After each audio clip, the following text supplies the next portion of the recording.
Chapter 1096. Even if Xiao Bei didn't say anything, the onlookers didn't dare to talk nonsense. They were all clear in their hearts.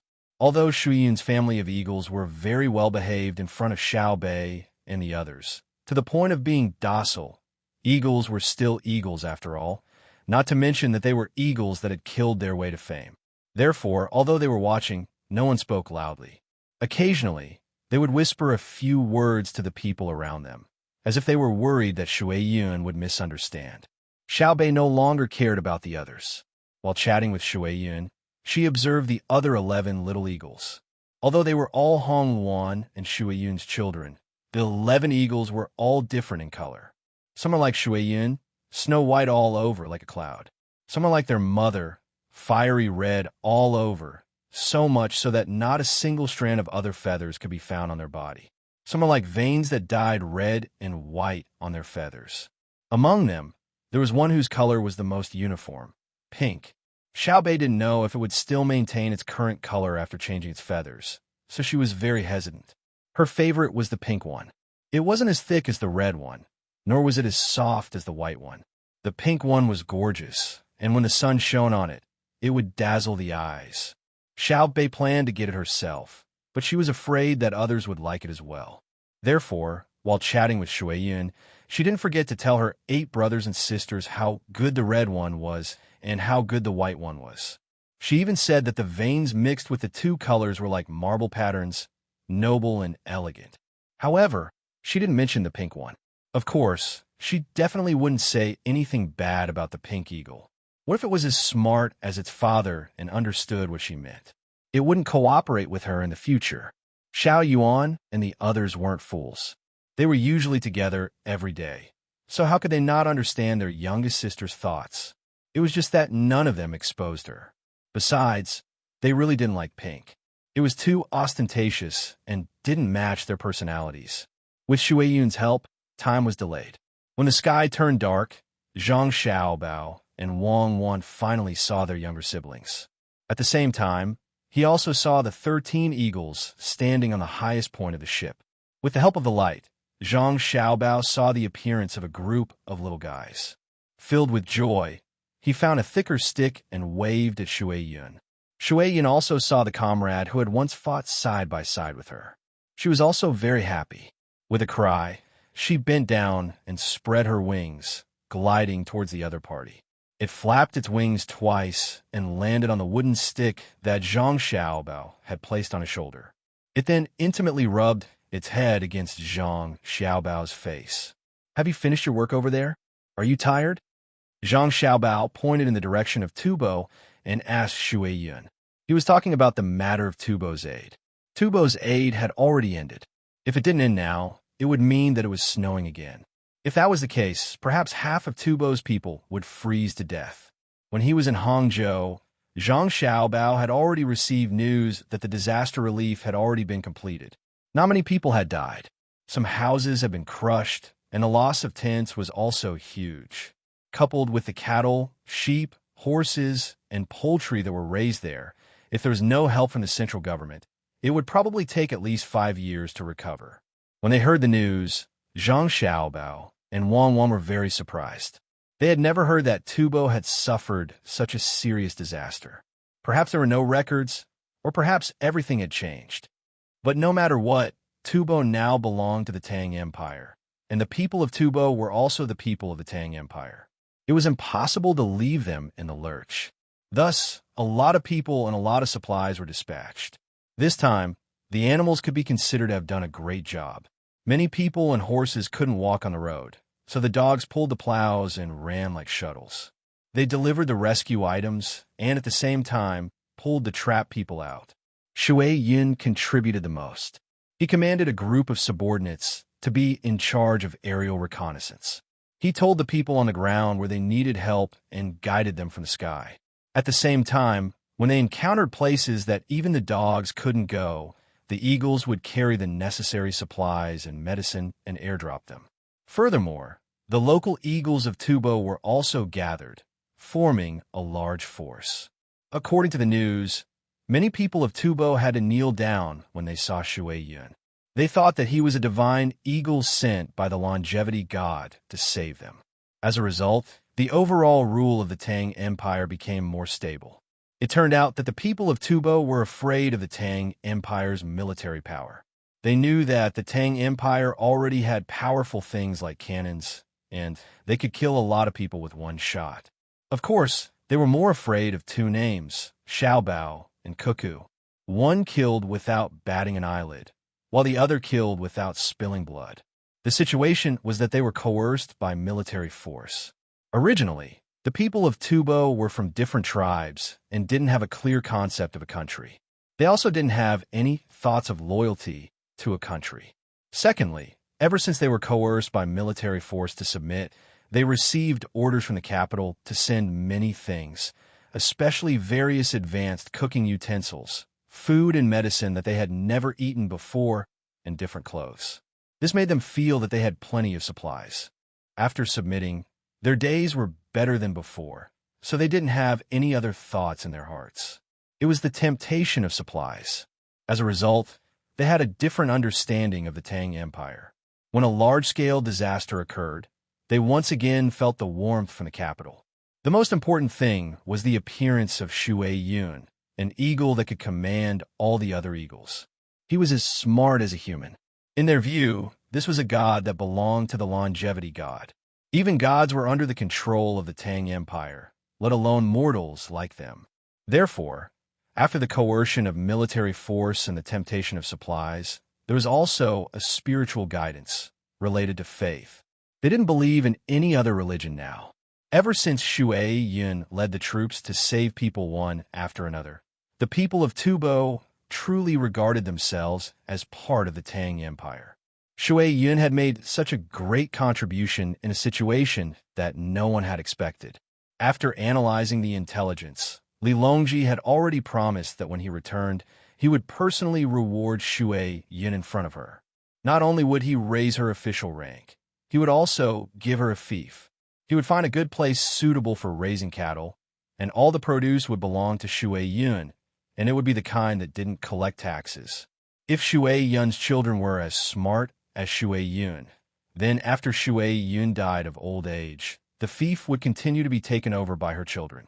Of course, if all of Shui Yun's children were like other eagles, the fief would also be taken back when Shui Yun wasn't around, because the place was useless to other eagles. Shui Yun hadn't seen Li Longji yet, so he didn't know if he would continue to be promoted or receive additional benefits. When he heard Zhang Xiaobao's question, he raised his head and cried out twice. His body also swayed a few times. He seemed very excited. Zhang Xiaobao stroked Shui Yun's feathers, laughed, and said, "I asked you to come this time because I have something to trouble you with. The scenery of Mount Lu is very good. I guess you found the place after looking at the model. However, the fog on Mount Lu is very thick. Some places have waterfalls, while others have clouds and fog.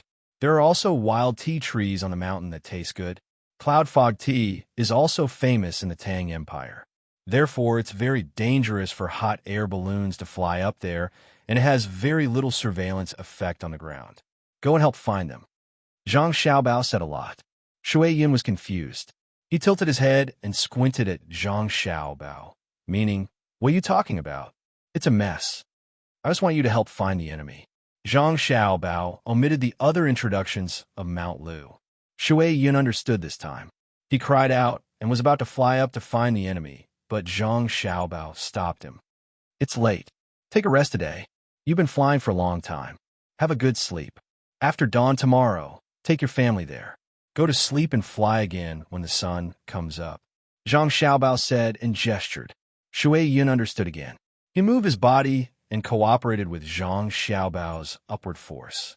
He flapped his wings and flew back to the ship, meaning that he would stay there tonight. Wang Wan watched from the side. The more she looked at him, the more she liked him. She said to Zhang Xiaobao, "I always feel that Shui Yun is a person. Do you think the guy who blew us up turned into Shui Yun? Impossible.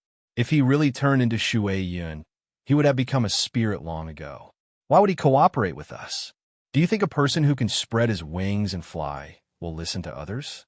I used to have a dog. In fact, it was very smart. Most of the things that I needed it to do, I just had to tell it, including picking up the phone, picking up the newspaper, bringing me milk with a bottle in its mouth, and even putting money on its body and writing notes. It will listen to you and run out to buy things for you. It also likes to listen to light music. But compared to Shui Yun, I think Shui Yun is better. After all, Shui Yun is a wild dog. That dog is a good breed and has some hereditary genes in its body.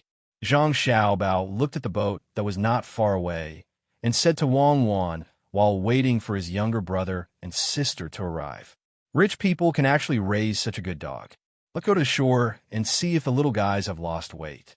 They haven't eaten your food for a long time." Wang Wan curled her lips at Zhang Xiaobao's description of his dog and walked towards the shore. Xiaobei couldn't wait on the boat. If it weren't for the fact that she was afraid that she would have to change her clothes immediately after jumping down, she would have swum over directly. As soon as the boat reached the shore, she was the first to jump up. She opened her arms and ran towards Zhang Xiaobao, shouting as she ran, "Brother, this is a loss. The things that we bought at various places along the way have all been lost. I reckon that we will continue to lose a lot more. We don't have any money." Zhang Xiaobao picked up Xiaobei, kissed his sister's face hard, and said, "No money? You're a big boss. You have opened thousands of precious candy houses all over the Tang Empire. If you cry that you are poor, how can others live? We don't have money. We don't have money. I was also bombed by others. My young heart has been greatly hurt. I need compensation. I want to eat good food. Make me braised pork. I want all the lean ones." Xiaobei twisted her body and acted like a spoiled child. "All lean braised pork.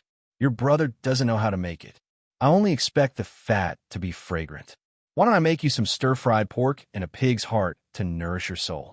Zhang Xiaobao patted the head of Xiao Yuan, who had also run over, as he spoke to his sister. "It's not like I'm a pig. My soul has been hurt, so what's the point of eating a pig's heart? Brother, sister, you don't know, but before I came, I gave a speech to the people of Xuanyang City. I'm really awesome. I told them that they have been doing extremely well in this period of time. Moreover, I praised their unity and told them to continue. You don't know, but after they heard that, Xiaobei began to show off. Whatever words that sounded good, she would use them on herself. Her little mouth would not stop talking, not giving her other brothers and sisters a chance to speak. Zhang Xiaobao and Wang Wan would occasionally cooperate and put on astonished expressions, looking like they were saying, "You're so awesome." This made Xiaobei very satisfied. What Xiaobei was saying was actually the matter she had discussed with the others on the boat. After those people in the toilet of the shabby temple in Xuanyang City had been captured, Xuanyang City was basically out of the picture. Those people hadn't been captured because they didn't have anything to eat, but because the planks blocking the excrement from falling down were finally unable to withstand the excrement of the people using the temple as a stronghold and searching everywhere. Once the excrement increased, with a rumbling sound, the cesspool was once more empty. There were people relaxing inside, but when they saw this, they were very puzzled. What was going on? Could the cesspool be so advanced? Why didn't it automatically empty itself when it reached a certain amount? What kind of technique was this? Even the Zhang Xiaobao and Wang clans couldn't possibly reach this level, right? After staring blankly for a while, they finally reacted. It wasn't that the technique was advanced, but that there was an empty space below.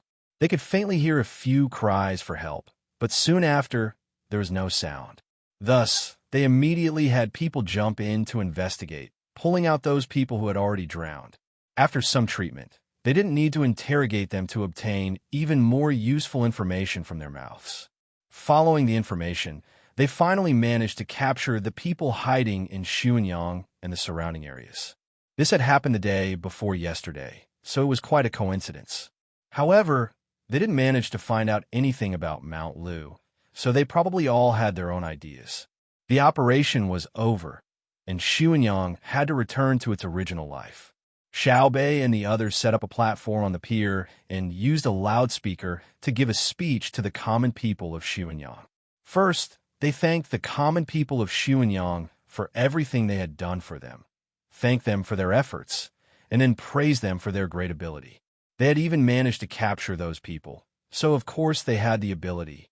The common people weren't like the people of Zhang Xiaobao and Wang Wan's generation, who couldn't bear to hear others praise them verbally. They were rather satisfied to receive the thanks and praise of Xiaobei and the others, so much so that it even exceeded the promise of supplies. The promise of supplies meant that besides the various things given to the common people during this period of time, they would also compensate those who had delayed the operation. As for what the compensation was, they would need to discuss it with their older brothers and sisters. On this point, Xiaobei and the others were very smart. They didn't plan on directly giving money. The people in the inner court had warned them that if they directly gave money, the common people would have too much money and the local production would not be able to immediately return to its original level. Prices would directly rise. If they gave things, prices would fall. If they gave out things that were originally worth 5 strings of cash, if prices fell, the things would become 3 strings of cash. Wouldn't that be swindling the common people? Thus, Xiaobei and the other children truly couldn't understand this problem, so they could only leave it to their older brothers and sisters. They were extremely confident that no matter how difficult a task was, it would be a small matter to their older brothers and sisters. Besides the promise of supplies, the children also promised that they would ask their older brothers and sisters for various techniques that would help the local people. After all, teaching people how to fish. This was what the common people desired the most. At the time, they had cried out good for a very long time. After that, it was Xiaobei's turn to speak. She repeatedly brought up the matter of the local people being united, and she hoped that this would continue and expand, that Xuanyang would become a united city, that all the people of Xuanyang would become one family. Under the leadership of her imperial uncle, they would all contribute even more to the great Tang. Xiaobei was most skilled at this sort of conning, because after her personality had been revealed, Zhang Xiaobao had always taught her such diplomatic and placating words. This was a very profound subject, especially in the great Tang's current situation. The common people really did fall for this sort of thing. As they listened to Xiaobei speak, they looked at each other and seemed to feel that this was truly the case. If they were united, there was nothing that could not be done. In truth, the most important thing wasn't that Xiaobei was good at conning, but that when she conned, she really could do it. As an inspector, she had caught bad officials, and there had never been a situation where officials would protect each other. The Zhang family and Wang family had always done what they said. If they could do it, then their conning words were not conning. If they couldn't do it, then they were conning. The common people weren't fools. The common people liked to hear officials fantasize about their future lives, but the prerequisite was that the officials had to work hard to do it. For example, after a year, every official had to earn at least 100 copper coins a day.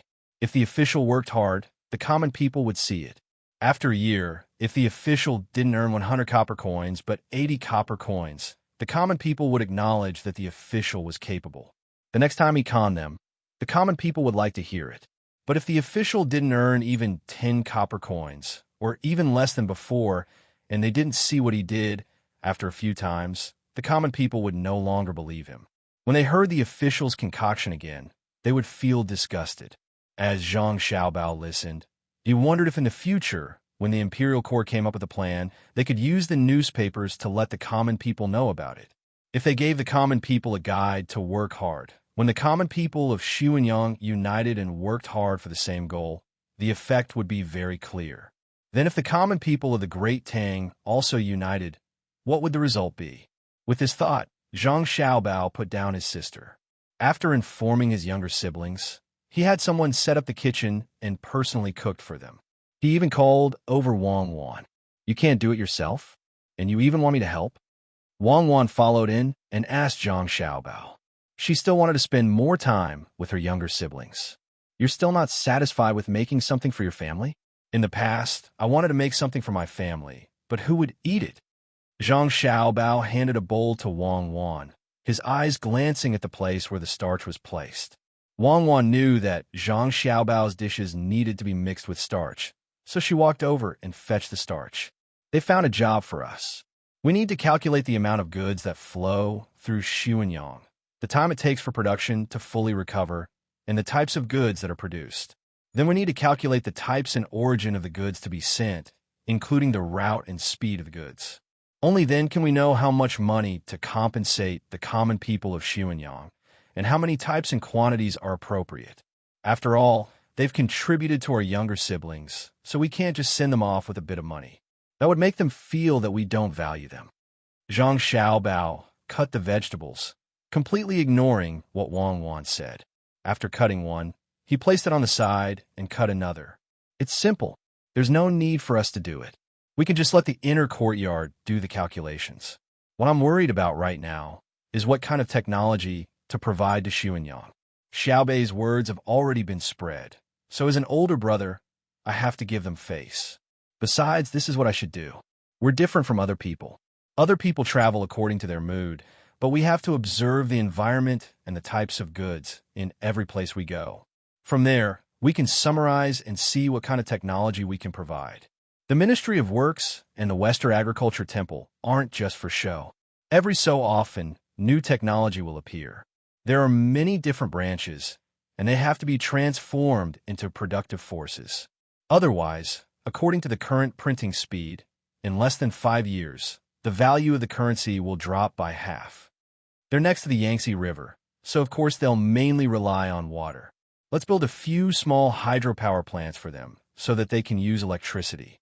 Then we'll provide them with tools that require electricity to increase their production efficiency. In any case, the small hydropower plants aren't that difficult. If we can't make a few million kilowatt-hour, can we make a few hundred kilowatt-hour?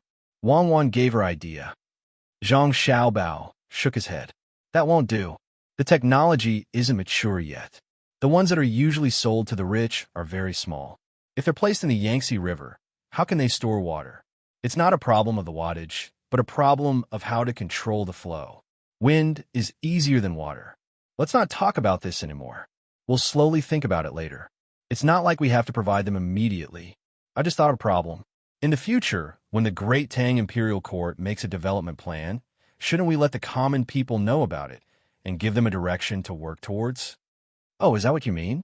Yes, the people can do what they want, but they can't do what they want. It's fine to tell the common people about the plan, but what if you can't do it? If you tell the common people that you intend to let the Great Tang's financial income reach 200 million strings of cash next year, without changing the tax ratio and rent, and then take out 100 million strings of cash to invest in the local infrastructure, what will you do if you can't reach it?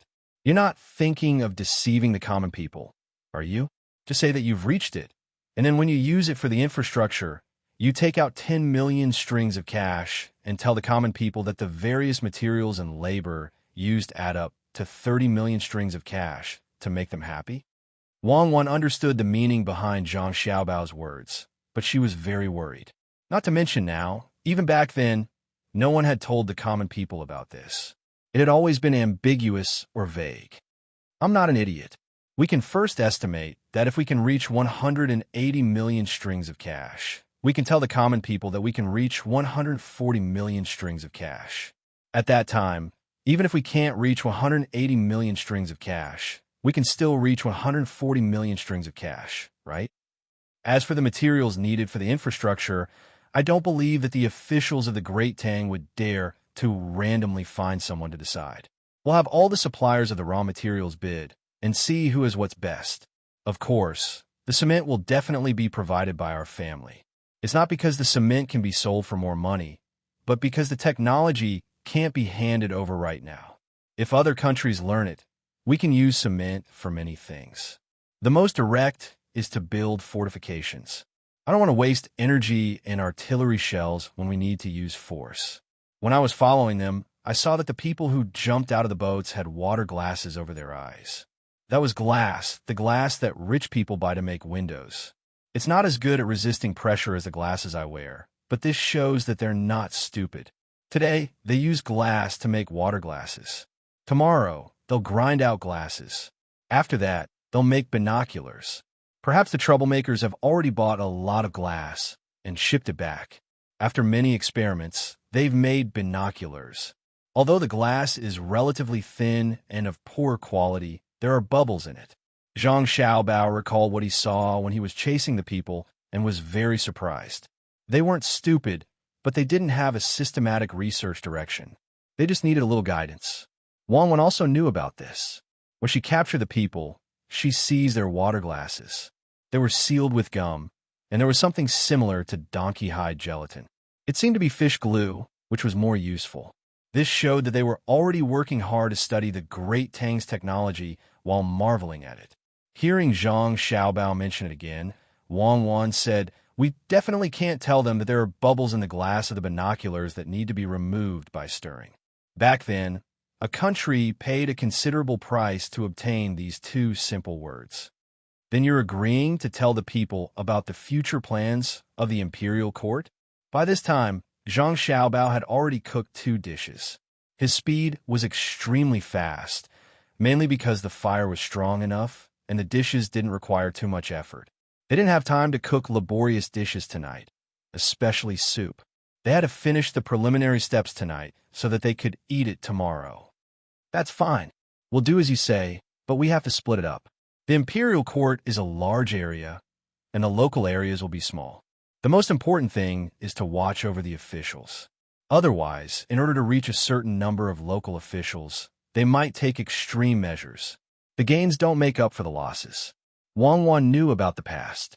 More than 100 years ago, because they had a plan, they kept trying, resulting in considerable losses. Of course, they had already summarized what happened back then. She and Zhang Xiaobao wouldn't make the same mistake again. Zhang Xiaobao nodded. "Okay, I'll tell Longji about it later. He has to support us first. Give me the starch and let's eat." That night, the children ate very happily. It wasn't because the food was good or that the chef on the ship wasn't bad, but because they could eat together with their older siblings. After the meal, Zhang Xiaobao and Wang Wan began to read stories to their younger siblings. Only when it was almost 4 in the evening, or 22 in the morning, did the children reluctantly fall asleep. The next morning, everything was ready.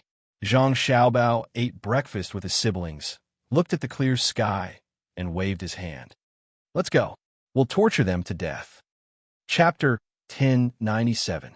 In the team surrounding Mount Lu, the hunting dogs led the way in front, while the people followed behind with guns equipped with scopes. In addition to the hot air balloons driven by skilled pilots, there were also Shui Yun's family of 13 eagles. Zhang Xiaobao and Wang Wan coaxed Pan, and her sister to sleep, then brought Xiao Bei and the other slightly older kids to join the search. Just as Shui Yun wanted to raise her children, they also wanted to raise their younger siblings. Xiao Bei and the others were already old enough, so other than swimming, they should participate in more physical training programs. Zhang Xiaobao even wanted to do wilderness survival training for his younger siblings like he did in the past. The children in Thailand could already practice Taijiquan at this age. The speed of their punches was not slower than an ordinary adult's, and their resistance to attacks was stronger than that of a middle school student.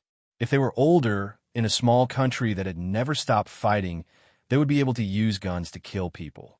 It was normal for an 11 or 12-year-old child to carry a rocket launcher. Xiao Bei's 9 children were also sensible. After the elder brother and elder sister talked about physical strength and endurance, each of them carried their own military backpacks, controlled their breathing, adjusted their pace, and remained silent. They followed behind their elder brother and elder sister without saying a word. They had seen the training of their family's guards, especially the guards that were specially trained for them. Those who did not follow the instructions at the beginning would not be able to last until the end. Only a small number of people were truly physically strong. From the beginning to the end of the training, they maintained a relaxed appearance and even had the mood to joke. This group of people would be singled out to undergo more rigorous training programs. Never relax until the critical moment of life and death. Never waste your physical strength. That is disrespectful to life. Even if it's not for yourself, you have to do it for the people who care about you. Zhang Xiaobao coordinated with his younger sibling's speed, appearing very leisurely as he talked to his younger siblings while walking. Wang Wan also taught, "Don't be too nervous. That will increase the consumption of your physical strength. It's not good to deliberately relax. You still don't know how to maintain your mental state. When your body is constantly being hinted at to relax, your mental state will also follow suit. When you need to be nervous, you will realize that you can no longer be nervous. Don't treat the backpack as a burden. When you walk, learn to feel the weight of the backpack and adapt to the rhythm. When you see a small pit in front of you, you are not allowed to jump. Take 2 more steps to go around it.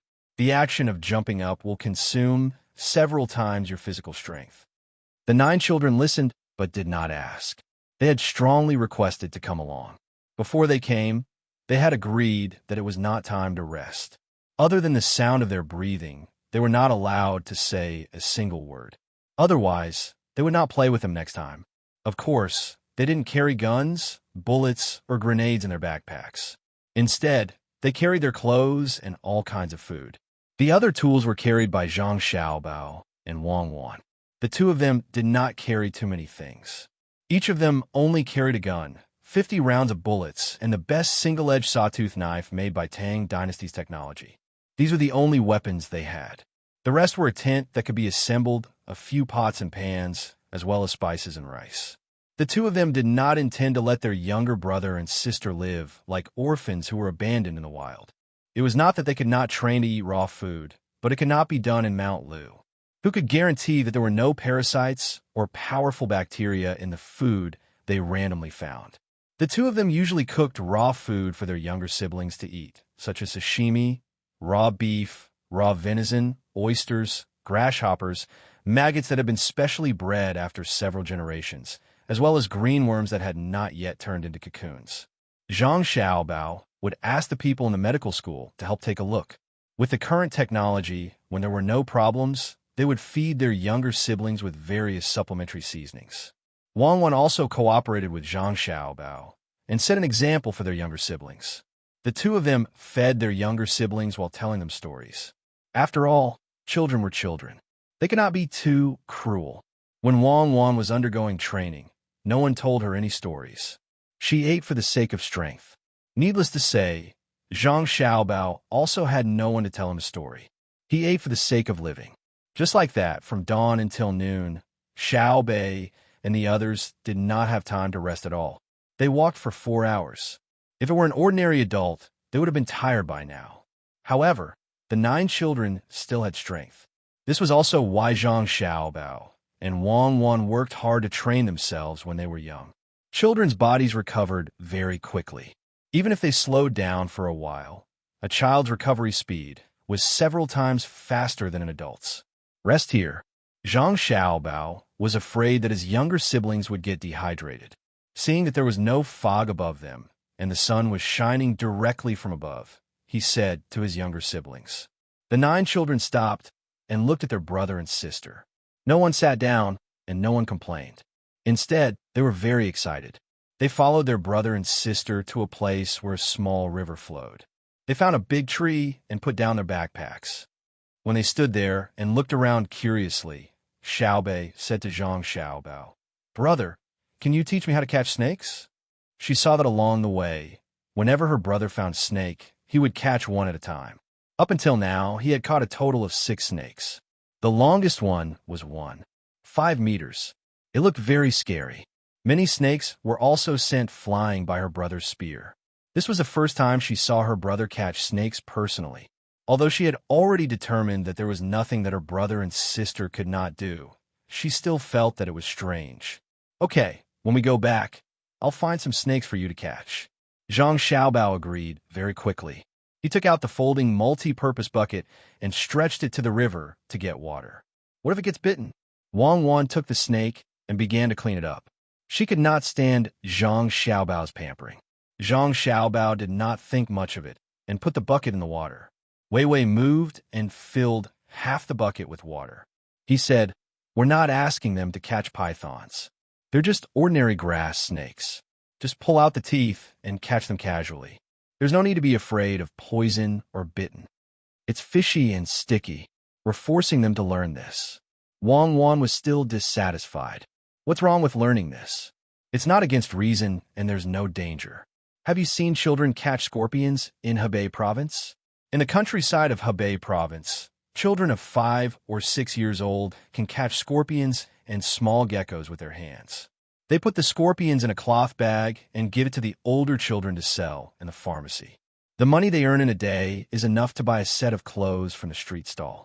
This is the harvest after being exploited several times. Zhang Xiaobao said to Wang Wan. He had seen children catch scorpions very dexterously. It was not that the children did not have food and clothes. It was a tradition that had been passed down for many years. After the children came back from kindergarten, they would go out to play after eating. When they saw other older children catching scorpions, they would follow suit. The adults did not care. Sometimes they would be accidentally stung, but it was not fatal at all. It was not much different from being stung by a bee. It was just a big swelling. They would cry and go home. They would be slapped and scolded. The next time they could not help but catch them again. Wang Wan seemed to know this kind of thing. When she thought about it, she could not help but smile. She threw the clean snake to Zhang Xiaobao and asked, "How do you eat it?" "You catch the snake and you cook it." "Who eats the snake gall?" "Me." The 9 children shouted together. Even Xiaohai was the same. Although he usually did not like to talk, it depended on who he was with. When he was with his brothers and sisters, he immediately became like other children. There was no silence and depth at all. It was because he always compared others with his brothers and sisters that he usually looked down on others.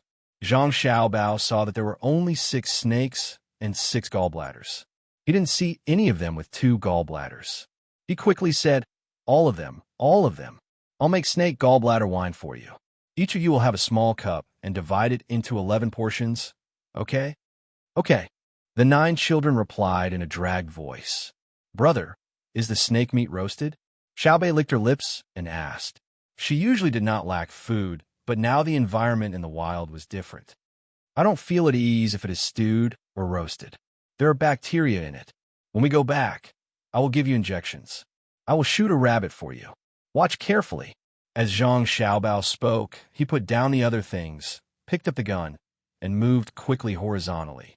Suddenly, he stopped and aimed at the side of a tree on the mountain. With a bang, he fired a bullet. "Ah!" A scream gave a response to the gunshot. The 9 children were preparing to see something strange. When they heard the movement, they were stunned and almost shouted at the same time. Then, they hugged their heads and lay on the ground. At this time, Wang Wan also picked up the gun. She squatted on the ground and did not move. "Oh, I missed again. Brother, come out. Tell me, are you a rabbit? Don't think that I can't hit you behind a tree. I will count to 3. If you don't say it, I will throw a grenade." Zhang Xiaobao did not deliberately aim at the place where he just shot. He said in a relaxed tone, "1, 2, I am a rabbit. Don't shoot. I am a rabbit." A voice came from the place where he was shot. Following the voice, a person raised one hand and covered his leg with the other. He grinned and showed himself. Wang Wan was amused. "Xiaobao, you're such a bully. How can you let someone pretend to be a rabbit? Hey, rabbit, let me ask you, where are you hiding? There are still a few people in your nest. Don't think blindly. You think that the 2 of us and a group of children can't take care of you? Where are the other 2 rabbits? Come out. Don't make me shoot." With 2 bangs, Zhang Xiaobao fired again. After he was done, he said to Wang Wan, "This time, I really missed. One of them is probably going to die. The other one is okay. His shoulder is injured, so he can't shoot the crossbow. If he dares to try to shoot with one hand, I will blow his head off." Hearing the 2 of them and hearing the gunshots, the first person who turned into a rabbit turned his head and looked 20 meters away. He sighed helplessly and shouted in that direction, "Come out. They are Zhang Xiaobao and Wang Wan. Don't expect to escape." "Yo, we met a smart person. When did you confirm it?" When Wang Wan said, "You guys," she had already expressed clearly that they were not alone. "When you guys were talking and shooting, I didn't think about the identities of 2 people who are not even 20 years old and brought a group of children. When you guys were talking, I was already suspicious. When I fired, everything was clear. I am a rabbit." This person was considered a man. He was the kind that was very straightforward. Even though he was caught, he still maintained a relatively calm state. When he spoke, his voice did not tremble. His psychological quality was good. As soon as he finished speaking, a person appeared at the spot where Zhang Xiaobao had just finished off 2 shots. One of his arms was hanging down, and one of his hands was grabbing a person by the collar. He dragged the person who had already lost his life out of the crowd. With resentment and fear in his eyes, he looked at Zhang Xiaobao and Wang Wan. Then, he shifted his gaze to the 9 children lying on the ground. "Don't have any ideas about the children. Otherwise, I will kill you right now. Raise your hands and bite the clothes of the dead person with your teeth. Come here." When Zhang Xiaobao saw that the other person was looking at his younger siblings, his tone was indifferent. That person suddenly trembled. He immediately did as Zhang Xiaobao said. He raised one hand and the other arm as high as he could. However, no matter how hard he tried, he could not raise it to the right position. He bit the clothes of the dead person with his teeth and slowly walked over while wading through the grass. Of the 3 people, 1 was dead and 2 were injured. They did not have any conspicuous weapons on them. When they came to a place about 10 meters away from Zhang Xiaobao and Wang Wan, they did not dare to make any unnecessary movements. After the sudden incident just now, the 9 children waited for a while. When they knew that they were safe, they got up one after another and patted the dust off their bodies. One by one, they took out small pistols from their arms and pointed them at the 2 people who were still alive. Let me tell you 2 rabbits, don't think that just because we are small, you can have any ideas about us. If I shoot a few more times, I will still kill you. Tell me, what kind of rabbits are you? Where are you hiding? Xiao Bei held her small pistol with both hands and pointed at one of the people opposite her. The other 8 also pointed their guns at each other, looking as if they could pull the trigger at any time. They had this confidence. Although their guns had little recoil and could not kill people if they did not hit a fatal position, they were still not worried. They were very confident in their accuracy. It was just shooting, without talent or experience. No matter how stupid a person was, after practicing with a few thousand bullets, their accuracy would be improved, not to mention a pistol with little recoil. They were confident that if the 2 people did not use other long-range weapons, they would be able to kill each other when they rushed in front of them. Don't shoot. The first person was scared. He could calmly face Zhang Xiaobao and Wang Wan, but he could not face the 9 children with the same calmness.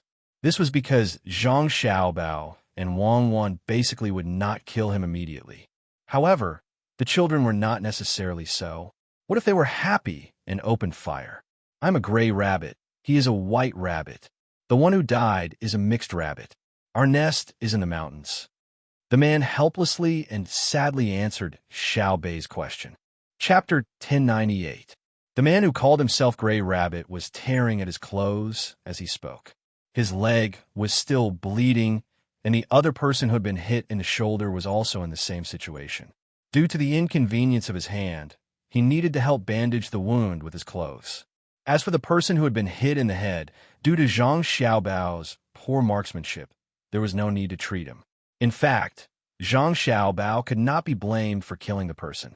He could not see the specific location of the other party through the pile of grass. He only knew that there were 2 people there because the straw hats on their heads were too obvious. There was a large clump of grass with small red fruits. The 2 of them insisted on using branches and withered grass to make the hats. They were so well made and round that at first glance, they looked like 2 birds' nests. It would be strange if Zhang Xiaobao did not hit them. The first person who was injured did not disguise himself, but he made a sound. Zhang Xiaobao heard it very clearly. It seemed that something was about to touch him, so he made a sound to scare the thing away. Seeing that 2 people were injured and 1 was dead, Zhang Xiaobao took 2 steps back. Wang Wan took 10 steps in a diagonal direction, forming a crossfire with Zhang Xiaobao. At the same time, her eyes looked around vigilantly, searching for other people. How many people in total? What do they do? Zhang Xiaobao gave his brother and sister a look, telling them to take a few steps back to avoid danger. Then he asked the person who was bandaging his leg. The person who was asked paused. He grimaced and said with a pained expression, "We're tourists." Bang! What answered him was the sound of a gunshot, which tore off a section of the cloth he had just torn off. "Where are you tourists?" Zhang Xiaobao raised his gun and pretended to aim as he asked. "It's not for tourism." The man reacted quickly and didn't answer Zhang Xiaobao's question. His face was still bitter as he replied, "We are the people you want to capture. I came out to check the situation. I thought that there was no danger behind after we avoided a few groups of people. When I saw you 2 with a group of children, I thought that I could capture them as hostages, so I came over. I didn't expect to meet you guys. We were forced into this. We didn't want to help them. They have something on us. We are insignificant people. Don't beat us to death. We still have family. Another person with an injured shoulder quickly followed up, sounding like he was really wronged. Zhang Xiaobao was unmoved, and Wang Wan also looked at him coldly. Xiaobei rolled his eyes and looked like he believed the other party. He asked, "Really? If you didn't commit a serious crime, I can forgive you. I'll talk to Uncle Emperor and won't sentence you to death. If you can tell more about your people, you can make up for your mistakes. At least you haven't killed anyone for the other party. The rest is just a small matter. The more useful your report is to us, the greater your contribution will be. If you don't keep an eye on us, we can give you extra benefits. We won't even catch you." Xiao Yuan also echoed, "Yes, yes, we hate you to death, especially the people behind you. If the information you tell is useful to us, I will give you a lot of money. Even if you're locked up for 8 to 10 years, each of you will still have tens of thousands of strings of money. You can also live a comfortable life in prison. Your family will also be taken care of. When you get out of prison, you will still have a lot of money left. In the blink of an eye, you will become the richest people in your country. You still don't believe what we said? We are a man of our word. We won't change it. Hurry up and say it. Otherwise, you won't have this opportunity again. Opportunities are given to those who dare to fight." Xiao Yuan and Xiao Bei cooperated, singing the same tune as they tried to seduce the two people who were caught. The person who helped bandage his leg had already bandaged it. The speed of the bleeding slowed down. His pants were already soaked with his own blood. As the wind blew, Xiao Bei and the others could smell the rusty, bloody smell. This person didn't care about the smell and helped the other person bandage his shoulder. This person's shoulder didn't bleed much, and it wasn't a penetrating wound. It gave people the feeling that the bullet was stuck in a bone. This kind of wound didn't bleed much, but even if it was treated in the future, it would still leave a big problem. His wound couldn't be tied with cloth strips. He could only tear off a large piece of his clothes and block the wound layer by layer. Then he was fixed with cloth strips. He wouldn't die for the time being. The two people treated their wounds under the threat of the gun muzzle while listening to the threats and temptations of the two little guys. For a moment, they couldn't tell what they were feeling. The two people knew very well that if they were caught, what awaited them would definitely be torture and interrogation. The words of Xiao Bei and the other children might not be useful. They might not admit to it. Anyway, there was no one around to prove it. While marveling at the intelligence of the children, the two people looked at each other and saw a trace of hesitation in each other's eyes. They understood what each other was worried about. "Are you going to say it or not? My mouth is dry from talking. If you don't say it, I'll use the small gun to torture you. I'll let you know the most painful torture. Don't think that I can't bear to do it." Xiao Bei shook the exquisite and beautiful small gun in her hand and threatened. "Gray Rabbit, you speak first. If you're too slow, all the blood in your body will flow out. You'll die a painful death bit by bit. It's very sad. I've seen people bleed to death." Xiao Bei called out. Gray Rabbit swallowed 2 mouthfuls of saliva and looked at Xiao Bei and the others. He didn't understand why they were so ruthless. Normal children of their age would have been scared to tears when they saw blood in battle, but they didn't seem to care at all. He didn't know if Xiao Bei had ever seen someone bleed to death bit by bit, but he absolutely believed that Xiao Bei would shoot him. That small pistol was really beautiful, and the bullets were probably specially made. However, its beautiful appearance couldn't hide its nature as a weapon. Just as the gray rabbit was considering, the white rabbit beside it spoke. "Speak, or else you'll be captured by the people behind them. When they interrogate you, even if what you say is true, they'll torture you again and again to see if you're lying." "If I speak now, they won't torture us?" Gray Rabbit asked. "At least they won't torture you. Zhang Xiaobao and Wang Wan won't cut off our flesh piece by piece in front of our younger siblings." White Rabbit had thought it through. Gray Rabbit weighed the pros and cons and finally spoke, telling Zhang Xiaobao and the others about their situation. "Okay, I'll speak. I'll tell you everything. I'll tell you what I know. If you don't believe me, just give me a quick death." They were indeed members of the organization that was causing trouble for the Great Tang, and they weren't important people. They had fireworks on them, and their families were under the control of the organization. Yesterday, many hot air balloons appeared in the sky. The people in the organization thought that their hiding place had been exposed, so they hid in a cave. There was food and water in the cave, as well as some medicine and weapons. They also sent out a group of people with fireworks to stand guard. If they saw people coming in to search, they would light the fireworks. The three of them were arranged to stay in this place. They made their own straw hats, and after hiding from a few groups of people, they saw Zhang Xiaobao and the others. However, they didn't light the fireworks. It wasn't that they didn't bring anything to light the fireworks, but that they knew that they would be caught the moment they lit the fireworks. After a brief discussion, the three of them decided to wait for this group of people to pass by. They would see if they could follow behind them and steal the two children when the other party was unprepared.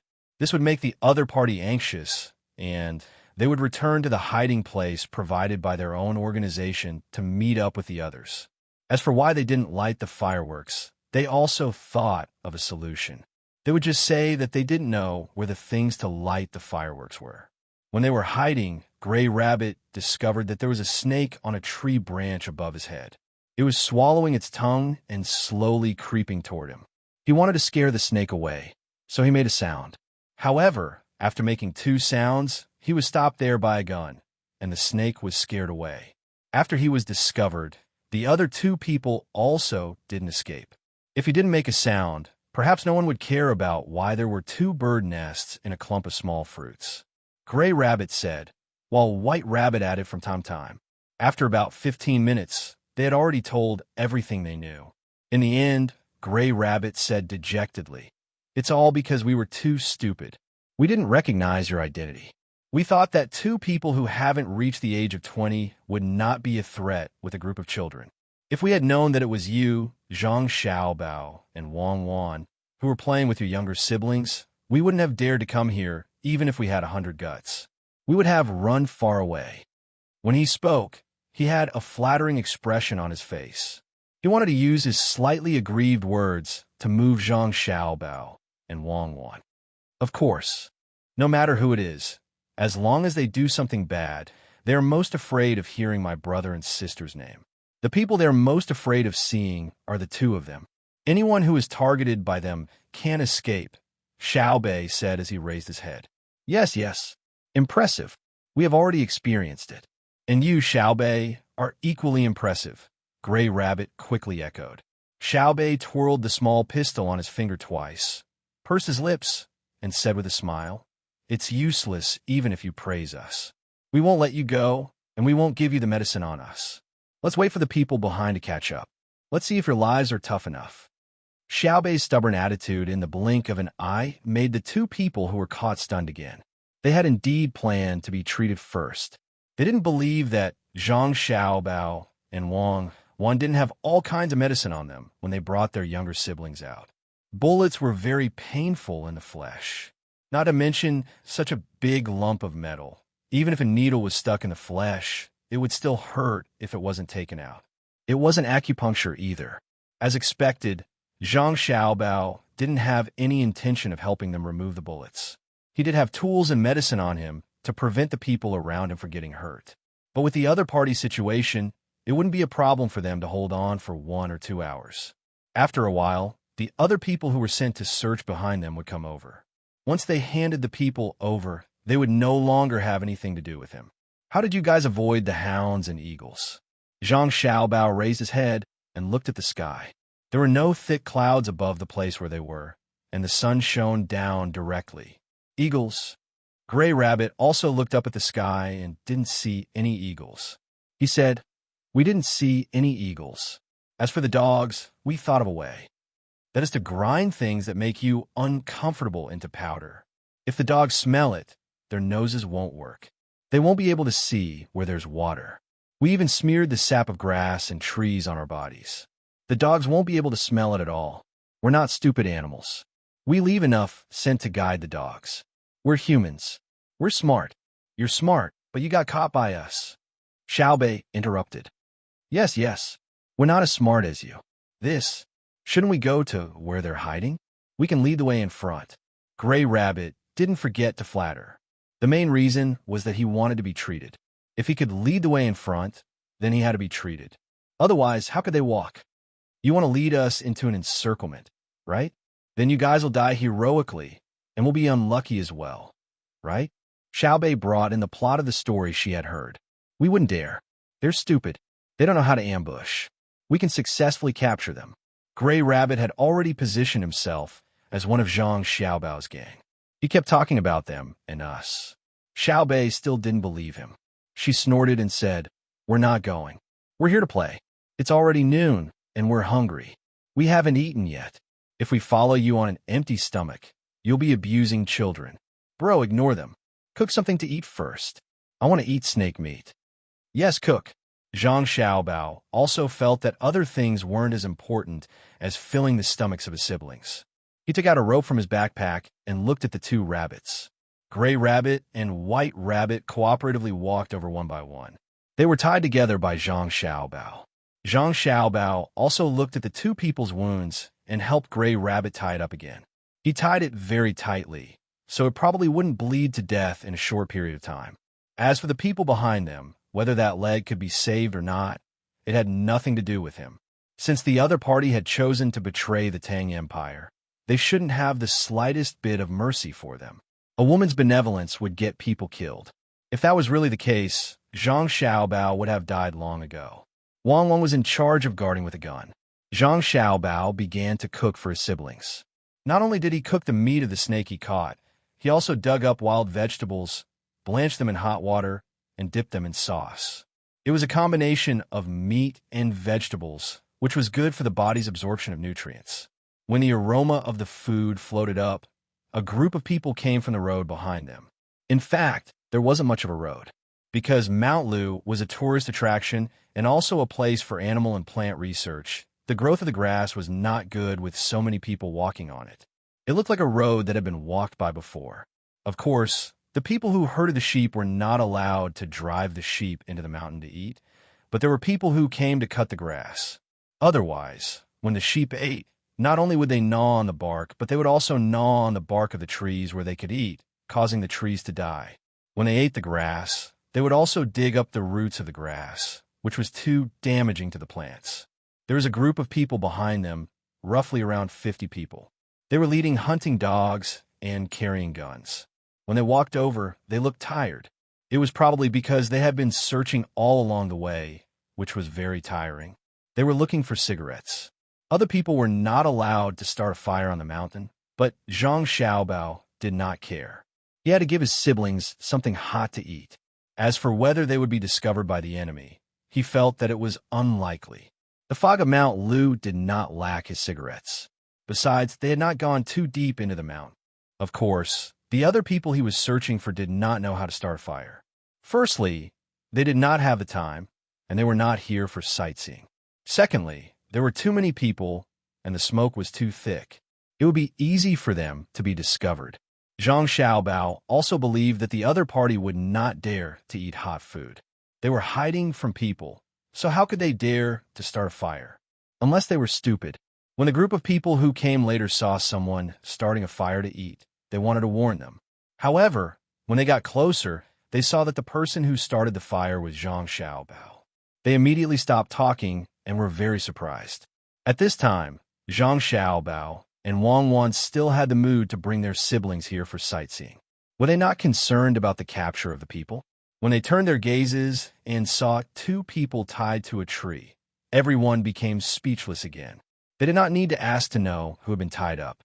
The bandages on their bodies told them that they had been attacked and injured. There was a 90% chance that it was a gunshot wound. Zhang Xiaobao and Wang Wan definitely would not engage in close combat. Although the two of them were very powerful, they still had their siblings to take care of. Young Master Xiaobao, these two are... The leader of the group pointed at the two people tied to the tree and asked Zhang Xiaobao. Before Zhang Xiaobao could answer, one of the tied people spoke first. Rabbit. The three of us are rabbits. I'm a gray rabbit. He's a white rabbit. And there's a mixed fur rabbit that's already dead. You three? Rabbits? The leader asked in puzzlement. Yes, rabbits. The gray rabbit signaled with his eyes and told the other party where the mixed fur rabbit was. The leader's gaze followed and found that there was indeed a person in the grass whose head was cut open, revealing red and white matter. He couldn't be more dead. Code name? He asked again. No, we don't have a code name. We're rabbits. Zhang Xiaobao said we're rabbits, so we're rabbits. The gray rabbit's mental state had already begun to become abnormal. While the leader continued to be puzzled, Xiaobei, who was waiting by the pot and waiting for food, helped to explain. Big Brother said that he would hunt rabbits for us, so we hit them and said that they were rabbits. In order not to continue being beaten, they admitted it. The one who spoke just now was the gray rabbit. The one whose shoulder was injured was the white rabbit, and the one who died was the mixed fur rabbit. Now that you're here, we'll leave the rabbits to you. After we finish eating, we'll continue to play. The way you're searching now is wrong. If you want to catch rabbits, you have to learn from us and wait for rabbits. We didn't deliberately look for rabbits. Just as we were preparing to cook, the rabbits bumped into the muzzle of the gun. They really couldn't think straight. Unfortunately, they're not real rabbits. There's no bone marrow to eat. They're just white and slightly yellow things that are very delicious. As Xiaobei spoke, she pointed at the person whose head was blown open, implying that white was like that. The leader didn't know what to say anymore. Look at Zhang Xiaobao. He brought his family here for a vacation, but he could still casually catch people. His team, who specialized in searching, didn't even find a single hair. This was the difference. He couldn't help but be convinced. It had nothing to do with luck. It definitely had nothing to do with it. Otherwise, why could they find the other party's important people everywhere they went? Why couldn't they do the same? Many people in the team listened to Xiaobei's words. They looked at the things cooked in the pot and the dead person that Xiaobei was pointing at. They felt a chill in their hearts. A person with a dog grinned and came over. He tried to make his voice as gentle as possible and asked Xiaobei, "Xiaobei, you look at a dead person. Can you still eat? Don't you feel disgusted?" Disgusted? I'd be disgusted if they were alive. They should have died long ago. They dared to betray the great Tang. In my eyes, they're not humans but beasts. A son doesn't despise his mother for being ugly, and a dog doesn't dislike being poor. They can't even be compared to a dog. When we went to Hongnon County, we saw many dead people floating on the water. If they don't eat, they'll starve to death. Get used to it, get used to it. They can die by themselves, and we can eat by ourselves. If there's really nothing to eat, I think I can eat his meat too. If they succeed, then more people will come to the Great Tang and cause trouble for the people of the Great Tang. That's the most unbearable thing. It's written in the books that in the past, when people were hungry, they would trade their children for food. When people are forced to that point, they can do anything. In order to prevent the people of the Great Tang from trading their children for food, what's the point of eating next to a dead person? Am I right? Xiaobei knew quite a bit, and his little mouth kept talking. He had a self-confident look on his face, and he didn't forget to smell the fragrance coming from the pot. The person who asked the question and the others heard Xiaobei's words and were filled with respect. Not only for Xiaobei's group of children, but also for Zhang Xiaobao and Wang Wan. For a child to be raised like this and say such words, other than the fact that the child was smart, read a lot of books, liked to think about things, and had a lot of experience, it also showed that her family had been raising her like this. They didn't know if others could represent everyone in the Great Tang, but the Zhang family and Wang family were definitely qualified. "Young master, what should we do with them?" The leader asked Zhang Xiaobao, who was preparing the tools to eat. Zhang Xiaobao stopped and said, "I'll leave it to you. Let them take you to catch the people. I think you can catch some of them. Take out the fireworks they have and see what they look like. Have people buy the same fireworks and send them here. After they found their hiding place, it would be difficult to find them elsewhere. Then they would let people set off fireworks in different places to scare the other party. Then they would shout that they would only catch the leader. As long as there was someone who cooperated, they would not be held accountable for their crimes and would even reward them. If they're not with the main figure, then they can also be rewarded by capturing or killing the people around them. Their crimes will also be reduced. The more people they kill, the more crimes they'll be reduced. If they kill more than 3 people, not only will they be innocent, they'll also be rewarded." Yes, the leader understood. After seeing the fireworks, the other party would definitely not believe that they were the ones who sent them. After all, there couldn't be so many fireworks. The only explanation was that their people had been caught, and the other party had tortured them for useful information, so they set off the same fireworks. It would make the people in the other party's hiding place uneasy. The leader of the other party would not trust his subordinates, and the people around him would be suspicious of each other. As long as they made a noise, they could find them. As for whether it would be considered a merit if someone really killed the people around him, it was not something he needed to consider. He believed that the young master definitely had a perfect way to deal with it. Young master will go first. The leader ordered his subordinates to release the two tied people and give them treatment to take out the bullets. Then, the one with the shoulder injury walked by himself, and the one with the leg injury was carried to their hiding place. Xiaobei stirred the pot with a spoon and said to them, "You guys eat something. There's a lot of soup in the pot. It's enough for one person to drink a mouthful. I'll eat less." Brother made it himself. "Thank you, Xiaobei. We've just eaten, and we really can't eat anymore. You eat, and we'll leave immediately." The leader swallowed his saliva and said against his will. They hadn't eaten yet. They were planning to find a relatively spacious place like the one Zhang Xiaobao found. They wanted to rest and eat something at the same time. When they smelled the fragrance, they were even hungrier. Moreover, it was hot soup. However, they couldn't snatch the food of a child. They left. Zhang Xiaobao began to eat and spread out the oilcloth. After a while, he would let his younger brother and sister lie on it to bask in the sun. He and Wang were naturally in charge of guarding. Chapter 1099. Let's go out and take a look. The man who seemed to be the leader ordered a man in his 20s who had stopped eating. The man immediately put down the things in his hands and found a bundle of rope in the cave. There was not only one rope, but many. Each rope had an iron ring on its head and tail. He tied a long rope around his waist and held the other rope in his hand. He walked a few steps to the entrance of the cave and hung an iron loop of the rope on an extra iron hook on a rock. He then pressed on the iron hook and used a special tool to seal the extra gap on the iron hook. He pulled it twice with all his strength. There was no problem. The man turned his body upside down with his back facing the outside. He raised his head and his body flew out. In just a few moves, he had fallen more than 10 meters. The length of the rope on the man's body was just right behind him. He pulled his hand and stopped his falling posture. He took out another rope from his arms and wanted to hang it on the side. There was also an iron hook there for him to hang the iron ring on the rope. Releasing the original rope in his hand, the man switched to another rope and swung gently. He held the rope with one hand and the other with the iron ring on it. When his body was parallel to the ground, he reached out with his hand and hung the iron ring on a protruding iron rod. The iron rod was only bent a little upward by Wei Wei. It was too different from the shape of the hook.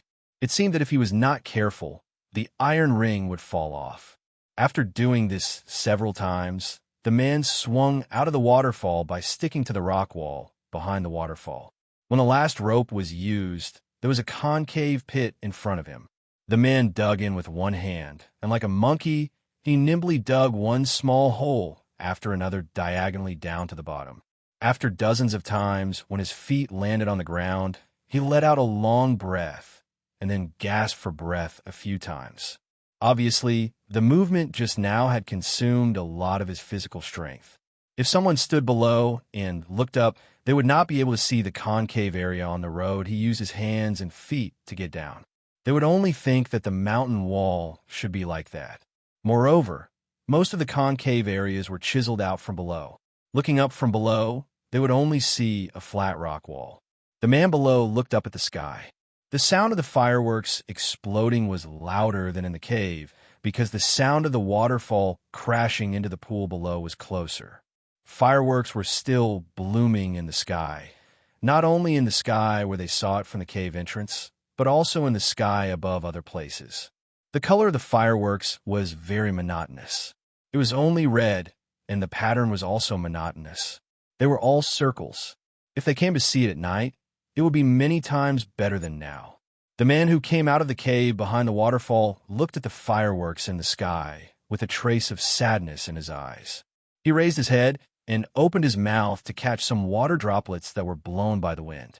He swallowed them twice, took a deep breath, and climbed up the same way he came down. When he reached the place where there was a rope, He grabbed the rope with his hand and swung it. He swung it just under the other rope. The hand that was holding the rope earlier exerted force outwards, and the iron ring hanging on the iron rod was swung off. After doing this several times, he returned to the cave, took off the iron ring, and shook his two arms to relax. When his breathing was even, he said to the person who ordered him to go out, "Sect Master, the sky outside is full of fireworks. It's the same as the signal we sent. Sect Master, please make a decision." A few coughs sounded. After a while, the Sect Master that the man addressed as Sect Master spat out a mouthful of phlegm and said, "We're in trouble. Our people have been caught without sending out a signal. The people from the Zhang and Wang clans are here. They're the only ones who are familiar with all kinds of fireworks. They'll fill them with all kinds of metal powder and arrange them. Sect Master, do you want to leave early, to avoid being blocked in the cave by them?" Another person asked worriedly. The Sect Master shook his head and gasped for breath twice. His voice was like a bellows as he said hoarsely, "Leave? If you leave, you will be caught immediately. The people hiding below don't know where we are hiding. As long as you don't go out, how will others know that there's a cave behind the waterfall? From the inside of the cave, you can occasionally see the blurry scenery outside. That is because there is light outside. Looking at the waterfall from the outside, you can't see anything. Take advantage of the fact that they haven't found a place to hide. Immediately go and steam the rice. Steam the rice and put it in the ventilation holes. Let the wind blow it dry. From today onwards, the food we eat will be halved. No one is allowed to go out. We will waste time with them. We will leave 2 years. I don't believe that they will always send people to keep an eye on us. Staying in the cave is uncomfortable, but it is better than dying. Only by living can we have a future." With the Sect Master's words, the other 6 people seemed to have found their backbone. They calmed down and finished the rice as quickly as possible. Then, they began to cook the rice. The rice with the outer skin removed could not be preserved for too long in the current environment. They could only cook it and then take it to the ventilation area behind the cave to blow it dry. Only by blowing it dry would it not spoil. When it was time to eat, they could just soak it in water. The taste was not good, but it could keep people alive. Only by being alive could there be hope. While they were busy, the man who went down before said to the Sect Master, "Sect Master Ning should have made a move in Hangzhou. Also, Sect Master Qi of Dukang. As long as he puts something in the water, it will kill both the fish and the people. At worst, they will get sick. Let's see how they treat it." When the Sect Master heard the man's words, there was no trace of happiness in his eyes. He said, "Don't count on it. As expected, they have been caught. Since the people of the Zhang family and Wang family can find Mount Lu, they must have found all the people outside. Judging from the momentum, the team they sent is not small. Don't be afraid and don't underestimate the enemy. Guarding the cave is not only to protect your lives, but also to protect the rest of us from understanding the Tang Empire. Once you die, all the information we have collected over the years will be gone. We will remember a lot of it in our hearts. Sect Master Qi is very cautious. How could he be caught? How about this? I will go out first before they find us and bring the information to our people. My skills can still be used in the mountains." The man who had climbed down earlier had a doubtful look on his face, but there was also a trace of determination. "Ha!" The Sect Master sneered and coughed twice. "You have great skills in the mountains? Do you think the protection team of the Zhang family and Wang family is worse than yours? Once you go out, you will definitely be caught. Can you be sure that you won't reveal the cave we are hiding in? Just stay here obediently. For the hope of our people, enduring for 1.5 years is nothing." As his voice fell, the 6 people in the cave fell silent. Obviously, they did not want to stay in the cave for too long. The cave was dark and damp, and the sound of the waterfall was constantly ringing in their ears.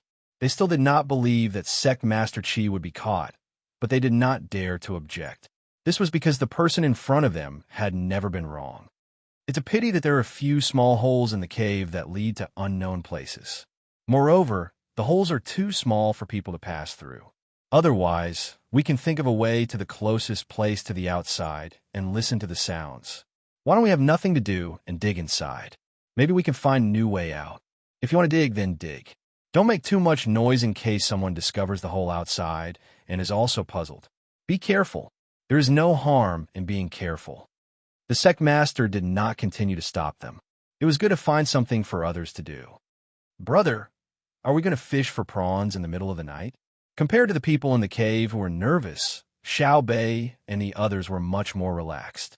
After eating dinner made from real rabbit meat, Xiao Bei ignored the fatigue from the day and lay in the tent, thinking about what to do in the middle of the night. They saw a pool by the side of the road. To be precise, it was a small river flowing through here. Affected by the terrain, it gathered into a bubble, but it was just flowing water. When Zhang Xiaobao was cooking at night, Xiao Bei fished out 3 transparent prawns. Each prawn was 2 centimeters long.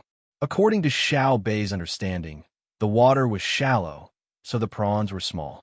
Then, in the middle of the pool, the prawns could grow. Catching prawns was more difficult than catching fish.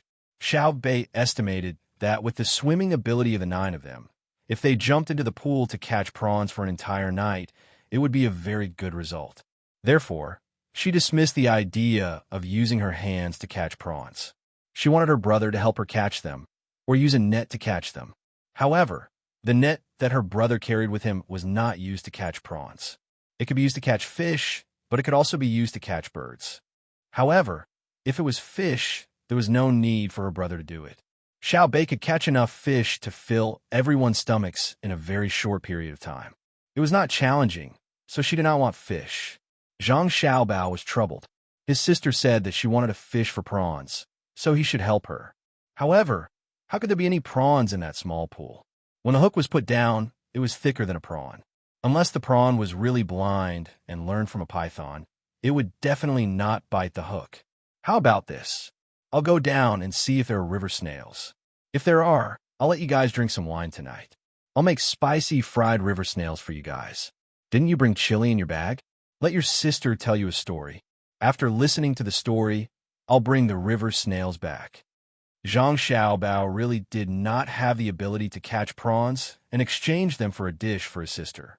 Xiao Bei was still considered sensible and did not make a fuss like other children. After thinking for a while, she said, "River snails? All right, I won't listen to the story. I'll go and fish too. Fishing for river snails requires touching the bottom. I'm good at swimming. The weather is hot, so the water is not too cold. All right, let's go together." Zhang Xiaobao agreed very readily. He brought his siblings to the pool. The sky was not completely dark, but the setting sun could not be seen because of the mountain. The sky was still bright.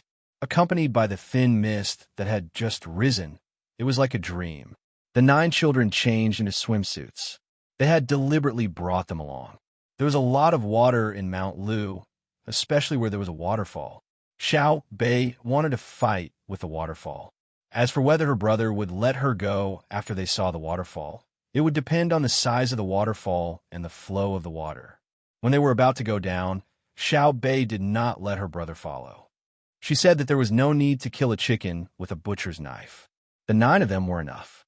Zhang Xiaobao and Wang Wan stood guard beside the pool. They found some dry grass and branches that could be lit. They planned to light it all night to illuminate the area. Wang Wan looked at her siblings playing in the pool and said to Zhang Xiaobao, "Look at how you spoil them. I reckon you can even pluck the stars." Zhang Xiaobao revealed a smile. "Stars won't do. They are too big, even bigger than the sun. They can't be plucked. If they want monkeys, I can catch them. If I have the ability to let them live happily, why must I control them? It's not like they don't know the hardships of the common people. It's good to let them suffer, so that they can treat the common people as humans in the future. Since they know that the common people have a hard time, I won't reject their requests." You still don't want to admit it. I'm not referring to them not caring about the feelings and lives of the common people when they grow up. It's that if you agree to anything, they will keep asking for things. In the past, I saw my colleague's children asking him for all kinds of cars and other toys every time I saw them. When I went to his house, the entire house would be filled with toys, but the children would still ask him for them. This is called insatiable greed. It's called asking for a yard when given an inch. It's a bad habit. Wang Wan recounted what she had seen and shared it with Zhang Xiaobao as her experience. Zhang Xiaobao did not think much of it after hearing it. He asked, "Does your colleague not play with his children? If the children want something, he has the money to buy it. After buying it, he will throw it to the children. Usually, he will leave the children to the nanny and school. If it's a young child, he will leave it to the kindergarten." "How do you know?" Wang Wan was taken aback. "How can I not know? I specialize in this kind of thing. In fact, what the child wants is not a car. The purpose of him wanting a small car is to show off to his friends so that he can have more people to play with. So he always asks the adults to buy it to ensure that he can exchange material and spiritual conditions with others. In fact, children's requirements were very low. If he bought them a few toys and some snacks every day, they would be satisfied. They mainly wanted to play with adults because the people they trusted the most were their relatives, and they were also the ones they were most attached to. If you don't believe me, you can find a rich family now and see whose children often can't be with the adults. You can order the adults to ask their children when their children want things. They have two choices. One is to buy something for them, and the other is to play with them for half a day. See how many children choose to play with the adults." Zhang Xiaobao said to Wang Wan. With their identity, no matter how they ordered a family, that family would not dare to have the slightest objection. "Nonsense. I don't believe it. How can I have time to find others to test it? You don't have children yourself, and you still have the nerve to say that you understand?" Wang Wan retorted. "Whether I have children or not is not my business alone. I'm not bisexual. All the children in the world are my children. If anyone doesn't want them, give them to me and I'll keep them all. All right, now I'll do an experiment that you can see the results of immediately. Tell Xiao Bei and the rest to let them play by themselves. The two of us will go and rest. After they have played enough, they will also go and rest. Let's make spicy river snails tomorrow morning. See if they can still be as happy as they are now." Zhang Xiaobao suggested an idea. Wang Wan thought about it and was really tempted. She looked at her younger siblings who were swimming in the pool and tossing river snails over from time to time. Seeing that they were having fun, she shouted to them, "Xiao Bei, Xiao Yuan, you guys play by yourselves first. Your older brother and I will go and rest. We will wait until tomorrow morning to make delicious food. Go and play." Just as she finished speaking, the 9 children who were playing in the water all stopped. They stepped on the water and looked to the shore. "Sleep? Oh, then I'll go to sleep too. We'll fish again tomorrow morning." Xiaobei's voice sounding very regretful. The other children did not make a sound, but they also swam towards the shore. "See? They actually don't want to play in the water themselves. They want us to accompany them. Even if it's just watching them play, it's fine too. You were the one who shouted, so you can settle it." Zhang Xiaobao gloated at Wang Wan. Wang Wan glared at Zhang Xiaobao and said, "You were the one who suggested it. You settle it. I don't care. Let's see what you have to do. You can't possibly go back on your words, right?" "Me? It's no big deal. Watch," Zhang Xiaobao said. He said to his younger siblings who were swimming towards the shore, "Your older sister is afraid that you guys will catch a cold. The water is cold, but are you guys cold? If you're not, continue catching. Actually, we're waiting to eat." "Not cold," the 9 children shouted almost at the same time. With a cheer, they turned their heads and returned to the place where they were just now to continue fishing for river snails. "You even tricked children." Wang Wan admired them in her heart, but her mouth belittled Zhang Xiaobao. "I want to tell them the truth. If they heard it, what do you think they'll think? Just wait. In a while, I still have to apply mosquito repellent on them. I don't want them to get stung." As Zhang Xiaobao spoke, he looked at his younger siblings who continued to play happily. The corner of his mouth revealed a satisfied smile. While the two of them were playing with their younger siblings, 4 figures appeared on the way they came. When they saw the tent, they immediately sped up and ran over. "Little Master, Little Miss, the person's surname Qi has already relented. He found the things they wanted to get into the lake and river." One of the 4 people said to Zhang Xiaobao and Wang Wan. Zhang Xiaobao did not immediately speak to the person who came. Instead, he shouted into the water, "For more people are coming. Catch more and invite them to eat together. If they're tired, come up and rest." After that, the other side replied affirmatively. Zhang Xiaobao then asked the person who came, "What is it?" "Little Master, it's some leftovers from refining copper, silver, gold, iron, aluminum, and other metals. Some are from Japan, and some are from several small countries in the southwest. They've been exchanging good things with us at very low prices. As a result, the waste they refined did not get into the water or sea. They accumulated all of it, dried it, put it in barrels, and secretly transported it to the Tang Empire. It started 2 years ago. They are planning to pour those things into the lake and river. We have already found them. There are actually more than 10,000 barrels. The people of the Gong tribe are rushing over. After taking a look, we can estimate how much damage it will cause if it is poured into the water. The person who came replied. After hearing his words, Zhang Xiaobao and Wang Wan's eyes widened. After looking at each other, Zhang Xiaobao nodded and said, "Good plan. More than 10,000 barrels of dried and refined metal things? Volatilize some of them that are poisonous and prepare the rest for us. How do they come up with it? Good, good. Don't pour it out. Keep it for me. I'll let them know what it means to change the stars." Chapter 1100. Zhang Xiaobao and Wang Wan were given a fright when they realized what their opponent was going to use. It turned out to be the leftover waste from Japan and the southwestern countries that had been used for wet alchemy.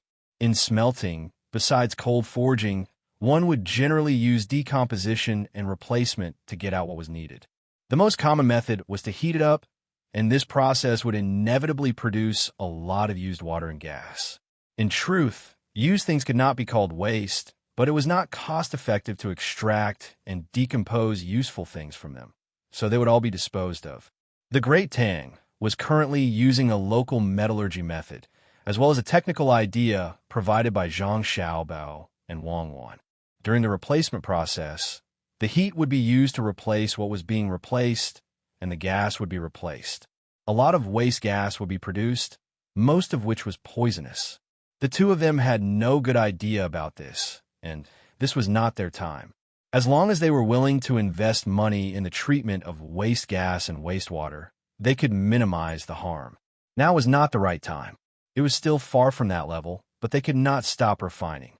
They could only try to open the factory in remote places, such as the northern part of Hebei province, or places near Tubo, southwest, and other countries.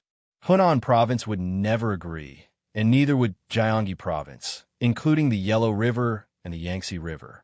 The two of them were well aware that it was most convenient to drain wastewater from these two rivers and their tributaries. But the two of them would definitely not do something that would cause them to be criticized by future generations. They would rather spend even more transportation costs to carry out polluting operations in important areas. If not for the great leap forward development, the construction of railroads, and the manufacture of weapons, the two of them would not have wanted to build so many factories with low individual output. Once the railroads were finished, the areas around the factories that vented and drained air would probably be scrapped and left behind. When the technology improved and the population increased, they would have to spend more money on management when they needed to move there. At that time, the money spent on management would be many times more valuable than the products directly produced by the factories. But there was nothing they could do about it. Moreover, the value of the products produced by the factories could not be estimated so simply. They also had to consider the economic value that the products would bring to the country, and this value would definitely exceed the cost of management. However, the Yellow River and Yangtze River basins were no good. It was not only a matter of money, but also a matter of people's health. Zhang Xiaobao and Wang Wan had already thought about it. When the railway was completed, they would close the factory and move it overseas. It would only increase the cost of transportation, but the cost of production would be lower. The labor outside was not worth much. They would give out a few kilograms of sorghum rice and highland barley, and people from other places would be more than willing to work for a few days. In the Great Tang, the people of the Great Tang would never be willing to do such a thing. Only when the imperial court and the Zhang clan had ordered them to do so would the people be willing to do such a thing. At that time, the demands would be even lower, as long as they didn't starve to death. Because this was a moment of life and death for the Great Tang. The current situation was that the Great Tang would refine a portion of it itself, while the small countries of the southwest would send a portion over through the waterways, as well as Japan. Their country, the Great Tang, had not given them the advanced technology. They were still using their own methods to refine the products, producing a lot of waste gas and water. They had probably also discovered that the places where the waste gas landed and where the waste water flowed through had a large effect on crops. Even people and livestock were prone to diseases. Thus, someone thought of collecting the wastewater, drying it under the sun, transporting it back to the Great Tang, and dumping it into lakes or rivers. You can't blame them for coming up with such a bad idea. They're being exploited too severely. When the dried sea product from Japan enter the port, they have to pay a large sum of money, and the grain from the small countries of the Southwest is the same. When they return from the Great Tang to exchange for luxury goods, the price is extremely high. The Great Tang only recognizes the Great Tang's currency, and this is the simplest form of exploitation. This is especially true for medicines, which are packaged in glass. They still have to pay an exorbitant price for the glass.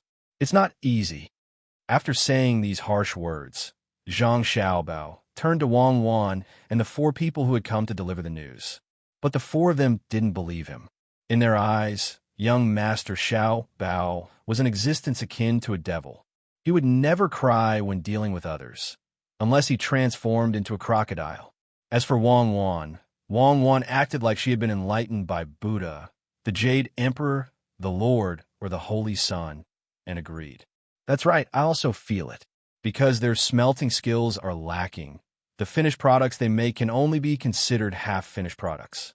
We still have to do some processing before we can use them, so the price is very low. Their lives are truly difficult. Thus, we'll first take care of Japan this year. We have to help the small countries of the Southwest. We can't just watch them suffer and do nothing. Once they've compensated us for our losses, we'll give them a similar chance to compete. That is, after all their hard work, they'll also receive the Great Tang's money. The 4 people who had come to deliver the news were confused. They carefully examined their little wife and little young master to see if they had been possessed by something. Their words didn't sound like the original people they were. I agree. The compensation is very simple. Give us all the places with jade. Give us all the places with good weather and suitable for growing rice. Give us all the places with other mineral resources. Give us all the places that can be built into important ports. Give us all the places with important water transport. Let's say all the places first. We'll add the rest later. Zhang Xiaobao thought of the problem of compensation. The enemy's actions this time have inflicted unimaginable losses on the Great Tang, leaving a wound that can never be healed.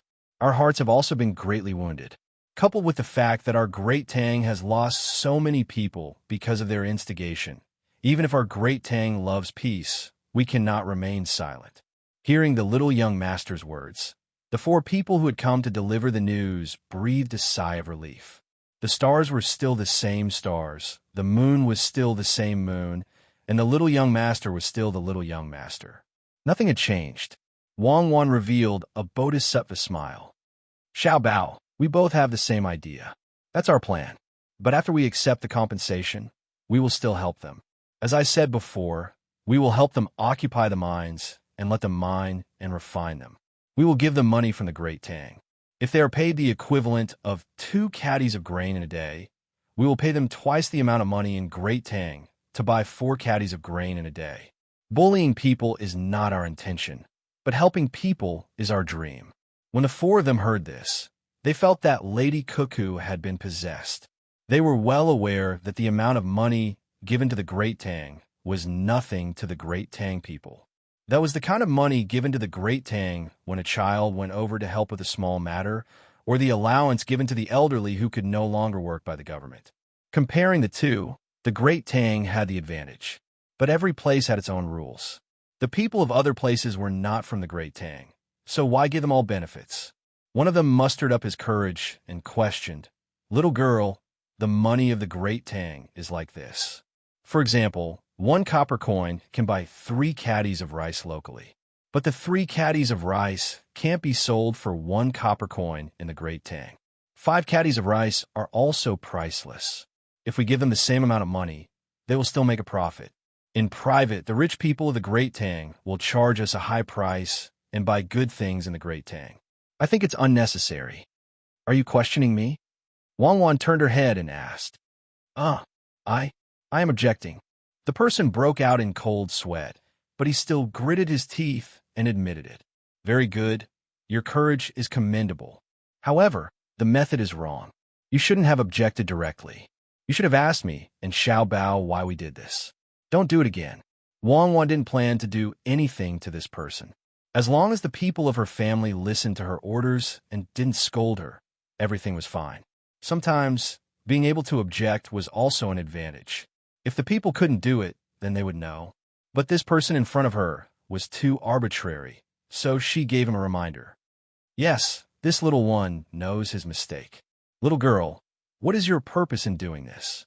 The other side readily followed her advice and immediately asked, "Xiao Bao, you speak. I'm going to clean up the river snails that were thrown up."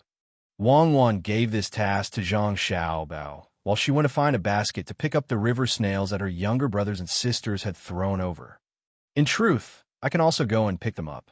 After saying this, Zhang Xiao Bao turned to the person who had asked the question. "It's very simple.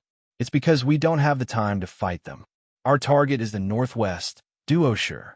Duoshi also participated this time, so we're not prepared to accept any compensation or apology from them. To tell the truth, I don't hate them for coming to make trouble. Without them, Cuckoo and I would never have been able to discover the undercurrent hidden beneath the harmonious facade. There are still many things that we haven't noticed. The people of the Great Tang aren't very clear about their position either. It's better for problems to appear early than to explode at the end. They've already done very well, but they were too greedy. They just needed to bring the goods over and dump them in the river. Now that we've caught them, they won't have a chance to dump the goods from upstream again. Idiots. It's idiots. This little one believes that they feel that it's not worth it to invest so much manpower and resources if they don't do something heaven-shaking. Little young master, you mean to say that we should first calm them down, give them benefits, and then beat them up after we're done with Duoshi? The person who had asked the question earlier asked. "No, after we're done with Duoshi, we probably won't need to fight them anymore. We'll give them money and make them lose confidence in their own currency. We'll recruit a lot of local workers. Their power class and wealthy families will use their own country's currency to exchange for money from their hands. We'll increase the number of times that Great Tang's merchant ships trade with their ports and send a large amount of goods from the Great Tang. The land route isn't easy to travel, so the water route is much more convenient. When the time comes, there will be one consequence, and that is that their currency will rapidly depreciate. With the depreciation of the currency, their purchasing power will fall, and the people's hearts will be shaken. While we're fighting Duoshi, we'll have their various local powers struggle for power. When the time comes, we'll only be paying a small amount of luxury goods and relatively more advanced technology, while they'll have to pay the price of their lives. Cuckoo and I will lead the main force of the Great Tang to fight outside, and we'll be driving the tiger to fight the wolf. Ah, wrong. It should be called driving the wolf to fight the dog. The lives of the Great Tang are valuable, and it's better than us personally fighting them, understand? Zhang Xiaobao was in a good mood today, so he exchanged a few more words with someone from the intelligence department. Brilliant, really brilliant. Little young master is really amazing. The person who asked the question got a reply. In fact, he still didn't understand what was going on, but it didn't affect his judgment, and he still praised him. Thank you. Zhang Xiaobao didn't stand on ceremony and left the person's words of praise behind. Then he said to the 4 people, "There's some work in your eyes. Go and help to pick up the river snails. You don't have to go anywhere else tonight. You can eat supper here and help to keep watch." The 4 people hesitated and ran over to help.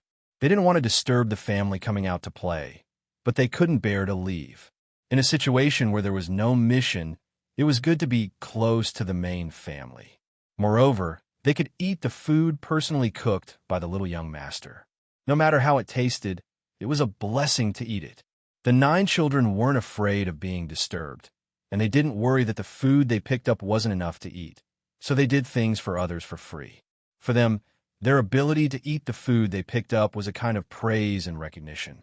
Seeing that there were 4 more people, they picked up the river snails faster.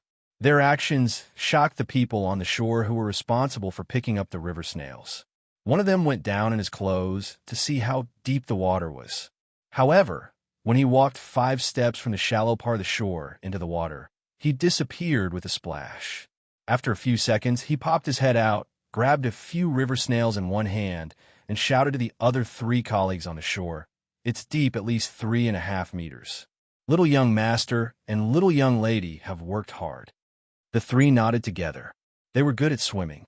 After jumping in and paddling a few times, they could pick up the river snails. However, they couldn't stand it if they did it too many times. Moreover, they were much taller than Xiao Bei and the others. Xiao Bei had 9 children, so they had to paddle down 2 of their own height before they could touch the bottom. However, from the top, the frequency of them going up and down was very fast. Just as the 4 people were sighing at how good the children were at swimming, the surface of the originally calm pool suddenly churned, and the 9 children all disappeared. The 4 people were shocked. Zhang Xiaobao and Wang Wan had already rushed toward the pool. Wang Wan jumped in first, and Zhang Xiaobao also jumped in after her. The moment they entered the water, the figures of people appeared where the water was churning. The bodies of several children, and there was also an adult. With the help of the light in the sky that hadn't disappeared yet, the 4 people who delivered the information saw that the adult's face was covered in blood, and it was still bleeding. One of his eyes seemed to be blind, and there was a piece missing in front of his nose. Blood was also continuously flowing out of his neck. However, this person seemed to have fainted. When the 9 children completely pulled him out of the water, they saw that this person was holding on to Xiao Hai's arm with one hand, and that the wrist of his other hand was also bleeding. "Let go, let go! I'll bite it off for you." Xiao Bei shouted like a crazy person, then opened his mouth and bit the hand that was holding on to Xiao Hai's arm.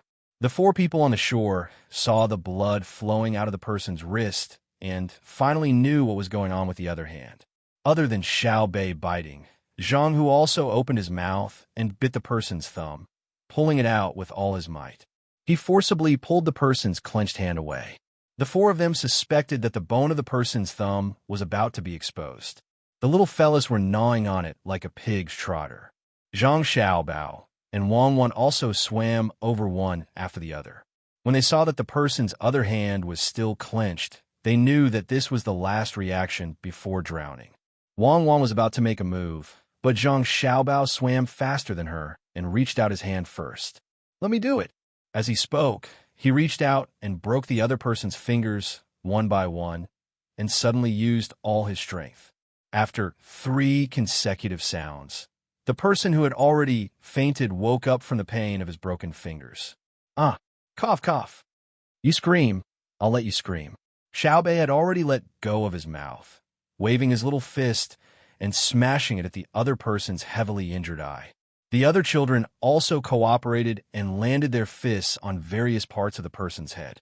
Xiao Hai, who had just broken free from the other person's hand, splashed water at the other person's mouth. "Get out of the way," Zhang Xiaobao shouted. Following the other person's arm, he used his legs to clamp the other person's body. Exerting strength in his arms, he directly carried the other person's arm behind his back in the water. Wang Wan also did the same from the other side. Then, there were 2 cracking sounds. The person's 2 arms were directly dislocated by Zhang Xiaobao and Wang Wan behind him. The person's head also fell into the water again, and a few bubbles appeared. He fainted again, not sure if it was because of the pain or because of choking. "Let's go ashore first," Zhang Xiaobao said to his younger siblings and dragged the person over with Wang Wan. The 4 people who delivered the information quickly took over. Without any instructions, they began to treat the person. He had frightened the main family's babies in the water. It was impossible for him to die so easily. "Brother, does it hurt?" Xiao Bei asked as soon as he came up, and helped Xiao Hai rub the place where he had been grabbed. Xiao Hai grinned. "It's okay. His hand is really strong. He wanted to grab my neck. Luckily, I dodged. The next time I go back into the water, I'll bring the tri-edged dagger with me. If someone comes, I'll stab him to death." Zhang Xiaobao and Wang were examined by their younger brothers and sisters, afraid that they would get hurt. In the end, they found that only Xiao Hai's arm had been scratched. There was a circle of purplish bruises on his arm, but it was not too obvious because of Shui Lung's purplish skin. "What's going on?" Zhang Xiaobao gathered his siblings together and hugged Xiao Bei as he asked. There was still blood on Xiao Bei's teeth that had not been washed away by the water. He spat out 2 mouthfuls of blood and said, "I bit him to death. Just now, when we were fishing for things, he came over. The water was mixed because of us, so we couldn't immediately see that it was a person. It was just a dark shadow. Then, he wanted to grab me. I used my foot to kick somewhere on his body and used the force to dodge. Brother Xiaohai, who was behind me, showed up. We fought and bit each other. I even used the tip of the conch to stab his eyes." Xiaohai continued. "He wanted to grab my neck, but he couldn't see. I felt the shadow come towards my head. I kicked the water, and my body rose a little. He grabbed my arm. Then I seemed to use my foot to kick his throat. Before my other hand could close, he stopped moving. Yes, he was unlucky. He calculated the wrong person." Zhang Xiaobao nodded and said. Chapter 1101. The 4 people who came to deliver the information saved the attacker who had fainted from drowning. This person seemed to be quite strong-willed. After waking up, he didn't struggle. He sat there without saying a word. He wasn't like other people who pretended to be strong-willed, glaring angrily after being caught. He used his remaining eye to calmly look at Zhang Xiaobao, his pupil almost losing focus. Wake up! Stop dreaming. You didn't catch him to threaten my brother and sister, but we caught you." Xiao Bei picked up a suitable stone from the ground. When she saw that the person in front of her had woken up, she swung her arm and smashed it on his forehead. She said angrily because Xiao Hai's arm was bruised. That was her brother. After being hit, the eyes of this seemingly tough man regained focus, and a trace of panic appeared on his face. His throat issued a painful groan, but he couldn't say anything. It seems like this was caused by Little Hai kicking his throat when they were underwater. Xiao Bei stuck out her chest and put her hands on her waist. She continued to attack him verbally. "Little guy, you dare to scheme against us? You think you can use us to threaten my brother and sister? Do you think you can do whatever you want on land? You'll choke to death." The person glared at Xiao Bei. Suddenly, he felt dizzy and fell backward. No one supported him. His head fell to the ground and made a sound that could only be heard when a ripe watermelon was knocked on the ground. "He's exhausted." One of the people who came to deliver the information went over and touched the person's neck. He raised his head and said to Zhang Xiaobao and the others. Zhang Xiaobao nodded.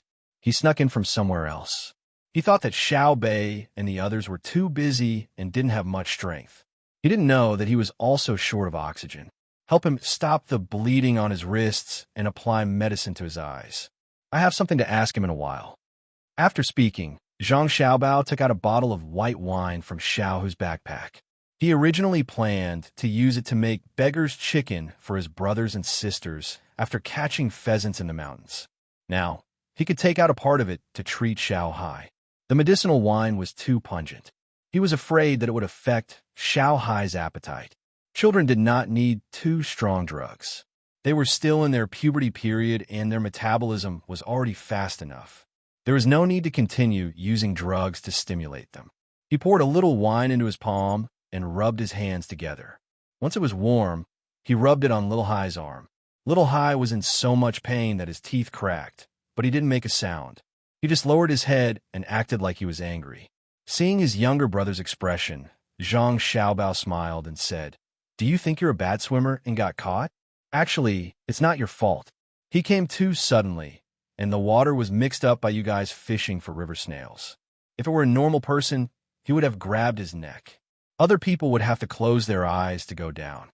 Xiao Bei dodged it. Little Hai still thought that his ability was not good enough. In his opinion, he should have dodged as well, and then the 9 of them would have beaten him up. In a situation where the opponent did not have any ability to resist, they would drown. Xiao Bei blocked your vision. Otherwise, you could have dodged it. Be content. If it were on the shore, unless you use guns, you can only rely on your fists, feet, and teeth. Even if there were 9 children of your age, you still wouldn't be able to beat one person. As Zhang Xiaobao spoke, he glanced at the person who had woken up again and felt sad for him. One of the 4 people who sent the message, while bandaging the injured person's wrist, said to him disdainfully, "What else can you do besides sneak attack?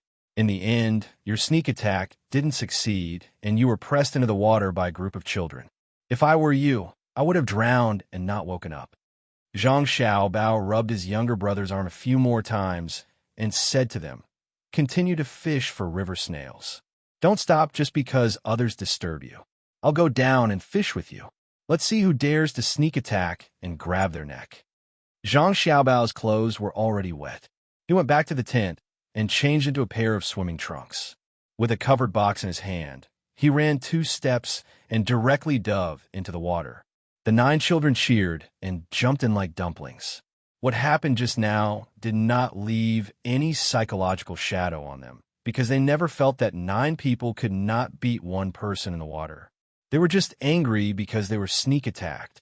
Wang Wan lit the fire and changed her clothes. She found a stick, put the clothes on it, and put it next to the fire to dry. When she was done, she took a knife in her hand and asked 2 of the 4 people to drag the person who had sneaked up on them to the mountain where there was no one. When Zhang Xiaobao and his brothers and sisters had caught enough river snails for everyone, Wang Wan came down from the mountain with the 2 people, but she saw the person being dragged over. Zhang Xiaobao poured the last box of river snails into the folded bucket and asked, "Are you done asking? Did you get any useful information?" Wang Wan nodded. "Yes. I promised him that as long as he said it, I would send him overseas and let him live a comfortable life. He said a lot, but I lied and killed him." "Actually, you didn't lie. There's a poem as proof." Suddenly, he heard that there was a mountain of immortals on the sea. The mountain was in the void. If he didn't die, how could he enter the void? He had to endure the pain while he was alive. It was better to die, Zhang Xiaobao said. In fact, he wanted to say that this was what you did. If you confessed, you would be lenient. You would be in prison for life. At this time, Xiao Bei came over and asked, "Sister, did he say that he was no match for us in the water?" "Yes, he said that he regretted attacking you in the water. Otherwise, with our dogs and eagles, we wouldn't have been able to find him. He also said that with his swimming skills, as long as he didn't appear, he would be able to leave the vicinity of Mount Lu. From then on, he would be able to live the rest of his life in peace. The 2 of you can prove it," Wang Wan said to Xiao Bei, then looked at the 2 people who followed her to the interrogation. The 2 of them nodded repeatedly, as if they were telling the truth. Xiao Bei nodded in satisfaction. "Actually, even if he didn't say it, he would think that way. I know that if we fought fairly in the water, it would be easy for me to take care of him alone. He wouldn't be able to catch me. Yes, our Xiao Bei is the best." Zhang Xiaobao praised, then looked at Wang Wan. Wang Wan continued. He could be considered a small leader. He said that he secretly followed the sect leader to where he was hiding. It was behind a waterfall, and there was probably a cave. He also said that the reason they were hiding at Mount Lu wasn't to attack us, but to set up something to ignite the fire. When the time comes, the fire will burn the vegetation of Mount Lu. First, it can burn tourists to death. Second, it can burn the vegetation of Mount Lu, which will affect the construction of our railway. Our railway is still using wooden sleepers for shock absorption. We don't have enough raw materials for cement. Most of the cement is used on the riverbanks and the houses of the rich, as well as the biogas pools and schools in various villages and counties. Furthermore, it's not convenient to transport the cement sleepers. The shock absorption layer below also requires other stones and soil. With so much manpower and material resources, it's better to use stones to build ordinary roads. Third, they want to see the effect of burning Mount Lu. If the effect is good, our Tang Empire still has many mountains to burn. The 100-year-old trees can be burned, the wild fungi used for food can be burned, and the animals in the forest can be burned to death. It will hinder our tourism industry and destroy our ecosystem. The 4 people who came to deliver the information didn't know what effect burning forests would have on the Tang Empire. In the past, forests were burned to make farmland, but it was not allowed in recent years. The main family said that forests were useful, but until now, they didn't see any big use. It was better to have more fertile farmland. What's with your expressions? Xiao Bei was unhappy when he saw the 4 people's disapproving expressions. Why don't you learn more? Building a house requires wood. Even if cement is used, the doors and windows also need wood. If everything is made of metal, the Tang Empire can't bear to do so. Chopsticks for eating need bamboo and wood. Ships also need wood.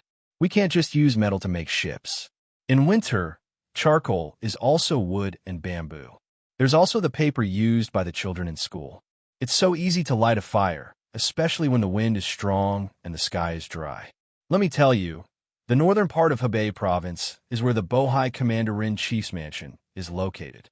The forest is covered in snow all year round, so a fire can be lit. When they burn all the trees in the Tang Empire, we're finished. Xiao Yuan, you add on. Xiao Bei counted with his fingers and said to the four people. Xiao Yuan was stunned for a moment. After muttering, he said, also, when there are trees, it can rain and the water and soil can stay. When there are no trees, you know the desert. The result is like that.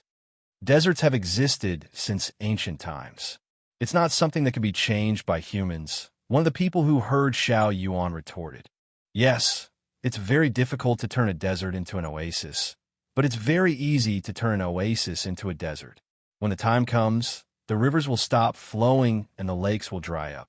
It's very scary. You haven't seen it before, so of course, you don't know. Xiao Yuan explained to the other party as if he had seen it before. He also heard about it from stories. Zhang Xiaobao and Wang Wan told stories to their younger siblings not only to promote their learning, but also to define and change their personalities.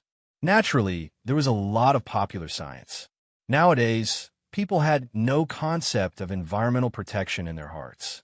They were not allowed to destroy forests and build fields casually. This was enforced by them. Not all trees were forbidden to be cut down. There were different places. Even if they were to be cut down, they had to be cut down in a planned way. Zhang Xiaobao and Wang Wan also admitted that the power of nature itself was very strong. Deserts, volcanoes, and the vicissitudes of life could not be changed by humans.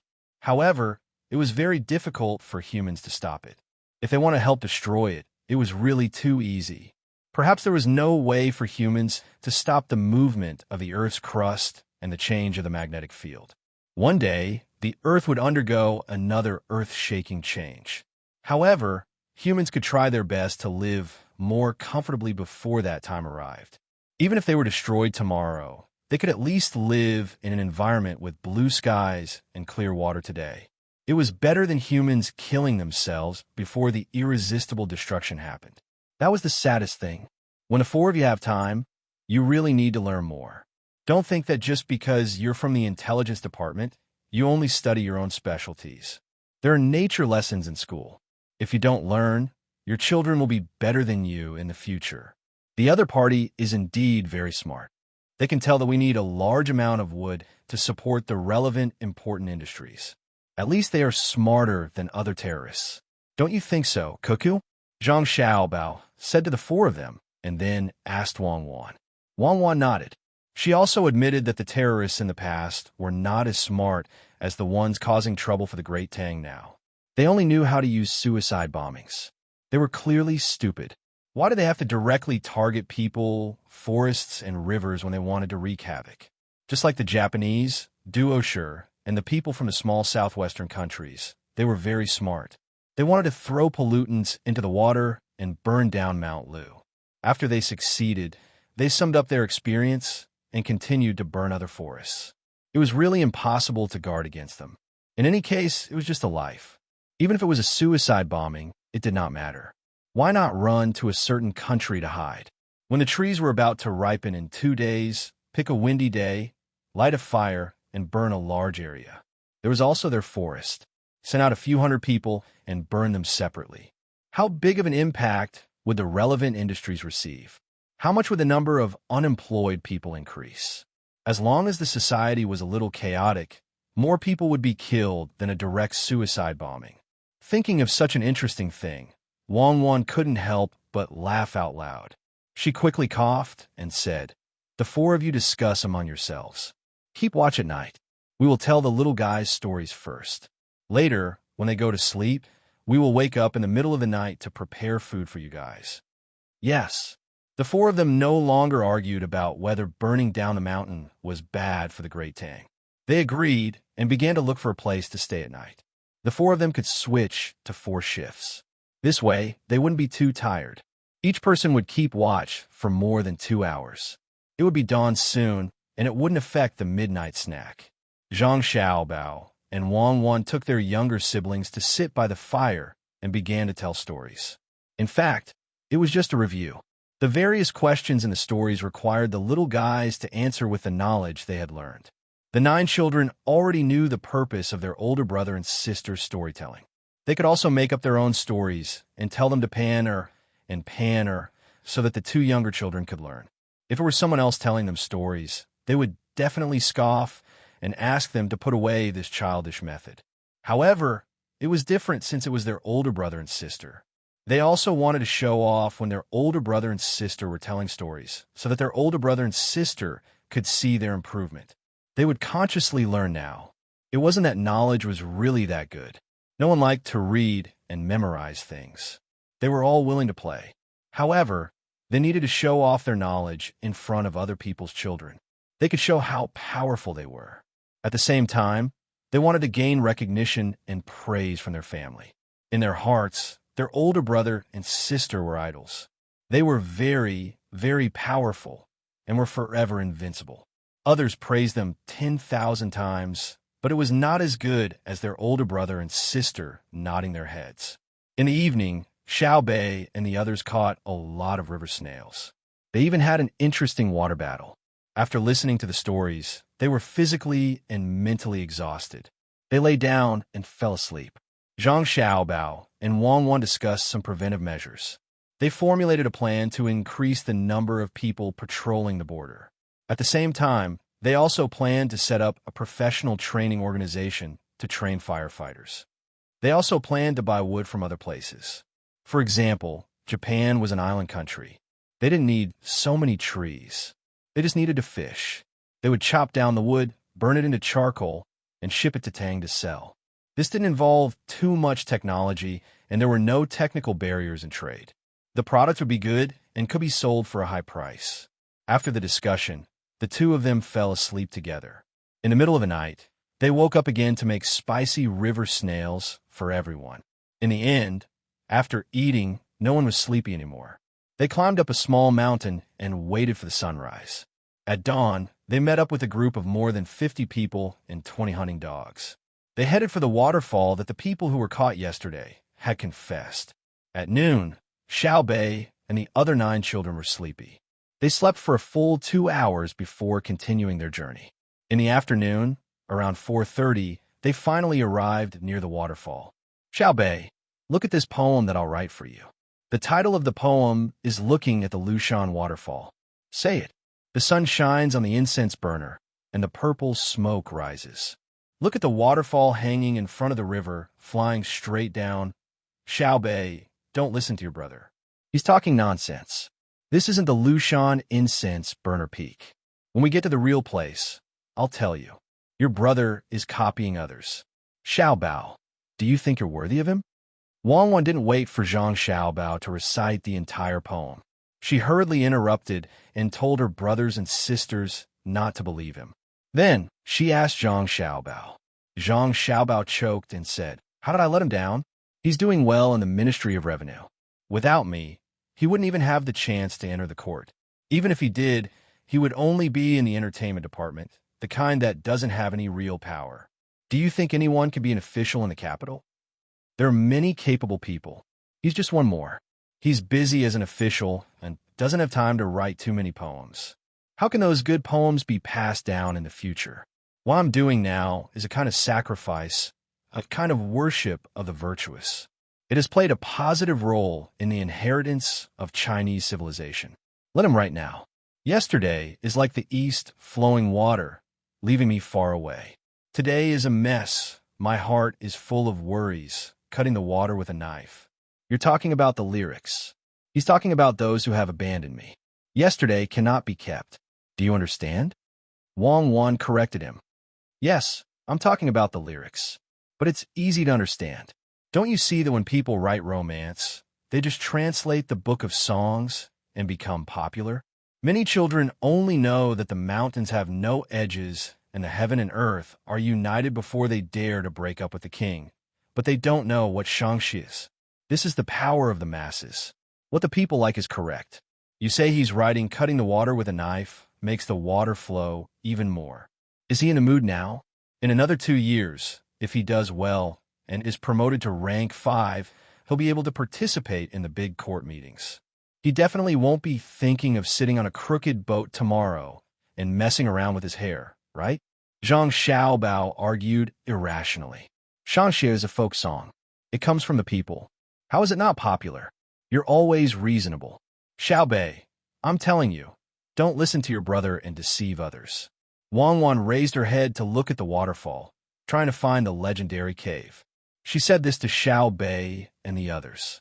Xiaobei also raised his head to look at the waterfall.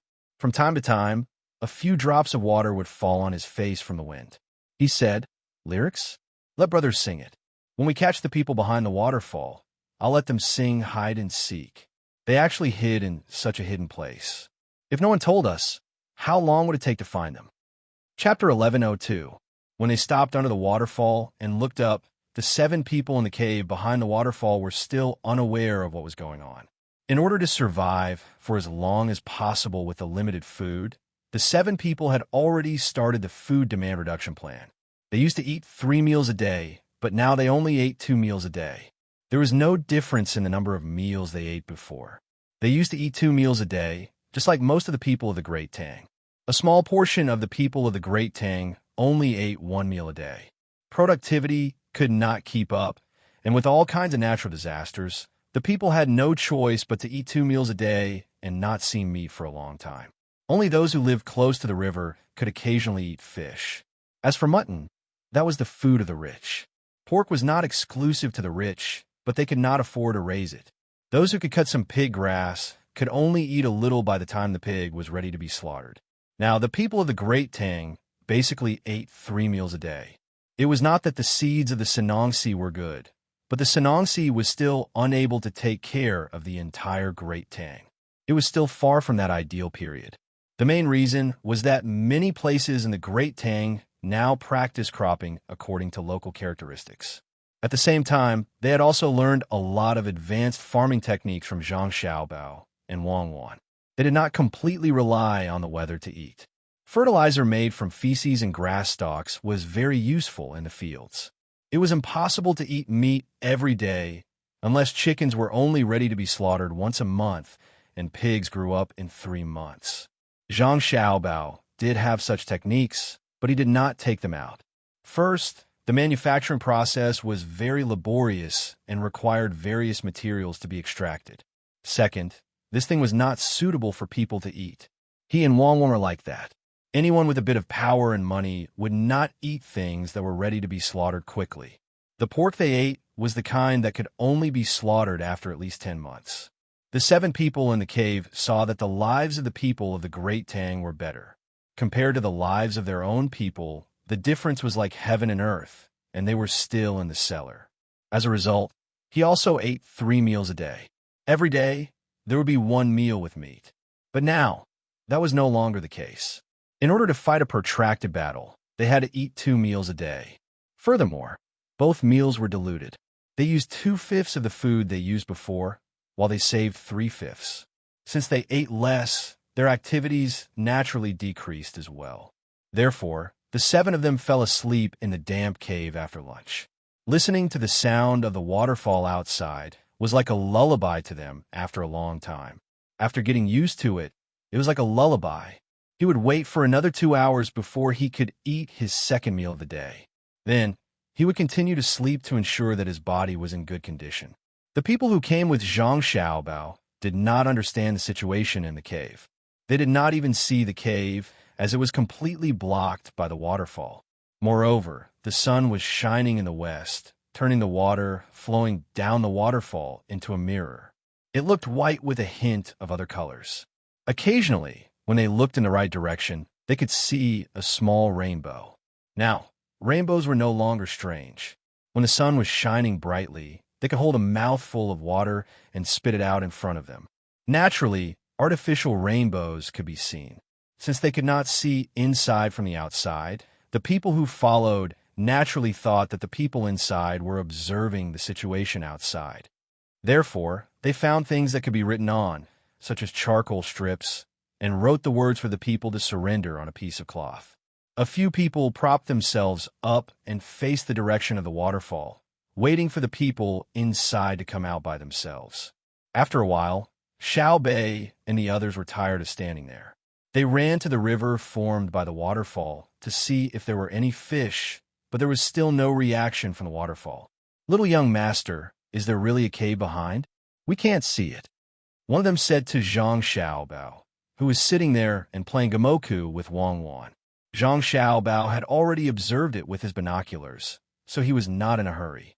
His purpose in coming here was not to directly capture people. His subordinates would do that. He wanted to bring his younger siblings to play. He had seen Mount Lu's waterfall many times, so it was not attractive to him. He guessed that Wang Wan was the same, although Mount Lu back then could not be compared to the current one. However, to his younger siblings, Mount Lu was still full of color. The flowers, birds, fish, and insects, as well as the unique natural scenery of Mount Lu, made his younger siblings very happy. The happiness of a child was usually very simple. Even if they learned a few lines of a new song, they would be happy for the whole day if they could sing it. Even if they did not spend it, they would just hold on to it and not buy anything when they passed by the market. Many adults found that as they earned more and more money, they could not find the happy times they once had. Perhaps it was because of a sense of responsibility, or perhaps it was because they had experienced too much that their hearts had become numb. However, the most fundamental reason was that the adults had begun to learn to accept their fate. Their hearts were no longer filled with dreams, or perhaps they were not willing to dream. Zhang Xiaobao knew that his younger siblings would not be happy for the whole day because of a few copper coins. This was a kind of sorrow in happiness. Once the little ones were worried about money, the amount of money they needed was definitely not a small amount. Most of the time, the happiness of the little ones actually came from the happiness of other children. A few 100,000 strings of cash was just a number to them. They would not look at the money and laugh out loud. Just like the old crosstalk once said, if you can laugh when you look at money, then you will get an illness that money cannot cure. If they really put a pile of paper money in front of their younger siblings, they would only feel that it was taking up space.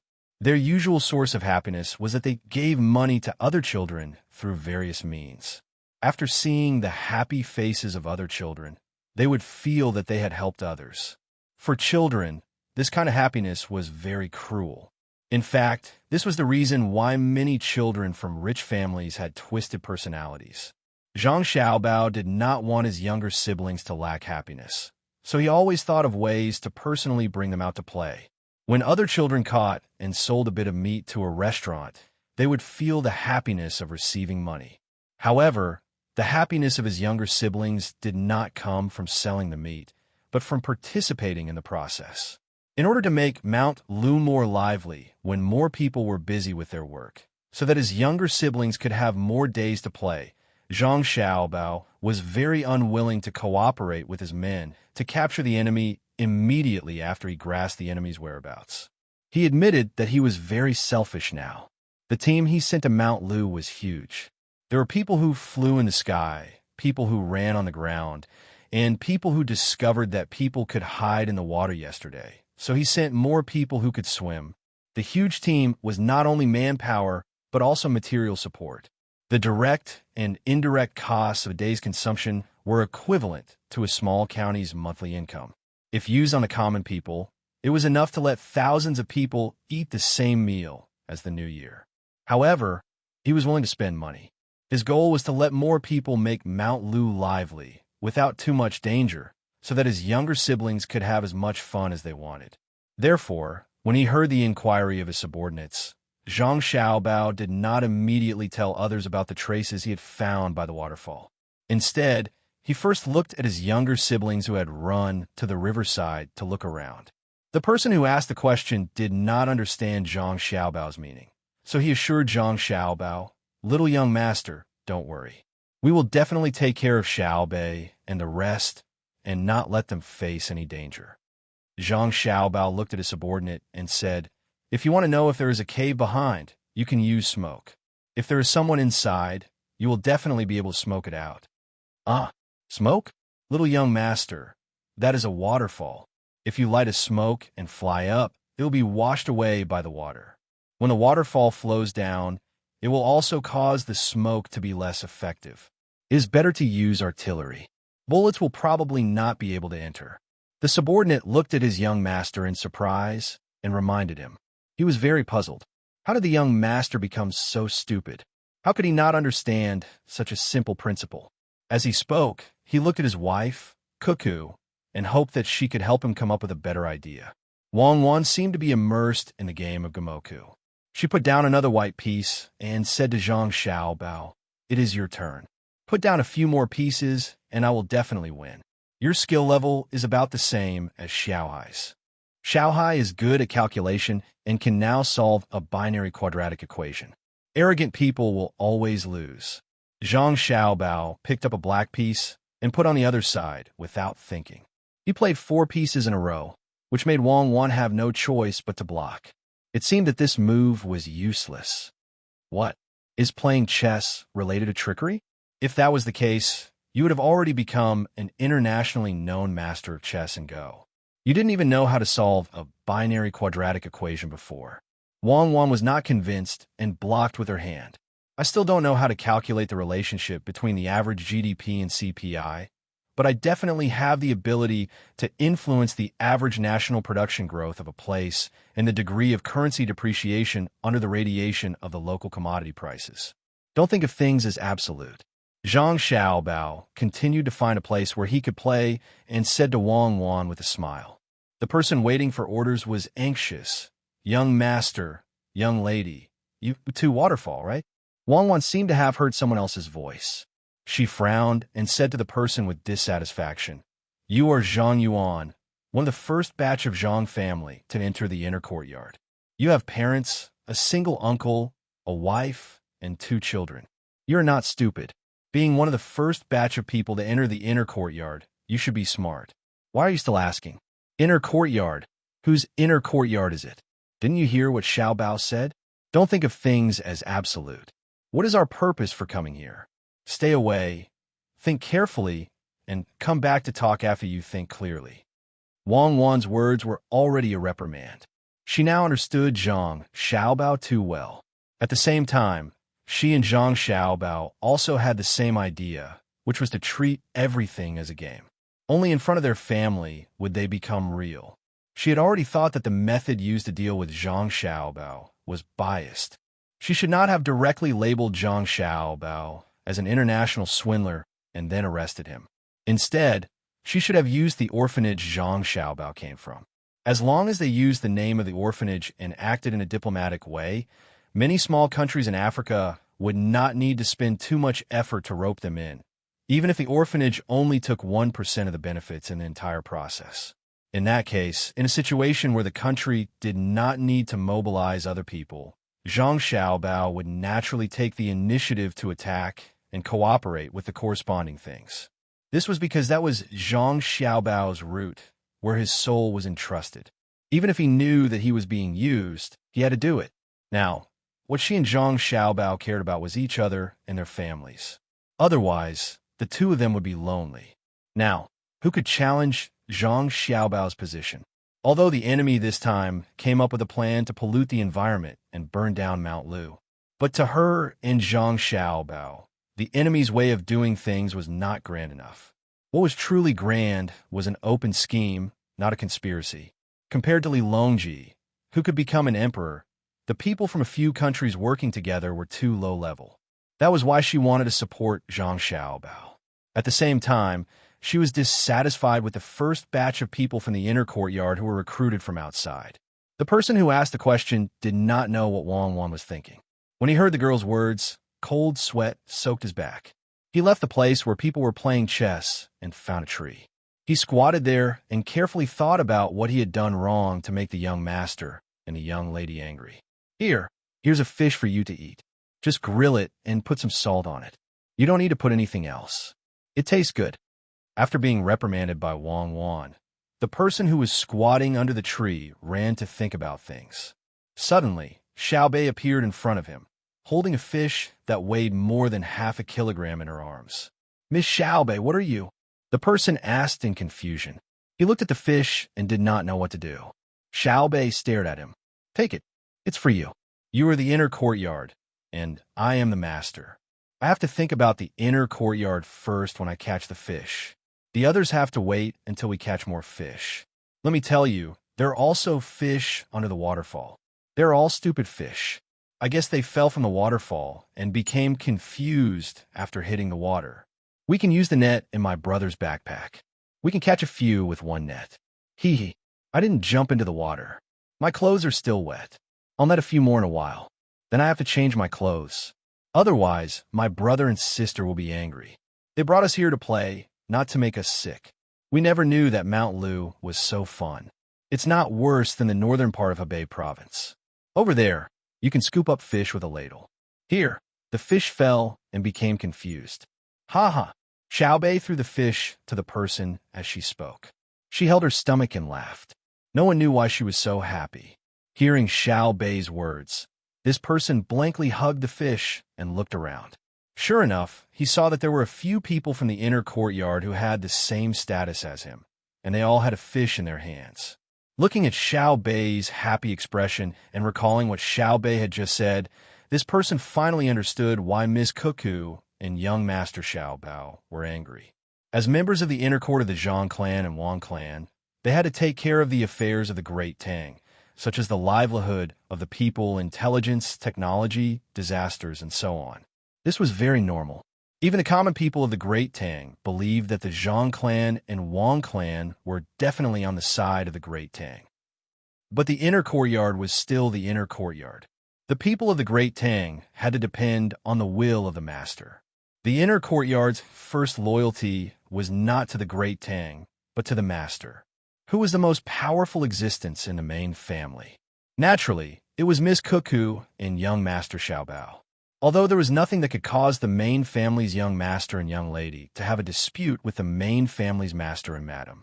However, everyone in the inner courtyard knew that if the young master and young lady wanted to kill someone, the main family's madam and master would not be able to stop them even if they wanted to. But if the main family's madam and master wanted to kill someone, and the young lady and young master said that it was useful to save them, then they would definitely save them. Master and madam would definitely not kill someone when the two of them were against it. But now, the two people with the most authority in the main family had brought their younger brother and sister to play. He could not see the situation clearly and insisted on letting them come up with ideas to catch the bad guys. He even questioned the situation behind the waterfall. Of course, the main family was angry. Since they already knew the bad guys' methods, why did they have to end it immediately? Wouldn't it be better to play with Xiaobei and Xiao Yuan for a while? Thinking back to what Xiaobei had just said, "You are the inner courtyard, and I am a master. I have caught the fish, so I have to think about the inner courtyard first." For a moment, this person did not dare to raise his head to look at Xiaobei. "Hey, say something. You should at least thank us. We caught the fish ourselves. Let me tell you, if you want to eat fresh fish, you don't need to put too much seasoning. A little salt is enough. I have experience. It's fine to roast the outside of the fish. The meat inside is still tender. Actually, Big Brother has other things to do. Otherwise, Big Brother would have roasted the fish for you. The outside wouldn't be burnt. Really, wait. I'll continue to catch fish with them. The people above don't come down. I really want to climb up myself, but it's too dangerous. I'm not afraid of falling. It's just a waterfall, but I don't know how to climb that mountain. It's almost straight. I reckon only Big Brother can climb it easily. All right, I won't talk to you anymore. I'm going to catch fish. Remember, this fish is yours. No one is allowed to snatch it. Tell me who wants to snatch it, and I'll take care of him." Xiaobei said a few more words to this person, then turned around and ran off into the distance with his two little legs. Looking at Xiaobei's leaving figure, this person took a deep breath, stood up, and walked to Zhang Xiaobao and Wang Wan. Looking at the two people who were still playing chess, he lowered his head and said, "Little young master, little miss, I know I was wrong. I don't bother, okay? What wrong? I asked you to light the cigarette. What does it have to do with you being wrong? Go, what's wrong with the waterfall? If the smoke is thick enough, even the waterfall can't block it. What if there are other ventilation holes in their cave? Smoke is not meant to make people faint. Do you know? Zhang Xiaobao said impatiently. If it were someone else who suddenly heard a new word, they would not understand it. But Zhang Xiaobao and Wang Wan were used to the new words of the little young master and little miss, and they had learned them. Hearing the little young master's words, this person was even more grateful. He knew that the little young master understood what he wanted to say, but didn't let him say it. It was nothing more than a kind of care. Yes, I know. Light the cigarette. Little young master, little miss, I won't make the same mistake in the future. When it's time to light the cigarette, I'll let little Miss Xiao Bei and little young master Xiao Yuan do it personally. They have good intentions, and the cigarettes they light are the most terrible for bad people. This person did not continue to say what he was wrong about. Since they were not willing to listen, he understood that they wanted to see what he would do in the future. Therefore, he asked who the person who lit the cigarette was. It meant that he knew what was going on and was willing to be played by the little guys of the main family. Chapter 11:03. Zhang Yuan, who knew that he had made a mistake, tried his best to correct it. He ordered people to collect branches and grass. Some were from previous years, some were moist grass and branches that were still budding this year. There were even some that had been simply fermented under the roots. After observing the direction of the wind, he found a place where the wind was blowing and piled them up into a pile.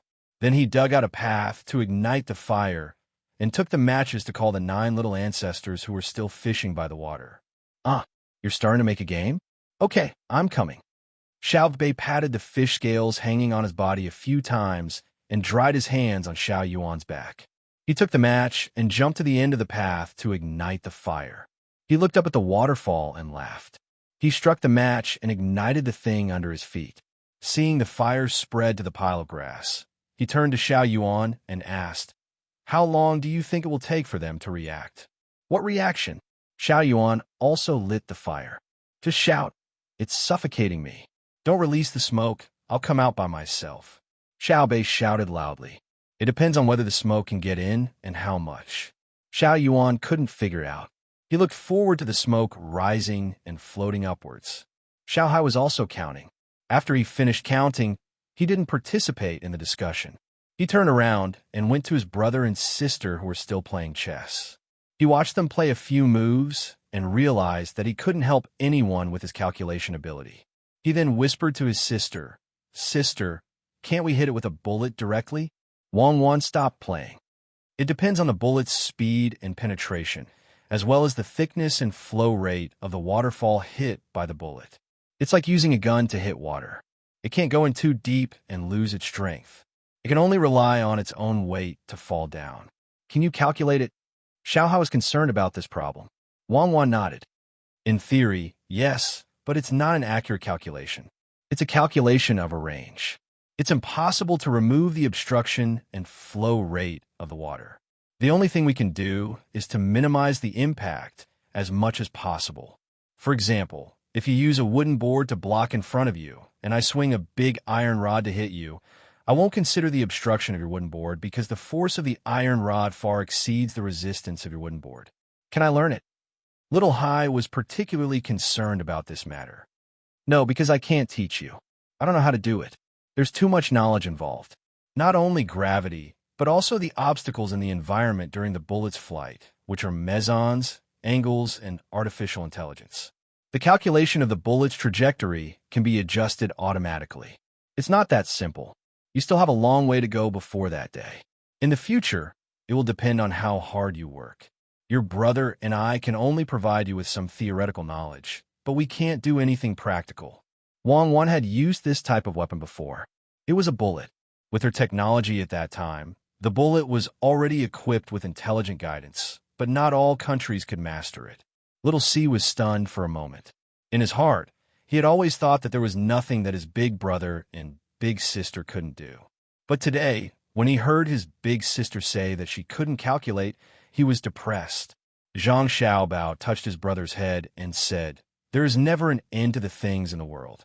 It requires the efforts of many people. All we can do is to keep exploring. However, the more we know, the more we will discover our own ignorance. The higher we fly, the more we will know the depths of the sky. I'm not talking about the atmosphere.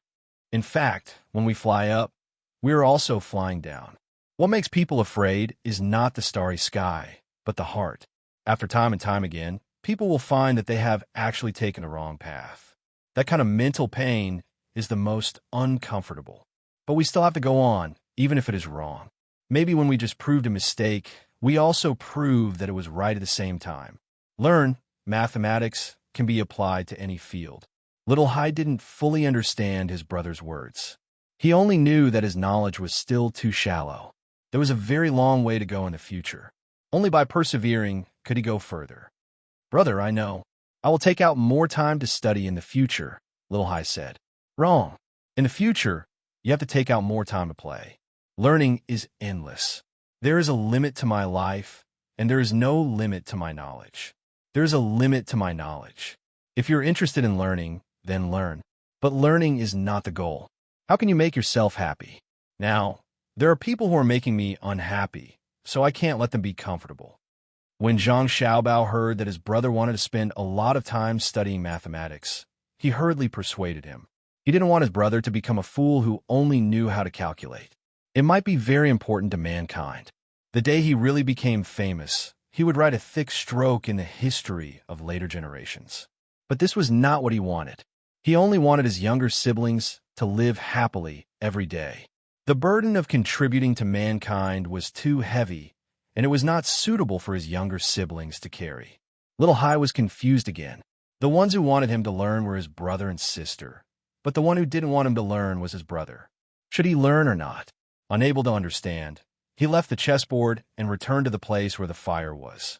Looking at the billowing smoke, he guessed how long the people inside could hold on. Using smoke to smoke the cave behind the waterfall was not very effective. Most of the smoke was blown away, and some of the smoke was scattered by the waterfall. Less than 1% of the smoke could enter the cave. Even so, the people did not give up. They still added leaves and grass to the fire regardless of their tiredness. It was already dark. In addition to the fire specially used to smoke people, the people also lit a pile of bonfires. They set up pots to cook or directly roasted fish and wild animals. Xiao Bei, who had changed her clothes, held a cup of juice in her hand and ran around excitedly. She scooped a spoonful of food from the pot to eat and ran to another barbecue place to cut a piece of meat. From the beginning to now, she had not been idle. She could not be idle, but the 7 people in the cave could not be idle either. No matter how small the proportion of smoke entering the cave was, it could not withstand a large number. There were many bonfires, and with a slight change in the wind direction, the waterfall, which was almost completely covered by the smoke, could not protect the people in the cave. Before the people below started cooking, the people in the cave were awakened by the smoke. This time, it was not only the sect leader who coughed, but the other 6 people also coughed with him. The 7 people had moved to the innermost part of the cave, where there were vents leading to other places. There were a total of 3 vents. The 7 people took turns to breathe through the vents. They also cleverly wet their clothes to cover their faces. When one person breathed twice in front of the vents, he would hold his breath and give up his position. The second person would go over to breathe, and this rotation made them feel much better. But the 7 people were very clear that they could not continue like this, otherwise they would not be able to eat. Moreover, the smoke outside seemed to become thicker as the night came. Sect leader, this is not good. We have to think of a way. Have we been discovered? The person who went down to observe the fireworks first used the air in his lungs to speak when his mouth came into contact with the vents. Then, he took 2 deep breaths and could not help but cough. The vents did not always let in the wind from the outside. No matter what, the smoke in the cave was still a little hot, and it also increased the density of the air in the cave. Although it was only a little increase, the air circulation was formed because of this little change. Therefore, the smoke in the cave also drifted out of the vents. Even if one used their hands and wet clothes to block it, it could not be completely blocked. When one breathed through the vents, they would naturally inhale. It was the same for all 3 vents. This sect leader took up one of the vents alone, and the other 2 were used by the 6 people in turn. He was already coughing and short of breath, so it was impossible for him to switch with the others. When he heard the words of the people beside him, he wanted to speak, but first coughed. After coughing for a while, he breathed twice in front of the vents and finally spoke. "Go and see if they set the mountain on fire, or if they know that we are behind and come back after a look. Go quickly." "Ah, I go." "Okay." This person was shocked. After hesitating for a while, he gritted his teeth and agreed. After a few more breaths, he took a deep breath and held it. Using his wet clothes to cover his mouth and nose, he narrowed his eyes and ran towards the cave entrance. When he reached the cave entrance, he found that there was only thick smoke in front of him. He could not see the situation outside at all. As for the water, he could only feel the water splashing on his face. He could not see the shadow of the waterfall. The water did not emit light, and it was usually very dark at night. He wanted to go down like last time, but he knew that it was absolutely impossible. No matter how good his throwing skills were, he would not be able to hit a nail at night. Even if he was lucky and went down before he was smothered to death, would he be able to come back at night? Just when he did not know what to do, a gust of wind blew the smoke outside away. At this time, he finally saw the situation outside. The vague and hazy light shone in from the waterfall, and the water of the waterfall was also blown away by the wind. The swaying fire on the ground outside left a shadow in his eyes for a moment. At this time, the wind passed and the smoke gathered again. He endured the shock in his heart and ran back as fast as he could. He wiped his eyes with his wet clothes and snatched the vents. After taking 2 more breaths, he gave the vents to others and went to the side of the sect master. It is all fire below. There are many people. It seems that they are eating there. The smoke is blowing here. Smoke? Silly. How could smoke make us like this? They deliberately let the smoke out. It's over. I didn't expect that they would find us hiding in the cave. The big thing is over. You're good. Jump down later and bring back what we know in the Tang Empire. The sect master, Wei Wei, moved aside so that the other person could breathe the air of the vent. He did not care whether he coughed or not and gave the order. Sect master, don't give up. If they're suspicious, maybe they will use smoke all the places with waterfalls to test us. If we persist, we will be able to avoid them. The person advised. He did not want to jump down now. Although he was not afraid of being found by the people below, the sound of him jumping was not as loud as the sound of the waterfall. But if he jumped down from here, it would be very difficult to swim to a safe place alive. If he was not careful, he would be hit by the water of the waterfall into the whirlpool. The sect master thought for a moment and nodded. Then let's wait and see. So the 7 people continued to struggle to deal with the smoke. With the vents, they felt very uncomfortable. They would not die from the smoke, but every time they breathed, they would inhale a part of the smoke, followed by coughing. Then they had to continue to gasp for breath, which was more painful than directly killing them. Why haven't they come out to surrender? Did the people we caught earlier lie? Or did they already leave the cave? Or did they die from the smoke? Xiao Bei ate a lot of food. He ate 1 or 2 mouthfuls in front of the bonfire, but couldn't resist eating too many times. When he was full, he no longer jumped around and ran. Instead, he went up the mountain to check the pills. He ate them bit by bit like snacks, rubbing his stomach with one hand and stuffing them into his mouth with the other. His legs slowly moved as if he was taking a stroll. A lot of mosquitoes flew over, and when they landed on the fire, they were burned to death, making crackling sounds. Looking at the stars in the sky, Xiao Bei began to feel annoyed. He said to his brother and sister who were still eating slowly. Zhang Xiaobao was roasting fish and eating it piece by piece. When he heard his sister's words, he was also surprised. He guessed, could it be that he fainted from the smoke? Is there any news from the people who are searching everywhere with torches, saying that they have found smoke coming from somewhere? I'll go ask. Xiao Bei rubbed her stomach and went to ask. After a while, she returned and said, not yet. Let's wait for a while. It's not convenient to search at night. If I had known about the smoke in the morning, it would have been fine in the afternoon. Let's stop for a while first. If he fainted and everyone died from the smoke, I can only hope to catch people as evidence. Zhang Xiaobao ordered. The piles of fires used to smoke people were extinguished. The wind blew for a while, and the whole world seemed to cool down. Zhang Xiaobao said to his sister, "See if the water is cold. If you can take it, go down and swim for a while. The food in your stomach should be more or less digested. In the future, control your eating.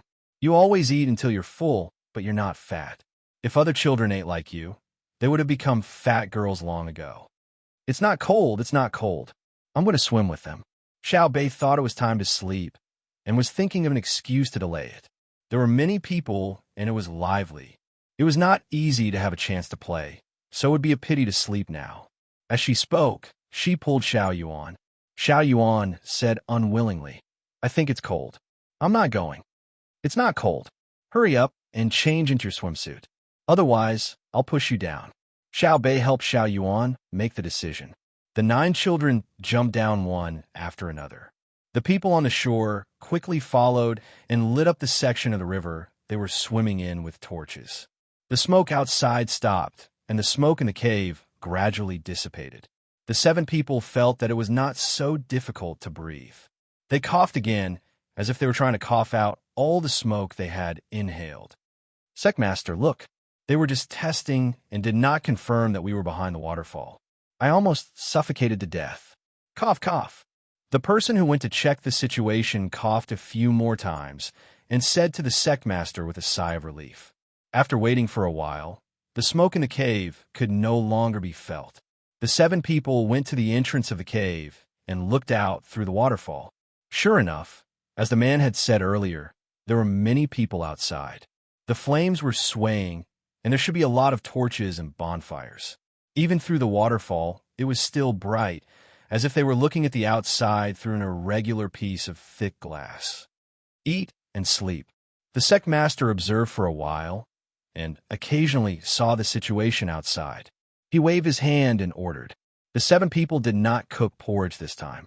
Instead, they casually took some rice and put it in the wind. They ate some salted vegetables and had no clothes to cover themselves. They lay there and endured the discomfort of their bodies, forcing themselves to quickly fall asleep.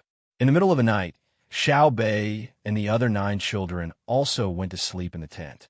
The others took turns to keep watch. Early the next morning, the 7 people in the cave woke up. The sun had just risen from the horizon, and they really could not sleep. In order to save on food, they did not move much other than sleeping, so that their bodies would not be so tired. Just as they were waiting for the people below to come to another place in the morning, they suddenly found that smoke was pouring into the cave again. Moreover, the smoke this time was even more uncomfortable than the smoke from last night. "Cough, cough, cough, what smoke is that? It's so smoky. What's that smell?" When one person smelled the smoke, he immediately covered his mouth and nose with wet clothes and ran toward the wind. The other 6 people did the same.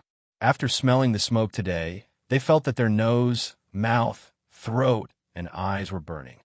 "Is this how the smoke is made? It's really fun. It looks more solid than last night's smoke." Xiaohu looked at the bonfire and said happily, "Today's smoke was added. It was mixed with animal feces and the fur and fat of the animals that were hunted for food yesterday. After it was lit, the smoke formed was more solid than yesterday's smoke.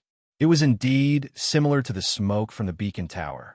The smoke looked black with a hint of yellow and yellow with a hint of white. In any case, it was a mixture of all kinds of colors. With one look, one would know that it would be uncomfortable.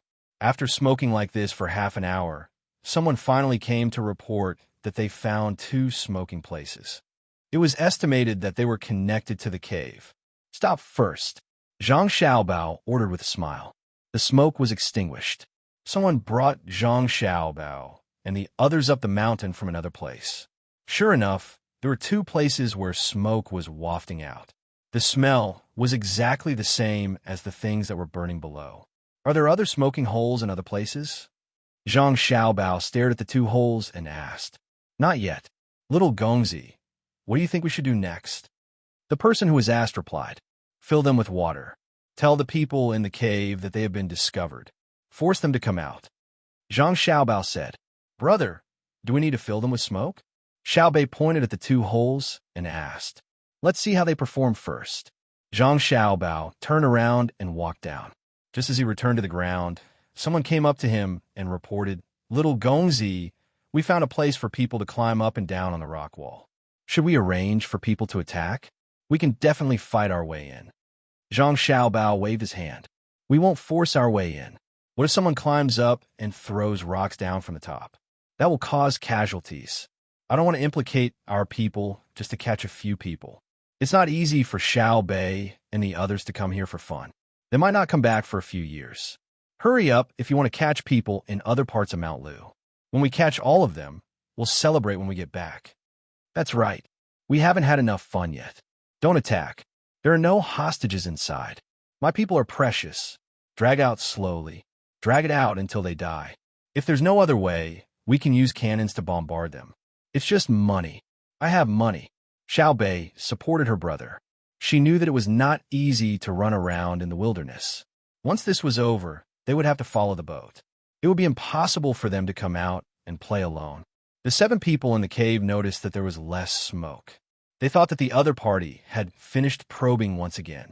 In the end, they saw that 2 of the 3 vents had started to leak water. They could no longer use them for ventilation. The 7 people were shocked when they saw the water. Their first thought was that they had been discovered. Then, they saw the water flowing towards the mouth of the cave. More and more water was coming out. Once again, they confirmed that they had been exposed. "Sect leader, what should we do? Block it?" One of them asked the sect leader. "It's no use. Block 2 vents. Even if they don't find the other one, once they continue to leak water and use smoke outside, there will only be 1 mouth left. Can we still switch? Later, when the 6 of us surrender, you take the opportunity to jump down. You must send the news back. This is a matter of life and death." The sect leader gave the order to the person with the best skills. "Sect leader, why don't I take you with me? If we're lucky, we might be able to escape. Otherwise, if you're captured, won't they use you as an excuse to attack us?"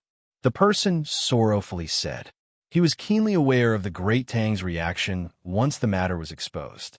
To be more precise, Zhang Xiaobao and Wang Wan would retaliate, and he began to regret coming here to cause trouble. "Relax. No one will admit to it. I'll just say that it was my own idea. I could have just died, but if I really did die and didn't give them an explanation, they'll vent their anger on our country. I alone will take all the blame." The sect leader seemed to age a great deal as he sighed. While the 7 were discussing, shouts came from outside. Some were yelling directly, while others were using loudspeakers, but the voices were fairly uniform. The meaning was that the people inside should surrender. If they resisted, they would be captured and would not have a good ending. This was the method that Zhang Xiaobao and Wang Wan had often used. Of course, without a hostage, there was no need for a negotiator, and they didn't care if the people inside would harm themselves. "Let's go. Get ready. There are quite a few people here. It's worth it to send so many people to capture me." Hearing that the sounds outside could faintly be heard over the movement of the waterfall, one could imagine how many people were outside. The sect leader helplessly shook his head and looked at the other 6. He wanted them to help him get out. This was what they had done when they came in. 5 of the 6 would be captured together.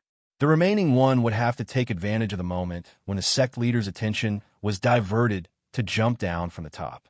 Then, he would have to see if his luck was good enough to avoid the whirlpool and escape. That way, he would be able to send back all the information he had gathered, especially the gun manufacturing techniques that sect leader Qi had shared with him. Although the firearms could only be used to shoot birds, it was definitely the foundation. Moreover, it was said that the Zhang Xiaobao and Wang clan trained in this way. When the time came, his people could also train. When there was an opportunity in the future, he could obtain other firearms from the Great Tang and immediately learn how to use them. Just like the previous person, the 6 of them carefully looped the rope. One of them was responsible for carrying the sect leader and slowly moved out. The place where the rope was missing and they had to climb with their bare hands was very dangerous. Zhang Xiaobao's side also very kindly sent people to hold up a few large nets that were prepared to catch people who accidentally fell down to prevent people from falling to their deaths. The 6 people persevered and seemed to have exhausted all their strength. Finally, They reached the bottom. As soon as their feet touched the ground, they were tied up and carried to Zhang Xiaobao's side. At this moment, the remaining person in the cave took a deep breath and slowly exhaled. Then, he took a little more breath and exerted force on his feet. He opened his arms and then closed them over his head. With a leap, he fell down the waterfall. The moment he fell into the water, he felt the world spinning. Relying on his swimming ability, he held his breath and stretched his body as far as possible, allowing the tumbling water to push him out of the whirlpool. Needless to say, his idea was good. He did not enter the whirlpool and was endlessly spinning. Instead, he was washed away by the water and rolled out.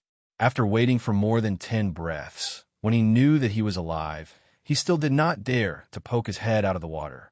Instead, he stuck to the side of the shore and used his hands and feet to stay underwater. After a while, when his eyes were about to pop out, he finally poked his mouth out of the water and controlled his voice to breathe. He did not even dare to poke his head out to see the sect leader situation. He was afraid that his gaze would be noticed by others.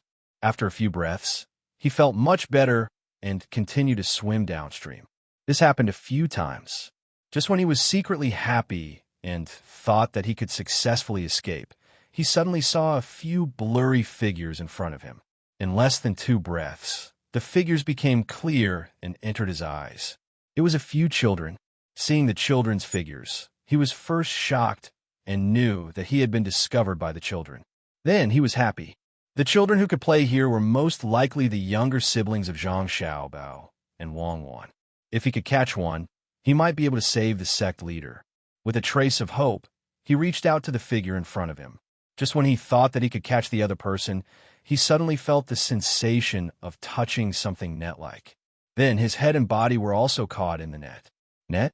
The person who sensed that something was wrong was very clear about the consequences of being caught in a net in the water.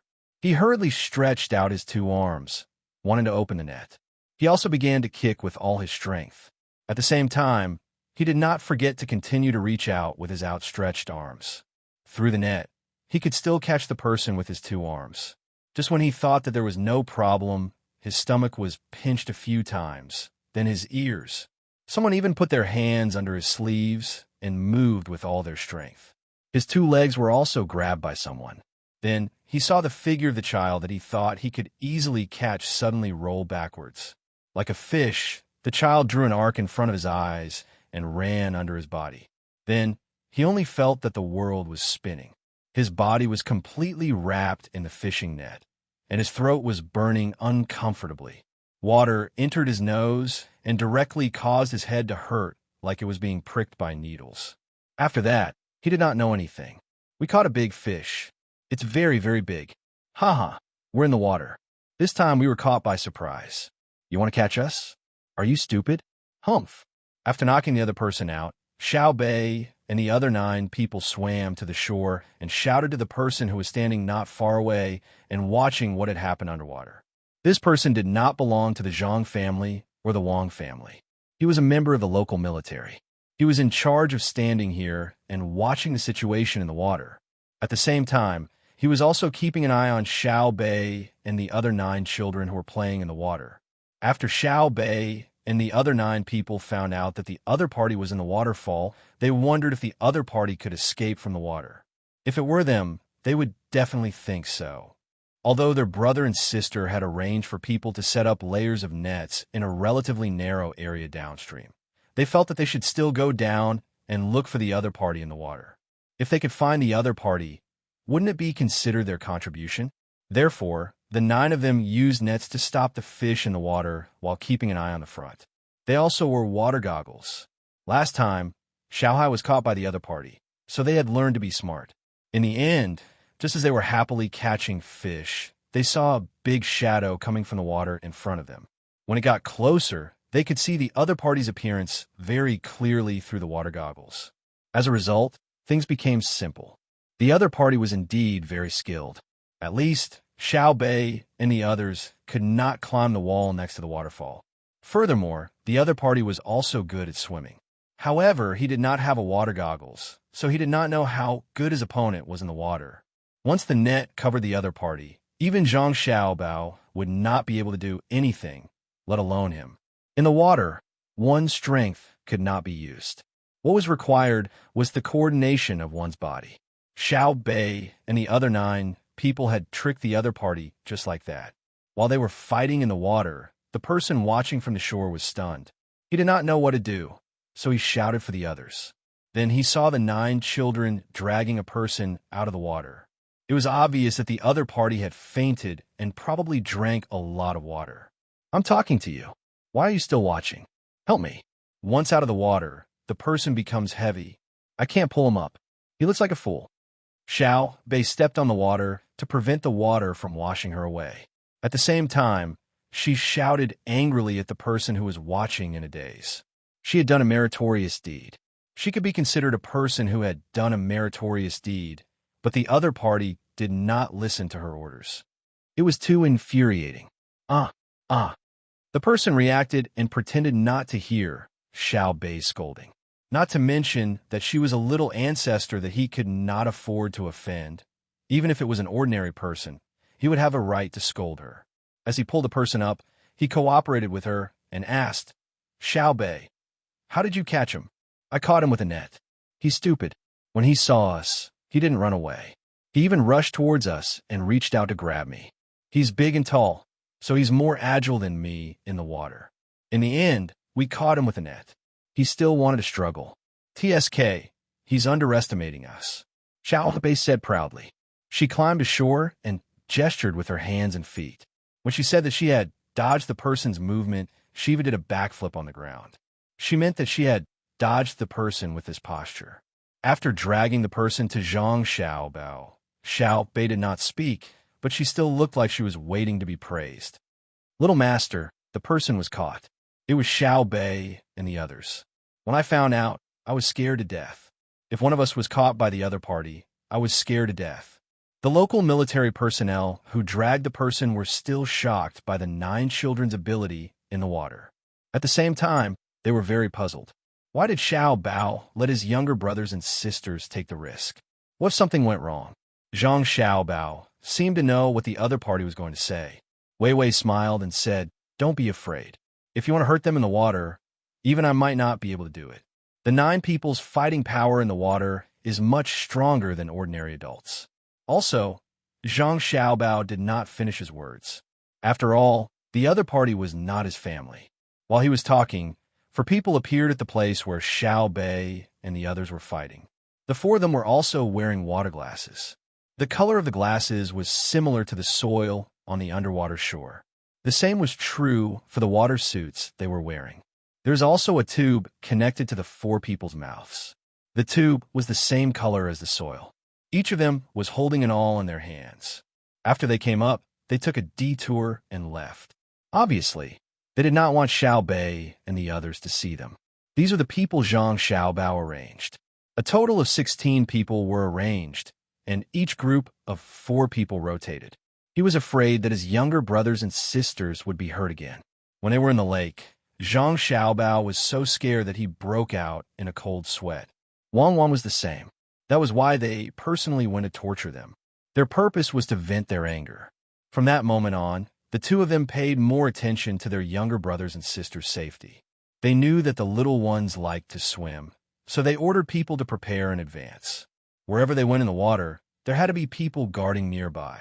If they were discovered by their younger brothers and sisters, they would come out directly. If they were not discovered, they would continue to hide.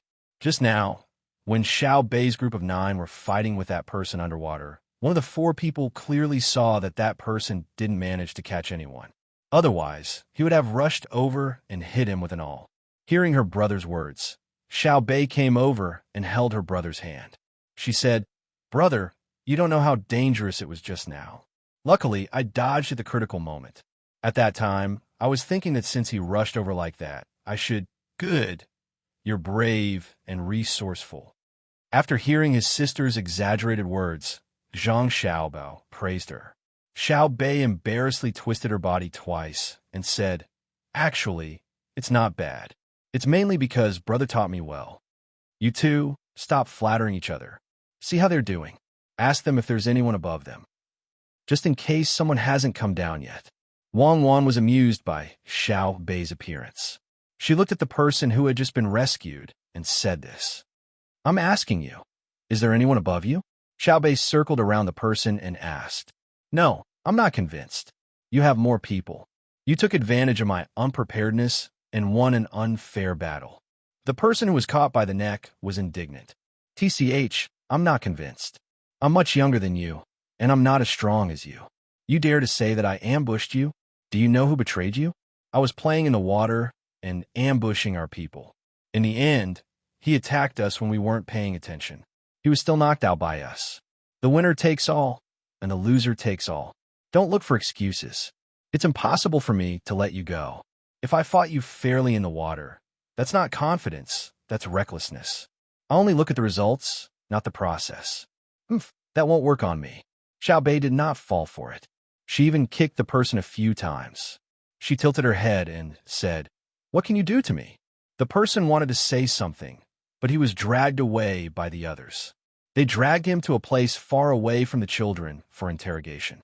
Although Xiao Bei and the others were used to seeing blood, they still had to avoid it. It would not be good if they were taught too much.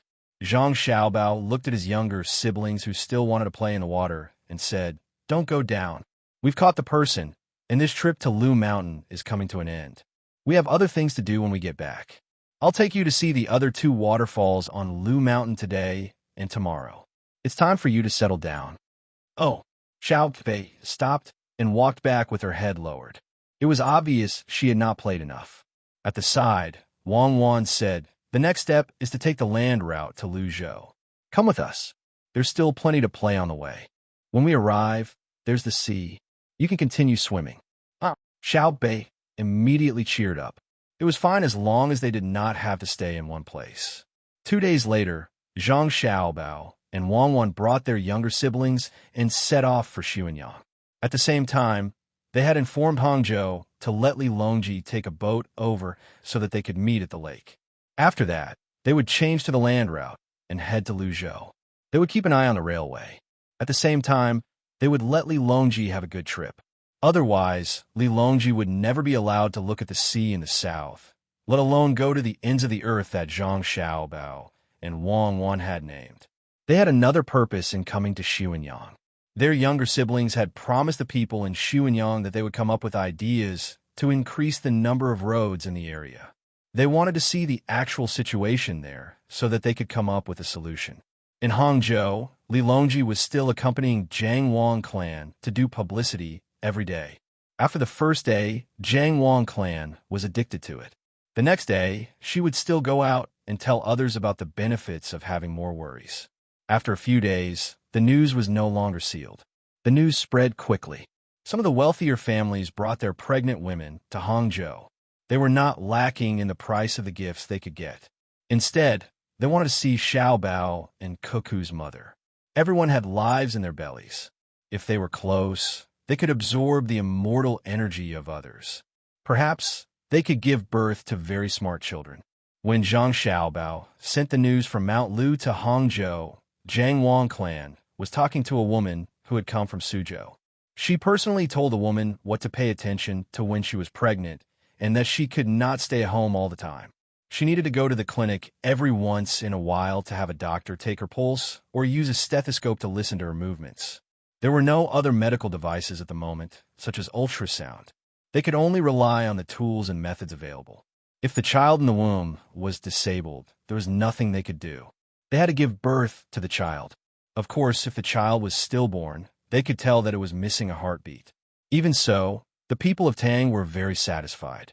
At the very least, they were not afraid of dystocia. They also did not have to worry about accidentally hurting the child when they were doing things. Li Longji was at the side, talking to the men of other pregnant women. He had completely let go of his status as the emperor. To be precise, he had changed to another way to reflect his status. When he met and talked to the people, no one would say that he was no longer the emperor. They would only say that he was closer to the people. An emperor who was in the hearts of the people was more convenient to carry out orders than an emperor who could only be imagined. Reporting, the matter at Mount Lu is over. The Bohai Jadushi has sent a message. Most of the enemies have been captured. Only a few are still hiding. There is no need to personally deal with the follow-up matters at the Jiangnan West Road. Your Majesty can set off in a few days and meet at Pengli Lake. While Li Longji was talking to the people around him about the importance of more children to Tang, a messenger squeezed in from outside and handed over the translated telegram. Wei Wei nodded to the people around him. Li Longji listened to the messenger and took the telegram. He said with satisfaction, "The matter at Mount Lu is also over. Xiaobao's actions are truly extraordinary. All those who are caught are former citizens of the Great Tang. All of them are to be sentenced severely. As for those from other countries, lock them up for us first. Wait until us decide on where to deploy our troops. You must remember that you must not betray the country, and you must not think of betraying the country. Otherwise, no one will be able to escape. Our Tang is united, so why would we betray you? We will not let you off easily." Li Longji's last words were naturally for the people who were listening to the message. The people nodded in agreement. They all felt that the troublemakers were too evil. The country was doing well, so why did they have to join forces with others to destroy it? Wouldn't the people of Tang be harmed in the end? Your Majesty, don't worry. I will definitely not do anything harmful to Tang. I even sent gifts to the school. Bad people can't escape." They thought that they were very smart, but when Xiaobao and Cuckoo made their move, they were all finished, right? They were all captured, right? Not only did they fail to harm others, they also harmed themselves. As soon as Li Longji finished speaking, someone in the crowd shouted. Li Longji looked in the direction of the voice and saw Wei Wei smiling. The people who were shouting were the inner court members of the Zhang family and Wang family. Previously, they were hiding in the crowd to monitor others, but now they were showing their faces to echo Li Longji's words. Since there was a leader, the other people did not know what was going on. They all shouted and made promises. The scene was chaotic. "Your Majesty, it's time to go back. We have to set off immediately, and we can't delay. The railway is of utmost importance," Wang Ju said. "Let's go," Li Longji said and nodded at the people around him. Then, he turned around and walked toward Wang Ju's mansion. Naturally, Madame Zhang and Madame Wang also went back with them. When they heard that the children had solved the problem, they were both happy and reluctant to leave. They still had to stay in Hangzhou until the children were born. They could not continue to follow Luzhou, although both of them missed the days when they lived in Luzhou. Little Bei's 4 children were born in Luzhou. At that time, they were forced by circumstances. It was also from then on that the first caesarean section was made in Tang Dynasty. However, it was likely that they could no longer go to Luzhou. Otherwise, Wang Ju would be suspicious and think that they had left. They would be worried about giving birth to their children here. "Sister, how good would it be if we could go to Luzhou and give birth to our children?" Little Yuan and little Zhu were born there. Wang Wan's mother said to Zhang family regretfully as she stroked her belly. Zhang family also wished to go to Luzhou. If they could go there back then, why couldn't they go now? Since they could not travel by land, they could travel by water. There were no strong winds or waves, and the boats at home were more than enough. Wang Ju sighed regretfully and said, "I'll ask Xiaobao and see what Xiaobao has to say." Chapter 1104. 10 days later, Li Longji and the others arrived at the entrance of Pengli Lake. Along the way, they saw several fleets returning to Bohai Sea and hot air balloons flying away. The matter was almost over. People from all over the world couldn't stay in one place forever, especially in Bohai Sea. This time, Japan was involved. If the gunboats didn't go back, people would think that Tang wasn't angry with them, and things would get worse in the future. Apart from Gao Lishi, Empress Wang, Wu Huifei, Pan Er, and Wang Ju followed Li Longji. He wasn't an official in Hangzhou. He had skipped work and returned home. In the past, he had a good relationship with Li Longji. Now that the past was in the past, he naturally had to follow Li Longji. As for his official position, he wasn't in a hurry. He would arrange it when he returned to the capital. He left the main meeting of the Fishing Association in Hangzhou to someone else. He also brought many fishing enthusiasts with him on the other ships. He said that he would take them to Luzhou to see the difference between the sea there and the sea in Jiangnan, and whether fishing was the same. To put it bluntly, he didn't want to give up the power in his hands. Although he was just a fishing enthusiast, those who could join the association were all rich people, except for those who were good at fishing and who were here for money. If he controlled these people, it would be easier for him to communicate with Tang in the future. According to his grandson, he wanted to develop the fishing association into an international organization. Not only did he want to fish in Tang, but he also wanted to fish in the places where the army would attack in the future under the premise of protection. He wanted to use the fishing association as a huge force to manage. Wang Ju wasn't stupid at all. He immediately understood what his grandson was planning. It might not be difficult for the army to attack with the support of advanced weapons, but the difficult part was how to occupy the place. It was impossible to let the locals occupy the place. What if they were not close to Tang in the future?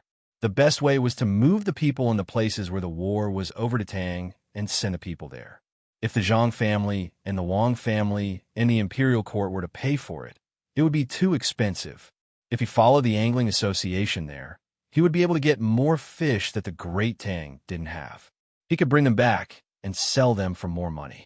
Then, he would be able to attract the members to find ways to get people to occupy space there. At the same time, it could promote the construction of roads and increase the speed of travel, so that the colonization period would not be too long. If the Great Tang in the past wanted to become independent, they would not be able to send soldiers over in a short amount of time, and they would have to switch back every few years. The future is still too far away. I don't know if I'll be able to see that day. Wang Ju sighed as she thought about the future. He was sitting with Li Longji on the highest floor of the ship, looking at the scenery. Li Longji heard what he said and asked, "What is it, Longji?"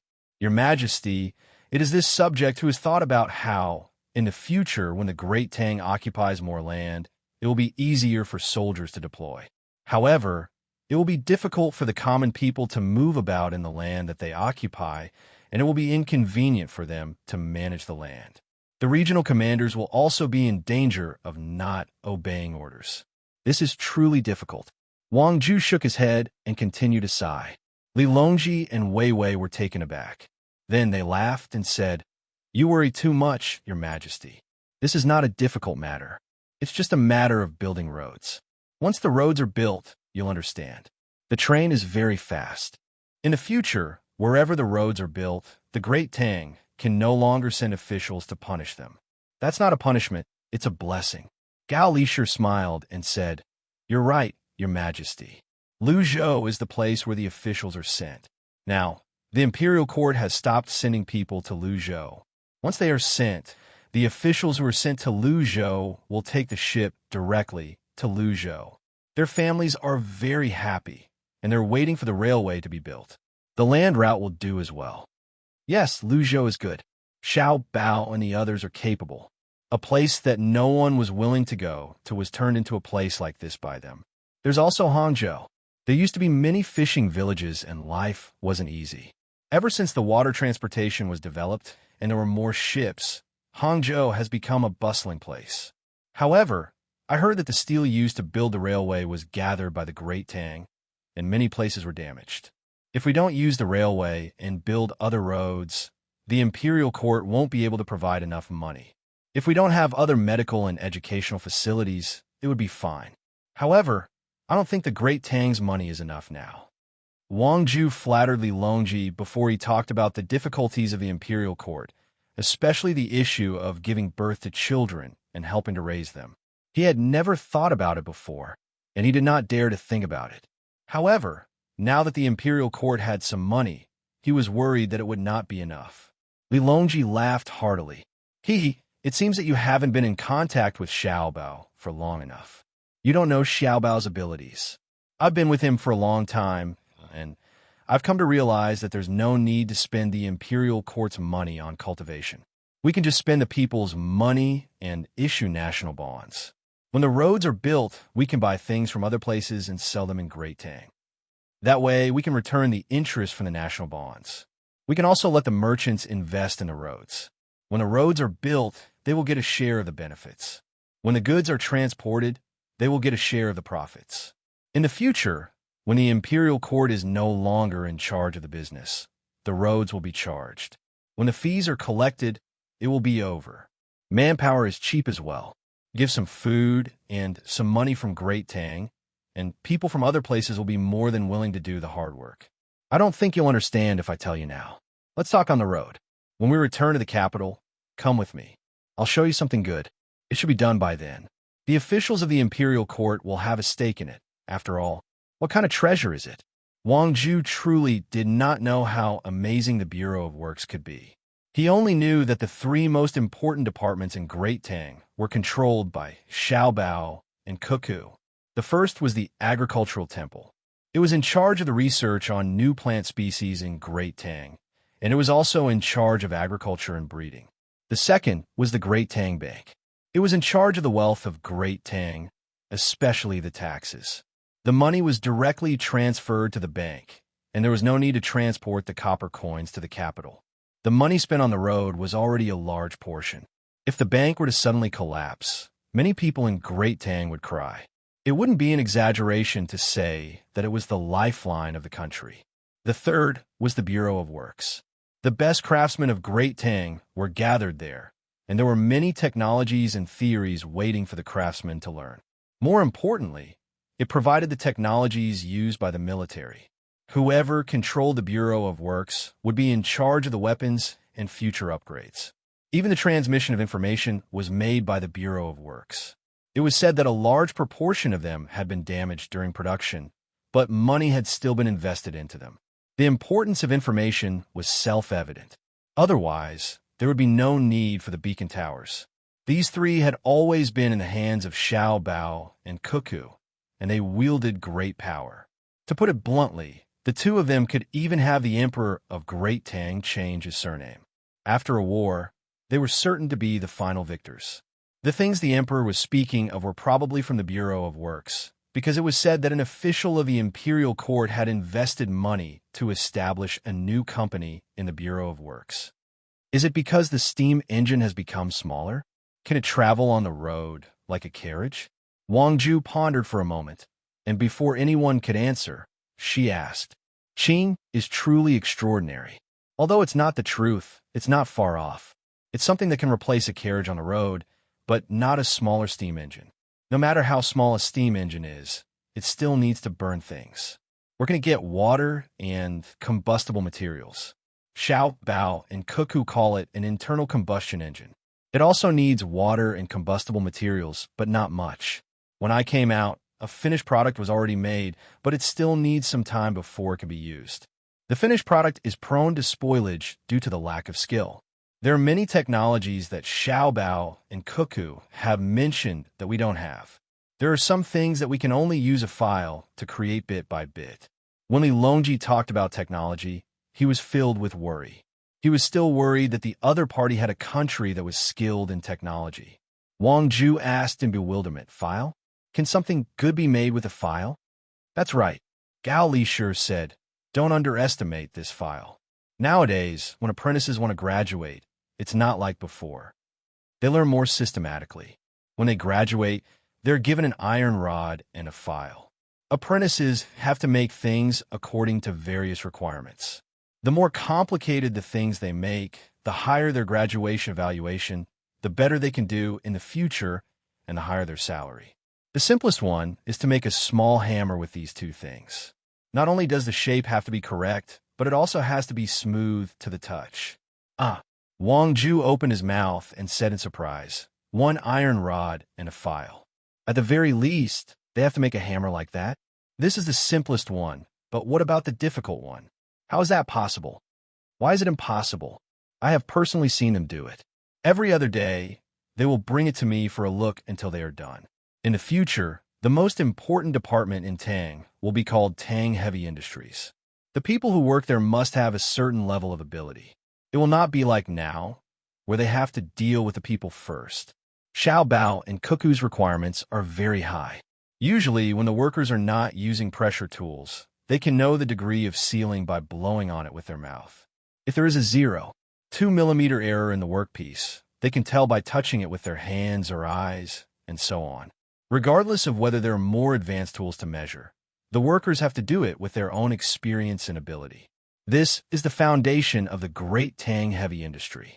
They said that in some places, the same parts can be assembled by different people, and the accuracy will be different even if they are given the same measuring tools. When Li Longji spoke, it was as if he was proud that the people in Great Tang's Ministry of Works could do it. On the other hand, Wang Ju was dumbfounded. How could the things that Xiao Bao and Cuckoo were talking about be possible? As for the places that the emperor was talking about, it naturally referred to the places where the experts behind them came from. So that was the case. While Wang Ju was still in shock, the silhouettes of a fleet appeared on the lake, and it gradually grew larger. Your Majesty, Xiao Bao, and the others are here. When Gao Lishur saw the fleet, he took the binoculars from the person beside him and said to Li Longji, "They're only here now. We thought that they would be waiting for us, but they actually made us wait. When we meet later, let's see how we deal with them." "Oomph," Li Longji said in dissatisfaction. After waiting for a little more than 15 minutes, the two fleets finally met up. A long rope was tossed over, and someone immediately laid down a rolled-up wooden planks. Using the rope, the wooden planks were threaded together like a mat. As soon as the wooden planks were laid down, a small figure ran over from the opposite side and threw herself in Li Longji's arms, saying, "Uncle Emperor, I missed you so much." "Did you miss me? Did you? If you didn't, then I'll be unhappy." "Io, be gentle." Yes, I missed you. I missed you during the day, at night, and when you were eating." "Let me see, did you lose weight?" "No, you actually became heavier." "How did you eat?" Li Longji hugged the slightly taller Xiao Bei and said happily, "I'm still young, and I'm still growing. Of course I'm heavier. I'm not fat at all. I trained my body, and I even caught people in the water. We're amazing.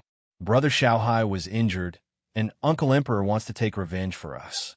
But you're not allowed to talk about my brother and sister." Xiao Bei waved her fists and said that she caught people in the water. Li Longji just said that he would deal with them when they came. At this moment, he quickly said, "I won't deal with them. Your brother and sister have done a great service, and you have also done a great service. If you want a reward, tell me what you want." "What do I want?" I don't know what I want. I just want to see Uncle Emperor happy. I'll discuss it with him later.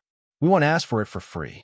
When Lu Zhou arrives, we'll personally go into the sea to get food for Uncle Emperor.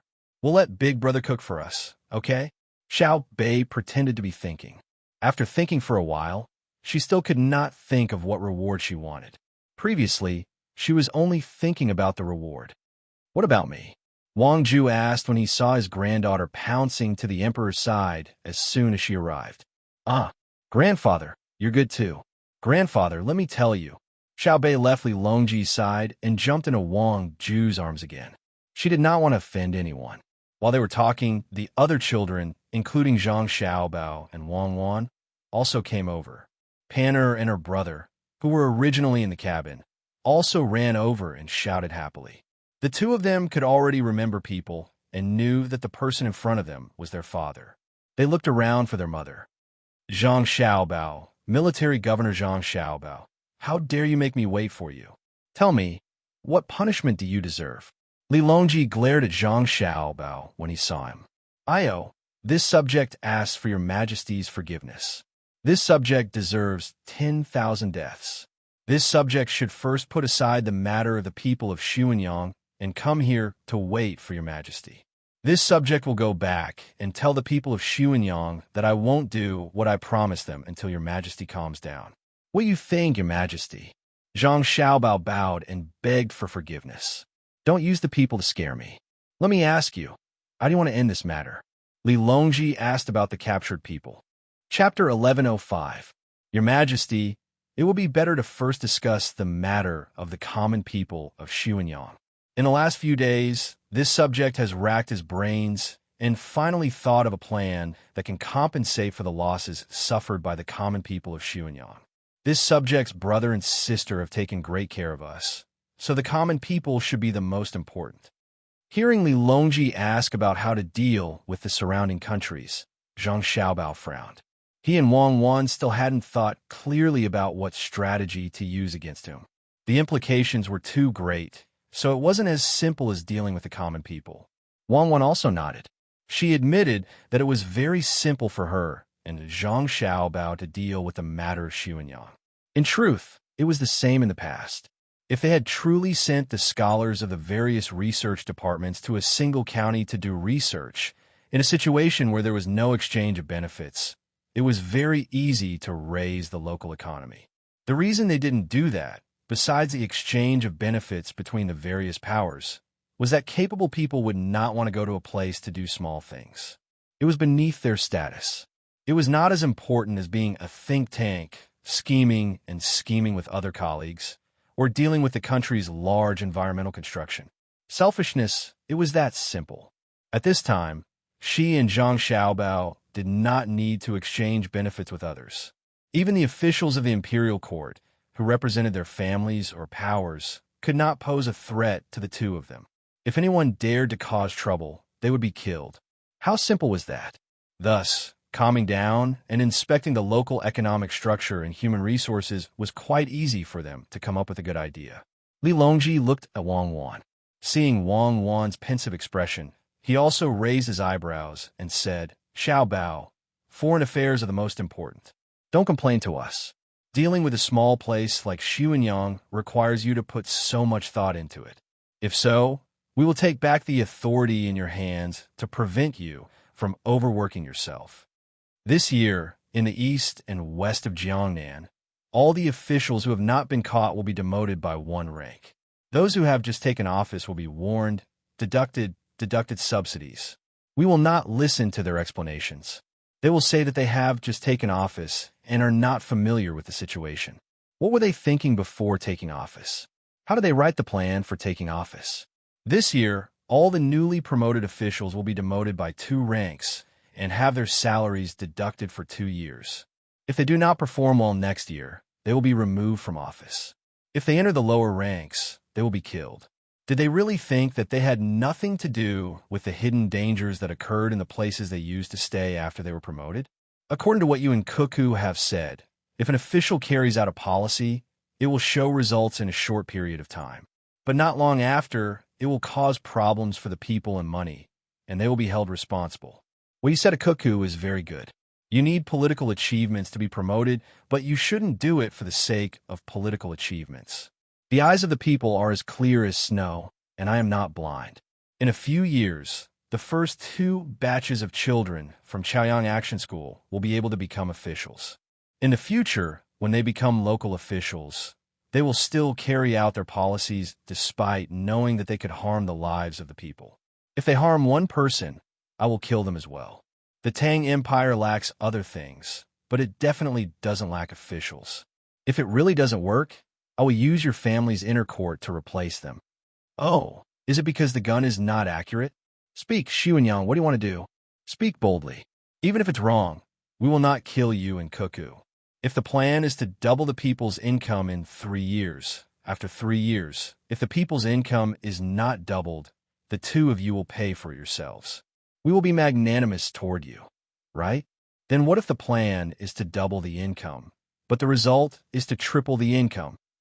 Zhang Xiaobao asked. First, it shows that your calculations are not accurate. If you can double the income this time, you might double the income next time. If it's a problem with your ability, you will be fine to help you correct it. Second, you deliberately concealed the information, which is the crime of deceiving the emperor. You underreported the data and did not do your best. You are not willing to take responsibility, so you will be fine to help you correct it. Li Longji said with a serious expression. Empress Wang, who had come out of the cabin to see her son and daughter, couldn't help but laugh when she heard Li Longji's words. Wu Huifei also covered her mouth with her hand, but her eyes were smiling. Zhang Xiaobao nodded, as if he had accepted his fate. All right, this subject understands. Your Majesty, your plan is truly ingenious. This subject admires it greatly. In other words, as long as I am kind-hearted enough to come up with some ideas, I will have to bear the risk of being fined, right? Yes, Qing is indeed extraordinarily intelligent, huh? Li Longji also laughed as he spoke. The haze that had clouded his heart over the past few days because of the incident in Jiangnan seemed to have been swept away. Xiao Bao, Cuckoo, the unparalleled scholars of the nation, but that's all there is to it. Oh, not unparalleled. It should be my Tang, 2 swords in harmony. Let me guess, what is your plan? Xuanyang, Linjiang, and Peng Lake, so it must be based on water transportation. Xiao Bao's plan is consecutive, so I'll mention a few things. First, the shipbuilding industry. Taking advantage of the geographical advantage, it is easy to test ships. The lake has flat waves, while the river has rough waves. The newly built ships can be tested on both types of water.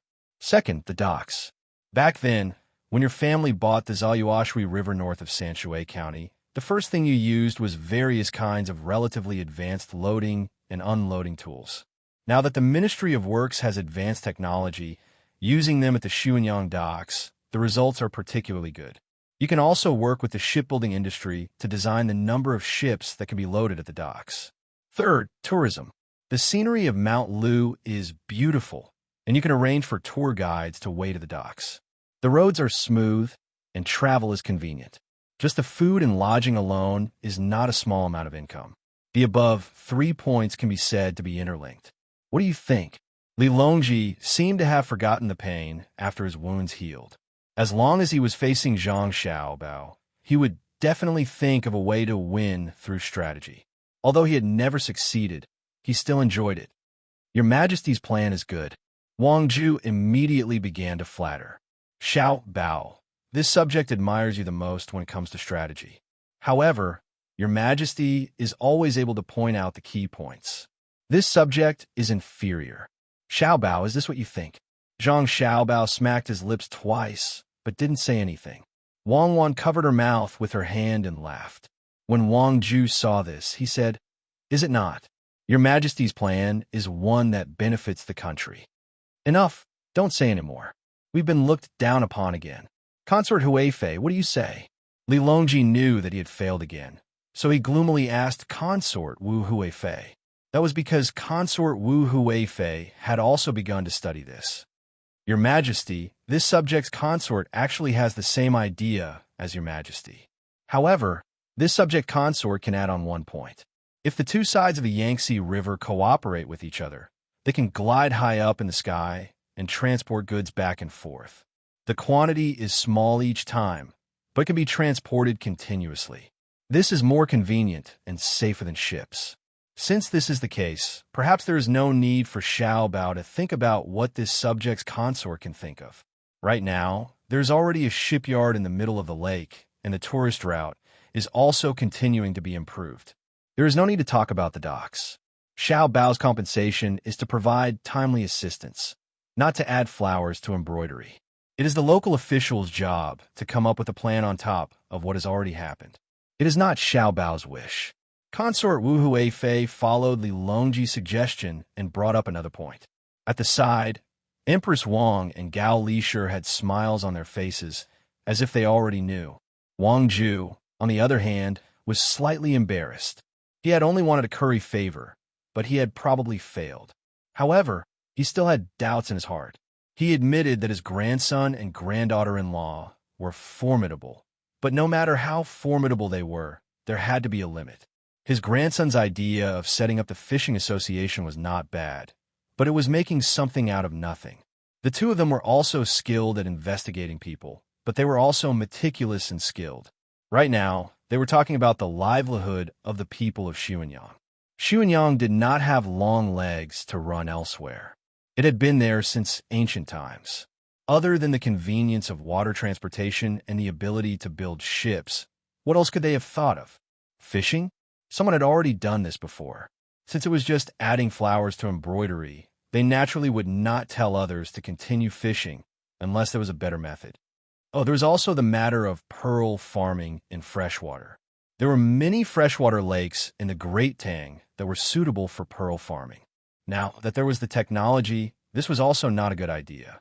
Pondering, Wang Ju asked his grandson, Xiao Bao, did the Ministry of Works come up with a new fishing technology? Are they going to use it? Grandfather, the fishing technology is under the management of the Agriculture Temple.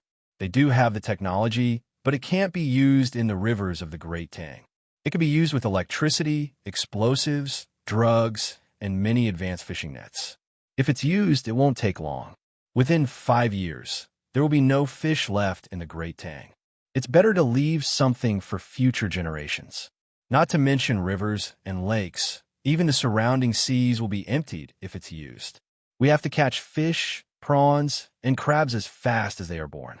Liu Zhou's fishing efficiency is very high, and he has many fishing boats. However, he also has to set a fishing holiday. It's the same for the hawksbill turtles in the sea. If we seek temporary pleasure, we will be scolded by future generations. Zhang Xiaobao now cherished the things he saw that were already extinct at that time. One should leave a way out. There was no need to kill everything. It was not for others, but for one's own descendants. When Wang Ju saw his grandson's objection, he asked, "This won't do. That won't do. What other good ideas can you come up with?" "I don't believe it." "Grandfather, you're right. I don't have any good ideas. I just want to help the local people find some work and earn more money. I can't catch the fish too much, but I can raise them like pearls. The fish raised are easier to catch, and they grow faster. We can let the people near the lake raise them. We have the tools and technology now. It's not necessary to raise them in deep water. Shallow water is fine too. It's just that many people haven't thought of it." Zhang Xiaobao explained. Wang Ju looked enlightened. He said, "Are you asking the people in Xuanyang to raise them?" "That's right, but what about cereal schemes? Haven't you always used cereal schemes?" "Cereal schemes?" "Grandfather, it's all what other people said. I don't need that title. I just want to do something for the people. It doesn't matter if I'm cereal or not. I'm a person." "Enough, Xiaobao, I'll say it for you." Wang Wan couldn't help but interject. Xiaobao isn't planning on having the people in Xuanyang raise things. He wants to set up a few processing factories in Xuanyang, separating the bones, skin, and meat of the fish and processing them. The resulting products can be used in industry and agriculture. At the same time, there's also a place to research and process cosmetics. Freshwater farming can have pearls, seaweed, fish oil, and so on. In addition, the oil from the animals of Mount Lu, like snakes, can also be processed into things that are good for the body. He can use these things to drive the local industrial chain. At the same time, he can also help the surrounding areas with industries that are lacking. Besides processing, he can also collect and manage the medicinal herbs on the surface of the water. Wang Ju was confused, but Li Longji was dumbfounded. It really was extraordinary. He asked, "Anything else?" "Of course. When did Xiao Bao ever use cereal schemes?" Wang Wan proudly said. Chapter 1106. Wang Wan's pride came from the depths of her heart. Other people might have already assumed that Zhang Xiaobao should be like this, but she was well aware that Zhang Xiaobao had experienced far too many things, and his usual job was to figure out how to swindle others. If one wanted to swindle others, one had to first understand the situation of the place and the various factors involved. Otherwise, how could one succeed in swindling others? Others weren't fools. It could be said that any swindler who could swindle an official, if they calmed down and earnestly did their work, will be able to achieve some success. It was just that they found the return period to be too long and the investment too large. And even if Zhang Xiaobao didn't stand at the peak of this industry, he was still in existence at the very top of the organization that couldn't be ignored. In the past, he had done many bad things, and of course, he had also done many good things. But ever since he had followed her to the Great Tang, he had never used the methods he had in the past to target the common people of the Great Tang. This was a pride that belonged to her, and also a pride that belonged to both of them. On this journey, while she didn't dare say that everything she did was correct, she definitely had a clear conscience. While Wang Wan was in a state of pride, the others were anxious. Wang Ju had never imagined that his grandson would come up with such an idea. Feeling that it wasn't magnanimous enough, he impatiently asked, "Cuckoo, why is it a small workshop in the processing industry?" "A small workshop in the processing industry?" Wang Wan came to her senses and repeated the concept in bewilderment. Flabbergasted, she asked, "Grandfather, you think it's a small matter?" "Naturally." Wang Ju nodded. "The things that other people grow, the things they find in the mountains, the things they raise in the rivers and lakes. If you take them to do odd jobs, how much money can the common people of Xuanyang earn?" "How much money?" Xiao Bao's idea is to build a center around Xuanyang that gathers all the surrounding resources for precision processing and distribution. It will drive all the industrial chains in the Xuanyang area. Even if there's a stall selling yuntin in Xianyang, it will make a fortune in the future. For a moment, Wang Wan felt that she couldn't explain it clearly to Wang Ju. There were too many things involved, and it was difficult for Wang Ju to understand with just a few words. Not to mention fine processing. Even if she provided a supplementary ration, once it was done on a large scale, the economic benefits would be frightening. Moreover, Xuanyang's geographical location was blessed by the heavens. If he and Xiao Bao had been born in Xuanyang, they would have developed even faster. How could that shabby Sanshui county compare to this place?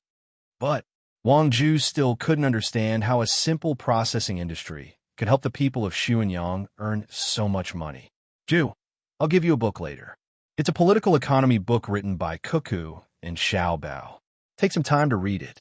You'll know everything when you read it. Cuckoo continued. When Li Longji saw Wang Ju's expression, he suddenly felt that his intelligence had increased. Although he couldn't guess Xiao Bao's idea, he could at least understand what Cuckoo was saying. He was much better than someone who couldn't understand it all. When Wang Ju saw the expressions of the emperor and the others, he knew that they understood everything. He was the only one who still didn't understand. Thus, he humbly nodded and said no more. Wang Wan continued. Then there's the local processing technology. Moreover, the work of the physically weak, such as the elderly and women of the family, they will be responsible for looking after things. At the same time, they will use their free time to weave things like willow weaves. They will use branches, reeds, and bamboo to weave boxes of different sizes. The shapes will be as uniform as possible. In the future, they will slowly develop into unique handicrafts. If there are idle people in the family, they will have to run a snack stall. In the future, there will be more people coming and going from Xuanyang. The cost of running a restaurant will be too high, so it won't be easy to run. The snack stall will invest less, but the return will be faster. Cuckoo, isn't it like Hongnon County's Old Willow Village? When the time comes, Xiao Bao will come up with a good advertising slogan. Old Willow Village's slogan was thought of by Xiao Bei and the others. It's called Grow a Doll of Your Own. What is Xuanyang? Wu Huifei followed along, appearing very engrossed in her thoughts. She thought that Wang Wan and Zhang Xiaobao were repeating Old Willow Village's idea. Wang Wan lightly shook her head. There's no need. Old Willow Village's development can be replicated, but Xuanyang doesn't need it. As long as Xuanyang does it, it will definitely make money. If the locals don't want to sell, others will force them to buy. This is because the railway passes through Xuanyang. I know that the railway passes through Xuanyang, but that's the work of transporting goods. Wang Ju also knew. I've asked around. The Great Tang has brought in quite a few people from other places, especially Japan. There are also aboriginals from overseas, as well as Kunlun slaves and so on. When the train passes by a river, the small river will use iron and cement to build a sturdy bridge. The large river will transfer to the ship, and the carriages will be transported over and reassembled. I heard that they also need to blow up mountains and dig ditches. Quite a few people will die. Very good. They won't use the people of my Great Tang. Since they want to pass through Xuanyang, they probably need to sail on the river. Why don't they increase the number of people at the docks to help transport goods? From the south, it's impossible to transport all the goods to Luoyang and the capital. By the time they reach Xuanyang, the Yangtze River will require even more goods. The train will unload a portion of goods, load them with local specialties, and continue north. I believe that increasing the labor force is better. As Wang Ju spoke, he gestured. He seemed to be imagining the scene of the Xuanyang docks, bustling with people, constantly transporting goods. It was a scene of prosperity. Also, can they build a railway from the south to the north in a year? The journey is long, and there are many places with mountains and rivers. Can the Ministry of Works' technology really do it? Wang Ju once again began to have doubts about the railway. Wang Wan glanced at Zhang Xiaobao. Zhang Xiaobao took a deep breath and said, "To tell the truth, it can be built. But if 1 million people were to build the railway without any regard for the cost, I estimate that less than 10 or 20% of them would survive. In special circumstances, they would even need to increase the number of people. The Ministry of Works' technology is far from enough. So what should we do? When we reach the small river, we build the bridge. When we reach the large river, we blow up the mountain. No matter how many people die, even if we have to use human lives to fill in the gaps, we still have to build the railway. When the railway is finished, it can be said that every inch of railway is an inch of blood. When the two wheels turn, they truly go against the harmony of the heavens. But so what? Cuckoo and I will take it on ourselves. We have never thought that our hands would be stained with blood. So what if we get stained with it again? Zhang Xiaobao looked at Wang toward the end of his words. The two of them looked at each other and smiled. Their meaning was to let the history books scold them. They believed that the people of Great Tang would remember what happened. Whatever others say, let them say it. In any case, this was what they were going to do, and they could do whatever they wanted. Wang said with a smile, "Yes, this road will be built. Normally, it would take more than 2 years according to the rules of a certain time in another place. But we will definitely finish it in 1 year. When there are too many lice, we don't mind being bitten, and when there are too many resentful ghosts, we are not afraid of being entangled. Whoever dares to stop us, Xiaobao, and I will destroy gods and demons." The words of the two of them made Li Longji and the others gasp. Even the emperor of a generation felt his liver tremble when he heard Zhang Xiaobao and Wang say that they would scam millions of people. It was even worse than Bai Qi. Suddenly, Li Longji thought of the rules that Wang said at a certain time. He asked, "Cuckoo, where and when were the rules?" "It's the place at that time." Wang gave an answer. She believed that Li Longji would understand.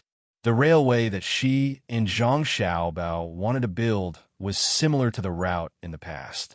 Even with the technology at that time, it still took more than 2 years to build, not to mention the difficulty of building it now. However, the process of building it was different. At that time, people died because they were not careful. For example, when they were blowing up a mountain, if there was really danger, they would stop and use other methods to solve the problem.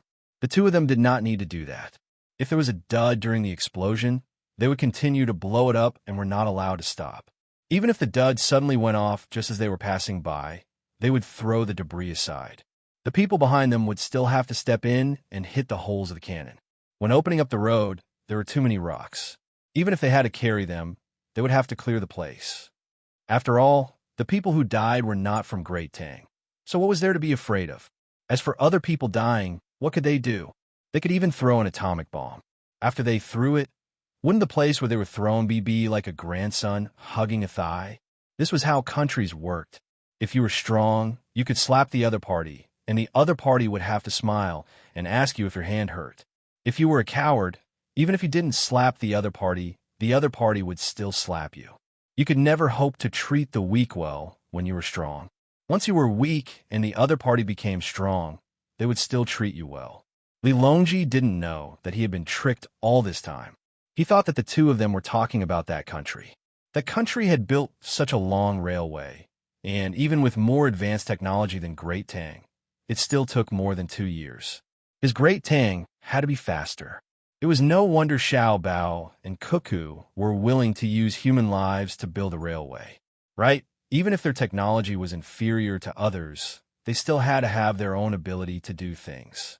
If that's the case, we will think of a way to find people to build the railway. However, if your clan is willing to fork out the money, we will give you other things.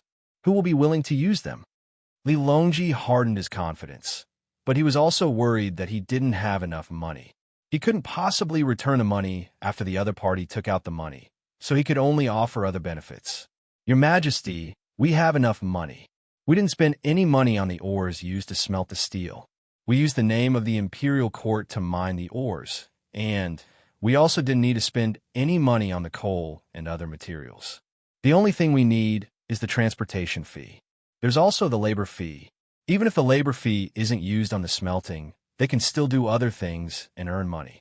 Seeing that Li Longji was once more worried about money, Zhang Xiaobao spoke some words of reassurance.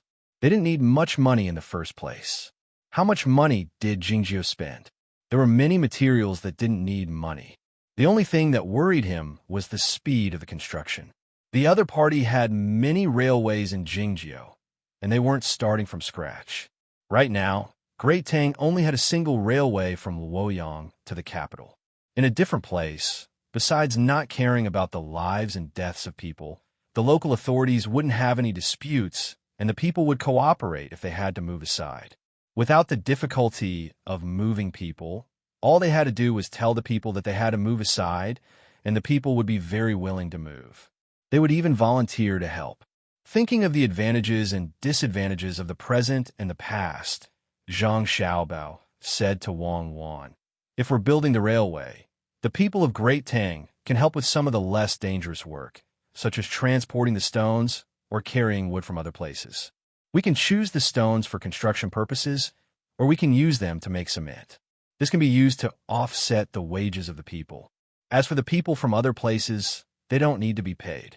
The Japanese are using technology points to tempt them, and the same goes for the other places. I think that's fine, but with the Japanese dead, we probably won't be able to earn back the technology points. We still haven't settled the debt with them for this matter, and there's also that group of small countries in the southwest that can't be considered countries. Once we're free, none of them will be able to escape." Wang Wan followed Zhang Xiaobao's train of thought and felt that it was feasible, although it would delay the time of the Great Tang people. Once the railway was built, the returns would be great. Hearing the two talk about this matter, Li Longji said, "Xiaobao, Cuckoo, we can't just ignore the matter of them working together to cause trouble, right? In the past, we would have already sent people to attack them, but now we need to see what the two of you think. In the past, you were still arguing with the Turks and Tibetans, and you even wanted to launch an expedition to Japan and start a full-scale war. Besides, they weren't forced to this point in the past, and it was equally difficult for them to send messages, so why would they think of working together? The people of Great Tang have become smarter, and they're learning from them." Zhang Xiaobao criticized inwardly. Then, he said to Li Longji, "Cuckoo and I are thinking that we won't take a stand for the time being. We'll pass on the news to them through civilian channels and see how they react. We'll let them know that their plan has failed, but we won't do anything to give them some psychological pressure." Good plan. In that case, we'll continue to lose Zhou and have someone pass on the news to them. We'll loosen the lockdown and lock up the captured people for the time being. We won't be judged or shown in public, and we'll act as if nothing happened. Li Longji immediately understood. The imperial court could not act as if they were angry. If that happened, the other places would send people to shirk responsibility and say that they were unaware and that it was someone else's doing. Then, they would put themselves in the position of being wronged and ask for punishment. The imperial court was in a difficult spot. They could say that they were not going to attack, but if they attacked in the future, they would not be able to pass on the surface. They could say that they were going to attack, but they knew that they could not. If they really attacked, it would disrupt Xiaobao and Cuckoo's overall plan. Wang Ju sighed and said, "It's a pity that my Great Tang has too few capable people. Otherwise, it wouldn't matter even if we had to fight an all-out war." Gao Lishur retorted, "The Great Tang has no lack of capable people. Any of the generals it sends out will be enough to win. Coupled with the advanced weapons, it's simply impossible to lose a war. But fighting a war will cost a lot of money. At the same time, we can't send out too many elite soldiers. Those who aren't elite can't even shoot properly. In the past, even if we won a war, many people would die. The Great Tang is currently lacking in manpower and can't afford to do that." Exactly. The present can't be compared to the past. Back then, when we fought Tubo, it was Tubo who constantly harassed my Great Tang. In order to defeat them, this is not a question of victory or defeat, but a question of payment and return. My Great Tang can't have too many casualties, but it can't have too few benefits. Xiaobao and Cuckoo already have plans for the Southwest, and they have plans for Japan as well. Once they're carried out, the benefits won't be any less than if we just attack them. So why should we immediately send out soldiers? They can't compare to Duo Sure. My Great Tang's true threat comes from that religious country. Their territory is large, they have many people, and they have many soldiers. Dealing with them is of the utmost importance. If we have the money from fighting Japan, it's better to use it at home." Li Longji understood that Japan was on the verge of being finished. Those merchants the great Tang had sent over had already occupied all the places they should have, and the Japanese economy had been dealt a massive blow. Xiao Bao and Cuckoo would use the least amount of effort to take Japan as quickly as possible. As for the small countries in the southwest, the great Tang had not sent anyone to occupy them. It was better to act according to the information the two of them had given them. First, they would wear them down and make their hearts uneasy. When they had the time, they could deal with them later. Empress Wang was very interested in war. Rubbing the heads of her son and daughter, she smiled and said, "It's said that the best strategy is to defeat plans. Xiao Bao and Cuckoo are exactly like this. They say that they want to subdue the enemy without fighting, but the great Tang is fighting without fighting. It is not a war of soldiers, but it can still subdue the enemy. In a situation where military force is the guarantee, economic warfare is even more formidable. Using the excuse of helping others to harm them is the best strategy." Xiao Bao, Cuckoo, you said that you would take care of Japan this year. What other methods do you have? Zhang Xiaobao thought for a moment before replying, "I haven't thought about it yet. We'll discuss it later." Seeing that there was nothing else to ask, Li Longji urged Zhang Xiaobao to start cooking. "Think about what to cook first. We will eat later. You made us wait for quite some time. We are already hungry." See, the more you know, the more tired you get. Even if you know something in the future, you have to play dumb.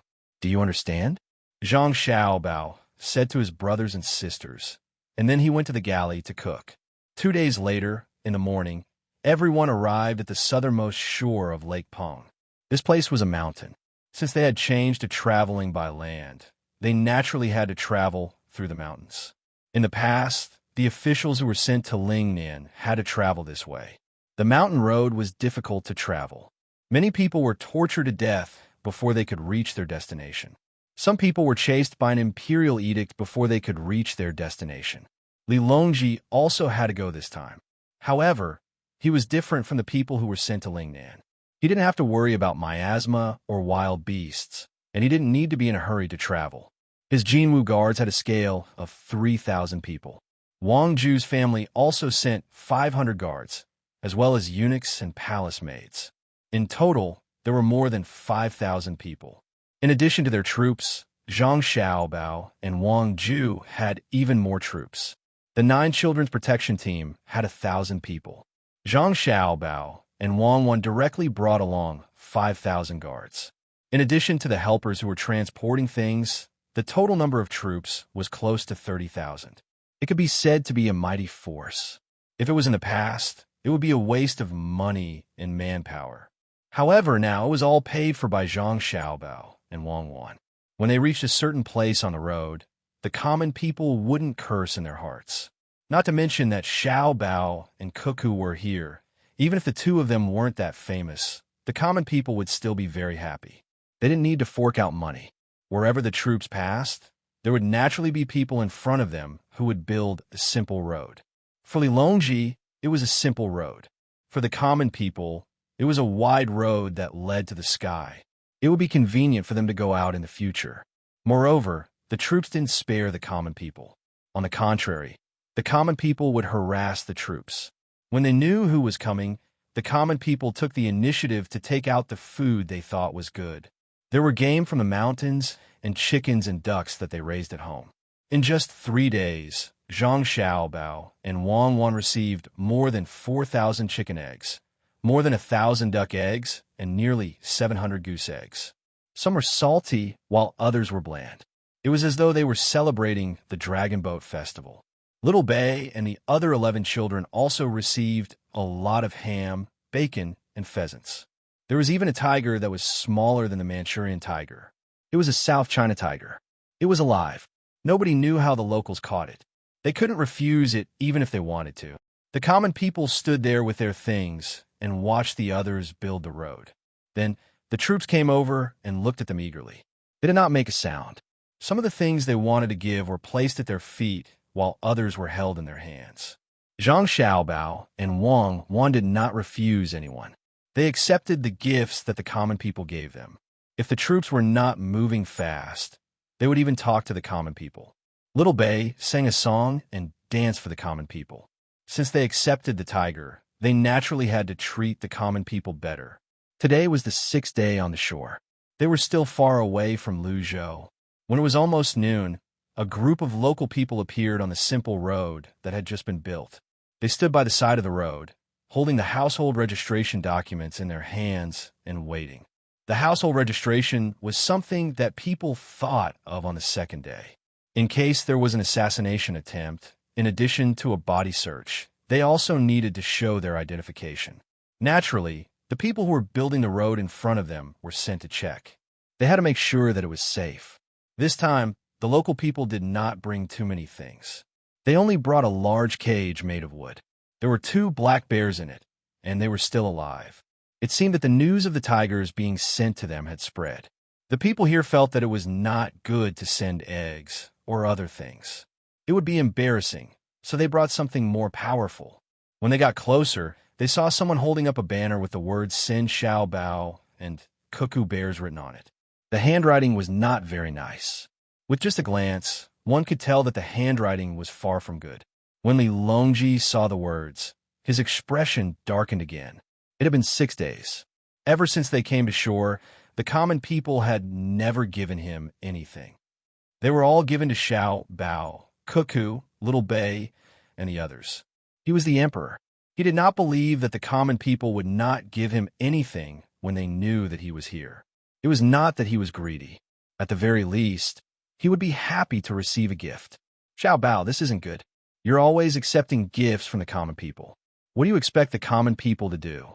Don't think that the common people's gifts are nothing just because you're rich. However, to the common people, these gifts are enough to last them many days. If you accept them, what they go to eat? Li Longji could not tell the people who gave the gifts, so he told Zhang Xiaobao. Zhang Xiaobao knew what Li Longji was thinking. It was probably because he did not receive anything. He looked at the 2 bears in the cage and said, Your Majesty is right. A few days ago, we accepted their gifts. We arranged for people to dig a canal for them, repair their houses, and clean up the roads in the village. We also gave them candy and other things. However, they gave us too little. Last time, there were many people in the village, more than 100 households. In return, we gave them dried fruits and other things. Now that there are 2 bears, there are only 31 households in the village. It was not easy for them to catch 2 bears. If they really sold them, it would be enough for their village to live a good life for a year. Therefore, it is not enough to just repair their houses and give them dried fruits. It is not good to give them money. Your Majesty, please think of a solution. I will do it. It's not like they are giving it to me. What can I do? Whoever accepted the gifts can give me ideas. Otherwise, don't accept them. Li Longji was like a child at this moment. Yes, your Majesty is right. We have to give them something. What should we give them? I accepted their gifts. They are really too much. Why do they have to give it to us? Give it to your Majesty. Your Majesty will think of a good solution when the time comes. Zhang Xiaobao deliberately angered Li Longji. Empress Wang, who was beside him, came down from the pole and said to Li Longji with a smile, Your Majesty, the commoners feel that you are of noble status and have seen everything. Naturally, they look down on the gifts they gave. Xiao Bao and Cuckoo are different. They are not yet in their 20s. No matter what, they are still children. Xiao Bei and the others are even more so. Think about it. The commoners must feel that you eat well in the palace, live well, and use good things. If they give you some eggs, they're looking down on your status. Can you be short of money? I'm not short of money, but Xiao Bao and the others are short of money. The commoners know that I am the emperor and eat and drink well. Do you think that Xiao Bao and Cuckoo have reached the point where they do not have enough to eat? Do you believe it? If the commoners really think so, I will admit that the Zhang family and the Wang family are the poorest families in the Great Tang. They're so poor that they only have money left. Li Longji said angrily. He just could not understand why the commoners did not give him anything. Xiao Bei hurriedly jumped over from the side and said to Li Longji, Uncle Emperor, I think it's because the commoners think that your status is too high, so they don't dare to give you anything. That's called tribute. Tribute is controlled by the local government. So how could the commoners dare to do so? If you don't believe me, just wait. I'll go and ask. After saying this, Xiao Bei ran over. From a few feet away, she looked at the black bear in the cage and found a boy who was 2 or 3 years older than her. She asked, "Did you write this?" "I'm Zhang Xiaobai." The boy was very strong.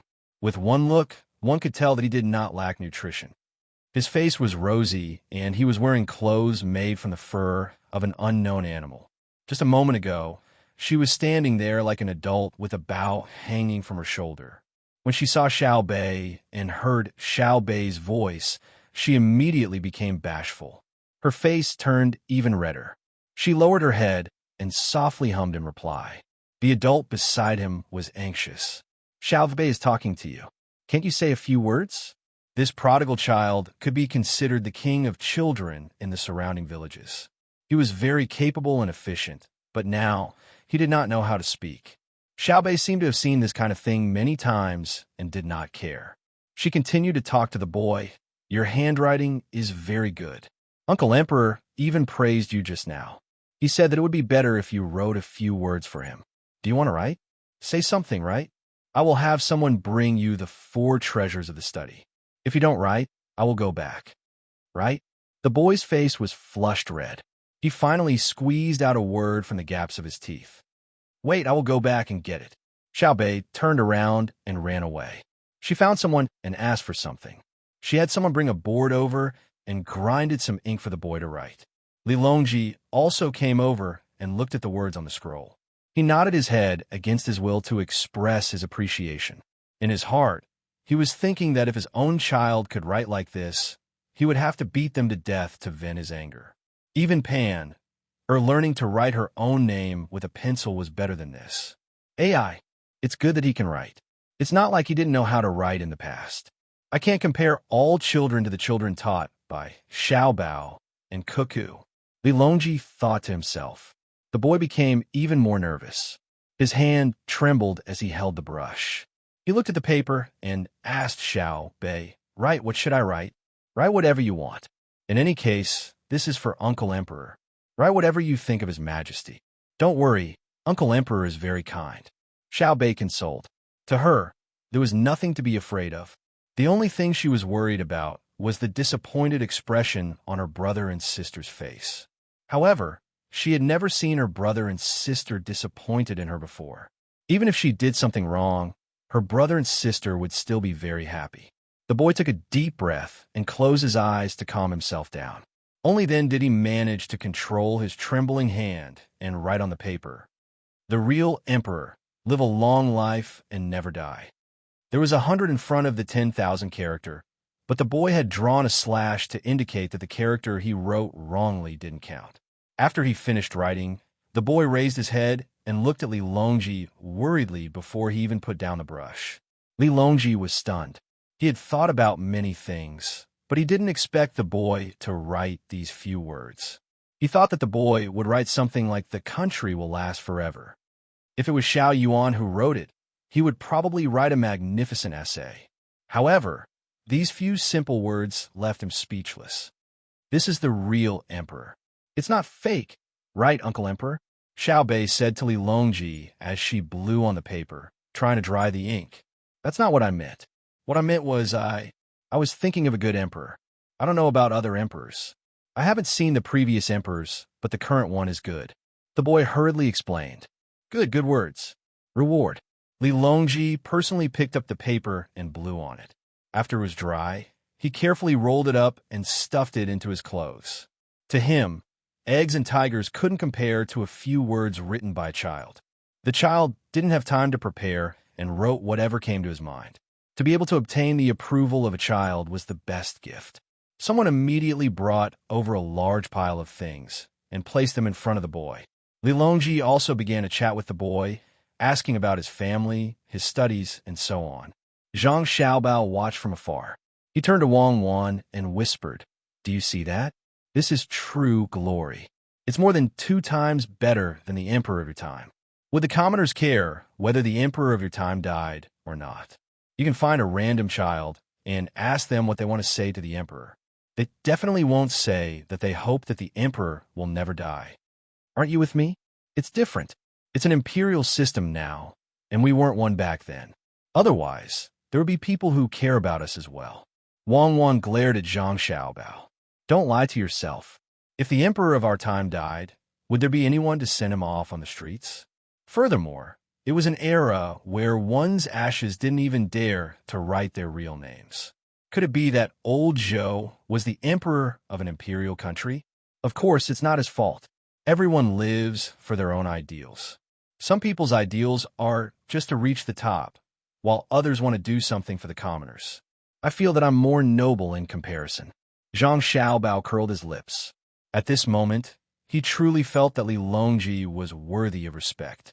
Then what do you mean by that? Wang Wan asked. What I mean is that we have to make little Li's life more comfortable in the future. If he wants to travel, we have to support him.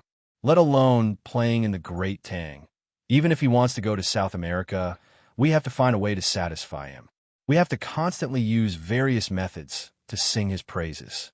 On the day he dies, we have to build a huge grave for him and write down the events of his life. For example, when he goes to a place and someone writes a piece of calligraphy for him and gives him 2 eggs. One is salty, the other is bland. This will make the future emperor feel pressured. Eggs aren't that delicious. Zhang Xiaobao said to Wang Wan sternly. However, his words were not serious. What did he mean by a huge grave? I think you're just salty. South America? Do you want to take him to the moon for a spin and feel the temperature and environment there? Wang Wan rolled her eyes at Zhang Xiaobao and said, That's fine too. I want to go there too. I want to bring back 2 stones and sell them for a lot of money. While Zhang Xiaobao and Wang Wan were bickering, Li Longji had finished talking to the boy. He praised him a few more times and seemed very happy. He encouraged the boy to study hard so that he could do more things after learning the skills. Turning his head, Li Longji waved at Zhang Xiaobao and called him over. With a teaching look, he said, Military Commander Zhang, you have accepted other people's things. You should at least show some appreciation. I've accepted it and rewarded it. What about you? Using you to be a good person? Zhang Xiaobao muttered in his heart. However, on the surface, he said respectfully, Yes, Your Majesty, this subject understands. These 2 bears are very rare. This subject will definitely take good care of them. Right now, this subject is penniless and only has a small portion of corn. I plan to make popcorn for Patrol Inspector Zhang. Why don't I take it out and make popcorn for them? Your Majesty, what do you think? This subject is very comforted. Quickly go and get it. Li Longji ordered sternly. Yes, this subject will go and get it right away. Zhang Xiaobao went back to look for the corn. Your Majesty, we don't want any benefits. We are willing to give them to Xiaobao and Cuckoo. The boy's father said to Li Longji embarrassedly. He didn't care at all that the 2 of them were putting on a show. Who in Great Tang didn't know what was going on between the emperor, Xiaobao, and Cuckoo. Therefore, he directly called Zhang Xiaobao, and Cuckoo instead of Military Commander Zhang. It seemed too distant. Li Longji was depressed. He had put on a show for nothing. Seeing that the other party didn't seem to want it, he lowered his voice and said, How could Xiao Bao give you popcorn? That thing is gone after you eat it. Xiao Bao only said that he was giving you some corn seeds. You can find a place to plant them. When they mature, there will be more seeds. You can plant them yourself or sell them. They are very valuable. If Xiao Bao really said that he was giving you some seeds, what would other people think? There are too few corn seeds in Great Tang. Many officials don't have any at home. If he said that he was giving popcorn, no one would say anything. Understand? When Li Longji was speaking, he didn't care about his identity as the emperor and winked at the other party. This person was stunned. Then, he nodded happily and said in a low voice, Understood. Xiao Bao is really smart. Thank you, Your Majesty. There's no need to thank me. After all, I'm very happy that you're giving me something. Li Longji's voice was very loud. When Zhang Xiaobao, who had returned with the seeds, heard this, he knew what Li Longji meant. He reckoned that in the future, there would be commoners who would start giving Li Longji things. Too stingy, calculating with commoners. Chapter 1107. Just as Zhang Xiaobao had guessed, 2 days later, when the procession passed by another village, the villagers came to deliver things, including a gift for the emperor. 2 hens, which were still laying eggs, were held in the hands of the villagers and were cooing. Compared to the gifts given to Zhang Xiaobao and his family, the number of gifts was much less. It should be because the villagers felt that the emperor could not eat too much, so the emperor ate better food than the ones given to him. Unlike Xiaobao and Cuckoo, the emperor was thrifty and used the money he saved to give to the people. Regarding this, Li Longji was quite satisfied. It was a little less, but it could be considered an improvement. It was better than nothing. He happily returned a bolt of silk to the villagers, which was worth enough to buy 100 hens. He ordered someone to bring 2 hens and called for Zhang Xiaobao. He said to Zhang Xiaobao, "Xiaobao, then go. I want to eat chicken stewed with mushrooms tonight. Add more potatoes. This is a hen, not a chicken. It's okay to give it to my mother. It's good for her body."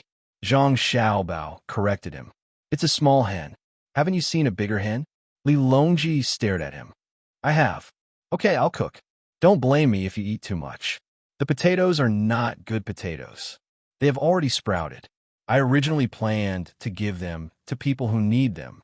I'll dig up the place where they sprouted and find a nearby village to plant them. The rest of the place is for eating." Zhang Xiaobao took the 2 hens, who did not know what kind of fate they would face. After leaving these words, he turned around and cleaned up. In his heart, he was cursing. Eating chicken stewed with mushrooms on such a hot day. This is a northeastern dish, okay? Eating it in the winter is to nourish the body. If I put a ginseng in it, it will make your nose bleed. Li Longji was very knowledgeable.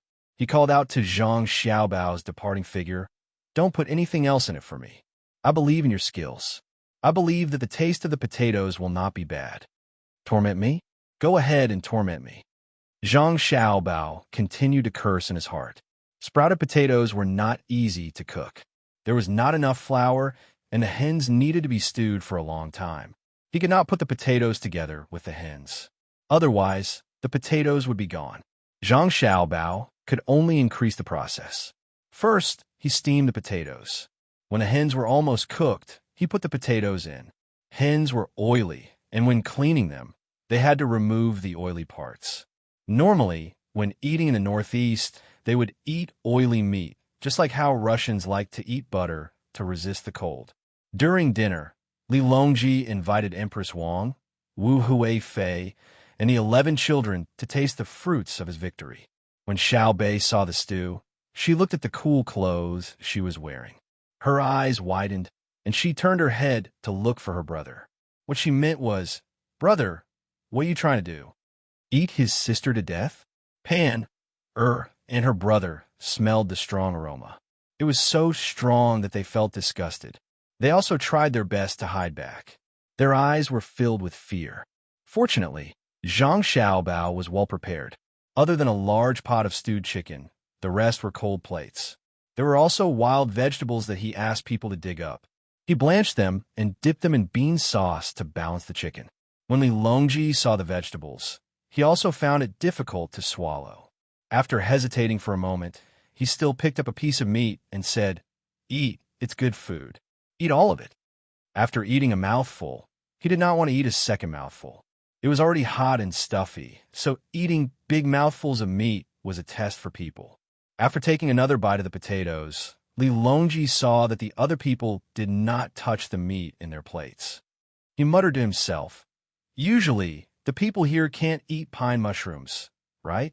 Why don't we share it with the people and send it over?" They did not eat much of the food in the pot. Moreover, not everyone reached out their chopsticks at the same time. They did not salivate, so it was reasonable for the emperor to give it to them. "Take it away and send it to the back. I'll cook 2 more dishes." Zhang Xiaobao already knew that the people could not eat, and they usually did not lack meat. "No need. The cold dishes are the same. The main dishes you prepared are..." Li Longji did not want to continue tormenting Zhang Xiaobao, so he looked at the cold plates on the table and asked for the main dishes. "Noodles with water or rice with water?" Zhang Xiaobao asked. Without waiting for the others to answer, he immediately ordered people to prepare. Soon, the rice with water was served. Only then did the little guys start to eat. When the people were eating, the bodyguards and other people also took turns to eat and rest. When the stewed food was sent to the people, it was not cold yet. The people were not giving it away, but taking the opportunity to repair the road. The road Li Longji walked on was a simple road built by the construction team in front. The quality was not up to standard. When a main team passed by, the road behind them was trampled until it was uneven. Some of the teams at the back were in charge of filling the holes. The people were also helping at the back. They found stones to press down the road. Even if it was a simple road, they could not build it themselves. Now that the road was solid, they were not afraid even if it was raining. At most, they would just fill in some places with stones. In the future, even if the others did not build the road for them, they could always use it themselves. Under the premise that they did not need to use the national treasury and the money of the local people, it was not a bad thing for the emperor to go on an inspection tour. After dinner, Zhang Xiaobao, who was guarding the ice basin and planning to discuss matters with Wang Wan, received a message from Hangzhou. It was a message from his mother, the Jiang Wang clan. The message seemed ordinary. It only asked about the children's journey and how their father was doing. However, Zhang Xiaobao understood what his mother was trying to say when he read the last part of the message. The last sentence was that when they arrived at Luzhou, he should help them greet the people of Luzhou. It would be best if he could draw the scenery and bring it back to look at. Wife, I have something to tell you. Zhang Xiaobao put down the message and said to Wang Wan, who was looking at him. Wang Wan did not listen to Zhang Xiaobao. She snatched the paper and quickly skimmed through it. Then, she said, you don't have to say anything. My mother and your mother want to go to Luzhou. If they want to go, just go. Why do you have to ask? Who can control them? I guess they're afraid of affecting us. Apart from parents who abuse their children and even kill them, all parents in the world are the same. I don't mean if they want to go or not. I mean how they want to go. Zhang Xiaobao tapped his face with his finger. Wang Wan had not seen Zhang Xiaobao do this for a long time. Only when he was scheming against others would Zhang Xiaobao do this habitual action. What are you trying to do? Our mothers are going to Luzhou. Are you going to scheme against them too? I'm not scheming against them. I'm scheming against others. Think about it. Our mother can't travel by land like us. She has to take a boat. It's faster and more stable than the current road conditions. However, Wang Wan did not give Zhang Xiaobao a chance to show off. She asked directly, don't just come and go like that. If you have something to say, say it. Let's take a boat. What are you going to do? Zhang Xiaobao choked on his words. He cleared his throat and said, I'm not going to use them. I'm going to protect them. Our mother and the others are going to take a boat. No matter how stable it is, there's a possibility that something might go wrong. I won't be at ease if I don't send someone to protect them. Wang Wan did not say anything. She lowered her head and continued reading the information on the paper. She seemed to be studying her mother-in-law's ability to organize her words. At the very least, she was better than her mother. If her mother was the one who told her the news, she would have directly mentioned Luzhou. She would not have been tactful enough. Zhang Xiaobao waited for a while. When he saw Wang Wan was not cooperating with him, he had no choice but to continue. Speaking of protection, how can I just tell you how many people I'm going to send? It doesn't make a difference whether I tell you or not, right? Wang Wan read the information again. Zhang Xiaobao said, so, I've come up with an idea. Take a guess. What bad idea? Are you going to tell me or not? If you're not going to tell me, I'm going to sleep. I'm sleepy. Wang Wan yawned. My idea is to send a group of people from other places. Take a guess. Forget it. There's no need for you to guess. I'm going to ask Luzhou to deploy a fleet of gunboats to meet them. Our mother can't go to Luzhou empty-handed. We should prepare more gifts, such as rice and noodles from other places and other local specialties. Therefore, a large number of resources have to be gathered at Jiangnan's east as soon as possible. Our logistics department has to be mobilized as well. We have to be fast. Otherwise, by the time we reach Luzhou, my mother and your mother will still be in Hangzhou. We might as well not go there, right? When Zhang Xiaobao saw that Wang Wan did not have a tacit understanding with him, or rather, she knew him too well, he could only think of ways to attract her with his words. He wanted to show his cleverness in front of his wife. Wang Wan finally played along. She asked, is there anything else? Yes. Zhang Xiaobao nodded happily. Luzhou, I think we need things from Jiangji province, Lingnan Province, and Northern Hebei Province the most. It'll take too long to transport from the other two places. Northern Hebei Province is directly connected to the sea. What do you think of transporting things from there? Zhang Xiaobao acted as though he was concerned about Lu Zhou as he asked for his opinion. Wang Wan and Wei Wei smiled. All right, what do you think we can give them in the northeast? Ginseng? Mink fur? Woolly grass? Deer antler? Are you worried that Lu Zhou's people will be cold? The cold wind in summer is bone-chilling. Should we send them tonics? Why don't you make chicken stew with mushrooms for them? I'm sure they'll be very happy. Zhang Xiaobao was surprised. They'll be happy. After all, I made it myself. You said not to send them anything for the time being. There are hazelnuts and pine nuts in the northeast. We picked a lot of them last year. Although it's not the season yet, we can send people to pick them up. Maybe we'll be surprised. The local people are busy now, and it's not good to ask them to work. Let's send the army. The local army has been training.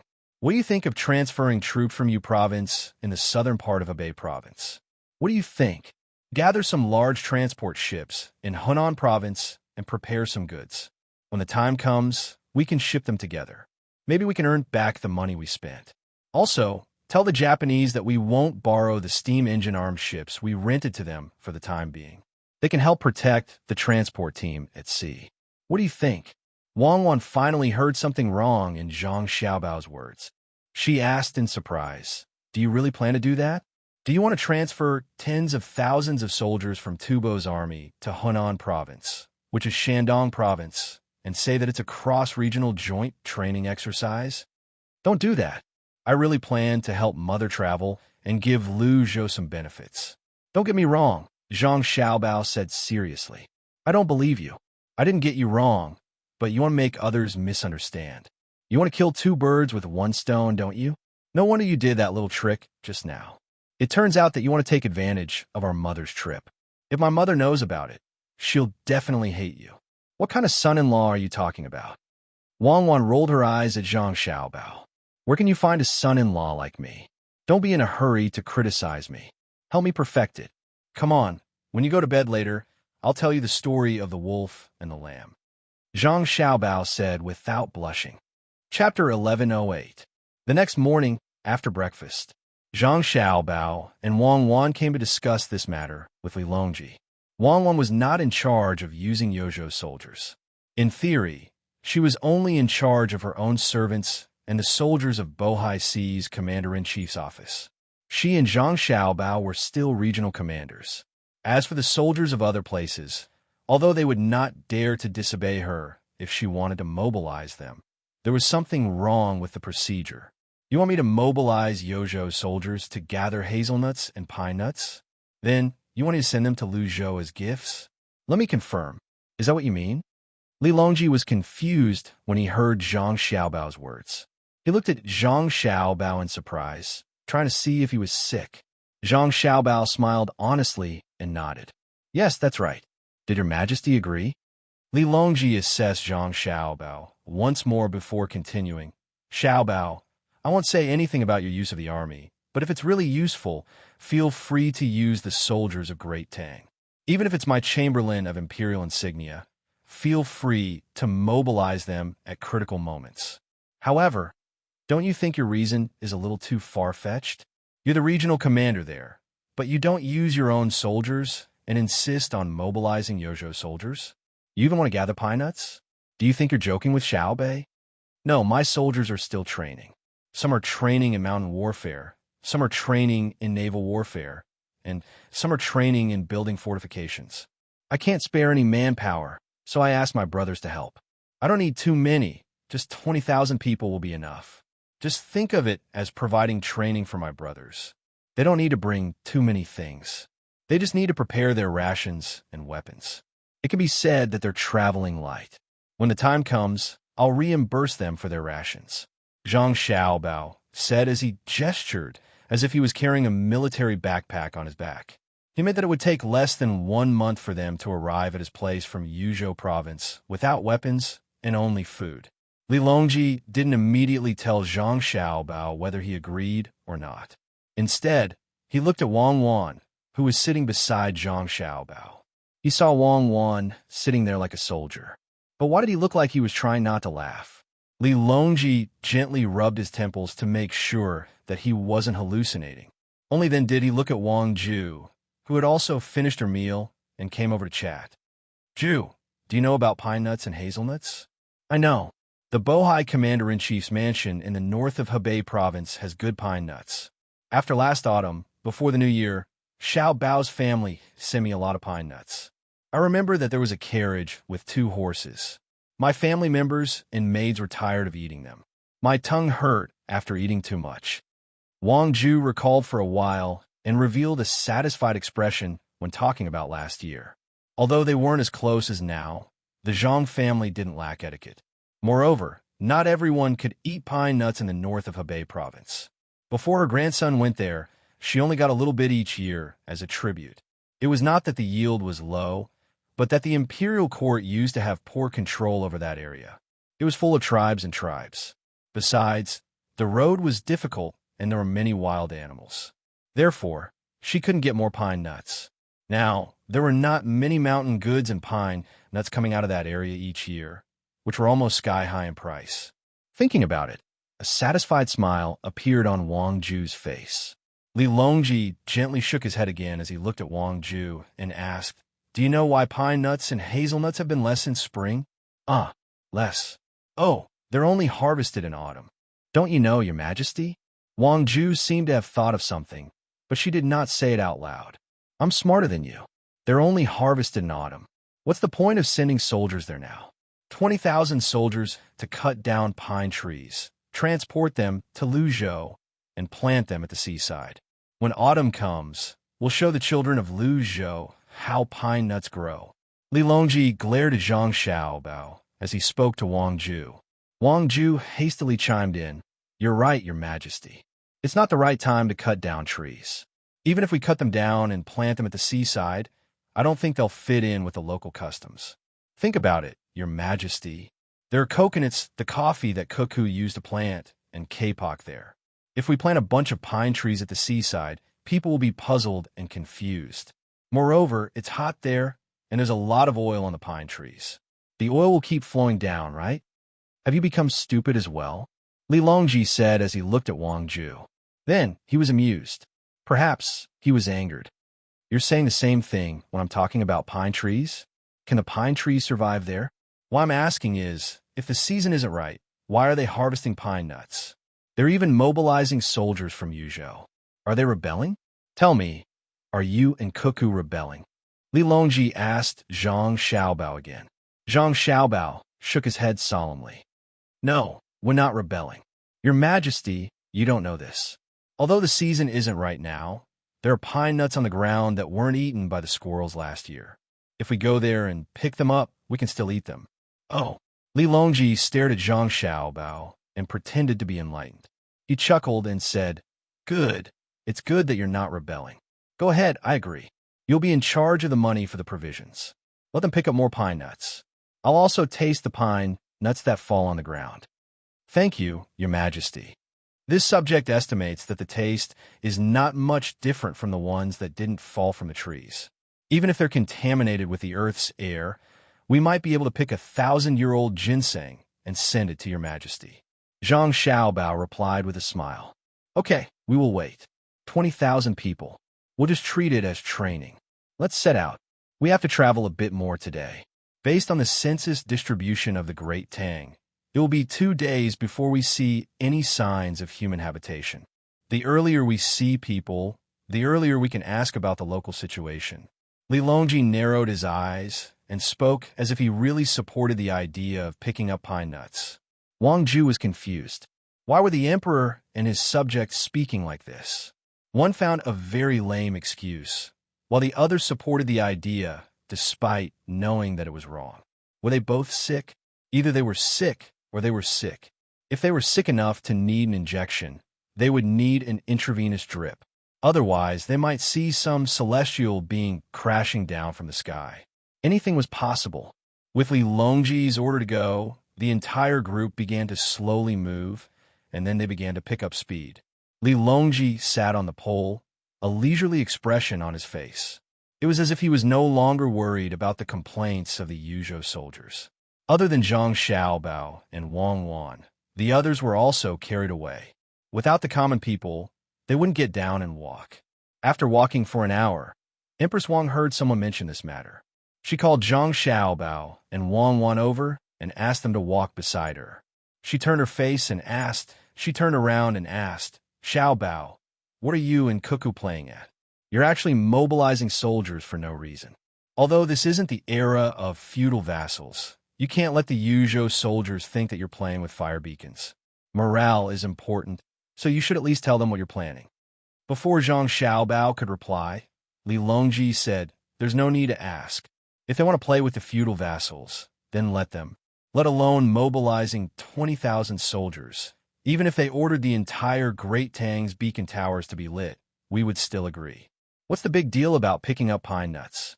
Even if they transferred the soldiers of Gongji province to Lingnan province and asked them to build snowmen, we wouldn't refuse. What's there to be afraid of? As Li Longji spoke, he even raised his chin at Zhang Xiaobao, clearly implying that if I don't ask you, you think I'll be curious. I'll just take your words for real.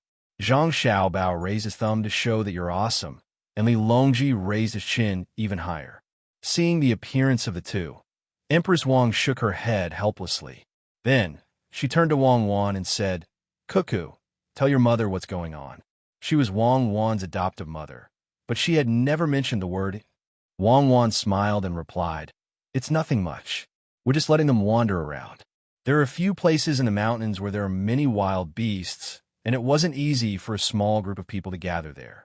A few days ago, we asked our local troops to clean up the wild beasts so that they could live a peaceful life. After our troops went there, we drove away and cleaned up a portion of the wild beasts, but to us, it wasn't very useful. It was better to train the troops and waste time. Yuzhou is relatively close to our area, and it's also very important. The local soldiers there have already lost a lot of killing. Since we can't use people to train the troops, we'll have them go further north. One is to help the local soldiers hunt wild beasts, and the other is to train their physical strength. At the same time, they can find problems during the march and correct them in time. After Xiaobao and I set out, there might be some empty areas in our army, and the troops in the various regions will have to enter a state of combat readiness. Wang Wan didn't say anything about picking pine nuts, unless it was to deceive people who didn't have common sense. This was something that she had considered when she helped Zhang Xiaobao fill in the blanks last night. She wanted to make use of this opportunity to mobilize the soldiers of Great Tang and try to familiarize them with the surroundings. In the future, if the two of them were to go out and someone wanted to cause trouble, they would be able to send soldiers from the vicinity. The more familiar the nearby soldiers were with the surroundings, the more advantageous it would be for the battle. Empress Wang nodded. Although she still had doubts in her heart, she didn't ask anymore.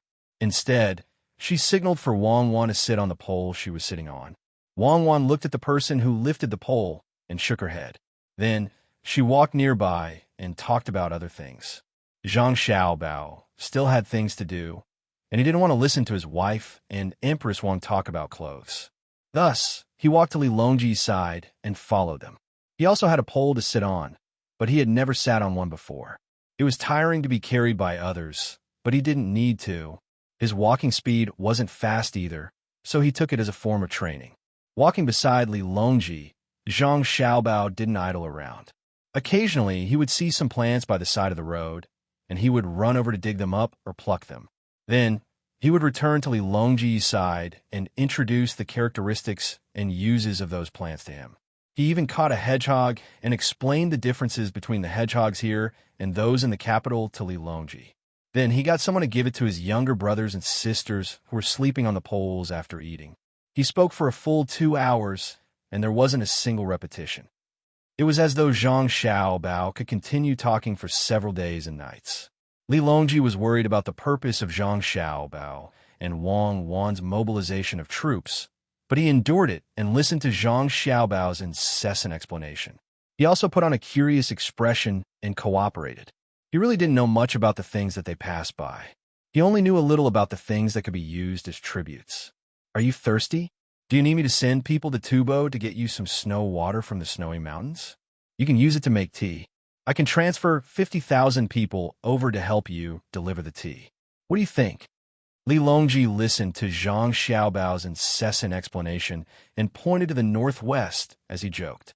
Zhang Xiaobao spat out a piece of grass that had a sour taste in his mouth and replied, "We can't go to Tubo. Tubo's soldiers are still used to scare people. Not to mention the long journey here, people will think that we are afraid. Since Your Majesty mentioned the mobilization of troops, I have an idea. There are oranges in Shannon East Circuit that were plucked last autumn. They've been preserved using a special method, and they haven't gone bad even now. Why don't we transport more and send them to Huainan East Circuit? We'll send about 10,000 soldiers there. When the time comes, we'll send them to Luzhou as well." Luzhou doesn't have oranges? Can't we just transport them from Huainan East Circuit? Luzhou doesn't lack fruits. 10,000 soldiers? Send oranges? All right, I agree.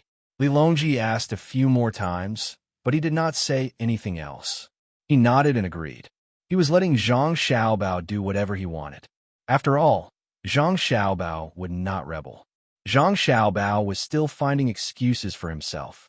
He said, "Oranges from different places taste different. For example, the oranges from Hunan Circuit are sweet, and the oranges from Jiangnan East Circuit are sweet. Isn't that obvious?" I've learned something new. As it turns out, the ancients were wrong when they said that Huainan was the orange and Huaibei was the orange. The oranges from the north are sweeter than the oranges from the south. I'll have someone write this in the school books so the children can understand it. Is there anything else? Go on, I'll definitely agree. Li Longji chuckled as he played along with Zhang Xiaobao. Zhang Xiaobao smiled as well. "It's true, Your Majesty. Indeed, there's something else I need to do. To be honest, the reason I've asked someone to send the items to Luzhou is because I received a message from my mother last night. She wants to go to Luzhou. I've thought about it and decided that it's not good to go empty-handed. Hence, I'll have to bring more things for Luzhou. It doesn't matter how expensive the items are. They're just a token of our sincerity. At the same time, to ensure my mother's safety, Luzhou's fleet has been stationed there to guard against her. I'll have to mobilize more of my family's logistics to transport the items to the seaside. I don't have a choice. Time is tight. My mother has to be there by the time we reach Luzhou. Otherwise, I'll be worried. Do you understand, Your Majesty?" Oh, Li Longji's interest was piqued. He looked at Zhang Xiaobao and asked, "You're saying that you and Cuckoo are going to mobilize a lot of people to prepare the items for Luzhou? All of them are going to move quickly to the seaside? In fact, they're going to include the various armies as well?" "That's right. Some of the people are busy farming, and some are busy working. If we let the people work, it'll cost us more. Moreover, we'll be delaying their work. Since the soldiers have nothing to do, they'll just take it as a form of exercise. Just like what I'm doing now." Zhang Xiaobao pointed at his legs. What he meant was, "You're sitting while I'm walking. It's been almost 4 hours. Shouldn't you slow down? I still have to cook lunch for you." Li Longji clearly did not care if Zhang Xiaobao was tired or not. He turned away and closed his eyes to think for a moment. When he opened his eyes again, he said to Zhang Xiaobao, "You're a good person. It's no wonder Luzhou only knows about the Zhang family and the Wang family. As it turns out, stop, you can't say that. The people of Luzhou know about Your Majesty. Moreover, they always praise Your Majesty. You can't accuse me of being disloyal. If this was in the past, I would have had my family confiscated and exterminated." Zhang Xiaobao interrupted Li Longji's words and grumbled. "Now, it's also a crime of confiscation and extermination. You and one are putting on a show to tell the Japanese that you're going to beat them up. You're going to confiscate their homes and exterminate their families." Li Longji said with a chuckle. Zhang Xiaobao shook his head and denied. "No, there's absolutely no such thing. I'm just sending gifts to Luzhou and tormenting the soldiers of my dynasty. If we attack Japan, I have to withdraw our people from Japan first. Otherwise, if we attack them, they will kill our people as soon as they see that we're fighting. Who can I complain to then? Oh, right. I've discussed with Cuckoo yesterday. We'll temporarily stop the ships we're leasing to Japan as long as we can contact them. We're willing to pay compensation for the breach of contract. For the sake of my mother, money is a small matter." "All right, I understand. You continue to torment them. In order not to let the Japanese misunderstand, It's best if you contact them first. Tell them that you really sent people to the Commander-in-Chief's office in Bohai Sea to pick pine nuts, and that the fleet was really there to protect my mother. Tell them that I'm not going to attack them. I'm busy with my own business, and you can continue with your own business. For example, I believe that the Japanese will definitely believe you. Li Longji had a wicked smile on his face. He no longer had the usual solemnity of an emperor. He cooperated with Zhang Xiaobao, and the more he spoke, the happier he became. Zhang Xiaobao also had a wicked smile on his face. He chuckled at the same time as Li Longji, causing Empress Wang, who was standing at the side, to be very surprised. The speed and amplitude of the carriage carrying Li Longji were obviously different from before. The four golden guards carrying Li Longji lowered their heads and looked at the road, as though they did not hear Zhang Xiaobao and Li Longji talking. Hee, if I don't hit them, they will definitely believe me. Hee, is there anything else? Li Longji laughed wretchedly. With a straight face, he asked Zhang Xiaobao. Zhang Xiaobao was stunned. He opened his mouth and shook his head. No, I'm just helping my mother. Even if the Japanese believe you and don't hit them, I don't believe that you don't have a backup plan. You're going to cook lunch. I want to eat an all-fish banquet. 48 fresh, saltwater fishes, not one less. The saltwater fishes in the mountains are even more delicious. Li Longji reverted to his emperor appearance and ordered Zhang Xiaobao. Your Majesty, how can you bully a child like this? Unless it's a celestial mountain and the weather is hot, you can just eat a few cool dishes for lunch. Xiaobao, tell me quickly, don't let His Majesty bully you. Empress Wang advised when she heard Li Longji's voice. Why don't we send someone to buy saltwater fishes there?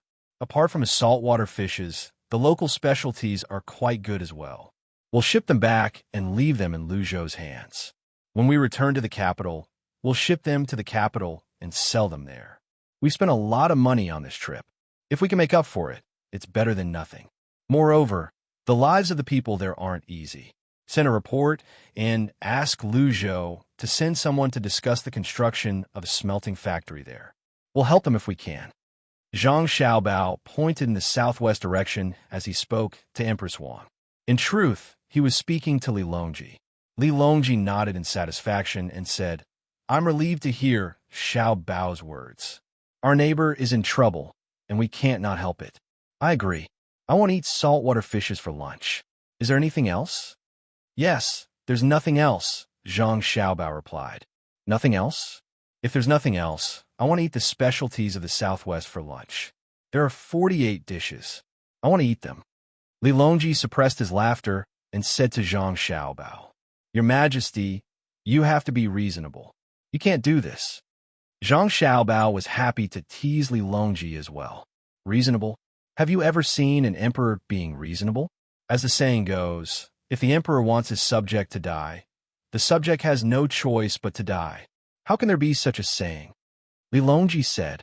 Wei Wei swayed her body. She looked as though she was saying, What can you do about it? As the saying goes? Is that a saying? Zhang Xiaobao inwardly criticized Li Longji for being uncultured. Then he said, Your Majesty, if you want to eat the specialties of the Southwest, it's simple. When we're helping them, we'll buy them from the Japanese. The Japanese have boats that go out to sea to catch fish in the Southwest. We'll buy them back while we're at it. The sea route isn't too far away. The Japanese can row their boats diligently. Moreover, they have the help of our first-generation steam engine boats. We'll help them transport the people who buy the things over. After they're done, they can just board the boats and come back. Li Longji nodded and said, That's right. We want to eat their food for lunch. You can just make 2 dishes. Is there anything else? Is that really it? Why don't you eat mine for lunch? I think my meat tastes good. Zhang Xiaobao shook his head. He had a look on his face that said, I won't say anything even if you beat me to death. Forget it. That's all for now. We'll talk about dinner later. I need to think about it. Who knows? I might be able to figure it out on my own. Li Longji felt that he could not ask everything. If he did, he would seem too stupid. It was better for him to follow Xiaobao and Cuckoo's train of thought. If he could figure it out, it would be his own ability. Li Longji and the others had a pleasant journey. Moreover, they could joke and joke along the way. They also ate the local specialties and wild game that they passed by. They were gradually getting closer to Luzhou. However, when Zhang Xiaobao and Wang Wan came up with the idea of helping their mother's safety and bringing something to Luzhou, some of them were displeased. Takeshita Junichiro had been keeping an eye on his country's plan to work with several other countries to secretly sabotage Tang. He was aware of this plan from the very beginning. However, when he wanted to participate, the other party did not allow him to do so. They said that he had always failed and had never succeeded in scheming against Tang. When the dissatisfied Takeshita Junichiro found out about this plan, he suddenly had a strange thought. Without him, the plan would fail in the end. Moreover, everyone involved in the plan would not be able to escape. All of them will be captured. Sometimes, he would even dream of everyone being captured. Occasionally, he would wake up with a start. However, he regretted having such thoughts. No matter what, if the plan succeeded, it would be a huge blow to Tang. However, it was not that Tang would lose a lot of money. Even if they poured something into a river or a lake, it would only cause the things in that place to die. It would be difficult for them to harm anyone. In the worst case, Zhang Xiaobao and Wang Wan could just move the things in their homes and deliver them to the places that suffered losses. Even if it was drinking water, the two of them could bring it in basins from other places. It was as though there was nothing in the world that could stop them. The real blow to Tang would come from the hearts of the people. They would have to let the people know that Zhang Xiaobao and Cuckoo, who had never failed and never made mistakes, had their moments of weakness as well. This would cause the people of Tang to no longer respect the two of them as they did in the past. At the same time, if the plan succeeded, it would give the people of his country and the other countries a boost of confidence. In the future, when the country made decisions against Tang, the people would support them. Hence, the ultimate goal of this plan was to break Zhang Xiaobao and Wang Wan's invincibility. Thus, he should support them. Since they were not allowed to participate, it was not a bad idea to help them in secret. With this thought in mind, Takeshita Junichiro really did carry out his plan. He arranged for many people under his command to go to Hangzhou, intending to lend a hand when needed. However, just as he arrived in Hangzhou with his people, he heard that his people had been captured. Moreover, the news spread so widely that almost all of Hangzhou knew about it. Just as he was hesitating whether he should find a chance to save them, he heard that someone had been captured at the reed marsh in the lake next to Douchong. Not long after, the people from the Lushan Alliance were also captured.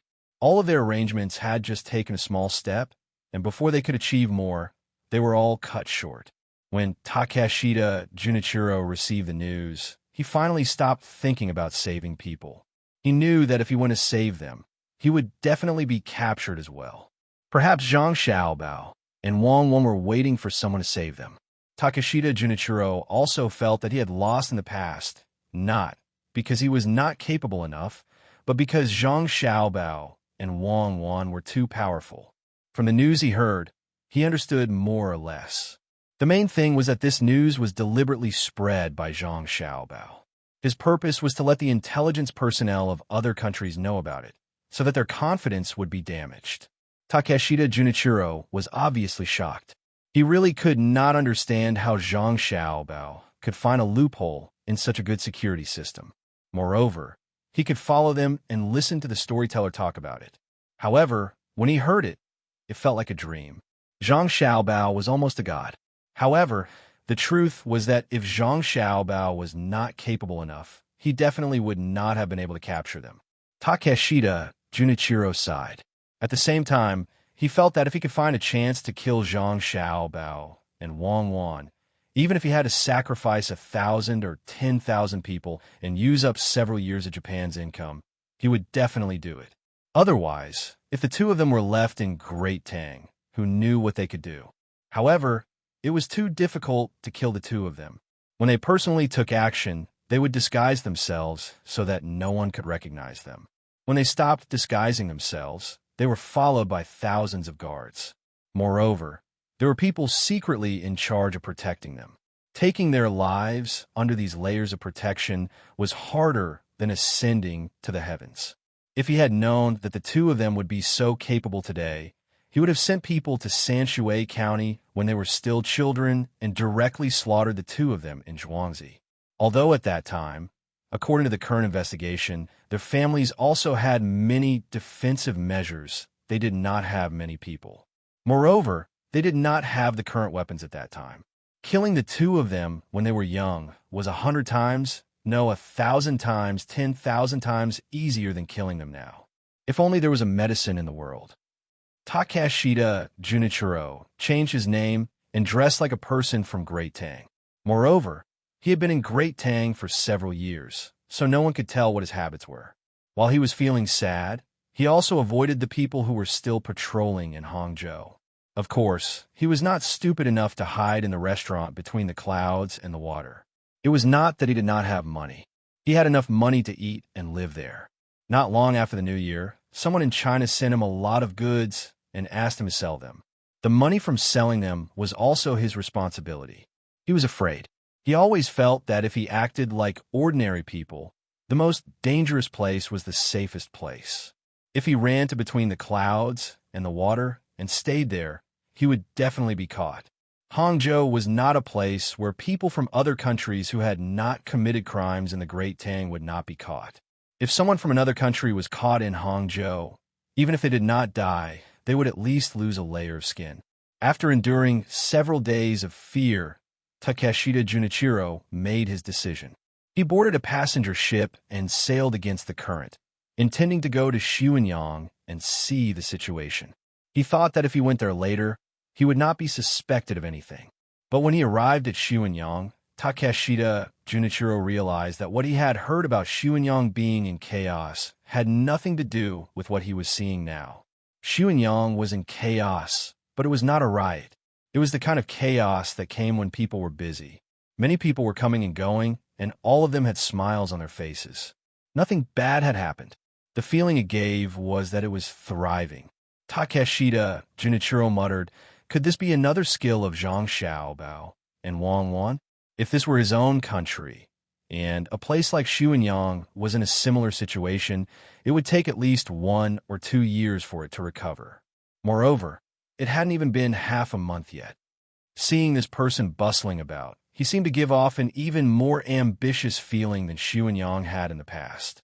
He had understood this from the intelligence reports he had gathered, and he had personally experienced it once. Zhang Xiaobao and Wang Wan did not care about anything happening in the Great Tang. Whenever there was a man-made or heaven-sent disaster, the two of them would be able to resolve it in a very short amount of time. At the same time, what was even more shocking was that after each disaster, the situation in that place would be better than before the disaster. It had always been a heaven-defying battle, and the stronger the opponent, the stronger the opponent. With this helpless thought, Takeshita Junichiro decided to take a good look at Xuanyang and stay a few days to understand how they had changed so that he could send this information back to his country, so that his country could learn from them. However, Takeshita Junichiro did not dare to stay any longer. He had his own communication system. First, he received a secret message from the north. It was said that Serene Province had mobilized 20,000 troops and was moving northeast. Their destination was Jili Province, but they were marching at the fastest speed in the name of picking pine nuts there. How is that possible? Where are the pine nuts to pick now? Even if they were going to pick them, why would they mobilize 20,000 troops? Even if they mobilized the troops, would the original troops of Zhang Xiaobao and Wang Wan not be enough? Who were they kidding? Just when Takeshita Junichiro felt that something was amiss and that they were targeting his country, he received a secret message from Liu Zhou's people. It was said that one of Liu Zhou's fleet of gunships and a conventional fleet that had been docked at the port had been mobilized.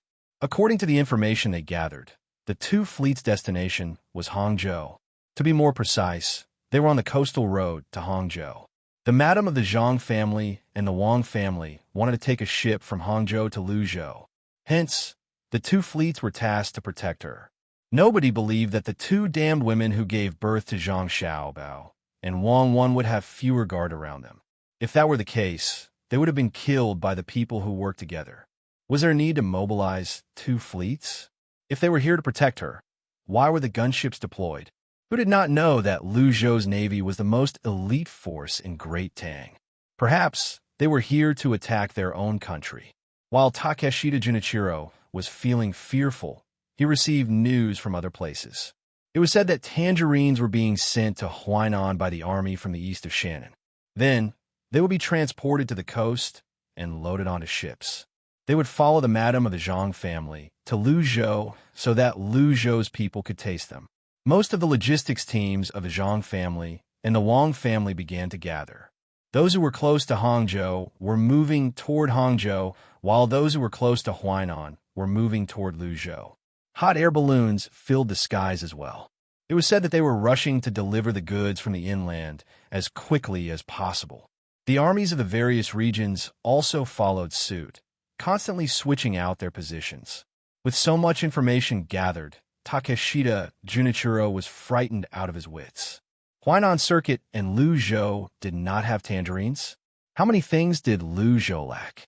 Did he need so many people from the logistics teams of the Zhang family and the Wang family? The hot air balloons and the armies were deployed as well. Everything pointed to his own country, Japan. Yamamoto, you're the one who deserves to die the most. Look at what you've gotten yourself into. You didn't do a good job of causing trouble, and now they've found out. Now, they're going to start a war. They're not going to attack Duoshire anymore. They're going to attack our country instead. Takeshita Junichiro grumbled in pain. He opened all the windows in his room, but he still found it difficult to breathe. 2 hours later, Takeshita Junichiro mustered the strength to stand up and take a cold shower. He changed into a set of short clothes, pocketed the money, and walked out of his room. When he arrived at the lakeside, he found a boat that seemed fast. He tossed 10 strings of cash and ordered the boatman to row toward the other side of the lake as quickly as possible. The faster they rowed, the more money they would be given when the time came. When the boatman ordered a few people to row the boat, Takeshita Junichiro, who had spent money to buy medicine, took it. He sat at the bow of the boat and looked at the blue sky and blue water. He thought to himself that he had to catch up to Zhang Xiaobao and the others as soon as possible. Then he would apologize to them and give them all the hundreds of thousands of strings of cash. He hoped that they would give his country a chance. Chapter 1109. Disregarding his illness and the length of the journey, Takeshita Junichiro traveled at his fastest speed. After reaching the shore from the boat, he spent 50 strings of coins to buy 2 mountain horses from a farmer in the village. If he were to go to the horse market, the 2 mountain horses that were usually used to transport goods and farming didn't cost 50 strings of coins. However, the farmer didn't want to sell them. It was clear that he wanted to raise the 2 horses as his own children. Helpless, Takeshita Junichiro could only agree to lend the 2 horses. He used 50 strings of coins as a deposit. After returning, he left 10 strings of coins for the farmer's children to buy fodder. The farmer thought that 50 strings of coins could buy 4 horses and thought that the other party would return the horses, so he lent the horses. Takeshita Junichiro had no intention of returning the horses at all. Compared to the stability of the country, what was a few strings of coins? Riding on the horse, Takeshita Junichiro continued to chase. Fortunately, the road wasn't as difficult as before. Even when he reached the hillside, there was still a paved road in front of him that extended into the distance. At the same time, there was no need to worry about being attacked by wild beasts. All the wild beasts within a dozen li of each side of the road had been cleared by the group in front. Not to mention tigers and wolves, not even a single pheasant was left. They were all hunted and eaten. As such, Takeshita Junichiro chased for 7 days and finally saw the tail of the group in front of him. When he saw the tail of the group, he was also discovered and stopped by the group. The people in the group who stopped him couldn't tell that he was Japanese. After all, he had stayed in Great Tang for many years. His attire and expression were no different from the people of Great Tang. Even if he had some Japanese characteristics, they couldn't immediately tell. Even in Great Tang, the people of different places were different. The people who stopped him thought that he was someone from a village and rushed over. Seeing his travel-worn appearance, they wanted to help him and let him rest first. They could talk about it slowly. However, when they heard that he was Japanese, the expressions of the people who stopped him changed instantly. Their original concern and gentleness turned into coldness and hostility. Their gazes were filled with hostility. Seeing the other party's expression, Takeshita Junichiro grew even more nervous. He knew that many parts of the Great Tang were beginning to distance themselves from the people of his country. Based on the information he had obtained in Xuanyang, many of the Japanese who had come to the Great Tang did not dare to casually reveal their identities. The moment someone found out that they were Japanese, although they had not yet been attacked, they would be in danger. There was no place to eat. For example, there were 2 Japanese who used to live in Chuzhou City. Their neighbors knew that they were Japanese, so they got along well with them. In the end, after such a thing happened, the neighbors began to alienate them and did not speak to them at all. Furthermore, they did not know which one of them leaked their identities. The 2 Japanese were hungry on the streets and wanted to eat something in a small shop. However, as soon as they entered, they were chased out. They wanted to drink a cup of tea, but the stall owner refused to sell it. One by one, everyone in the surrounding area knew that the 2 of them were Japanese. Whenever they wanted to buy something, no one would sell it to them. Whenever they wanted to find work, no one would take it. Even if they wanted to pawn their belongings to raise money for travel expenses, the pawnbroker would not take it. When the 2 of them discovered the situation, they could only cook the remaining food at home and take it with them to leave this sad place. They wanted to find a new place and hide their identities so that they could survive. Otherwise, they would starve to death. Thus, it was normal for them to be treated coldly by others. Thus, Takeshita Junichiro could only say that he was the person in charge of this matter from Japan. He wanted to explain to the emperor what had happened. At the same time, he wanted to help some people hide the truth from the emperor of Pingsheng and condemn his actions that had harmed the relationship between the Great Tang and Japan. Brothers, let me go and see His Majesty. We really did not know the situation. We only found out later that our country absolutely did not support Yamamoto's actions. If we had known, we would have stopped them in advance and given me a chance. Takeshita Junichiro begged the people who had stopped him. Of course, the people who had stopped him would not believe his words. How could the Japanese not know about the things that were used to cause destruction? The majority of Japan's goods were dependent on the Great Tang. How could the Japanese not know how much each item was sold for and how many items were exchanged for? It's just a word. Is His Majesty someone you can meet just because you want to? If you don't meet him, I'll give you a piece of advice. You should quickly find a chance to return to your country. Don't stay in the Great Tang any longer. In a few days, our people will get angry and it might harm you. The person who had stopped him did not give him a chance to meet the emperor and even threatened him. Takeshita Junichiro was anxious. He thought that if he could not meet the emperor this time and explain things clearly, he would not have another chance in the future. Perhaps by the time he returned to his country, the Great Tang's valiant soldiers would have already landed. Those were gunships. Once the cannons fired, who on the shore would be able to stop them? It was all those people's fault for provoking him. What about now? The Great Tang was angry and could not tolerate it all. What I say back then? I was testing the Great Tang's bottom line. Now you see, the Great Tang's bottom line is that if you provoke me, I will immediately send my troops. Takeshita Junichiro did not dare to give up on this last chance. He begged bitterly, "Brothers, who are you calling your brothers with? We are not familiar with you. Hurry up and leave. Otherwise, we will arrest you for attempting to assassinate the emperor." The other party did not give him chance. This sinner knows that I cannot meet the emperor directly. Can I meet the other people who are in charge of external affairs? Take this and help me. Save my life. Takeshita Junichiro continued to plead. He took out a large stack of notes and forced them into the other party's hands. The person who had stopped him quickly retracted his hands. "Take it away. I don't dare to take your money. I could take it with my life, but I can't spend it with my life. Wait, I will report to you and see if anyone is willing to come and meet you." As he spoke, the person gave a look to the people around him, telling them to look after the Japanese.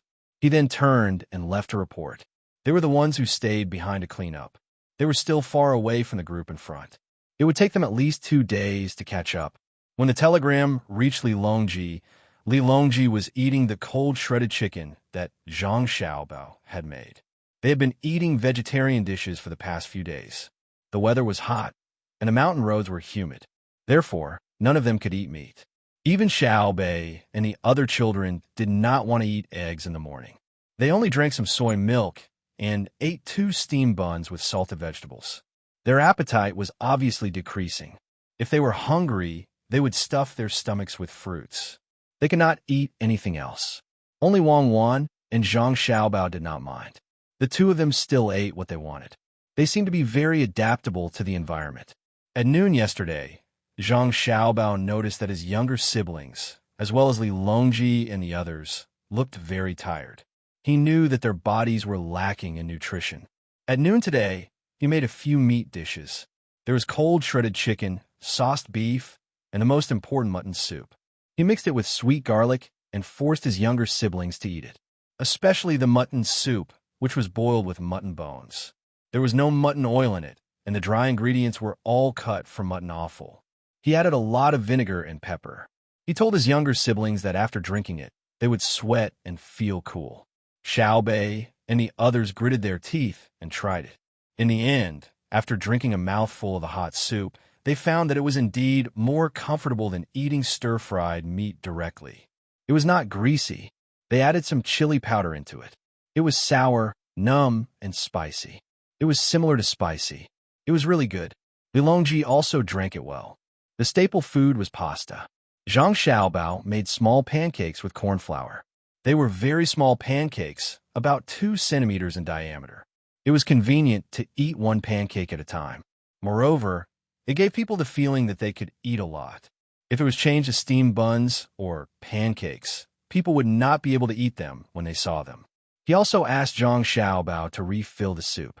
When Li Longji poured vinegar into the soup, he praised Zhang Xiaobao. "It's all thanks to Xiaobao following me. Otherwise, I would probably starve to death on the way here.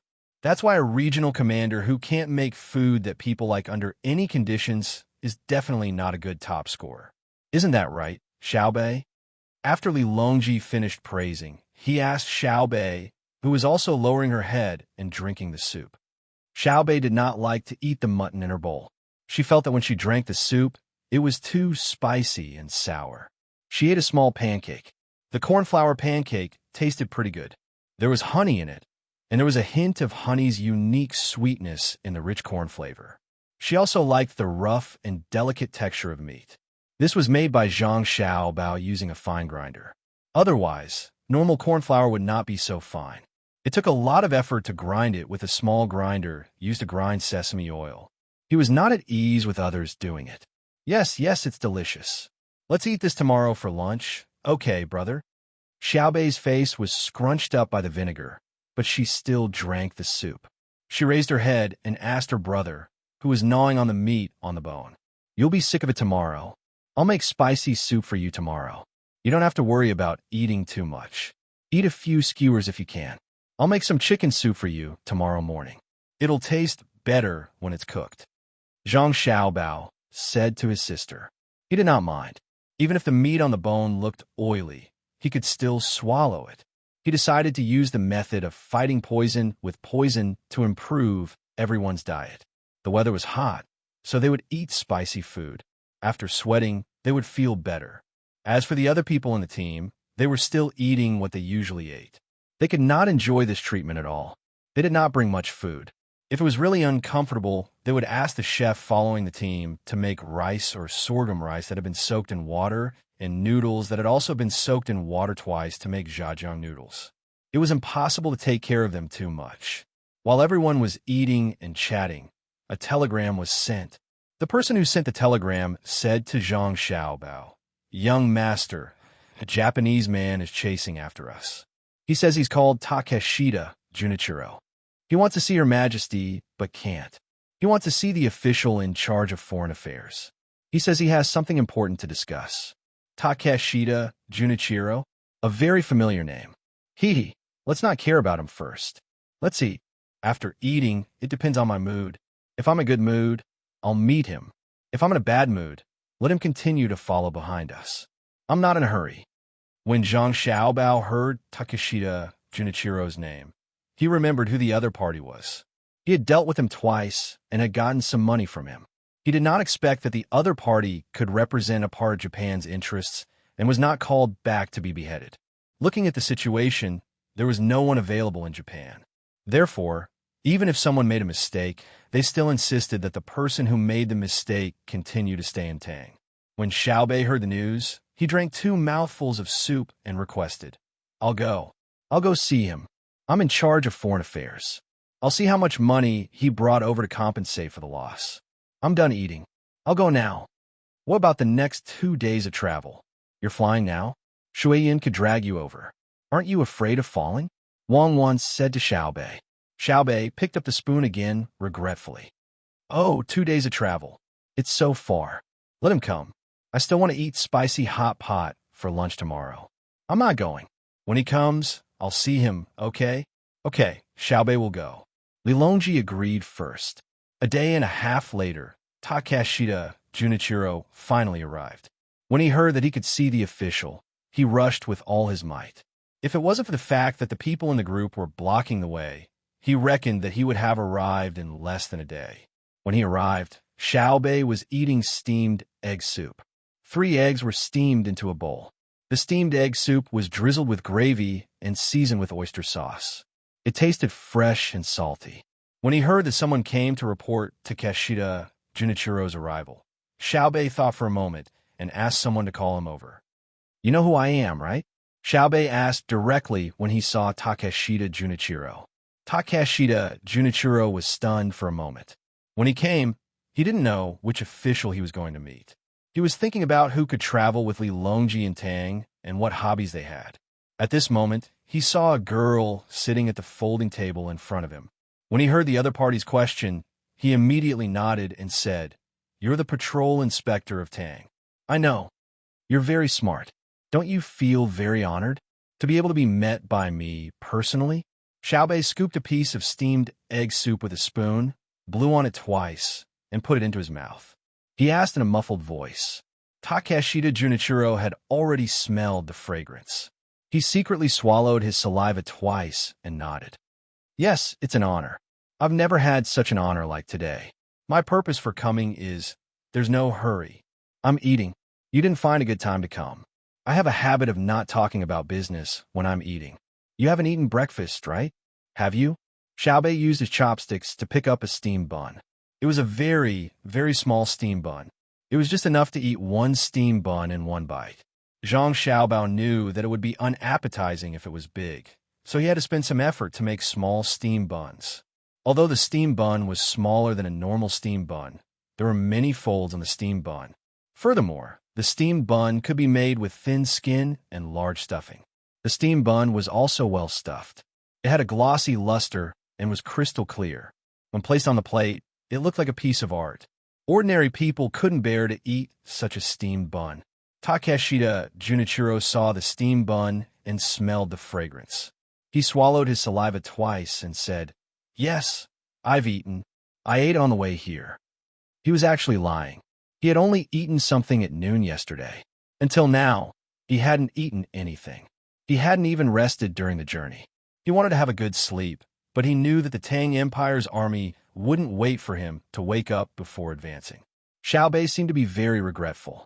He ate another steamed bun and said, You ate? I thought you didn't eat, so I'll sell you breakfast. Unfortunately, I won't be able to earn money. I ate, but I'm not full. Now that I'm hungry, why don't you sell me a portion? Takeshita Junichiro was very smart. When he heard Xiaobei's words, he knew that the opportunity to give him money had come. Not to mention that he was really hungry. Even if he was full, he would continue stuffing food into his stomach. Okay, I'll give you 5 steamed buns. My brother made them himself. How much do you think they're worth? Look at the steamed bun carefully. You haven't seen this kind of craftsmanship before, right? Think a good price. Xiaobei looked very reluctant. He took another pair of chopsticks and a small plate. He carefully picked out 5 steamed buns from the plate in front of him and pushed them to the other side of the table. He gestured for someone to bring them to Takeshita Junichiro. Takeshita Junichiro received the steamed bun and carefully looked at it. He had to admit that the steamed bun was really well made. If he could eat it normally, he would be in a good mood. However, at this moment, he wasn't in the mood to taste it. After thinking for a while, Takeshita Junichiro asked Xiaobei, "It's priceless. I don't think you should buy it with money. How much do you think it's worth?" He spoke very respectfully, as if he didn't treat the girl in front of him as a child. There were too many stories about Xiaobei, so many that people were calling him a god. "You want me to state the price?" "Okay, 1 copper coin for one. Do you want to buy it?" Xiaobei gave a price. 1 copper coin. Not even 1 copper coin. Takeshita Junichiro shook his head. If it was really 1 copper coin for one, how was he going to bribe people? Needless to say, the steamed buns were made by Zhang Xiaobao for his sister. The price of an ordinary steamed bun was enough to make people willing to spend countless amounts of money to buy it. Xiaobei stopped eating and asked, "If 1 copper coin is not enough, how many copper coins will do? 10,000 copper coins? Copper coins are not enough. It should be copper coins." Takeshita Junichiro gritted his teeth and said he had already thought of how much he would pay. 10,000 copper coins for one? Okay, take out 50,000 copper coins. Xiaobei generously agreed. "I don't have much cash. I have the proof of the Great Tang Bank. Here is one. There's one for 57,000 copper coins. What do you think?" Takeshita Junichiro took out a handful of proof of existence and found one with about the same amount. He held it in his hand and asked, "I won't take advantage of you. Give it to me. If it's a large amount, others won't be able to take it out. If you give it to me, I can take it out. There's still 7,000 copper coins left. I'll give you a plate of soy sauce. How about dipping it in soy sauce to eat the steamed buns?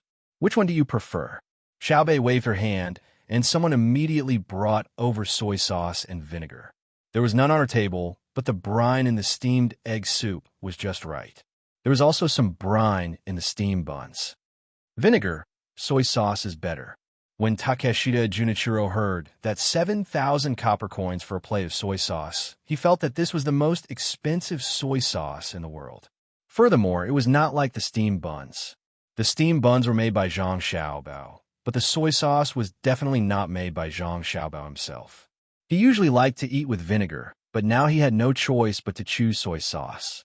His body was almost dehydrated, and if he did not replenish his salt, he would probably faint before he could say anything. Another plate was brought over. Takeshita Junichiro took it and poured the soy sauce into the plate with the steamed buns. He put the two plates together so that he could use his hands to eat the steamed buns. Xiaobei also took the bank's proof of deposit and looked at it. It was not fake. She put it aside and said to Takeshita Junichiro, "Eat. I'll eat too. After eating, we can discuss other things." After saying that, she lowered her head and ate, ignoring Takeshita Junichiro. Takeshita Junichiro held the steamed buns in his hands and ate them, but he did not eat too quickly. The steamed buns could be eaten one bite at a time, so he used his teeth to shave them bit by bit. He needed to watch Xiaobei's eating speed so that he could finish them together. The moment the steamed buns entered his mouth, Takeshita Junichiro took a deep breath and admitted in his heart that the food Zhang Xiaobao made for his sister was indeed good. The steamed buns were filled with pork and shrimp. Half a shrimp, and there was also a bit of pork in the steamed buns. It was fresh and fragrant. He had never eaten such delicious steamed buns before. Indeed, rich people lived meticulously. It could no longer be described as extravagant. Xiaobei ate at a moderate pace. After she finished eating, she rinsed her mouth and wiped her mouth. Only then did she look at Takeshita Junichiro, who had just finished 5 steamed buns and felt even hungrier, and said, "Why are you looking for me?" Takeshita Junichiro returned the plate to the person beside him and put on an "I've been wronged" expression. He replied, "I'm here to clarify a misunderstanding." "What misunderstanding?" Xiaobei asked anxiously. "It's about disobedient people from our country coming to the Tang Empire and causing losses to the Tang Empire. Our country has never been clear about what they did, and they didn't tell us at all. I've always been representing Japan in the Tang Empire. If our country knew about it, I would know as well. Since they have caused losses to your country, I want to emphasize that it wasn't our emperor who allowed it. It was their own actions. Please don't retaliate against our country. Takeshita Junichiro pushed the blame away as he stared at Xiaobei. He wanted to see Xiaobei's reaction. He would never admit that he knew about it and didn't stop it. Recently, Xiaobei had been with her brother and learned a lot of knowledge. She specialized in diplomacy and appeared to be much calmer. If it was in the past, she would definitely shout angrily and say that it wasn't a misunderstanding. But today, she nodded as though she agreed with Takeshita Junichiro's words. Then, her expression turned to one of pain as she said, "Someone did come to cause trouble. Not only did your country come, they even joined forces with other countries to find an opportunity to scheme against us in the Tang Empire. They have caused huge losses to us. Their actions are very vile, and their motives are not simple. This is an organized and premeditated war between countries. Not only did they cause direct losses to the Tang Empire in terms of wealth, but they also caused losses to the lives of the people of the Tang Empire. In terms of wealth, we lost 100 million strings of strings in one go. As for the losses in other aspects, they are immeasurable. This makes us very sad and angry. Regarding this, I express strong condemnation and protest. At the same time, I emphasize that this is an act of war. We have the ability and determination to make up for this loss through other actions and give the people of the Tang Empire an explanation. You should return to your country as soon as possible and tell your emperor about our intentions. Let him give us a satisfactory explanation and promise that the same thing won't happen again." Takeshita Junichiro already had a high opinion of Xiaobei, but at this moment, he still revealed a shocked expression. Was this still a child? Even an official from the imperial court wouldn't be able to say such words. Could it be that she had memorized them in advance? As he pondered, Takeshita Junichiro revealed the same sad expression. He lowered his head and said, "Yes, we are willing to think of a way to compensate for the losses caused to Shang Nation. But 100 million strings of cash, the direct financial loss is 100 million strings of string of cash. There are also indirect losses. When a place is in chaos, it's not just possible to calm it down with money. It requires time and more energy. It will delay many other important matters and disrupt the original plan. At the same time, because of your actions, the people of my dynasty have lost the support of the people, and it will take a long time to make up for it. The people are like water, and the ruler is like a boat. The water can carry the boat, but it can also capsize it. Perhaps there will be unrest in the future. Thus, we won't just accept 100 million strings of cash as compensation for the loss. What we need is even more spiritual compensation. This is not something that can be done with a little bit of money. For example, when I first went over, he blew me up. Although he didn't blow me to death, he left behind a wound in my young heart that is difficult to heal. The people of Xuanyang have already banded together to resist the imperial court. Just comforting them is already exhausting. There's also Dakang, Hangzhou, and the hearts of the other people in Jiangnan that have fallen into chaos. You must give even more compensation. Otherwise, it will have a very bad effect on the relationship between our two countries. We love peace, but we absolutely do not fear war. For the sake of our dignity, we are willing to shed our last drop of blood." Xiaobei did not wait for Takeshita Junichiro to finish speaking. She interrupted him from talking about how Japan had no money and repeated the losses her country had suffered. At the same time, she expressed a vague attitude. Takeshita Junichiro was dumbfounded. He had already confirmed that the child in front of him had not been taught to recite the words she had first said. They had all been thought out by her. Otherwise, the person who had taught her to recite them would have to be able to calculate every word he said. With a shocked heart, Takeshita Junichiro felt that this was also an opportunity. If he could answer correctly and satisfy Xiaobei, he might be able to stabilize Japan and avoid war. But he didn't dare to agree with such a large loss. The 100 million strings from before simply wasn't right. 100 million strings, not 100 million copper coins. It was just a small area from Jiangnan. If 100 million strings were lost over such a minor matter, how much of the annual income of the Great Tang? Wouldn't that be trillions of strings of coins? As for the rumor that the common people of Xuanyang were huddling together, he had indeed seen it. But the reason the common people of Xuanyang were huddling together was not to rebel, but to make the entire place even better. There was no need to say much about the other aspects. It gave people the feeling that they had not encountered anything. They were stable and united. If one had to say what had changed, it was definitely that they had become more united than before. Though this was what he thought, Takeshita Junichiro knew that he could not say it out loud. Thus, he said, "Yes, we have caused a large loss to your country. We are willing to compensate, but our country doesn't have much money. Moreover, you should also know that much of the power in our country is not completely controlled by the emperor. There are also internal struggles, so we can't gather enough money in a short time. But we are willing to use everything we have to compensate. What do you think we should do?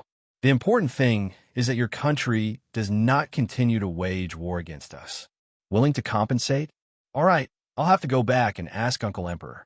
I also don't know what to use in exchange, but you don't need to worry. There are only 2 points. One is to cede land, and the other is to compensate. We won't ask for all of your Japanese land. As for war, I just said that we love peace and will not lightly start wars." As Xiaobei spoke, he felt thirsty. He glanced at the person beside him.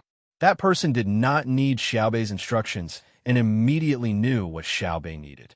He quickly brought over the iced sour plum soup. Takeshita Junichiro swallowed his saliva again. Before he came, he had not drunk water for a long time. When he ate the steamed buns earlier, he realized that he had been tricked. The steamed buns were salty, but he had poured soy sauce on them. He had no choice but to eat it. After eating it, he realized that he was even more thirsty. "Do you want a bowl? Brother personally made it for me. I'll give you a discount. 30,000 strings of cash. Do you have it? Let's discuss matters while drinking." Xiaobei could tell that the other party was thirsty as well, so he asked with concern. Takeshita Junichiro's goal was to bribe. He nodded and took out the money. He found 2 vouchers for 20,000 strings of cash and said, 40,000 strings of cash. "I don't have 0. I won't take advantage of you. I'll add 2 more pieces of ice in it. It's 10,000 strings of cash. Drink it. If you didn't meet me, you would only be able to eat ice in your dreams. Although the price is a little high, it's not too much. When you're in the desert and about to die of thirst, I'll give you a bowl of life-saving water. How much do you think it's worth?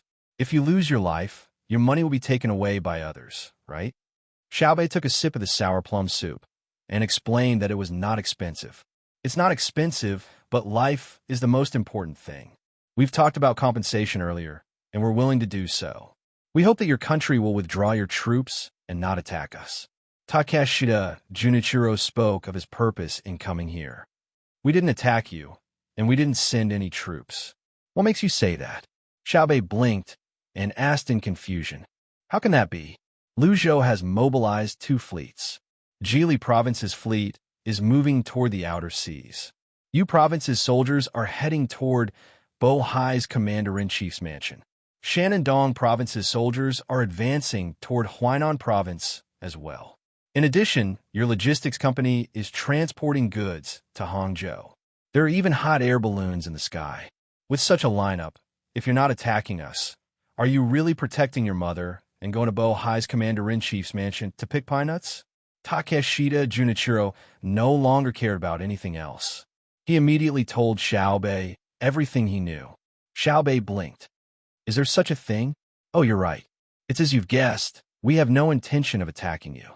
Otherwise, we would have withdrawn our men from your territory before making a move. What if you killed them when we made a move? It's a misunderstanding. You must believe us, just like how I believed you when you said it was a misunderstanding. We have to get along peacefully. Don't worry. Come with us. I'll bring you to Luzhou to see the sea. I was born in Luzhou.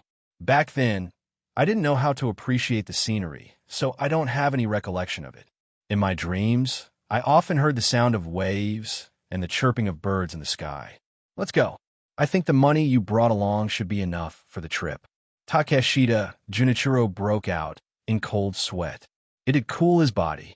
He looked at Xiaobei in shock and said, "We know we're in the wrong. Stop fighting. It's not a misunderstanding. It's definitely not a misunderstanding.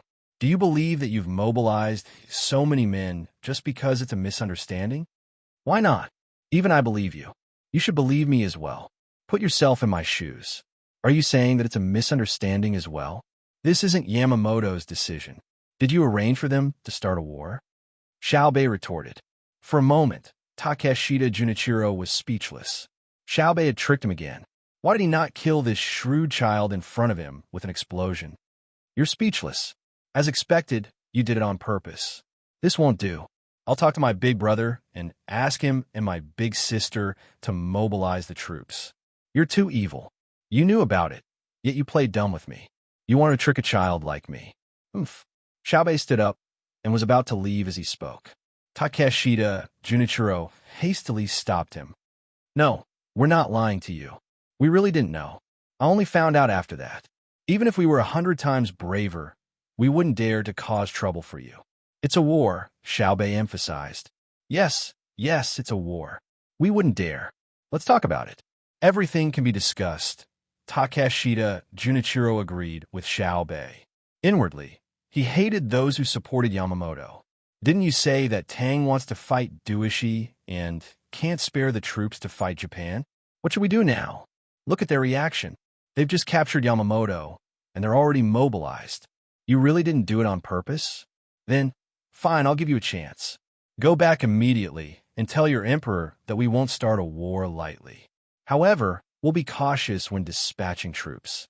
If you can't give us a satisfactory answer, we can't guarantee that there won't be any disobedient soldiers who will disobey orders and go to war personally. Xiaobei expressed his understanding and helplessness. Of course. However, there's not enough time. It takes me a long time to travel from here to Hangzhou. If I have to return from Hangzhou, it'll take me a lot of time. If your troops, disobedient soldiers, selfishly charge over, what should we do? Can you strengthen the discipline of your troops and persuade those soldiers who have other thoughts to stop them? Give me some time to return. Takeshita Junichiro pleaded. He was really afraid that Tang would launch an attack regardless of the cost. Even if the cannons couldn't reach land, they would lose the coast. Tang's troops would be sent over continuously. How could a body of flesh and blood face guns and cannons? Xiaobei also appeared anxious and helped him think. After thinking for a while, he said, I'll give you an idea. Do you have money? We'll rent you a hot air balloon so that you can fly to Hangzhou quickly. Once you're there, we'll rent you a fast boat so that you can rush back to your country and discuss with your people. While you're on the way, we'll sort out the losses and tell you the amount of compensation. You can pass it to your people and see if they can accept it. Don't worry. Before you return and have a result, we'll try our best to suppress the soldiers and not let them panic. However, you have to be quick. 3 months at most. We hope that you can return to Tang with sincerity and discuss with us. What do you think? 1,000,000 strings of coins. We'll be responsible for your safety on the way. When Takeshita Junichiro heard the amount, he knew that the other party was deliberately asking for more money. However, there was nothing he could do. Originally, he wanted to bribe them and express his attitude so that Tang would immediately withdraw their troops. Now, it seemed that he was too naive. The money he brought wasn't enough to change the other party's mind. They were asking for more. However, other than this, there was no other way. Perhaps no one in the country had discovered Tang's actions. It was best for him to return quickly and let the people who supported Yamamoto understand the seriousness of matter. Takeshita Junichiro took out all the money and counted it. Together with the banknotes on his body, he handed it to the person beside him and said, I don't have 1,000,000 strings of coins on me. Now I have 350,000 strings of coins on me. Can I put the rest on credit first and put it in the compensation later? Oh, that's fine, but not put in the compensation. It has nothing to do with the compensation. I'm the one who arranged it for you. The money belongs to me. Write an IOU. If you don't return to give me the money, I'll mobilize my protection team and personally go to Japan to ask for it. If you can't take it out, I'll ask the emperor. Even if you die, he'll have to give me the money. Xiaobei waved his hand regretfully. Someone brought over a pen, ink, paper, and an inkstone and asked Takeshita Junichiro to write the IOU. Takeshita Junichiro sighed and lowered his head to write. He felt very sad in his heart. A weak country was like this. They knew that they were being bullied, but they didn't dare to resist. Otherwise, the country would be destroyed. However, if they did that, it would be difficult for the Tang Empire to attack Toshi after attacking Japan. It would give Toshi more time to prepare. However, who knew what Zhang Xiaobao and Wang Wan were thinking? After writing the IOU, Takeshita Junichiro suddenly felt that it couldn't be just his country being bullied. Hence, he said to Xiaobei, I heard about this before I came. There are other countries involved. We can't let them go. Ours is a misunderstanding, but theirs is definitely not. I don't care. I have to ask my brother and sister. I'll pass on your message. See if there's anything else to pack. If there's nothing else, I'll get someone to raise the hot air balloon. Xiaobei took the proof of deposit, the money, and the IOU written by Takeshita Junichiro and said to him. Takeshita Junichiro was burning with anxiety. He didn't need to pack anything. He immediately left with the others and took the hot air balloon. He wanted to rush back as fast as possible. As for what compensation he could get from the Tang Empire on the way back, he didn't need to think about it. Anyway, he had done what he had to do. Life and death depended on the thoughts of the people in his country. Seeing Takeshita Junichiro leave, Xiaobei excitedly counted the money. After counting twice, she grabbed the money and ran to find the others. The money was indeed hers. This was what she had agreed before coming. It was up to her to get as much money as she could from Takeshita Junichiro. Let's go, let's go. We're rich. We're rich. Brother, quickly think about how much compensation we want from the Japanese. They probably took out a lot of money. We can only ask for things. Come, everyone has a share. Let's split it. Xiaobei waved the money in her hand and ran to the team. She shouted happily to her brother and the others. She showed the proof worth more than 400,000 strings of coins to the other 8 people. Xiaobei, are you still short of money? Li Longji asked. Yes, very much. Although I have 4,000 precious chain candy houses in the Tang Empire, I still have to take out a lot of the money I earned to help improve the lives of the children. I don't dare to use the remaining money casually. If something urgent happens, I can't be without a single cent, right? Today I got extra money from outside. Of course, I'm happy. Our precious candy house is going to develop new candy. Not only will it suit the tastes of the children in the Tang Empire, but when we occupy other places in the future, we will also give it to the children there. Xiaobei explained. She lowered her head and looked at the money in her hand. She revealed a satisfied smile. Li Longji looked at the puzzle-like Xiaobei and shook his head helplessly. He said, You also have to take care of the children in other places? Take care of them? Why should I take care of them? I want to earn their money. You guys go earn the adults' money, and I'll earn the children's money. At the same time, I'll help sell some medicine to treat children's diseases so that they can grow up healthily. Xiaobei didn't hide her obsession with earning money. You still plan to let them grow up healthily? When they grow up, are you going to let them form an army and rebel? Li Longji asked. Of course not. When they grow up, we'll have more manpower to build a railway and mine. Big brother and big sister said that no matter how advanced the technology is, there will always be danger when mining underground. It can take lives. Besides, our current technology is still far from enough. There are always people who die in the mines in the Tang Empire. Every time I hear about a mine that has a problem, I feel my heart ache. If other people don't mine and don't raise their children, when our own children grow up and continue to mine, people will still die. How sad will their families be? Xiaobei bemoaned the state of the universe and the fate of mankind. Li Longji nodded speechlessly. He realized that Xiaobei only treated the people of the Tang Empire as humans. The people of other places were like livestock. When they grew up, they would work, and when they couldn't work, they would be killed for meat. He didn't know how Xiaobao and Cuckoo taught Xiaobei. Turning his head, Li Longji looked at Zhang Xiaobao and asked, What kind of compensation do you plan to ask for? We won't discuss it with the ministers. What you say is correct. Zhang Xiaobao already had a plan. He replied, It's simple. If they can't take out the money, there's no need for them to take out the money. I also don't want the goods. I'll leave the goods for them to exchange for money in the future. It's not easy for them. I only have 2 requests. First, Seedland. Cut out the good parts of Japan and form a concession for our people. They are not allowed to go there without permission. Also, it must be written that Japanese people and dogs are not allowed to enter. Second, accompany people. Since we don't want anything, we'll use people as collateral. Ship them to Huainan province and help build the railway there. However, after the railway is built, there will be no points. These people have to be treated well and don't die so easily. What's the use of keeping them? Li Longji didn't understand Zhang Xiaobao's purpose. Zhang Xiaobao smiled and said, "To prepare for the future. My Tang Empire is a peace-loving country." Chapter 11:10.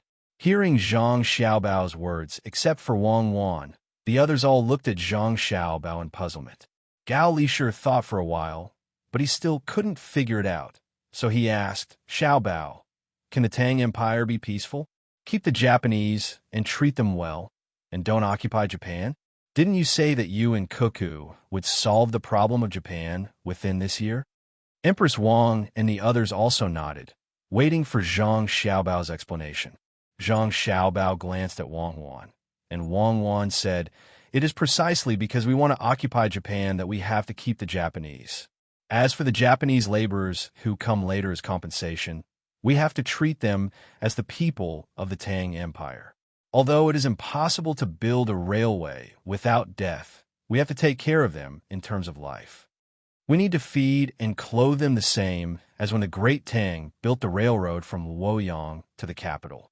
We don't want them to tire out or starve. We also need to provide them with nutrition and medical care. They're used as compensation in exchange for coming to the Tang Empire. The Japanese can consider how they will be treated after coming to the Tang Empire. To be precise, the Japanese think that they will be treated inhumanely. In this way, all the people who are sent here, in addition to the members of the defeated families in Japan, are the people who have the least status and can be sacrificed at any time.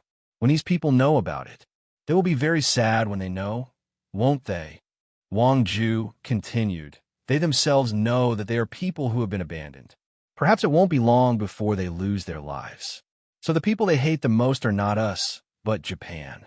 When they come to the Tang Empire, we will treat them well, and a large number of them will be willing to abandon their identity as Japanese and do things for us. That's all I can think of. What else?" The others were also deeply convinced. 100 abandoned people, after coming to the Tang Empire, found that things were not what they thought. Many of them would become anti-Japanese. We can use them later, but do we really want them to turn back and attack Japan? Li Longji asked. Don't be fooled by the fact that many of them are willing to abandon their identity as Japanese. However, only a small portion of them are willing to attack Japan. Besides, it will take a very long time for them to come to Great Tang before they will attack their own country. Xiao Bao, do you think the two of you can educate them to that extent within this year? Why must we go to war? We don't want war, we want peace. The land I cut will divide the Japanese's territory. I can even cut the land into small strips, specifically to prevent them from contacting each other. Only a small gap was left for them, so that if they wanted to contact each other, there would be a way, but they would have to take a long detour to reach the place. Our other merchants continued to cooperate with us, so as to put them into economic difficulties and prevent them from concentrating their political and military forces. Then, the people who come over will be trained for a few months, and those who are slightly loyal to the Tang Empire will be picked out. They will bring back a lot of necessities and contact the Japanese in the different areas, telling them how good the Tang Empire is. We will persuade them to join the Tang Empire. As long as the majority of the people in a place are willing to join the Tang Empire, we will let them become independent first and declare that they will become the Tang Empire's territory. Then, the Tang Empire will immediately send officials to govern them. Their upper class can't stop us, even if they want to. They can't even deny it. Do you think they will dare to enter the concession from other places? At that moment, they have lost the hearts of the people and lost their strategic position. They are in a situation where they can't fight back. From then on, the problem of Japan can be considered solved. As for the remaining political power, we will slowly instigate the internal relations between them and nibble away at them bit by bit. They will no longer have the strength to resist. In the future, we will disperse the Japanese and immigrate them back to the Tang Empire. When the Japanese of the Tang Empire die of old age or exhaustion, there will be no Japan in the world. And our Tang Empire will have a new ethnic group called Japan, Wang Wan said. This was what she and Zhang Xiaobao had discussed. When the Japanese invaded, they had not completely occupied China and had not stabilized their position. They began to let the children of China learn Japanese in the occupied areas, but they were not allowed to learn Chinese characters and history. At the same time, they would immigrate the Japanese and let them live with the local people. The purpose was to let the people of China forget about China one day and only think that they were a Japanese ethnic group. But they failed. They failed because others also had better technology. The Soviet Union did not allow the Japanese to occupy China. China also resisted at that time. Their territory was too large, and the Japanese could not spread out. They were preparing for the long term and let the government of China recognize the existence of that place. When the time came, they could use the Northeast as a springboard and continue to repeat this step, thus turning all of China into Japan. Then the Soviet Union helped. In order to gain benefits, the United States also sent people to help. But the people who helped were not the parties that came to power later. Wang Wan and Zhang Xiaobao had analyzed that the United States had helped Japan by throwing 2 atomic bombs at the end. It had helped Japan in the war at once. It was to gain control of Japan. Otherwise, the Soviet Union would get it. It was not purely to help China. At that time, if the 2 atomic bombs had not been thrown, Japan could still continue to fight. Although the veterans were gone, they still had to support the war to continue. Because Japan had not completely lost its advantage at that time, it could still be stabilized. The 2 parties in China were not very united. As long as time passed, through compromise and exchange, they might be able to form a tripartite balance. If they really did that, China would slowly fight, and after a few years of fighting, the Japanese men would be extinct. After the war, they would want to rebuild, but it would not be as fast as before. After the war, why did Japan value children so much? It was because they needed their children to grow up quickly. Otherwise, there would be no one. And now, what they needed to do was to follow their original plans. The difference was that there was no Soviet Union or America to balance the world. No one could stop the Great Tang. As Li Longji and the others listened, they once more thanked the heavens for allowing Xiaobao and Cuckoo to be born in the Great Tang. For those 2 experts who had always been elusive to be born in the Great Tang, and for them to take a fancy to Xiaobao and Cuckoo, choosing them to inherit their skills. Otherwise, if they were thrown to Duochu, what would the Great Tang do? Even if they were thrown to Japan, by the time the Great Tang discovered the situation in Japan, it would be too late to attack. It was just like how the other countries had not expected the Zhang family and Wang family of Sanshui County to reach this stage. If they had wanted to assassinate them, how could the Zhang family and Wang family of Sanshui County have been able to stop them? Fortunately, the 2 of them had grown up, or rather, they had continued to grow, and there was no turning back. Good. I now believe that you'll be able to deal with Japan within a year. Although you won't be able to deal with all the members of the Japanese imperial family, you'll definitely make it so that they won't be a threat. In the future, when you go to fight Duochu, they won't make trouble behind your backs, Li Longji said with a sigh. Li Longji sighed. He had to admit that Zhang Xiaobao and Wang Wan's strategy was a success. If they wanted to destroy a country, they didn't have to do it personally. Now that they knew that Japan would be dealt with and that they would be able to weaken the southwestern countries, Li Longji's group was in a good mood. Their travel speed had also increased. Half a month later, they were only 300 kilometers away from the landing point. Based on their current speed, they would arrive in 20 days. In fact, their speed was already very slow. The main reason was that the group was huge and the supply requirements were high. Later on, they had to constantly transport supplies. The further the journey, the longer the delay. At the same time, they also had to build roads. Occasionally, they would have to stop. Zhang Xiaobao and Wang also observed the local situation and provided several ideas for the local people to choose from.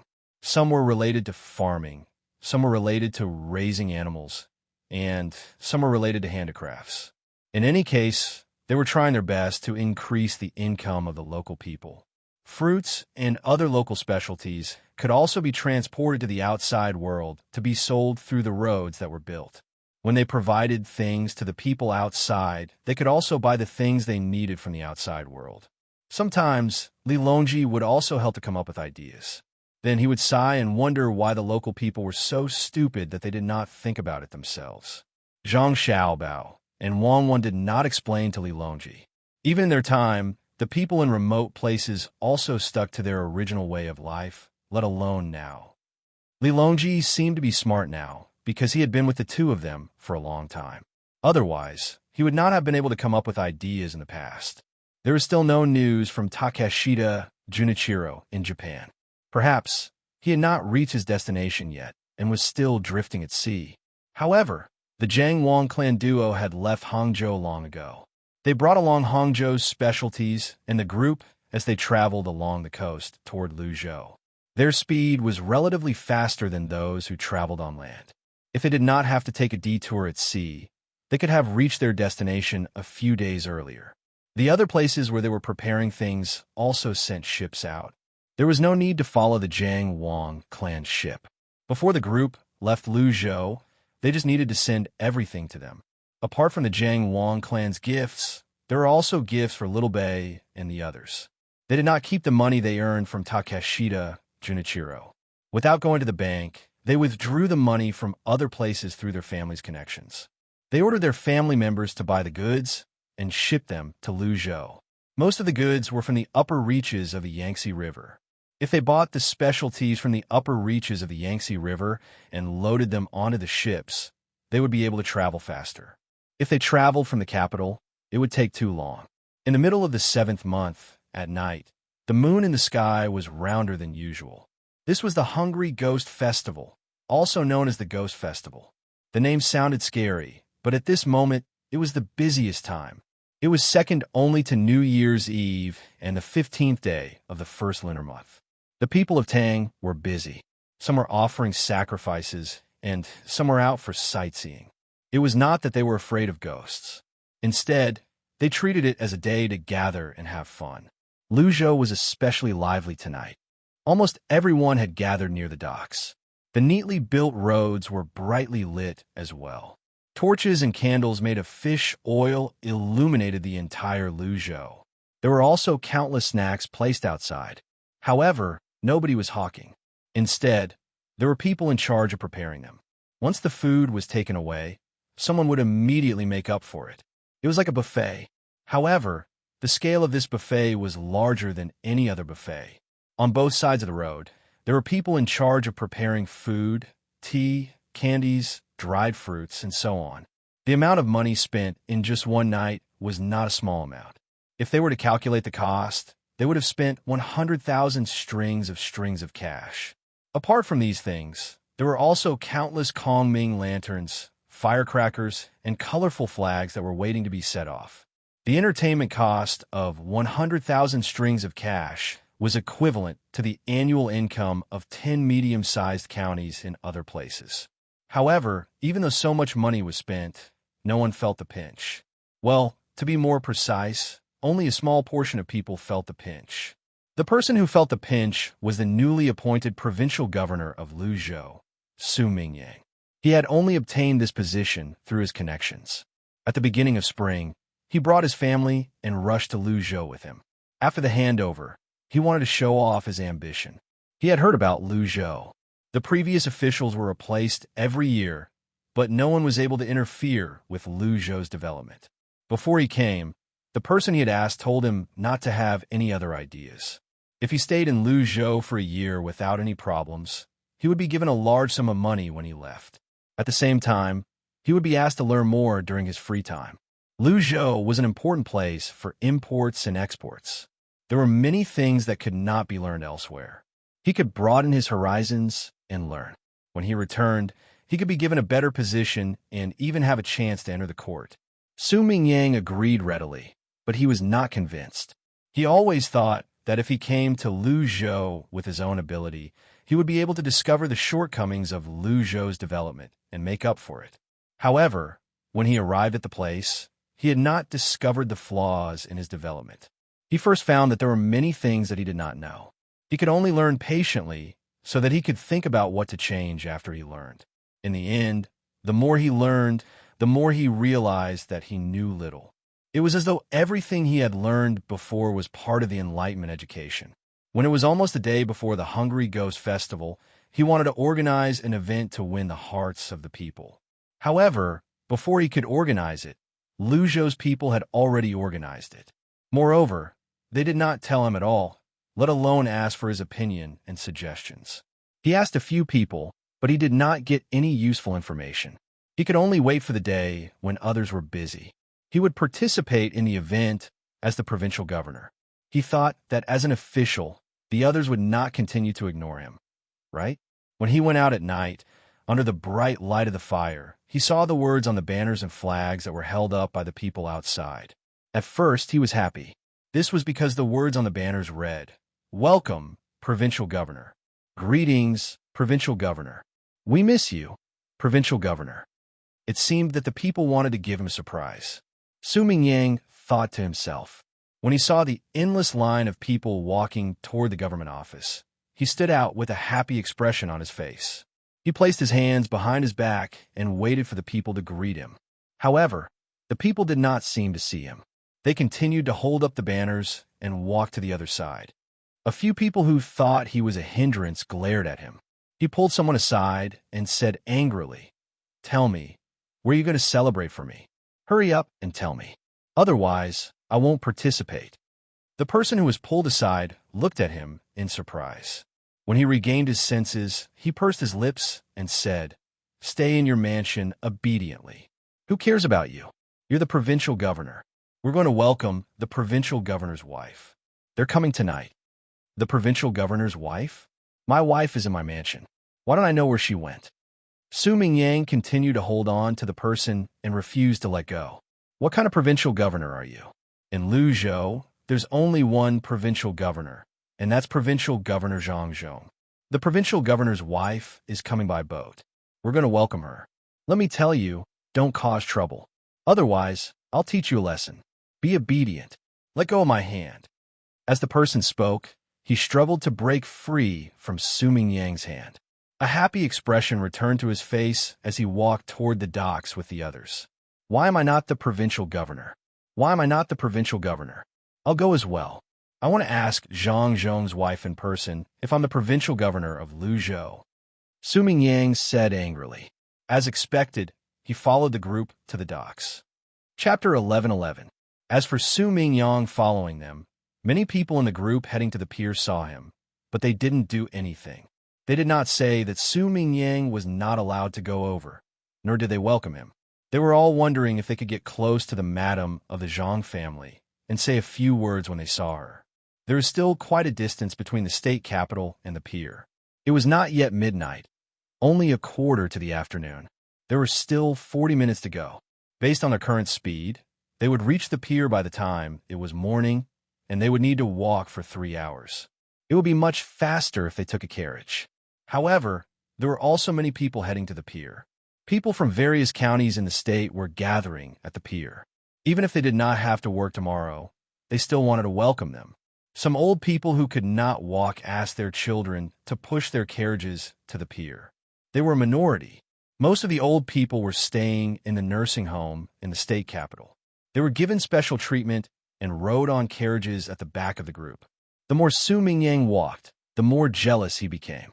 With the help of the torches by the side of the road, he could clearly see the heartfelt smiles on many people's faces. The children were also jumping forward. From time to time, a few children would play around with the adults. It was truly a festive atmosphere. However, this atmosphere had nothing to do with Su Mingyang. When other places celebrated the Hungry Ghost Festival, there would also be activities organized by various places. Some were organized by the people themselves, and some were organized by the government. Regardless of which, when the local officials went out, they would definitely be supported by the local upper class. Even the rich would have to greet the officials first if they wanted to bring their old and young to play. Luzhou's Hungry Ghost Festival was lively, and it was even more lively than the one in the capital. However, it seemed to have nothing to do with him. He was a dignified official, and yet he was deliberately forgotten. The more lively the streets were, the more lonely he felt. I don't believe that you, Zhang Qiao, dare not admit that I'm Luzhou's provincial governor when I'm questioned. The people are ignoring me, and you, Zhang Qiao, are not sensible? I'd like to ask who's in charge of Luzhou. Unruly people, a bunch of unruly people. I'll make you admit my position in front of Zhang Qiao. Su Mingyang secretly made a decision, intending to use the Zhang Wangshi to stabilize his position. With all kinds of hatred in his heart, he seemed to have forgotten about his fatigue as he walked. Su Mingyang, who usually did not train, actually followed Luzhou's group for 3 hours and arrived at Luzhou's pier. He looked at the brightly lit water surface as he waited for the arrival of the Jiangwang clan. At the port, all the large ships were gone. They were either arranged outside or hiding in the upper reaches of the river to make way for the fleet that was about to arrive. The river was almost full of small boats, and each boat had a string of lanterns hanging on it. There were also all kinds of petals that Su Mingyang couldn't name floating on the water. There were pink, red, white, and even blue flowers. It made people feel that it was no longer the original dock, but a sea of flower boats. As the sea breeze blew, there seemed to be a faint fragrance of flowers, accompanied by the shadows of the coconut forest and kapok trees. The people who had rushed over had already gathered in groups of 3 to 5, whispering to each other.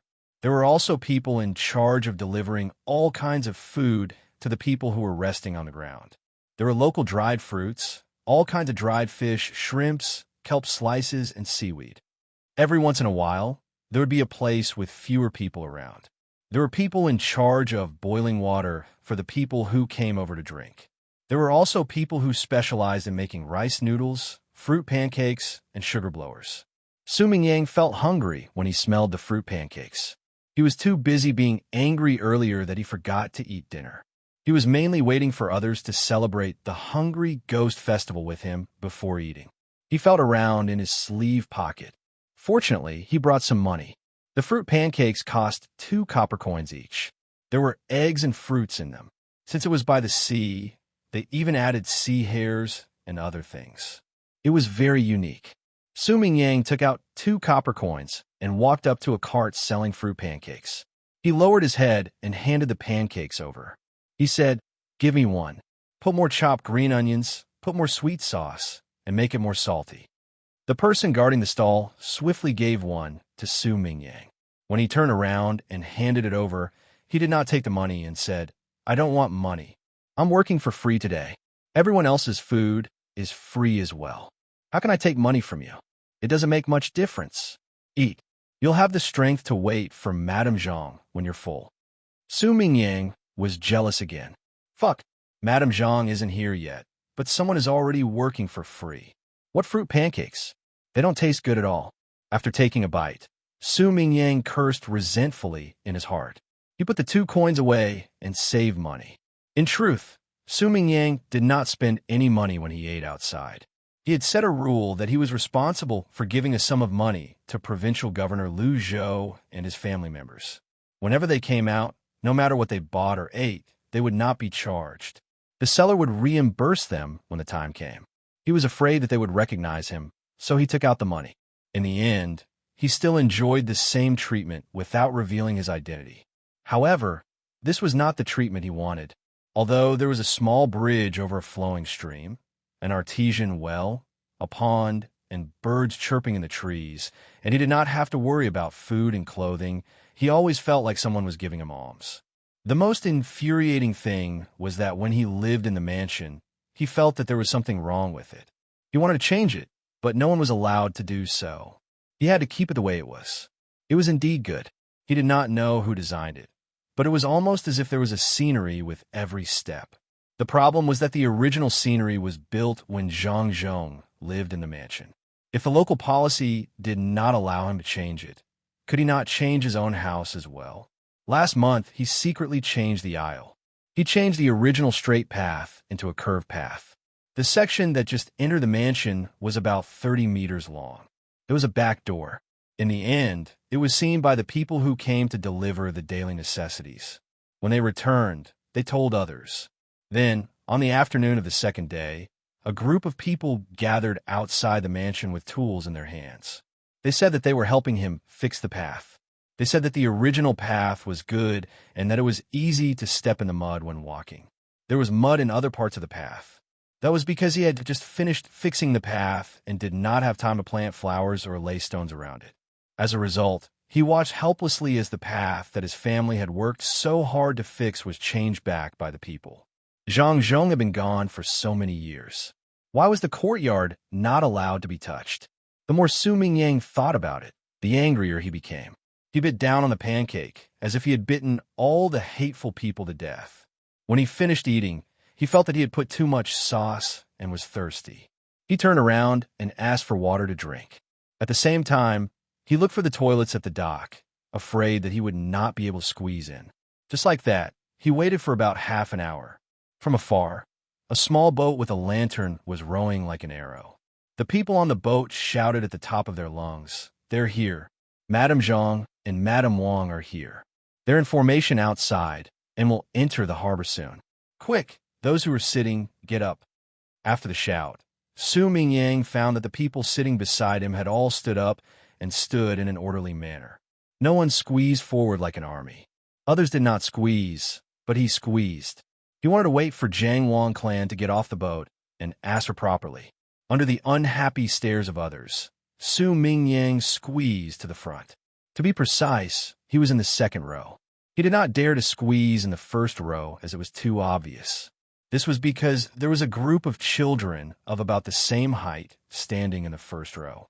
Each child was holding a bouquet of flowers in their hands. It looked like they were going to present flowers. They only know how to go through the motions. What is there to present? The flowers can't be eaten or drunk. Oh, are you setting up a formation? Are you tired? While Su Mingyang was criticizing the arrangement of children presenting flowers, he saw the small boats rowing on the water surface. He also did the same. He saw that the small boats on the water surface seemed to have been trained. They were rowing in a very orderly manner. As they rowed, the small boats that were originally floating on the water formed 4 large circles and moved to the side to make way for the main waterway. As the waterway opened up, the silhouette of a large ship appeared in front of them. The large ship was also lit up by flames. It was brighter than the light from the lanterns. It was obvious that the ship was powered by electricity. It was also colorless and reflected the fluttering flags. Here it comes, here it comes. Su Mingyang took a deep breath. He planned to wait for Jiang Wang clan to get off the boat and immediately rush forward with the children. He wanted to catch Jiang Wang clan and ask her about it. He took a deep breath and slowly exhaled. The crackling sound of firecrackers scared him. He cursed in his heart and endured it. He waited and waited. Finally, the flagship approached. A wide gangplank was placed on top of it. A group of people slowly walked down from the ship. Some were dressed as maids, some were dressed as guards. In the middle of them were Jiang Wang clan and Madame Wang. Su Mingyang was ready to rush forward at any time. At this moment, the leader of the children in the first row shouted, "Greetings to the provincial governor's wife. Greetings to the first-rank honorary lady." Then the other children shouted in unison, "Greetings to the provincial governor's wife. Greetings to the first-rank honorary lady." Then the people in the first few rows who heard the voices shouted, "Greetings to the provincial governor's wife. Greetings to the first-rank honorary lady." After 3 shouts, with a crashing sound, everyone knelt down on the ground. The children ran forward with flowers in their arms. Su Mingyang was dumbfounded. Apart from the people who were coming down from the ship, his height made him stand out. He stood there like a stick. It did not matter if he was tall or a stick. What made him uncomfortable was that if others only addressed him as the provincial governor's wife, he did not have to do anything. He was also a provincial governor. However, others addressed him as a first-rank honorary lady. He was only a third-rank official. If it were not for Lu Zhou's growing importance and prosperity, he would only be a fourth-rank official. Although Zhang Zhong was the Minister of Works and a third-rank official, he had a first-rank official title in name only. When he was rewarded, his wife would naturally be a first-rank honorary lady.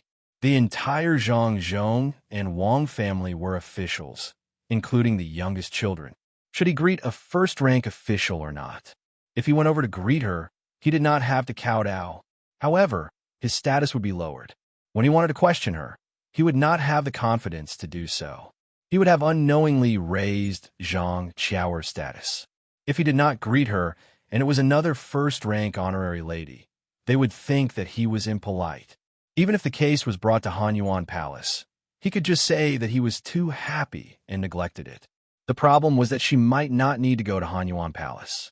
Her children were rushing over by land, and he did not know when they would arrive. At that time, there would be no need for her eldest son, Zhang Xiaobao, to do anything. The 9 little fellows together would be the inspector of Great Tang. If he offended their mother, she would directly accuse him. If he was really convicted, it would not be as simple as being impolite. He would be added 5 ranks. At that time, losing his official position would be considered a light punishment. At worst, he would be sent away, but he would definitely not be sent to Luzhou in Lingen Circuit. While Su Mingyang was thinking about what to do, the children had already rushed over. They were divided into 2 groups. One group stood in front of the Jiang Wang clan, while the other group stood in front of Madame Wang. They presented the flowers in their hands one after another. When they received the order from the adults, they gave their blessings to the adults and the children in their bellies. Jiang Wang clan and Madame Wang replied with all kinds of blessings with smiles on their faces. Before they could say anything, they had already patted the children's heads. When it was about time, he remembered that there was still a group of people kneeling. He quickly asked someone to bring a loudspeaker. When he saw the people standing there, he was puzzled. He said, "Everyone, please rise. There's no need to be so polite. Luzhou is my home. Little Bei and the others were born in Luzhou, and they have never forgotten about it. I'm still giving birth to the new children in Luzhou. When they are born, when will I leave? There's still a long way to go, so please rise." Whoosh! There was a burst of happy noise. No one had arranged for the training in advance, so it was very chaotic. During this period, there were also the happy shouts of children. When the sound stopped, everyone stood up one after another. In fact, the people at the back did not hear what Jiang Wang clan said at all. They were too far away, and the loudspeaker was not very effective. However, they could feel the happiness of the people in front of them. When they saw the people in front of them stand up, they also stood up. When they all stood up, the area within 10 meters of Su Mingyang was empty. The people who had been around him just now hid far away and looked at him with vigilance. That meant, "What's wrong with you? Others are kneeling, but you're the only one standing there? Are you more capable than others?" Someone recognized her and said to the person next to him, "Hey, isn't that the one with the surname Su? He's here too. Are you looking for trouble?" When Su Mingyang heard this, he was furious. He walked up to the people from the Jiang Wang clan, cupped his fists, and bowed respectfully. "Greetings, Luzhou's provincial governor, Su Mingyang. Rise. You've worked hard, Provincial Governor Liu." Jiang Wang clan said to Su Mingyang on behalf of the 2 people. She thought Su Mingyang had also participated in the welcoming ceremony. Although it was a waste of money and manpower, since he was here, she could not reprimand him. Besides, it did not matter if he was delayed for a day. After Su Mingyang bowed, he regretted it. This was because he realized the 2 people were not wearing the clothes of titled lady. Instead, they were wearing loose maternity clothes. Why did he have to bow formally when they were not wearing formal clothes? It was a loss. However, since he had already bowed, he could not expect the other party to spit it back to him. It was impossible. He paused for a moment and said, "Madame Zhang, there's something I don't understand. Please enlighten me. What's the matter? I usually don't care about other things. I'm just idling at home. I can't do anything if it's too difficult. When Xiao Bao comes, he might be able to answer it." Jiang Wang clan said politely. She thought Su Mingyang was asking about the construction of Luzhou. "There's no need for your young master to answer this. Madame Zhang, you can answer it yourself. I'd like to ask if I'm the provincial governor of Luzhou. Can I exercise the authority of the provincial governor? Please enlighten me." Su Mingyang asked loudly. He seemed confident. He deliberately said it for the people who were closer to him to hear.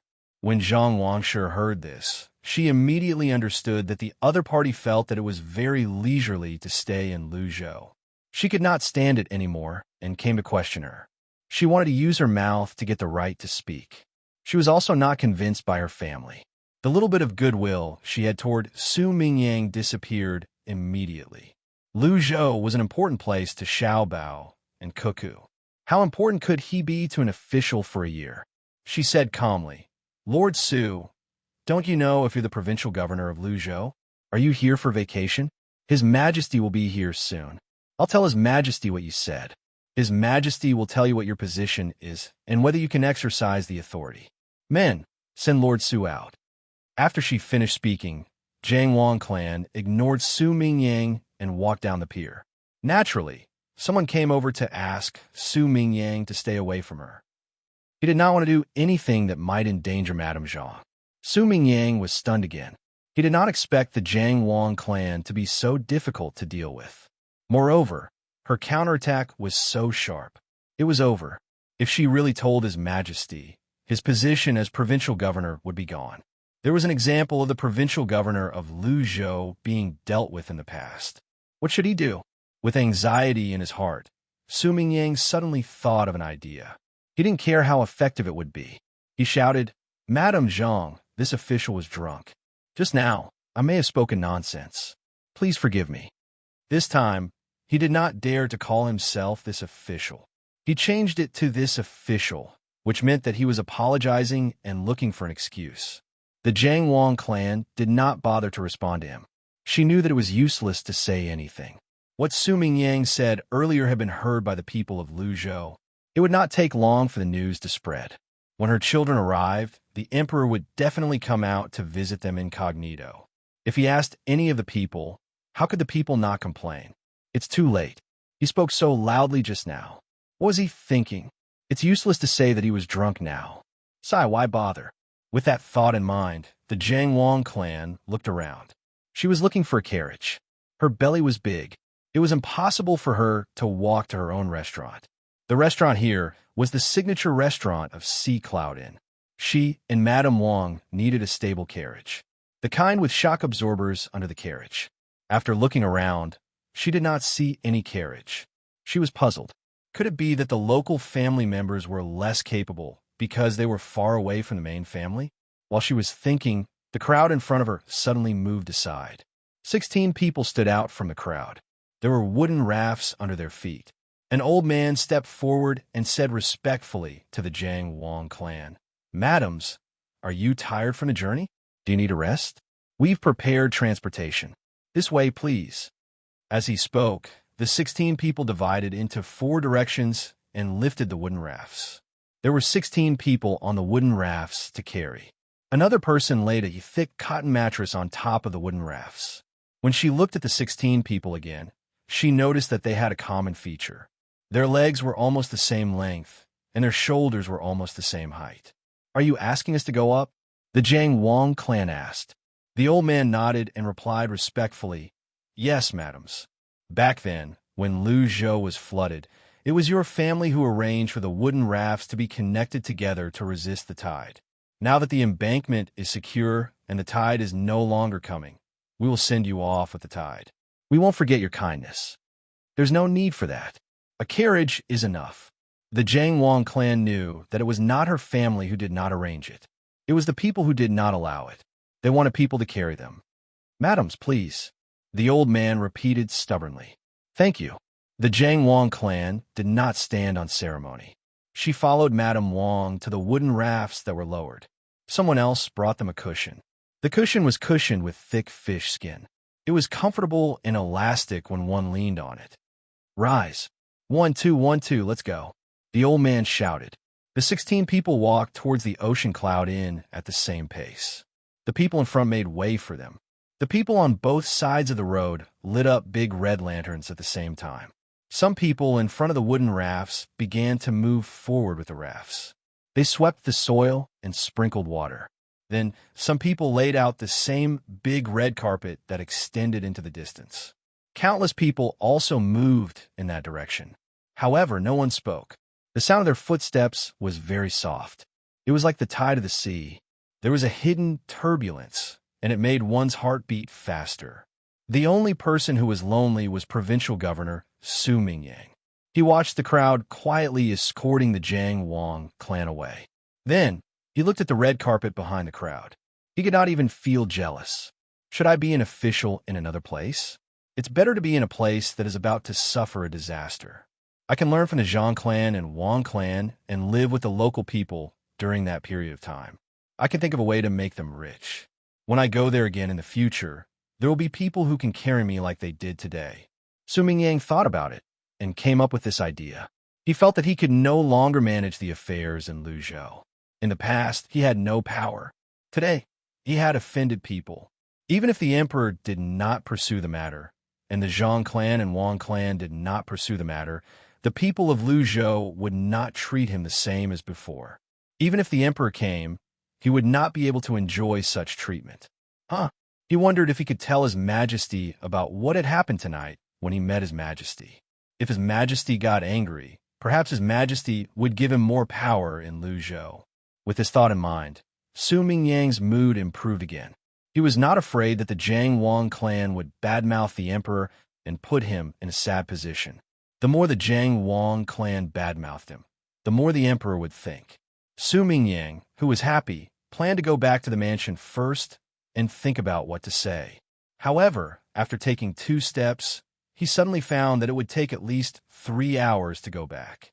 It was so far away, and he was exhausted. The procession moved forward. No one noticed that there were a few people who were not from Luzhou.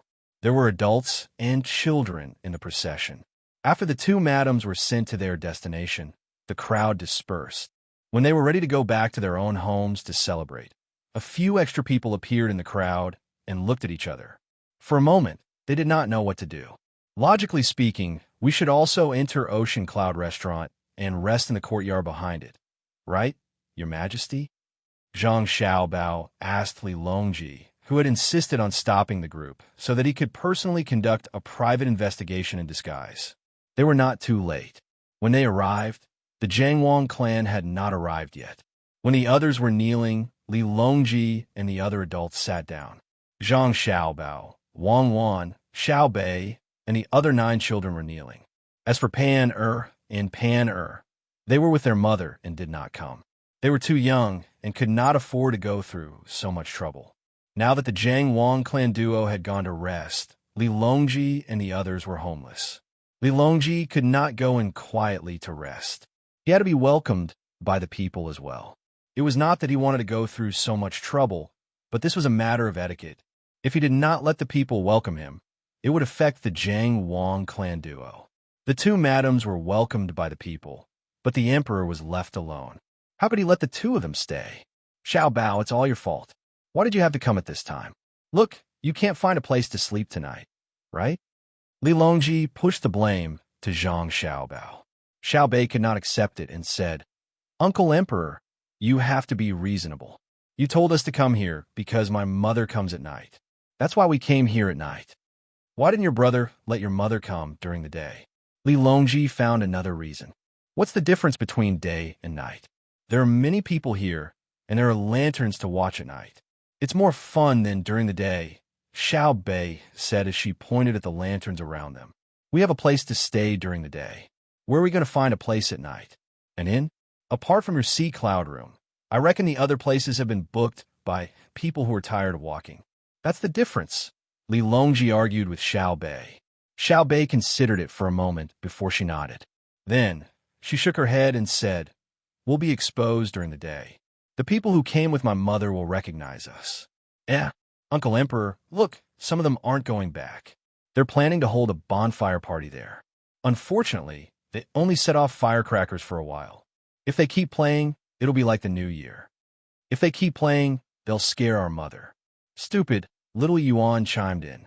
You're the stupid one. Can't they play further away? Let's join the fun. We'll meet back tomorrow morning. It's too late. I'm tired from walking. I can't go back now. Xiao Bei was eager to join in the fun as well. Li Longji turned to look at Zhang Xiaobao and said, Xiao Bao, Lu Zhou, don't tell me you only care about your family's well-being and didn't prepare an estate for me?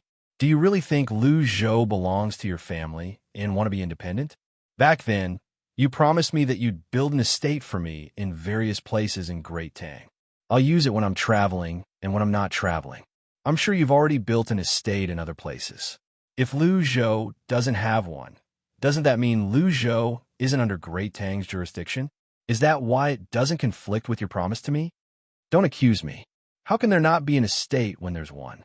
One is 25 miles away from here, and the other is in the 100,000 mountains. Which one do you think is more suitable now? Zhang Xiaobao asked Li Longji. Li Longji was puzzled. Why is it so far away? This is the center of Lu Zhou, so it should be here. Oh, I get it. The land at the docks is expensive. Can you find a cheaper place to answer me?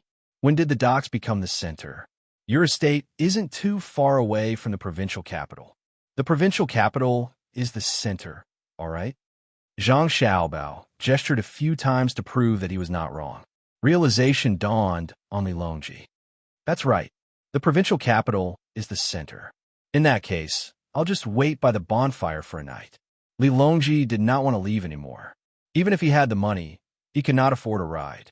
At this moment, those who stayed behind to wait by the bonfire had long disappeared. The group of 14 people walked over to a bonfire that looked relatively large. The 14 people were Little Bei, Zhang Xiaobao, Wang Wan, Gao Lishir, Wang Ju, and Li Longji. They did not bring any other bodyguards. Initially, Gao Lishir planned to bring a group of bodyguards, but Li Longji disagreed. If they brought too many people, they would easily be exposed. Moreover, this was Zhang Xiaobao's turf. There was no need for them to worry. If this were any other place, they might be worried that the locals would be bribed. However, this was impossible in Lu Zhou, especially since they were mountain tribesmen. For the other officials, mountain tribesmen were the most difficult to deal with. However, for the Zhang Xiaobao and Wang family, the mountain tribesmen were loyal supporters of Lu Zhou. Mountain tribesmen were not like ordinary people. When the 14 of them arrived at the bonfire, there were already more than 20 people around it. Most of them did not plan to return at night. Some of them were probably here because their homes were far away, and some were here to join the fun. Apart from the adults, there were 3 children as well. Perhaps they had already prepared food when they arrived. There were fish and prawns from the sea and animals from the mountains. Everyone gathered around the bonfire. They chatted and laughed as they roasted the food. When they saw other people coming, they did not stand up. Instead, a few of them smiled and gestured for the newcomers to join them. The madams of the 2 families are here. Before long, Xiao Bao and Cuckoo will be here as well. Little Bei and the others will be here as well. Lu Zhou is even livelier now. A person turned the food he was roasting and said to the others. His face was red from the light of the fire, and he looked very excited. Another person added, "The emperor is here as well." That's the emperor we're talking about. Ordinary people can't see him. Only those who went to Jili province last time had a chance to see him. Unfortunately, when they came back, they only said that they saw the emperor and asked him to describe the emperor's appearance. However, he said that he was nervous and forgot. What's there to be nervous about? It's just meeting the emperor. If it were me, I would remember the emperor's appearance and tell others when I come back. You said that you're not nervous, but when the time comes and you really see the emperor, I don't think you can stand still. I heard that many people are coming. There are 100,000 soldiers guarding the emperor. How majestic! Another person chimed in. It's 200,000 soldiers. How can 100,000 soldiers be enough when the emperor is traveling? The person who spoke first corrected him. When Little Bei heard that, he giggled. Kid, what are you laughing at? Do you think it's only 200,000 soldiers? If it's not enough, I think it's possible for them to send another 200,000 soldiers. Another person explained his judgment when he saw Little Bei laughing. Little Bei asked, "How are we going to feed 200,000 soldiers? It's not like we're traveling by water. We're traveling by land. How many people are going to deliver food for 200,000 soldiers? If we only eat the game in the forest, it won't be enough for 200,000 people. How are we going to feed the villages along the way? Even if we eat all the people in the villages, many of the guards will starve to death. In my opinion, Apart from the guards and the other people, 30,000 is more than enough. Who would dare to play tricks and intercept us midway? How many people can they send? If they want to beat 30,000 armed soldiers, even 100,000 soldiers won't be enough. Kid, don't talk nonsense if you don't know anything. 30,000 soldiers aren't impressive enough. Here, eat something to shut your mouth. One person gave Little Bay and the others a deer to fill their stomachs. When Little Bay saw that others were treating her like a child, she pouted unhappily. When she saw that the other party also had 3 children, she ignored the adults. She touched her backpack and went to talk to the 3 children. She brought candies and other things. Lilongji ate while smiling and listening to others talk. Some people brought wine as well. They gave 2 leather pouches to the people who came later to liven things up. Lilongji took a sip. To his surprise, it was strong wine. He swallowed a mouthful of meat and exhaled deeply. He said to the person who spoke first, "His Majesty must be bored out of his mind. Xiao Bao and Cuckoo are here to visit their relatives. Why is he here as well? Everyone knows that Lu Zhou belongs to the Zhang family and the Wang family, not His Majesty. His Majesty can't control Lu Zhou, right?" When Xiao Bao heard this, he immediately knew what Li Longji was planning to do. He actually dared to test Li Longji in front of him. What a petty person. Even if he got a positive answer, what could he do? In the past, the people of Lu Zhou were always causing trouble. Could he do anything about it? As expected, he had nothing better to do. In truth, Li Longji did not plan to do anything. He only wanted to see if the answer was the same as what he expected. He had a feeling that wherever the Zhang family and the Wang family went, the people only knew about the Zhang family and the Wang family. They did not care about him, the emperor. However, as soon as he finished speaking, the 20 or so people who were eating glared at him. One of them glared at him and said, "What do you want? Let me tell you, Lu Zhou belongs to Great Tang.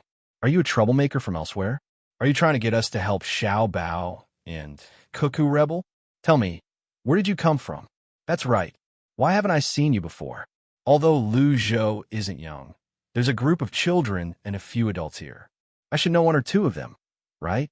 I often drive my sports car around Lu Zhou. If you don't tell me, don't think you can leave in peace today." As the person spoke, he was about to make a move. Zhang Xiaobao hastily said, "We live nearby. We've been here for more than 10 days. We should have returned to the inn, but we followed you here because we were happy. We don't have any other intentions. We just feel that the emperor is far from being praised by others just by moving his mouth. Compared to the Zhang family and the Wang family, we're indebted to, we have to prioritize first. If we're talking about who's better, the Zhang family and the Wang family should be at the front while the emperor should be at the back, right? What's right? You're wrong. The emperor is a good emperor. He should be at the front. Back then, if the emperor didn't ask Lord Zhang and the others to come here, Lu Zhou would have been finished. I don't think it would have been able to recover until now. How many people would have died? Although there weren't many of them back then, that's all. The person who spoke earlier retorted Zhang Xiaobao. What if it's a bad emperor? Who's at the front? Zhang Xiaobao asked. A bad emperor? The person lowered his head and thought about it. Then, he shook his head and said, "It can't be a bad emperor. How can he suddenly be bad? It's impossible." I said, "What if?" Zhang Xiaobao continued to ask. "What if I beat you to death if you try to sow discord again? You're clearly a good emperor. The emperor and his subjects are of one mind, and we're trying to make Tang better. Why do you have to think of the worst? Damn it, your mind is impure. Don't talk about it anymore. It makes me angry." The person pressed his fists together, making a crackling sound like the sound of a bonfire. It seemed like he was about to hit someone. Zhang Xiaobao waved his hand and admitted his mistake. "Yes, it's my fault. I'm too evil. All I think about are wretched things. I'm filthy and too dark. I won't think about it anymore. However, if I don't think about it anymore, what do you think the emperor will do? If he really trusts the Zhang family and the Wang family, why did he come to Lu Zhou personally? It's quite a distance to Lu Zhou from the capital. How many national affairs would he have delayed? My guess is that the emperor doesn't trust the Zhang family and the Wang family, especially Zhang Xiaobao and Wang Wan. They're too powerful. You're speaking nonsense again. The emperor is here for a vacation, all right? Oh, no. He's here to see the construction of the railway.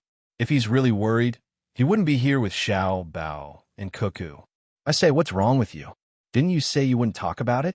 I even said I'll teach you a lesson. The person seemed to have regained his senses after a few words.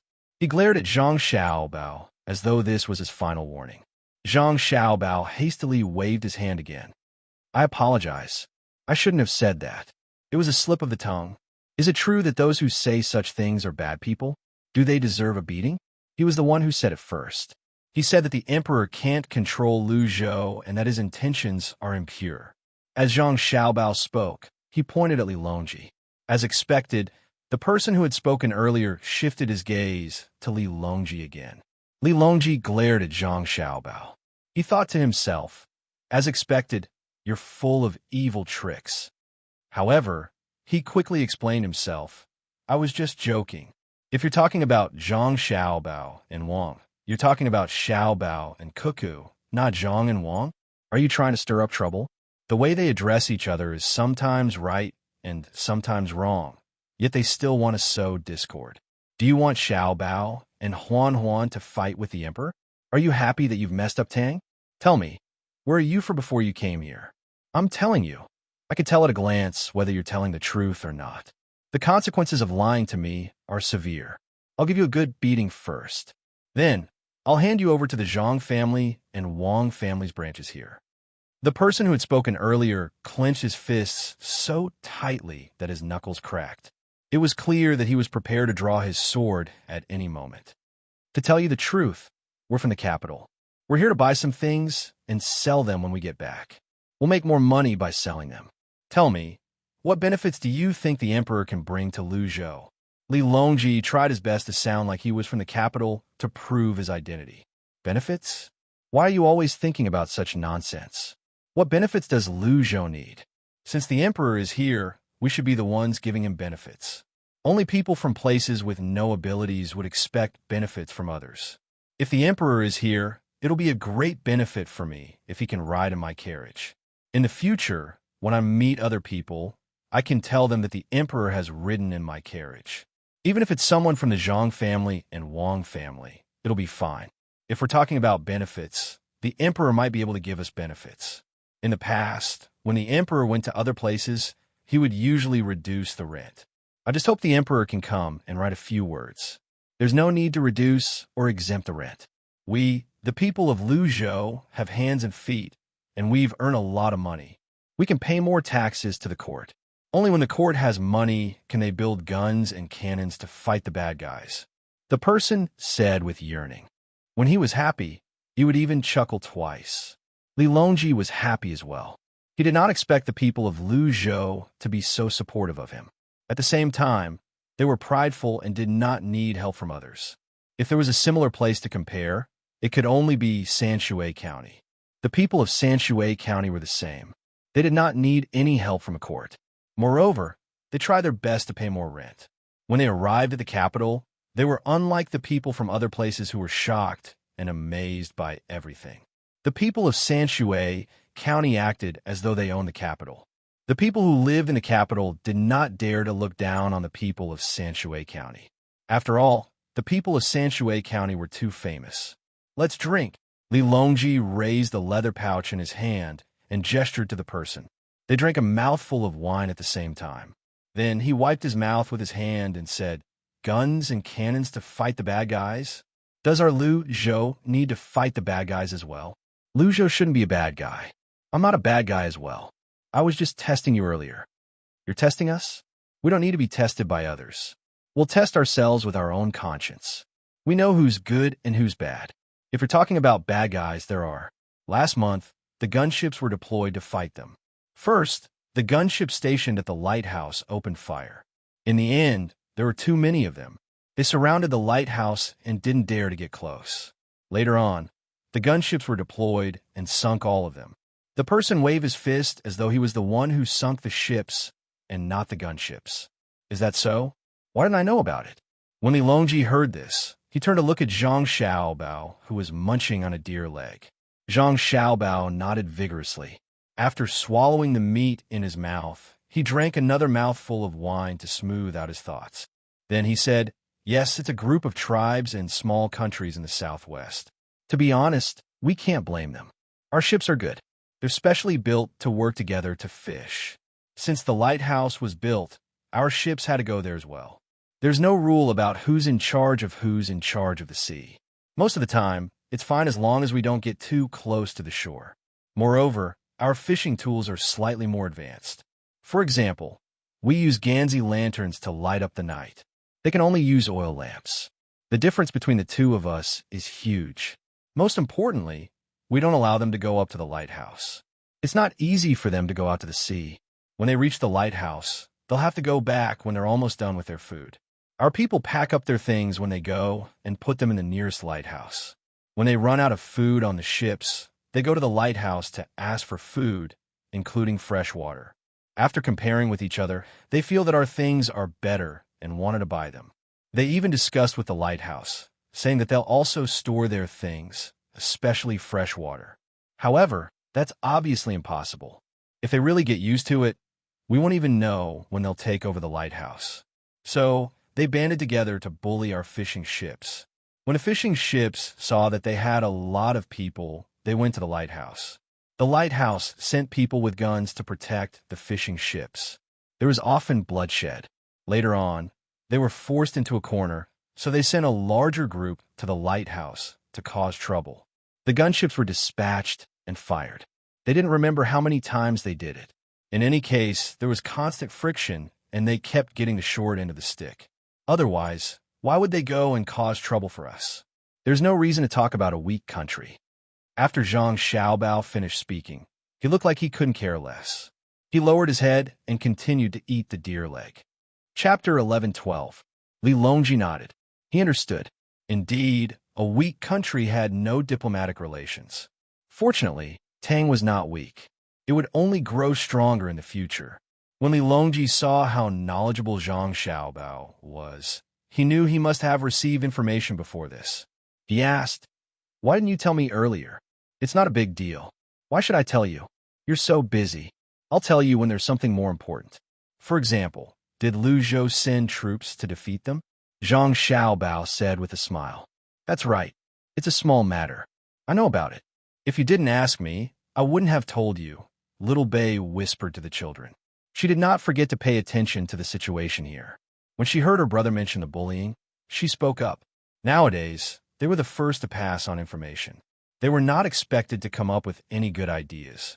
They were only asked to understand the situation. Hence, when they were together, they were the first to read the information. However, they were not allowed to hide anything. Even if the information was given to them by their subordinates, they were not allowed to hide anything. "Good. Little fellow, you're amazing as well," Li Longji praised. He almost said Little Bei. The people who were eating were puzzled. Earlier, these people said they had just arrived from the capital and did not seem to know anything. Why did they suddenly know about the deployment of the gunships? "Are you really in the business?" one of them asked. At the same time, he brought over a few freshly grilled oysters. The oyster sauce and garlic were smeared on the oysters. Zhang Xiaobao took the oysters and thanked the person before he replied, "Yes, we're in the business. We're in a big business that benefits the country and the people. We're not ordinary people." "Oh, really? Did you pay for the academy?" Lu Zhou's academy is funded by the Zhang family and the Wang family. "How many of the children in the academy are you in the capital? Do you provide clothes or food?" The person who brought the food over asked. It seemed like only merchants who helped the academy were good merchants. Li Longji thought about it for a moment before he shook his head and said, "I'm ashamed to say that I didn't provide any financial help to any of the academies. I didn't help the small academies, but I did help the big academies. However, the effect wasn't obvious. They're far inferior to the Reeds and Reeds Academy. Instead of studying diligently, those with ambition went to the Reeds and Reeds Academy. Even if it was not easy to graduate from that academy, they were still willing to squeeze in. Just thinking about it made him feel hateful. Why couldn't my academy do the same? In the future, I'll find an opportunity to ask for the Jinjia Academy. Don't give it to the Zhang family and Wang family. It's not theirs anyway, it's by shoes." "Huh, Boast. Boast with all your might. You want to get the Reeds and Reed's Academy? Haha, it's not that I'm looking down on you. But if you really don't want to go, yes, it's by Darren's, but it's also the Zhang family and Wang families. It's right next to the restaurant between the clouds and the water in Sanshui County. To put it bluntly, not to mention you, even the current emperor would not be able to get it even if he wanted to. What do you think? The person who heard Li Longji's words laughed and pointed at Li Longji. That's right, that's right. Even the emperor can't do anything about it. Otherwise, why do people say that the emperor of Sanshui County can't do anything about it? They don't want to admit it. Sad, really sad. Li Longji said with a sigh. If you keep spouting nonsense, I'll really hit you. Seeing Li Longji mention this again, the person on the opposite side glared at him and threatened him. However, he did not press his finger again. It was estimated that he had pressed the button once and could not make a sound now. Another person followed and said, "You said that you were from the capital. Don't you know that the Reeds and Reeds Academy is a place for the emperor to cultivate talents? You said before that it's not easy to graduate from the academy. But why don't you say that once you graduate from the academy, you can immediately be arranged to be a capable official in charge of a region?" Yes, yes, yes, it's for the emperor to cultivate. That's awesome. The Reeds and Reeds Academy is awesome. Those who come to take the imperial examination don't need to cheat. They rely on their true abilities and won't fail the examination. Moreover, it's more convenient for them to be arranged than other people in the examination. He can be assigned to any position he wants, unlike some people who were ranked at the top during the examinations. But when it came to the specifics of being a local official, they were clueless. This year's top scorer is Zhang Xiaobao, and the fall quarter examinations are coming soon. We still don't know who it will be. Hopefully, there will be someone more impressive than Zhang Xiaobao, someone who can casually write songs. Li Longji deliberately said that. In fact, he was mocking Zhang Xiaobao. You could have just written a poem when you have nothing to do. Why did you have to spend so much effort to write songs? There's so many words. It's obvious that you're just making up the word count. There can't be a better top scorer than Xiaobao, unless it's Xiaobao's father, the provincial governor of Luzhou. Oh, he's now the Minister of Works in the imperial court. He and his father are both top scorers. When Xiaobao's younger brothers and sisters grow up and take the imperial examination, there will be more top scorers. This is especially true for Little Yuan and Little Hai. One of them took the Jinshu examination, while the other took the mathematics examination. The two of them took the first place in both examinations. That's great. One of the people chimed in as though he was the one who had the final say on who was the top scorer. Xiao Bei was distributing jelly to the three children. When he heard the person's words, he asked, "Can't Xiao Bei do it?" If Xiao Bei studies hard, he can also be the top scorer, right? Yes, Xiao Bei can do it too. Xiao Bei is the cutest. The person who spoke earlier quickly praised Xiao Bei again. Xiao Bei narrowed his eyes in satisfaction as he chuckled. Li Longji accompanied the other party and chatted with them. As they chatted, the sky started to brighten. Thinking that his team should be arriving soon, Li Longji discussed with the person who said he had a car. "Let's go. We're going to a place in a while. It's very far away. It's fine for adults to walk there, but there are 9 children. Can you give us a ride? We could discuss the price, but can your car fit all 9 children?" "A car? 9 of them? You have a good number of children." 9. Xiao Bei and the others also have 9 people. There are also 5 girls and 4 boys. All of them are good-looking. If someone doesn't know better, they'll believe you if you say they're 9 patrol inspectors, right? The person who said he had a car asked someone else. Someone else immediately agreed. Then, they decided to accompany the group of people. There were more than 20 people who had a car. There were 2 other people who had a car. There were 3 cars, so it was definitely not a problem to carry 9 children. Usually, a car would carry at least 4 people. Even if there were 9 more children, it would still be able to carry them. They could bring the other 3 children along with them. As for the money, they did not ask for it. Today was a good day, and they did not lack a day's pay. Everyone was happy together. After the children got into the car, Zhang Xiaobao pointed in the north and said, "Head north." Some of them were local, so they naturally bade farewell to the others. Apart from those who also lived in the north, the others also rushed back to their homes. They wanted to have a good rest. When the emperor arrived, they would have to welcome him again. The carriage traveled on the paved road. Li Longji, who was here for the first time, could finally see more of the scenery during the day. The road before him, the books by the roadside, and the gardens behind the trees made him feel that Luzhou's situation was not inferior to that of the capital. In fact, the number of gardens in Luzhou surpassed the number of gardens in the capital. It was not a continuous stretch of forest. Instead, it was a garden formed behind a few rows of trees. At the same time, there were small paths that led to various places. There were many man-made canals as well. The canals gurgled with water. If he did not know this was Luzhou, he would have thought he was in a garden. Beautiful, truly beautiful. Living in Luzhou puts me in a good mood every day. Apart from the scenery in Sanshui County, I don't think there's anything else that's similar. Even the capital can't compare. Although there's a palace in the capital, and there are gardens and running water in the palace, it's not enough. It's much smaller than Luzhou's. Li Longji sighed emotionally as he walked along the road. Then, he asked, how much did it cost to cultivate such a beautiful scenery? It didn't cost much. Back then, during the rebuilding process after the flood, the layout was already done. Then, the trees were transplanted. The flower beds behind the trees were originally empty. The locals found it unsightly, so they moved the rocks from the sea to the shore when they had the time. When the Zhang and Wang families' business stewards saw that someone was consciously building a garden, they provided seeds that were suitable for growing plants in the garden. They also brought over tools that were handy and occasionally provided a meal for them. The locals slowly cultivated the garden day after day. Now, some of the flowers have withered. If you look closely, you'll see that even the withered flowers weren't picked up by the locals. Instead, they were piled up under the flower beds in the garden. They were waiting to be dried and used as fertilizer. Hence, the locals consciously protected Luzhou's environment. Even the youngest children wouldn't pluck the flowers. When they encountered insects, they would even take them down and trample them to death. Hence, the beauty of the garden isn't just its own beauty. Zhang Xiaobao explained the formation of the garden. Little brother, you know quite a lot. That's right. None of us in Luzhou pluck the flowers. When we pass by, we'll help those who were knocked down by the wind and rain. We want Luzhou's garden to be the largest and best in Tang. This is our home. If the flood destroyed it, we'll rebuild it. However, we're worried that we'll destroy our own home. If that happened, we'd lose our home even if the flood didn't come.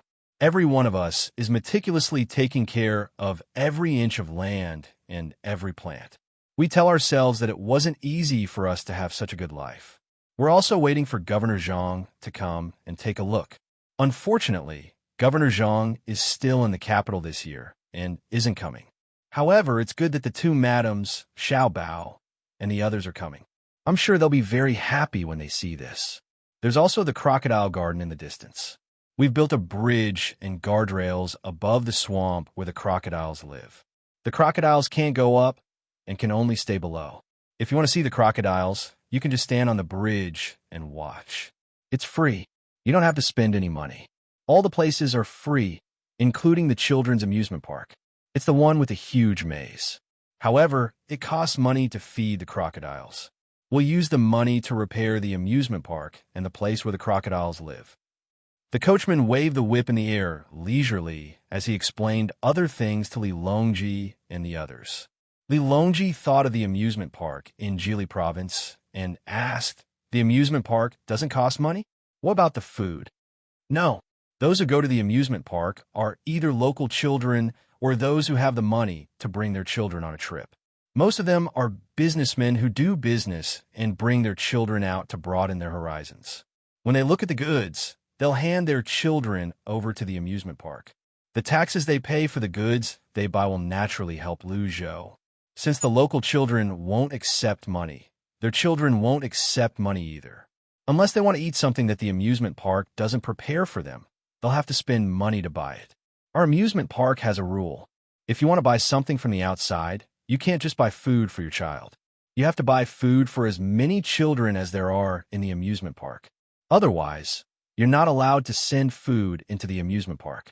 Even if your family is rich, don't think of making your child look more precious than the other children in the amusement park. the coachman said proudly. Li Longji remembered the same thing in Jili province. At that time, there was a provincial governor's child who wanted to cause trouble. In the end, Xiao Bei taught his father a lesson. However, Xiao Bei kept giving in to the child. In the end, the child insisted on mentioning his father. After that, it was over. Xiao Bei didn't teach the child a lesson. Instead, she taught the adult a lesson. That child was really stupid. In Xiao Bao's words, he was a child who cheated his father. When he thought of this, Li Longji laughed and said, "That's right. No matter what their status is in other places, as long as they're in a place with the same rules, they must treat the children as equals." Even Xiao Bei and the others never show off how rich they are in front of the other children, let alone those who are extremely rich. Once there's a distance between them while playing, they will lose a lot of good friends. Even if someone comes over to cheer them up, they're not sincere. If they lose the happiness they deserve, what's the point of playing? That's right. No one can compare to our family Xiao Bei and Xiao Yuan. The coachman was even more proud. Xiao Bei, who was in the carriage, heard the conversation outside and muttered, "Whose family do we belong to? We belong to everyone. You belong to my family. When we grow up, this is how our brothers and sisters will arrange it," Xiao Yuan told Xiao Bei. "You belong to my family. You could be my son-in-law. Otherwise, I won't want you anymore. In the future, I won't even give you candy." Xiao Bei laughed as he said this. He felt that he was like other children who would only play with them if they gave him candy. The coachman didn't hear any movement in the carriage. When it was noon, the group stopped to rest and eat. After an hour, they continued on their journey. When it was dusk, the first one who couldn't walk was Wang Ju. Her eyes were looking forward, hoping to see a large group of people quickly so that they could escape from the sea of suffering. Li Longji and Gao Lishir were still able to persevere, but Zhang Xiaobao and Wang Wan didn't seem to be affected. "Where exactly are you going?" The coachman also noticed that Wang Ju was tired and asked in confusion. Just as he finished asking, many figures appeared in the distance. They looked densely packed. He was shocked. "This is them. The Emperor's group is here." The coachman wasn't stupid and guessed who it was. As soon as he finished speaking, Li Longji sat on the shaft of the carriage next to him and said, "We're going to meet up with them.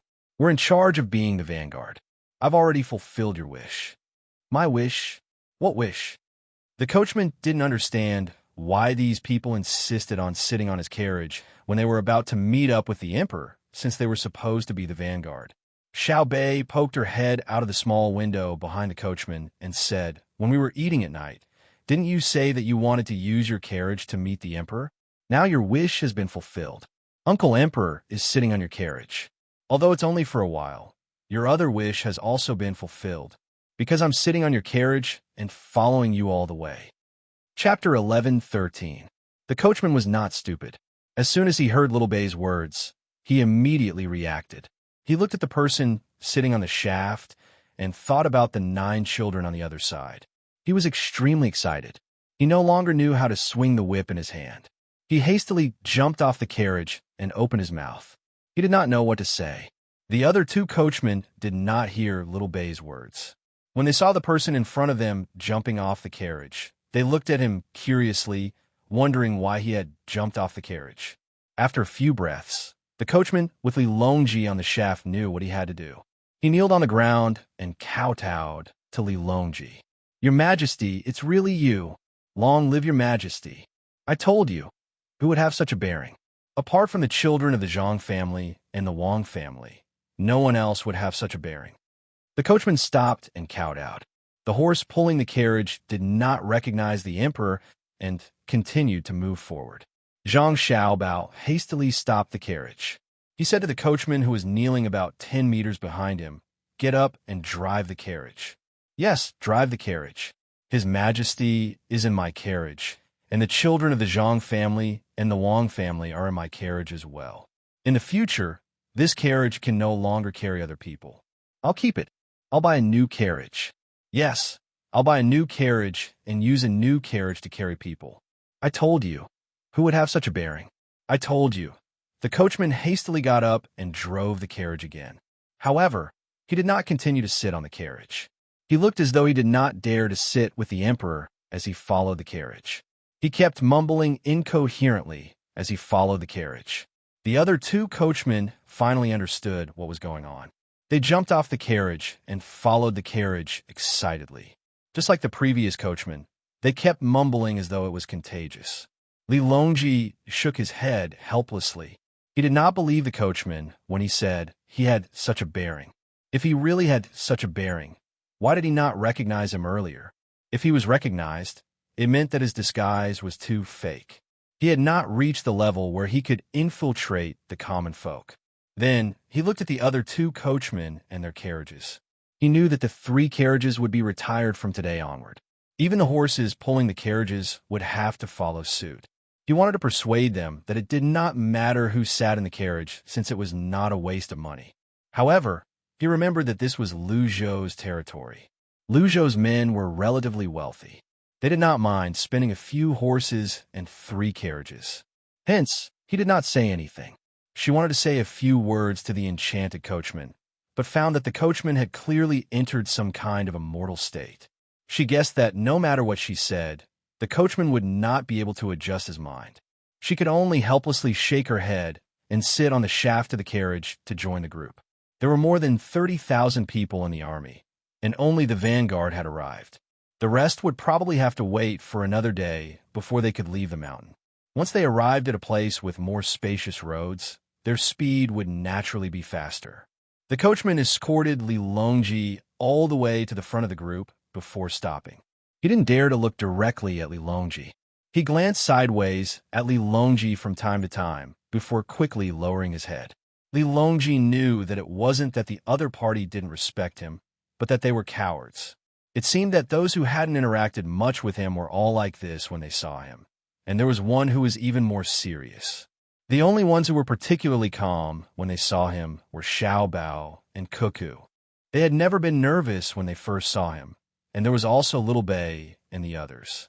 Li Longji knew that people were different from each other. He leaped down from the shaft of the carriage and said to the coachman, "Thank you for escorting me all the way here. I won't be paying for the ride. Tomorrow, I'll treat Lu Zhou's people to a meal. All of you should come as well." "Thank you, Your Majesty. You don't have to pay for it. Even if you do, I don't want it. I'm willing to pull the carriage for free. In the future, whenever you want to ride in my carriage, I'll pull the carriage for free." The coachman was still nervous. He kept repeating the same words. "If I ride in your carriage in the future, won't I have to keep you at home and feed you? That's too high of a price. Men, reward me." Li Longji said to the coachman with a smile on his face. He instructed someone to deliver the reward. There was no money. It was all cloth and food. He couldn't let the other party pull the carriage for free. Then, he no longer bothered with the 3 coachmen. Naturally, someone would make the arrangements. Li Longji returned to the group. Under the service of the others, he changed into the emperor's clothes and began to rest. He waited for someone to send the news to the provincial capital so that the welcoming party could proceed. The 9 children took this opportunity to rest. They had been busy the entire night and did not sleep at all. They were very excited. When they sat in the carriage earlier, they only took a short nap. Now, they were even more sleepy. Zhang Xiaobao and Wang Wan found a place to sleep as well. Naturally, someone would send the news to the provincial capital. They would make 2 trips in between to inform them of the emperor's arrival. Last night, the people who had just finished welcoming the madams of the Zhang and Wang families were busy again when they heard the news of the emperor's arrival. Some of them were busy making banners, while others were busy thinking of what to shout. They did not care about the rules of the emperor's arrival. That day, Li Longji didn't continue on his way to the provincial capital. Instead, he waited. He waited for another night to give the person receiving him some time to prepare and rest. Only then did he sit in his carriage the next day and head for the provincial capital. Naturally, he was warmly welcomed by the people. It was no different from when they welcomed the 2 madams of the Zhangwang clan. The only person who was different was Su Mingyang. Right now, he could not describe his feelings. He could not say whether it was anticipation, excitement, fear, or nervousness. When he welcomed the Zhangwang clan the day before yesterday, the people did not care about him. It was a good Hungry Ghost festival, but he was very depressed. Today, The people called him to come together and pushed him to the front. The emperor's arrival was an official matter. The officials naturally had to follow the official rules. Su Mingyang was a provincial governor. Naturally, he had seen the emperor before. However, he had not seen him many times. To be precise, he had only seen him twice. The first time was during the imperial examinations. The second time was when he became a local official. He could not remember what the emperor looked like at all. The only thing he remembered was the emperor's dragon robe. After the welcoming ceremony, the people gathered like a tidal wave and escorted Li Longji to the center of the hall. Then, they dispersed and discussed the events of the past 2 days. The Zhang Wang clan and Madame Wang came out to meet the emperor as well. Then, they went to another courtyard to talk with Empress Wang and Wu Hui Fei. Inside the spacious hall, Li Longji looked down at Su Mingyang, who was bowing for the second time. He asked, "Su Qing, what did you gain from staying in Luzhou?" Su Mingyang could not control his nervousness. Although he was seated, his legs were still trembling.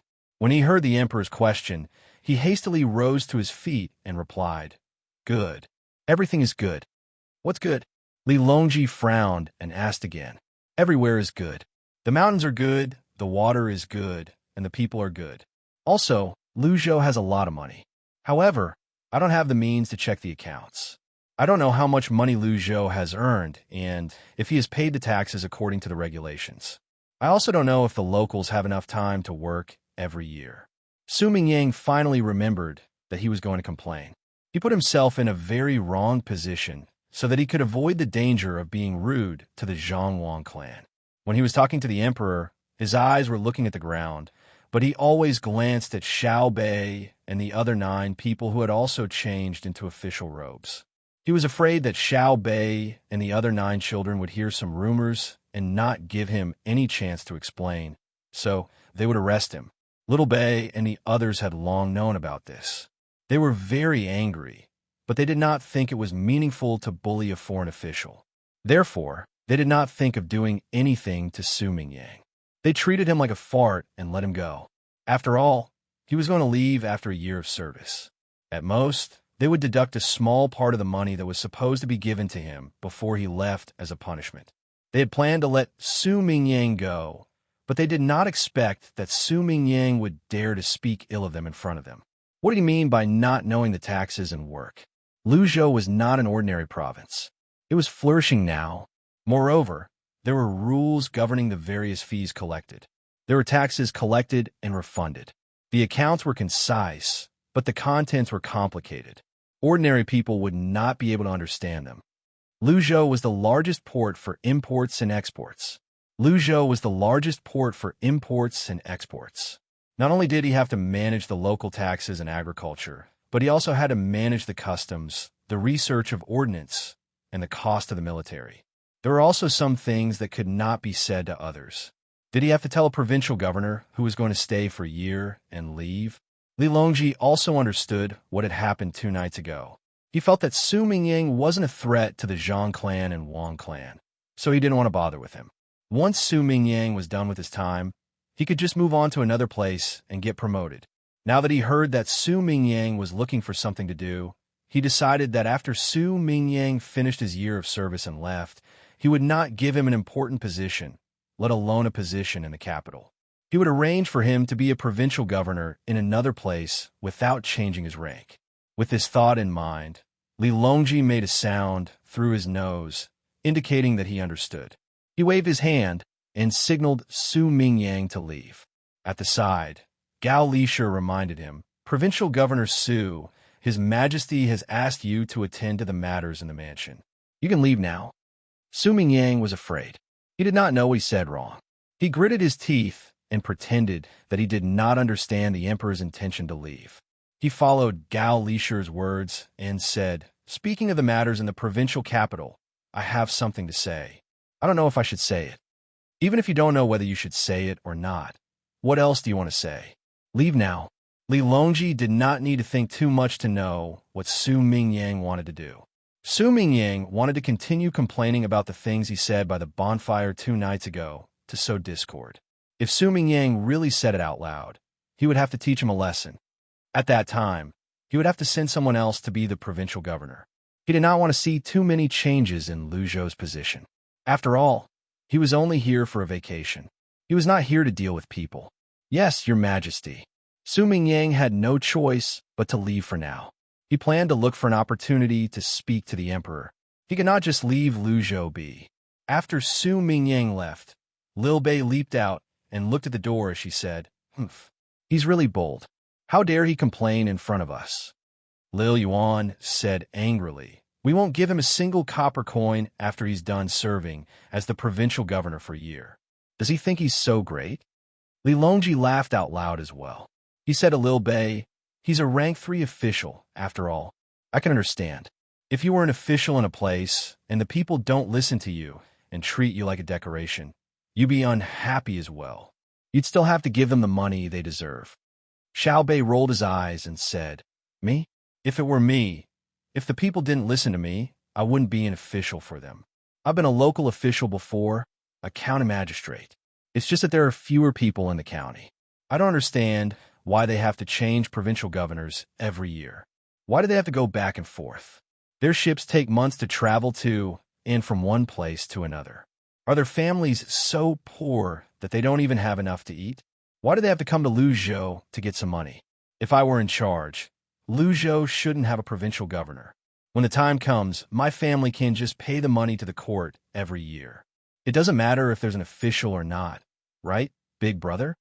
At this moment, Lil Bei was confused. He expressed his thoughts to his brother. Zhang Xiaobao smiled and shook his head. He explained to his sister, "Lu Zhou needs a provincial governor. Without an official sent by the court, is Lu Zhou still Great Tang's Lu Zhou? Not to mention Lu Zhou, who was directly under the rule of the Great Tang.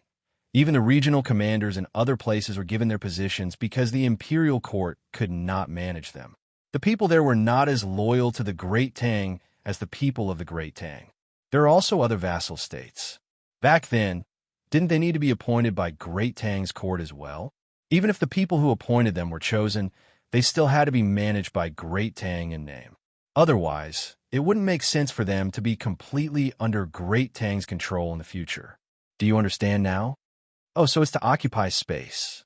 It's just a sign. Even if there's a change in management in the future, with the sign, it'll give them an excuse, right?" Lil Bei was very smart. He had learned a lot and understood what Lu Zhou was trying to say. After he finished speaking, he laughed and said, "Why do I feel like the affairs of the country are a lie? It's clearly something that everyone knows, but they still have to pretend. Interesting. Right now, the small countries in Tubo are no longer a threat. Some of them even took the initiative to submit. This is strength. If they don't have the status of a province or a county, do you think they'll dare to break away in the future? Yes, they really dare. When their strength is about the same, if they don't have the status, they'll use it as an excuse to regain independence. They're not afraid now, but who knows what will happen hundreds or thousands of years later." Zhang Xiaobao nodded and said, he knew very well the importance of strength and status. Otherwise, there would be endless arguments when the time came. Lil Bei's eyes continued to move. Suddenly, he clapped his hands and suggested, "Uncle Emperor, I have a very good suggestion. I don't know if I should say it." Of course, Lil Bei's suggestion is definitely a good idea. Tell Uncle Emperor about it. This time, Li Longji didn't stop Lil Bei from speaking like he did to Su Mingyang just now. "My idea is that we should send more ships out. We don't have to do business with the natives every time we send out. There are many places where the people are not civilized yet. We'll go and plant flags there. Then, we'll put a lot of things with Great Tang's words written on them. For example, our porcelain and stone tablets with Great Tang's words engraved on them. Wherever the ships can reach, we'll put a lot of them there. Even if we can't send more people to live there, we still have to do it. Okay?" After Lil Bei explained his idea, he blinked his eyes and looked at Li Longji, waiting for his praise. Li Longji also stared at Lil Bei and asked, "Why do you want to do this?" "Why?" "Because that place is Great Tang's territory. We can't go over and occupy it now. We can only trade with the natives there. However, trade and ownership are two different things. If it's like what Big Brother said in the future, and the people in other places become smarter and have martial arts similar to us, they'll say that that place is theirs. We'll trade with them. Oh, it's called trade. It's a commercial activity. A commercial activity doesn't represent a ruling position, so it doesn't belong to Great Tang. We'll put the things there now. Some will be exposed, some will be buried in the ground. After many years, if they don't want to acknowledge us, we'll dig them up. We'll let others see what's written on the stone tablets. We'll let them see what's written in that place in the Kaiyuan era. Then, they won't be able to say anything. Even if they still want to establish themselves as a country, we'll have an excuse to beat them up. We'll be on the side of justice, okay? Liu Bei waved his fist and explained excitedly. Xiao Yuan also echoed, yes, yes, yes. Not only do we have to write the words, we also have to draw a map on the utensils and stone tablets. We'll draw a map of Great Tang and label their place as a province of Great Tang. We'll have to make a lot of things that won't rot easily. This is to prevent them from destroying them after digging them up and not acknowledging our position. Good idea. When Zhang Xiaobao and Wang Wan heard their younger brother and sister's words, they were stunned for a moment. Then, they looked at each other and saw smiles in each other's eyes.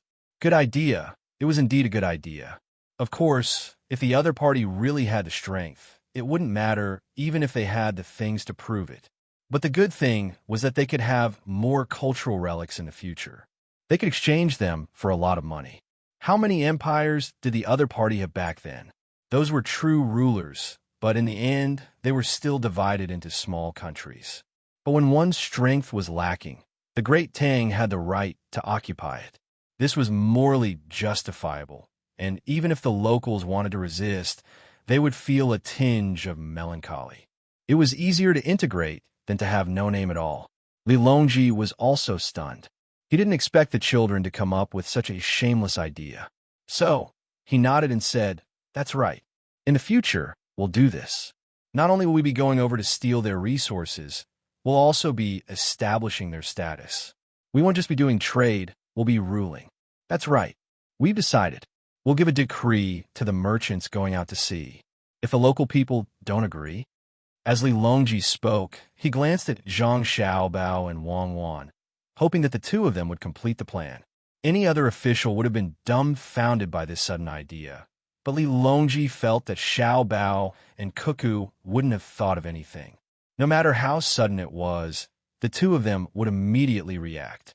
Sure enough, just as he thought, Zhang Xiaobao spoke just as he raised his voice and looked over. Your Majesty, this subject feels that there are many natives who don't even have their own language. Thus, we can just say that we'll rule them. They won't resist, nor will they have the will to resist. As for those places that have a longer history than China, we can use trade to buy those places from them. In any case, they don't need that much land. We can use things to trade, and once we get our hands on those places, we can build buildings that suit Great Tang's style and characteristics. In fact, we don't even need to send our own soldiers to protect those places. As long as the merchants hire the local people to be in charge of law and order, we can give them things and have them protect us. Tell them that if they don't protect us well and steal our things, we won't go over there in the future. We won't trade with them anymore. Great Tang's products are quite good, especially silk, spices, and ceramics. Zhang Xiaobao recalled some of the historical records that Wang Wan had told him. At that time, China's products were advanced and valuable in the eyes of outsiders. They could even lead the trends of other places. The people of other places were proud of having something from China and show their status. To an unimaginable extent, they didn't use China's spices as spices. Instead, they made something like a pouch and hung it on their bodies to give off a fragrance. When the nobles gathered, if they didn't have something from China on them, they would feel that their status was lower than others. If they couldn't take out China's ceramics when they were eating, they would feel embarrassed to treat them. In the end, the country's strength declined because the emperor's system that looked good now was too influenced by human factors. If an emperor was useless, the entire country was finished. Therefore, the people of other places didn't need to use much force. They just needed to sell their advanced products to China, and China would take the initiative to protect them. Since people were the same, Great Tang could do the same now. Wang Wan also thought of this point and said excitedly, as for the local natives, if there are too many of them, we can kidnap them and turn them into slaves. Some people with dark skin are good at work and have strength, although they're a little lazy and not as hardworking as the people of Great Tang and the surrounding places. Their physique is much better. But their physiques are much stronger than those of our Great Tang, and their adaptability isn't weak either, especially when it comes to sports. The only shortcoming is that they develop slowly. Let alone now, even many years later, they still probably won't develop very well. Wang Wan almost let the cat out of the bag. She thought of the matter of capturing and selling slaves. Although this kind of thing would be criticized in other places, so what? The African people in America didn't live in North America originally. Even the Caucasians migrated over later. Who could say that they would bring the African and Caucasians back to their ancestral land? Capture slaves to work? The idea is not bad, but are they going to send them to Great Tang or keep them in their local area? If they're kept in their local area, why don't we give them benefits and let them work on their own? If they're sent to Great Tang, how are they going to interact with the people of Great Tang? Li Longji had an as-expected expression on his face. Xiao Bao and Cuckoo were indeed amazing. The two of them immediately perfected the idea as soon as he came up with it. But at the same time, he felt that the two of them didn't want to capture a few slaves. They didn't want to capture more than 1 million people to build the railway. They wanted to capture more to an unimaginable extent, and it wouldn't be easy to deal with them. As for capturing slaves, he supported it. Slaves were normal, and it wasn't a big deal. In his mind, there was no concept of equality for everyone. Otherwise, there wouldn't be servants and eunuchs in Great Tang. Zhang Xiaobao lowered his head and thought for a moment before saying, "We should send people over to that side now and bring the locals over. Then, we can place them in Great Tang. At the same time, we can trade with the locals. One of our ceramic plates can be exchanged for many local goods. They are poor and their technology isn't advanced. It's just that I asked the merchants to not squeeze into a cabin with so many people. If we capture 1,000 slaves, there will only be 100 left when we reach Great Tang. That won't do. That would be truly vicious, even more vicious than using the slaves to build a railway to kill people. At the very least, we have to show their worth. Actually, we aren't capturing them, but buying them. The people over there don't have any human rights, so we have to spend money to buy them over. Other than the fact that many people will die from building the railway, the other jobs might be more tiring, but they won't cause a large number of deaths. Their relationship with the people of Great Tang is also very good. They will first be slaves and then work. When Great Tang develops further, we will provide them with the same benefits. Great Tang has an advantage that no other place can compare to, and that is the high integration rate. No matter where the people are, as long as they come to Great Tang and live there for a few generations, they will be able to become a citizen of Great Tang. Wang Wan nodded at the side, expressing her agreement. Since there were already many ethnic groups, a few more wouldn't make a difference. When she and Zhang Xiaobao were still alive, racial discrimination still existed in the United States, but China didn't. It wasn't just because of policy, but also because human nature played a very important role. Xiao Bei and the 9 children were confused. They hadn't seen too many things and weren't clear about the problems between ethnic groups. They only knew that in the future, there might be more people who looked different from them in Great Tang.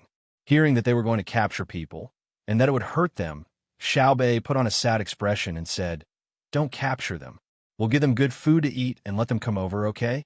If they have the strength, let them do manual labor, but don't always work without food, okay? All right, since Xiao Bei has said so, how can it not be good? This emperor will immediately issue a decree to give the merchants an additional order for them to try their best to travel as far as possible. Furthermore, when they reach a place, according to what Xiao Bao and Wan Wan said, if they can occupy it, then occupy it. If they can't, then buy it. Let them treat the slaves better, so that they won't feel resentful when they come to work, and they won't find an opportunity to revolt. That won't be good." Li Longji directly decided. As for where they would be sent to work, and how much the slaves would be worth, it wasn't something he needed to worry about. Someone else would take care of it. After discussing this matter, Li Longji and the others went to rest first. After they had rested and adapted to the local environment, Li Longji still had to travel to the ends of the earth and enter the 100,000 mountains. The next morning, Su Mingyang came in the name of paying a visit. He hadn't eaten yet, so he waited for Li Longji and the others to finish eating before meeting him. After greeting Lu Zhou, he produced a thick memorial and had Gao Lisher present it. It seemed like Gao Lisher hadn't rested since he returned yesterday. Li Longji did not look at the memorial. Instead, he looked at Su Mingyang and asked him to speak. "Your Majesty, I've seen and heard many things in Lu Zhou for many days. Hence, I have a few ideas. I thought I'd tell you when I returned to the capital to report on my work, but since Your Majesty has personally come to Lu Zhou, I'll tell you now." Su Mingyang stood there as he spoke to Li Longji. Li Longji and Wei Wei nodded. "Speak." "Yes. Firstly, I've noticed that the various matters related to Lu Zhou's ports are not managed by the Imperial Court. Instead, it's managed by the Merchants' Alliance. The Imperial Court has no way of knowing how much the goods are taxed and how much they are sold for. Although there's special accounts, when the accounts are made, no one from the Imperial Court is keeping an eye on them. If that's the case, or if there's a case of tax evasion that isn't beneficial to the Imperial Court's finances, we can let the Imperial Court handle the matters of import and export. The Merchant Association is only a place for merchants to communicate with each other." Su Mingyang raised the first question. His expression was one of loyalty to the country. He was solemn and stern. Little Bei, who had come to join in the fun, pursed her lips. She did not believe Su Mingyang was truly devoted to the country. He was clearly looking for trouble. Li Longji could not directly say that the current situation was the best. However, he could only say that compared to the officials sent by the Imperial Court, Zhang Xiaobao and Wang Wan's family members were the most reliable. It was impossible for them to leak the taxes. He could not say these words now. Hence, he looked at Su Mingyang and waited for him to speak. Su Mingyang seemed to have been encouraged. He said, "Secondly, Lu Zhou's ordnance processing should be moved to the capital with the Ministry of Works. It can't continue to be in Lu Zhou's hands. In the capital's Ministry of Works, at the very least, there should be officials from the Imperial Court watching and supervising. If it continues to be in Lu Zhou's hands, the Imperial Court won't know the exact number of ordnance produced. If someone sells them privately and supplies them to places outside of Great Tang, the Imperial Court won't know if that's the case. When there's a war, the Imperial Court won't have enough information, and there will be more casualties. It's quite a serious matter." Su Mingyang wanted to remove Lu Zhou's ordnance processing from Lu Zhou. Li Longji still didn't say anything, but his gaze towards Su Mingyang had a different meaning. If Su Mingyang was closer, he would be able to feel it. The emperor was beginning to dislike him. Su Mingyang was at least 20 steps away from the emperor. He could not see the emperor's eyes clearly. After saying the second point, he paused for a moment before he said, "Thirdly, the people in Lu Zhou should move to another place to live. The people from other places should be moved to Lu Zhou.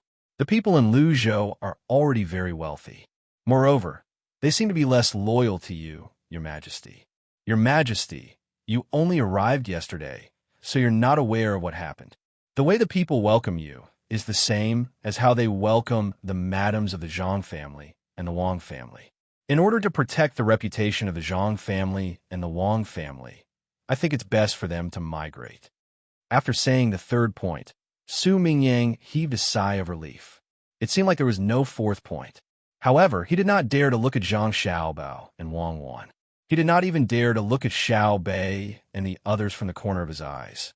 Li Longji sighed and said to Su Mingyang, "Su Qing, I already know about the scale of the welcome you mentioned. That day, I was at the back of the crowd with Xiao Bao and the others. When they were kneeling, I was sitting on the ground. I saw it and heard what they said from the front. As for what you said about the lack of loyalty of the locals to me, I tested it out when I was roasting food around the bonfire with the locals that night. You don't know enough yet. Go back and think about it carefully. Understand more about it. You may leave." Li Longji's tone was very calm, as if he was chatting with Su Mingyang. However, when his words reached Su Mingyang's ears, it was tantamount to a sudden clap of thunder in his head. He was stunned. His face turned pale, and cold sweat broke out all over his body. He gasped for breath and said in a trembling voice, I understand. I didn't understand everything. I know I'm wrong. As he spoke, he retreated. He did not turn around and leave. Just when he was about to retreat to the door, Xiao Bei said angrily, Su Mingyang, I'll remember you. Just you wait. Today, in front of Uncle Emperor, I'll endure it for a while. When Uncle Emperor isn't here, you'll see how I'll deal with you. Illness comes from the mouth, and disaster comes from the mouth. I'll let you know what it means. Su Mingyang was worried. When he heard Xiao Bei's words, he tripped over the door sill and fell with a thud. His face was unsightly. It seemed like he had fallen hard. I serve the country wholeheartedly for the country. Su Mingyang gritted his teeth and got up. He muttered in a voice that was neither too loud nor too soft. He trembled as he left with the fastest speed. He didn't dare to look at Xiao Bei. If he didn't do well, he might get sick when he returned. Xiao Bei, look at how you've scared Su Qing. Li Shi arranged for the imperial physician to take a look at Su Qing. Don't hurt her body. Li Longji instructed Xiao Bei as he made arrangements for Gao Li Shi. He had to put on an act to let Su Mingyang know that the emperor had no intention of dealing with him. Otherwise, he might really be scared to death. He didn't commit a crime of beheading. No matter what, the matter that Su Mingyang mentioned did exist. It wouldn't kill him. Xiao Bei chuckled. He's scared because he has a guilty conscience. He has a guilty conscience. He can't see the situation. Initially, I didn't plan to do anything to him. I just wanted to accumulate some good karma for my unborn younger brother and sister. However, he insisted on walking into the muzzle of the gun. He's too hateful. He even wants to play the role of a tragic character. Uncle Emperor, do you see what kind of idea he came up with? He's trying to sow discord between us. Yesterday, the people around the bonfire said so well. We should let him roast by the bonfire. He'll be beaten to death by others. Yesterday, those people really wanted to beat him up. They want to sow discord. They're too bad. Right, Uncle Emperor? Yes, the people who are trying to sow discord don't have good intentions. What about the first 2 points? Tell me, Li Longji asked Xiao Bei with a smile.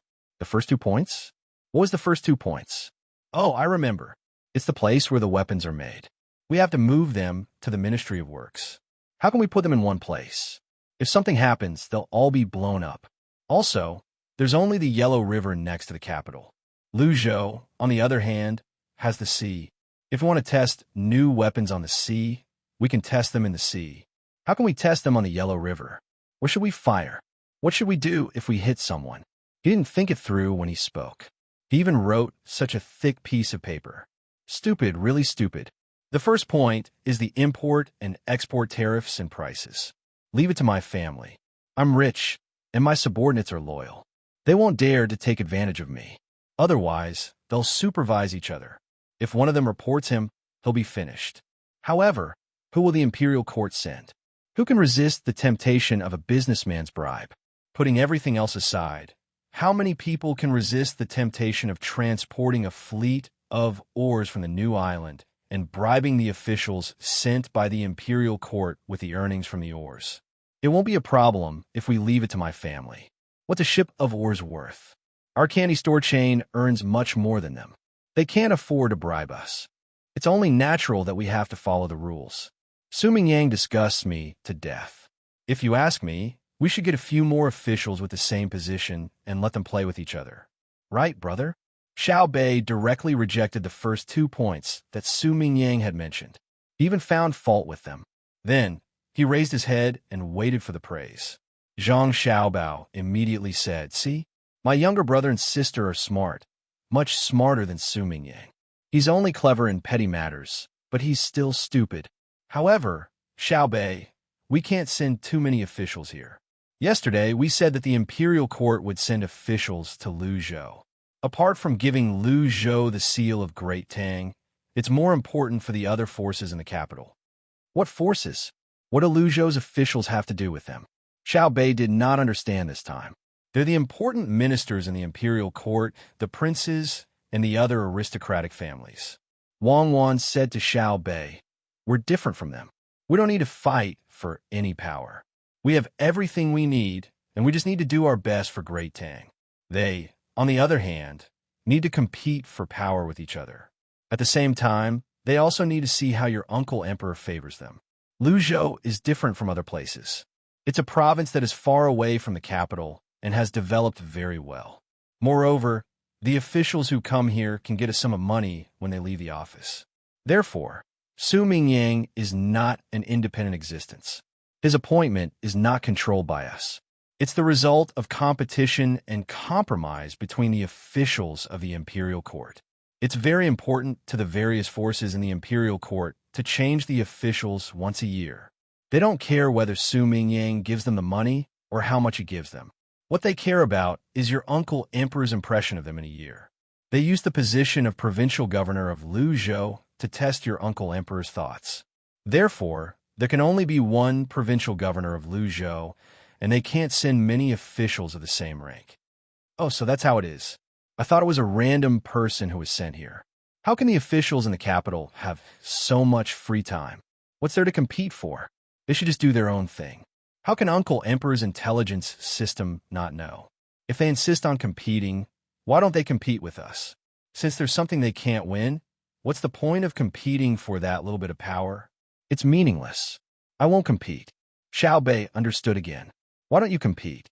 Why are you competing with us, especially when you're telling stories?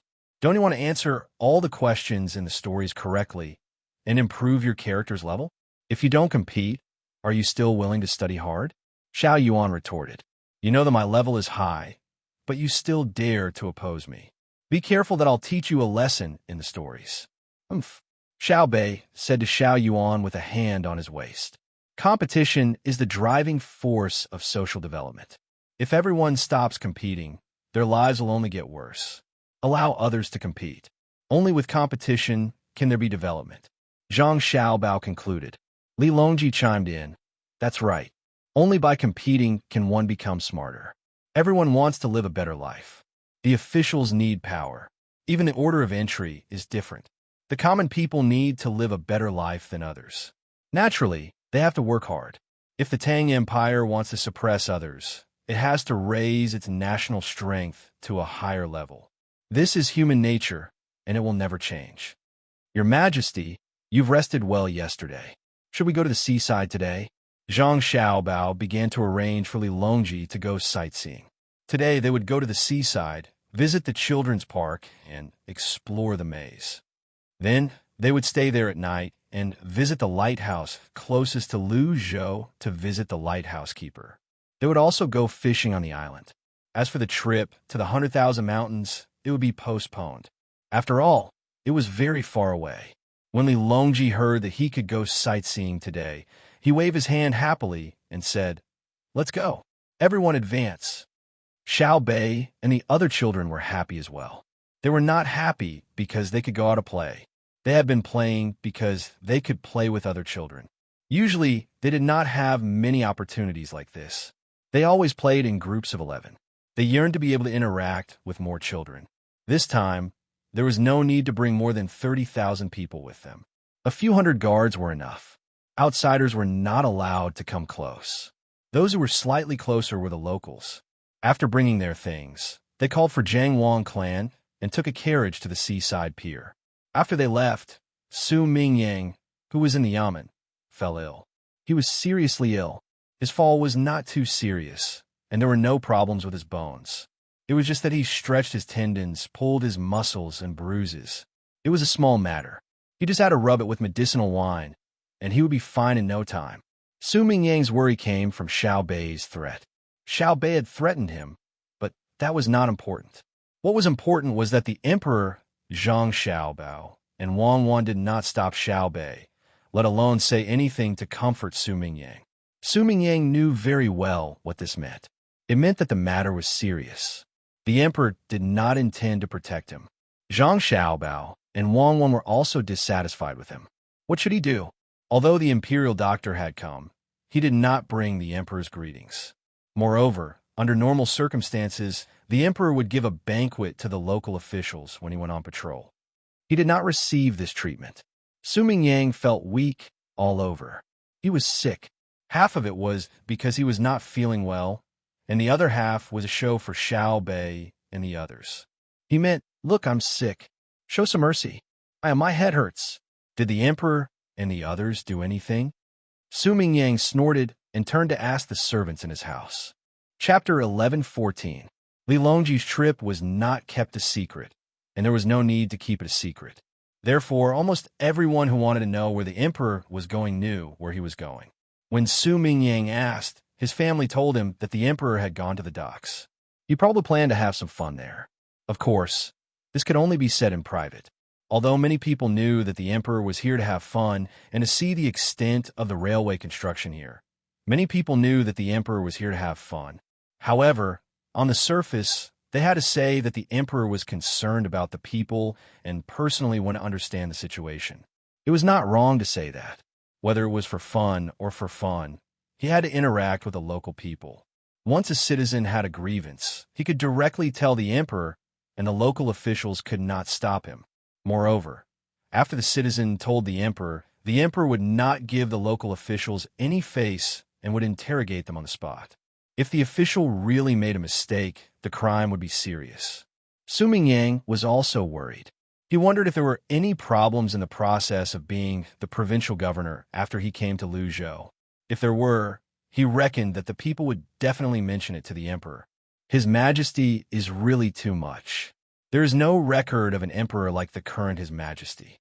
When he goes out, he doesn't ask the officials, but directly asks the common people. The common people are all ignorant. What can they know? Did I do something wrong? Su Mingyang muttered and asked a concubine who was standing next to him. This concubine was beautiful. Although her status was not as good as that of the official wife, she had a different taste.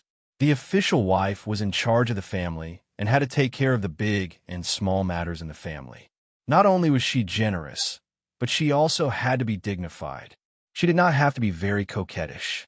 However, a concubine was different.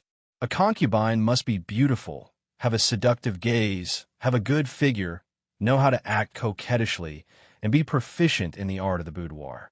Su Mingyang's concubine was like this. "Husband, what mistake can you make? You have been doing good deeds for the local people ever since you came to Luzhou. If you really have to find fault, it's just that you don't need to spend money to eat delicious food. The wine and dishes in Ocean Cloud Restaurant are indeed delicious. I was thinking of eating them at noon to supplement your appetite. I'll wait to serve you at night." Su Mingyang's concubine didn't care if Su Mingyang was still sick. As she spoke, her body softly leaned over. Needless to say, when she leaned on him, it really had a big effect. At least Su Mingyang's body had a reaction, and his eyes had a lecherous look. He reached out and put his arm around his concubine's waist. He chuckled and said, "That's right. The dishes at Ocean Cloud Restaurant are good. Let's get them to deliver the food. It's not that I don't want to pay, but it's Luzhou's fault for setting such rules. It's a waste if we don't eat." Husband is bad. Su Mingyang's concubine acted coquettishly. Although Su Mingyang said that he was going to eat the food and wine of Hai Yunjian restaurant, he looked like he was taking advantage of the situation. However, in his heart, he felt a little helpless. What he hoped more was that the emperor would invite him over for a meal. Although one couldn't drink too much or say the wrong things when eating with the emperor, and there were many rules, to be able to be given a banquet by the emperor itself was a kind of grace.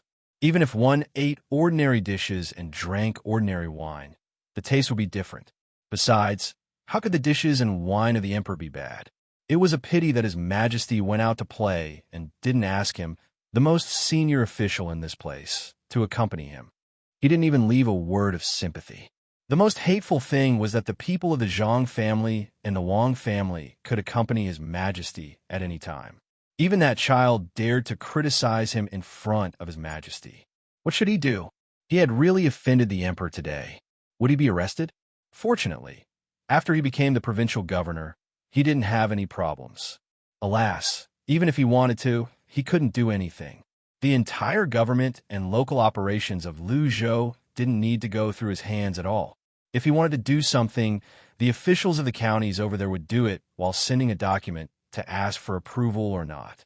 All he had to do was to write a few words of praise and things to pay attention to on the document, and then put his official seal on it.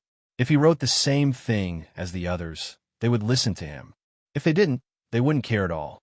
Even if he didn't put his seal on it, they would still do what they were supposed to do. As the provincial governor, he was no different from a decoration, like a puppet on a string. In this case, of course, he couldn't make any mistakes. Even if there was a mistake, it had nothing to do with him. Unless Xiao Bei deliberately made trouble. It was obviously the problem of the counties in the county, and then Xiao Bei caught it. Because the document had the provincial governor's seal, he directly made trouble for him. It was really possible. Perhaps Zhang Xiaobao and Wang didn't care, but Xiao Bei and the others were a group of children. They could do anything, and they were the unreasonable kind. Otherwise, the officials of the Tang Empire would not be so afraid of them. It's fake. Everything is fake. Whoever can get His Majesty's favor is the real one. The provincial governor, the third-grade official, it's useless. Thinking about it, Su Mingyang muttered sadly. His concubine next to him was not stupid. She knew what her husband was talking about. Although she knew, there was nothing she could do. Who asked the other party to be so capable? But what she said was not what she thought. The concubine said to Su Mingyang, "Husband, don't be angry with the child. When our child is older, let him learn well. In the future, he may not be worse than Zhang Xiaobao and the others. He can also be the top scorer in the exam and be a high-ranking official. The kind that is better than Zhang Xiaobao. Okay, let the child learn well."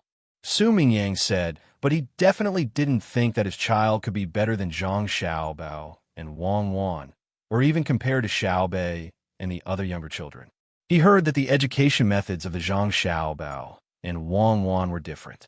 The 9 children were much smarter than ordinary children. Not to mention other things, just their courage was not ordinary. When ordinary children saw the emperor and knew the emperor's identity, they were so scared that they did not dare to make a sound. Unlike Xiao Bei and the others, who dared to let the emperor hug them and fight for food with the emperor, they had become spirits. Go, let the Hai Yunjian restaurant prepare lunch. I want to eat a big banquet, the kind with 64 dishes. I can't control them, but I have to make them feel uncomfortable when I eat. Su Mingyang gritted his teeth and said. Immediately, a servant left and went to the Hai Yunjian restaurant to give orders. In the past, this was also done. Anyway, it didn't cost money. No matter what he wanted to eat, as long as the Hai Yunjian restaurant had the ingredients, they would agree to cook it. Moreover, they would cook it very carefully. Although other restaurants also didn't cost money, the taste was not as good as that of the Hai Yunjian restaurant. Therefore, they rarely went to other places to eat, unless the master was strolling on the street and was hungry and didn't want to wait. Then, he would casually find something to eat. Then, the servant would be responsible for giving him something as proof and writing a receipt for what he ate, and let the seller go to the business association to get the money for reimbursement. However, today seemed to be different from before. After the servant went to the Hai Yunjian restaurant, he came back with his head lowered regretfully. He found Su Mingyang, who was still lying there, and reported, "Master, this servant went, but the people in the restaurant said that they don't have any ingredients. They will wait until they have more. What do you think? Bastards, a bunch of bastards. Don't have anything? How could the Hai Yunjian restaurant not have anything? Lying to a fool? Even a fool wouldn't believe it. Revenge. They're taking revenge on me. It must be Xiao Bei. Without her order. How could the Hai Yunjian restaurant dare to do this? Back then, we agreed that I would obediently work as an official in the provincial capital, and I don't have to worry about anything. But now it's changed?" Su Mingyang shouted angrily. After that, he said to the servant without confidence, "Let's change to another restaurant. Perhaps they really don't have anything left." The reason why he was not confident was because he had already said what he had shouted just now. The important thing was that he obediently worked as an official in the provincial capital. That way, he would not lack other supplies. However, would he be obedient? He reckoned that he would cause trouble for the Hai Yunjian restaurant when the Hai Yunjian restaurant came over. Saying those words to the emperor in front of the Hai Yunjian restaurant did not seem to be the same as being obedient. The servant left. After a short while, he returned and reported, "Master, this servant went to a few more restaurants. They all have their own reasons. In any case, they don't want to make anything for us. What should we do? Have you asked all the restaurants? Did you miss any?" Su Mingyang was afraid this time. He was afraid that the people of Luzhou would starve him to death. Not all of them, but I don't think there's any need for me to go anymore. This is because this servant asked for a bowl of rice noodles from a person who sold rice noodles. The person who sold rice noodles also said that there was no more. However, as he spoke, he gave a bowl of rice noodles to another person who went after this servant. "Master, what should we do?" The servant asked worriedly. Su Mingyang was dumbfounded. He thought for a moment and asked, "What food do we have in the house? It's better to make our own food. We can deal with it first." The servant shook his head. In reply, "Master, we don't have any. We don't even have rice noodles in the mansion. We eat out directly or have someone deliver it to us. Hence, we don't cook at all." In the past, no matter how late it was, there were many shops in the prefecture city that were open 24 hours a day. We don't have to make our own food. Trash. You're all trash. If you don't make your own food, can't you buy some? It's better to just leave it there. In this case, we can only drink water. Then, we'll starve to death day by day. Or should any of you go fishing? Or go to the mountains to catch wild animals? Su Mingyang said gloomily. He wasn't very worried that the people in his mansion would starve to death. Zhang Xiaobao and the others couldn't be so ruthless, but it was very likely that they would starve for a few meals. Especially now that they were out and not in the prefecture city. The taste of starvation was not good. The concubine next to him felt hungry. She swallowed her saliva and suggested, "Master, why don't we let the people in a mansion who don't go out often disguise themselves and take the money to buy food? We can spend money, but we can't buy from one shop. We have to go to several shops. Otherwise, when the sellers see that we're buying a lot, they will naturally suspect that we're buying for the mansion and won't sell anymore." Su Mingyang also couldn't think of a good idea. He nodded and said, "Go, do as I said. It's best to buy some rice noodles and vegetables and leave them in the mansion. We don't know how long they're going to keep doing this." The servant obeyed the order. This time, they successfully bought enough food. Apart from the food prepared by others, they also bought rice noodles. They didn't want to be found out next time and not sell anything, so they wouldn't starve. When it was almost noon, Su Mingyang had wine and food. The clever concubine had thought of a good idea and successfully avoided the blockade by the locals. They won the battle of food control. However, Su Mingyang didn't feel the slightest joy of victory.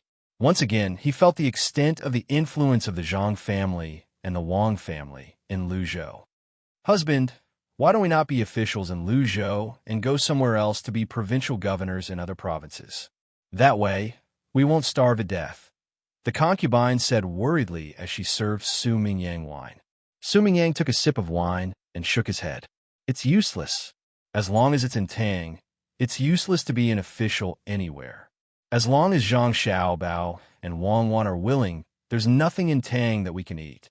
We can't even pick up the food that others throw away to feed the animals. The people are biased towards them. Then I'll go apologize to them and admit defeat. We can't always be stubborn." Su Mingyang's concubine was clever. In her opinion, it was not a big deal to admit defeat. She always tried to please the main wife. Although she seemed to be favored, if the main wife didn't allow the master to sleep in her room at night, there was nothing she could do. Su Mingyang was quite touched. He sighed and said, "I know what you're thinking, but you can't go. Not to mention apologizing, you can't even see them. Do you think they can see just anyone? The people can see them because they want to see the people. None of them is lower than me. I'll go. When they come back, I'll go sick and tell them that I haven't eaten yet. I'll ask them to pity me. If something like this happens again in the future, I'll hide as far away as possible." While Su Mingyang was eating the food that he had secretly bought, Li Longji and the others were also eating. There were many children in the children's amusement park near the docks. Some came here specifically to travel, and some came here to work. Their children were arranged to go to the amusement park when they wanted to have a couple world or when they wanted to buy and sell goods. The amusement park also had the function of a kindergarten, so they took care of them free of charge. Today, in addition to the foreign children, the local children also had a holiday. On a festive day, the children had to have time to play. It just so happened that the holiday was given together with the summer vacation, so it was fine if it was a few days earlier. For a time, the children's amusement park became very lively. More importantly, the food that they ate at noon was different from before. The chefs dispatched by Hai Yunjian made food for them to eat.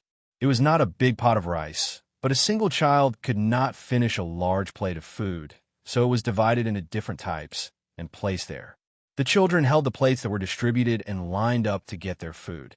The people in charge of getting food today were Li Longji, Empress Wang, Wu Huifei, Zhang Xiaobao, and Wang Wan.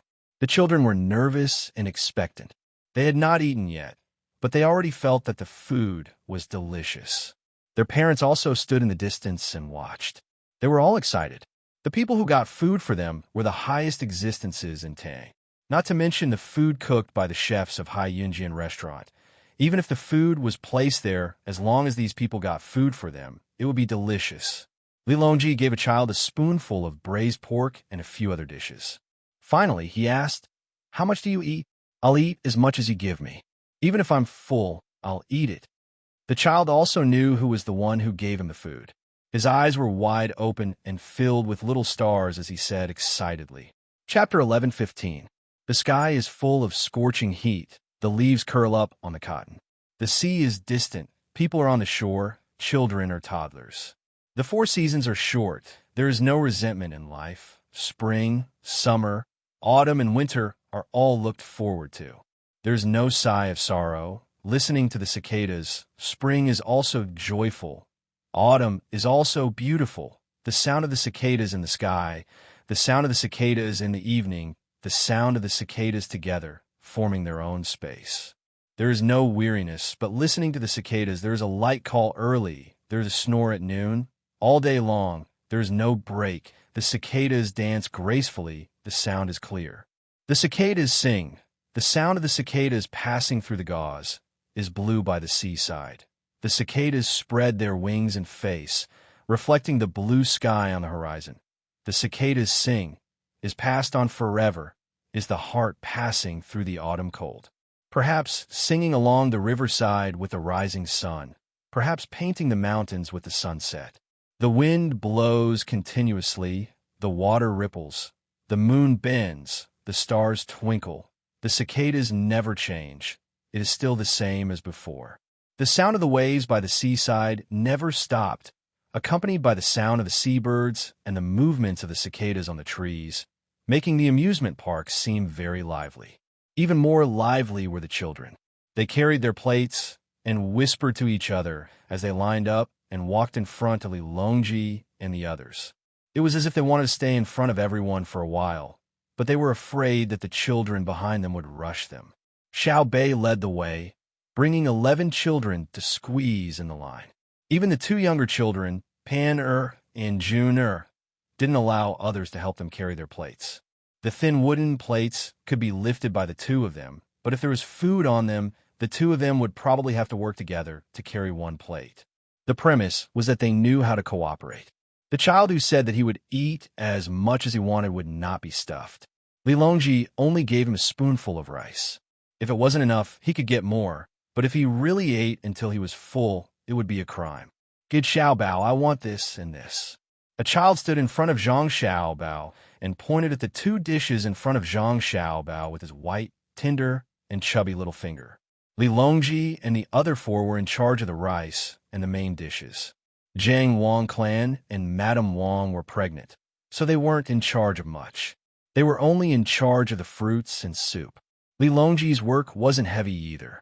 He was in charge of giving the others rice or small steam buns. There were no wontons, dumplings, or pies today, so he was worried that they wouldn't be able to handle it. However, there were quite a lot of dishes, a total of 20 meat dishes and 20 vegetarian dishes. The children had to choose 4 out of the 40 dishes to eat. The child standing in front of Zhang Xiaobao had already gotten 2 meat dishes from Wang Wan, and now he still wanted a meat dish. Zhang Xiaobao shook his head and said helplessly, "No, you can only choose 2 dishes of vegetables. The Chinese cabbage and vinegar is very delicious, or you can eat a bean sprout. There is shredded meat in the bean sprout." The child's face was full of regret. After thinking for a while, she smiled and said, "I'm different today. I want 2 vegetarian dishes, but I want 2 meat dishes." "Brother Xiaobao, You must give me the cumin mutton in front of you. Oh, why? Zhang Xiaobao asked cooperatively. There was a child next to him who was familiar with the situation and helped to say, because today is his 6th birthday. After today, he will grow up by 1 year. Unfortunately, I still have 1 month to go. I also want to grow up quickly so that I can do a lot of things for Tang Dynasty.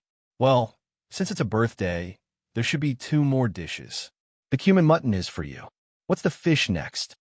Zhang Xiaobao saw that it was the child's birthday and wanted to give him some preferential treatment, so he put the dishes the child had chosen on the child's plate. That's not enough. Double the price. I also want a coupon for Baby Candy House. The child continued to make demands, looking as if he had been given an inch and wanted a mile. Zhang Xiaobao looked at the child who was holding the plate and said, I'm afraid you can't hold it. About Baby Candy House, you can ask Sister Xiaobei. Sister Xiaobei is responsible for giving others coupons. The child looked at her plate, rolled her eyes, and asked, Can I give it to you once and then come back and buy more? 1 plate per person. Where are you going to give it to? If you put more food, you can't eat. Zhang Xiaobao still talked with her tirelessly. I'll give it to my mother. My mother likes to eat cumin mutton and fish. I don't like them. I like to eat drumsticks. I already have them. I won't put more food first. When my mother finishes eating, I'll come back and put more food. They say that babies are stars in the sky. If a mother wants a baby, she has to pick it and put it in her stomach. The little star grows up little by little and becomes a baby. It's very hard, so I can't always think about myself on my birthday. I have to think about my mother first. I want a coupon for eating cake with my family at Baby Candy House. The child explained the reason to Zhang Xiaobao. Zhang Xiaobao didn't say anything. He doubled the amount and put more food on the child's plate, indicating that he could give the food to his mother first and then come back for another set. At the same time, Xiaobei, who was in the line, took out a piece of paper and a pencil from her bag. She wrote free coupon for a premium pastry set and squeezed over to give it to the child. She didn't carry printed coupons with her. She said to the child, remember to find a few more people to eat with, or else you won't be able to finish it. Waiting for the child to leave happily, Xiaobei thought for a moment and shouted, Who else is celebrating their birthday today? I'll give you a free pastry coupon. Don't lie. Those who haven't celebrated their birthday, don't worry. Starting today, Baby Candy House will launch a free birthday event. In the future, as long as it's a child's birthday, they can go to any Baby Candy House to get a gift on their birthday. After shouting, Xiaobei squeezed back to the others and said, How is it? I'm smart, right? Smart, smart. Sister Xiaobei is the smartest, Immerse said, blinking her big eyes. She probably didn't understand what Xiaobei had just said. With Xiaobei's shout, there really were a few children who cheered happily on their birthdays today. They also copied the child from before and said that their mother didn't come with them, so they should pack up and take them back. As for whether the food could last until they reached home and didn't spoil, that wasn't something they needed to consider. Their fathers could only sigh helplessly, who told them to only be responsible for providing the stars and not responsible for raising them in their stomachs. A smile appeared on Li Longji's face. He felt that the child being able to say such words meant that his teachings were successful. In the future, the Tang Empire wouldn't have to worry. Just as Li Longji was feeling happy, a child stood in front of him and asked, I should call you your majesty, right? Just as Li Longji was about to nod, he suddenly thought of something and immediately said to the child, You have to call me Uncle Emperor. All the children in the Tang Empire are our treasures. We are all the children's Uncle Emperor. Really? Then, Uncle Emperor, I want 2 spoonfuls of rice. I'm strong and can eat a lot at home. My father says that he won't be able to support me for much longer. The child seriously said bad things about his father. How could someone who could come here to travel or do business be short of a bowl of rice? Li Longji chuckled and gave the child in front of him 2 spoonfuls of rice, then called for the next child to come over. With the words he just said to the child, all the children started calling him Uncle Emperor. Fortunately, there were not many children in the amusement park. After being busy for half an hour, all the children sat down to eat. Some had even finished eating. They sat there and did not get up. They were eating fruits in their mouths and watching the others eat. There was still a lot of food left, but they couldn't throw it away. They shared it with the other adults. Zhang Xiaobao and Wang Wan also finished choosing dishes for their mother. They also held their plates and sat together to eat. Li Longji also finished his lunch here. Surrounded by children, he wasn't worried that any of them would jump out to assassinate him. Zhang Xiaobao drank a mouthful of soup, then looked at Li Longji and said, "Your Majesty, you don't want to give Cuckoo and me a chance to rebel. You treat all the children in the Tang Dynasty as your treasures. You become the uncle emperor to all the children. If we want to rebel in the future, it will be very difficult. The children will listen to you." "Ha!" Li Longji laughed and said, "Don't worry. You and Cuckoo are their brother Xiaobao and sister Cuckoo. If you want to rebel, they won't care. It's a family conflict. When I'm old, you can seize power." "I don't think so. When you're old, Junior will have grown up. For people like you, 80 years old is considered to be in the prime of their life." Zhang Xiaobao looked at Li Jun and said. Li Jun looked at them in confusion and said in a crisp voice, "I want to grow up quickly." Yes, grow up quickly and don't give them a chance to rebel." Ha! Li Longji was even more happy. After lunch, Li Longji and the others, except for Jiang Wang clan and Li Jun, played with the children in the amusement park. To the adults, the entertainment that the children enjoyed was no longer interesting. However, they were in a good mood to see a group of children running around. Li Longji was sweating all over. As he drank the sour plum soup, he sighed and said, "When I was young, I couldn't play with so many things. It wasn't that I didn't have the money, but that no one could think of it. The children in the Tang Dynasty are blessed.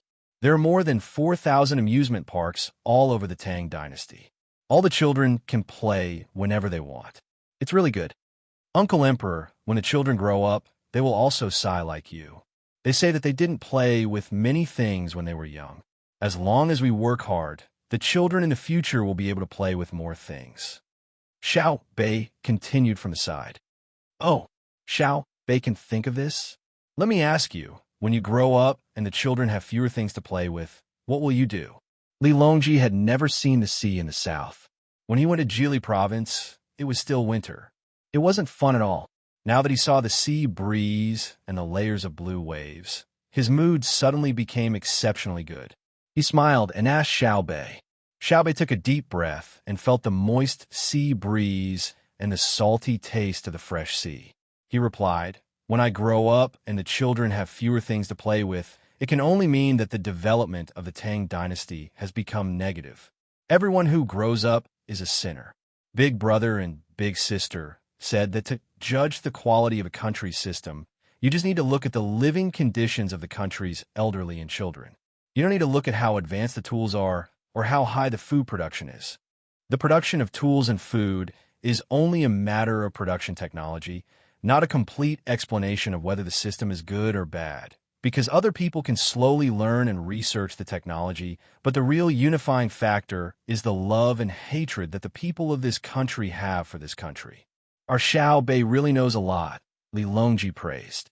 We don't understand a lot of what Big Brother and Big Sister told us, but we've memorized it. What we didn't understand in the past, we'll understand bit by bit. When we understand, we'll tell the things we know to the younger children. Just like the cicadas that are chirping nonstop now, their lives are very short. Big Sister said that the longest one can live is less than 20 years, and that's the kind that lives in the soil. Even so, they keep flapping their wings and chirping, passing on what they know to the next generation. Winter goes, and spring comes, and the cycle never changes. Perhaps in the future, people can easily fly into the sky, but the chirping of cicadas will never disappear. In the river of time, the life of a cicada is no different from that of a human. In 10,000 years, the lifespan of a human and the lifespan of a cicada are the same. The difference is that on the surface, humans are smarter than cicadas, but the same thing is that from birth to death, we've always been pursuing. This has never changed. Civilization is also a struggle. As Xiao Bei spoke, he spread his arms and let the sea breeze flutter his clothes. This time, not only was Li Longji shocked, but even the Jiang Wang clan and Wang Shi were also shocked. Clearly, These words should not have come out of Xiao Bei's mouth. Madame Zhang and Madame Wang looked at their son and daughter. They saw the two of them holding hands and looking at the sea calmly. They could not understand how the two of them had taught their younger brother and sister. Could it be that the immortals were so powerful? No wonder the two of them had to personally take care of their younger brother and sister. If it were the two of them, they definitely would not have been able to teach Xiao Bei and the others to become like this. Zhang Xiaobao and Wang Wan heard Xiao Bei's words, and at the same time, they felt the gazes from others. But neither of them turned around. To them, this was nothing. It was nothing more than a little philosophical thought. Many of the children of their time could do it. Some of the children could even say things like, "It's snowing, spring is coming." Besides, it was not like Xiao Bei was the only one who thought of this.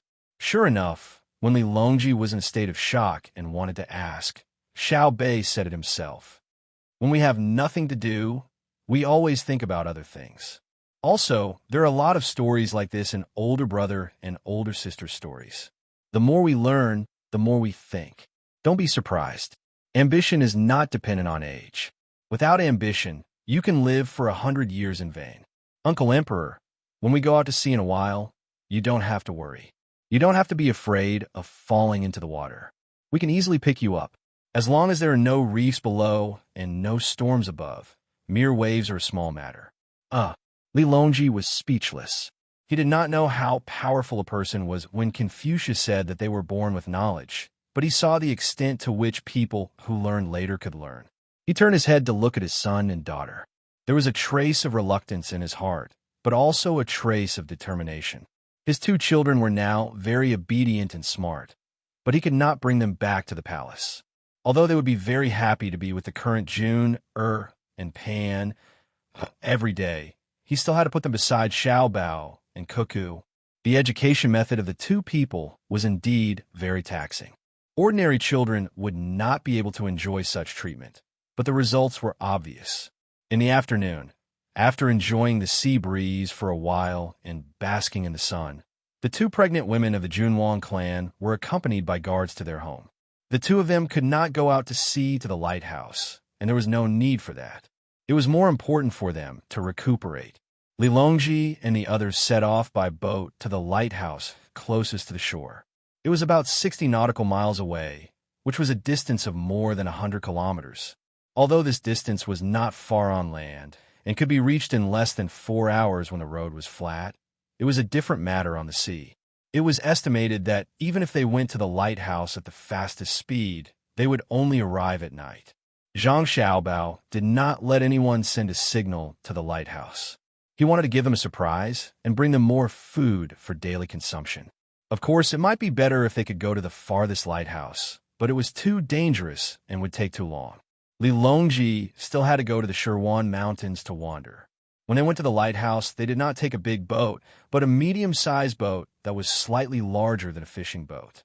Only on this kind of boat could they feel the charm of the waves. If Zhang Xiaobao took his younger siblings out, he would use a smaller boat and give his younger siblings life jackets to feel the ups and downs of the waves. However, Zhang Xiaobao and Wang Wan admitted that Li Longji's equestrian skills were very good. It was not just good, including equestrian archery. When it came to swimming, not to mention others, Xiao Bei alone could kill 10 Li Longji in the current sea. Although Li Longji swam very well in the unsinkable lake in the capital, and had also swam in a large pool without salt water, it was very easy for him to swim around. That was different. There was salt in the sea, and the buoyancy was greater than that of fresh water. However, there were also waves in the sea.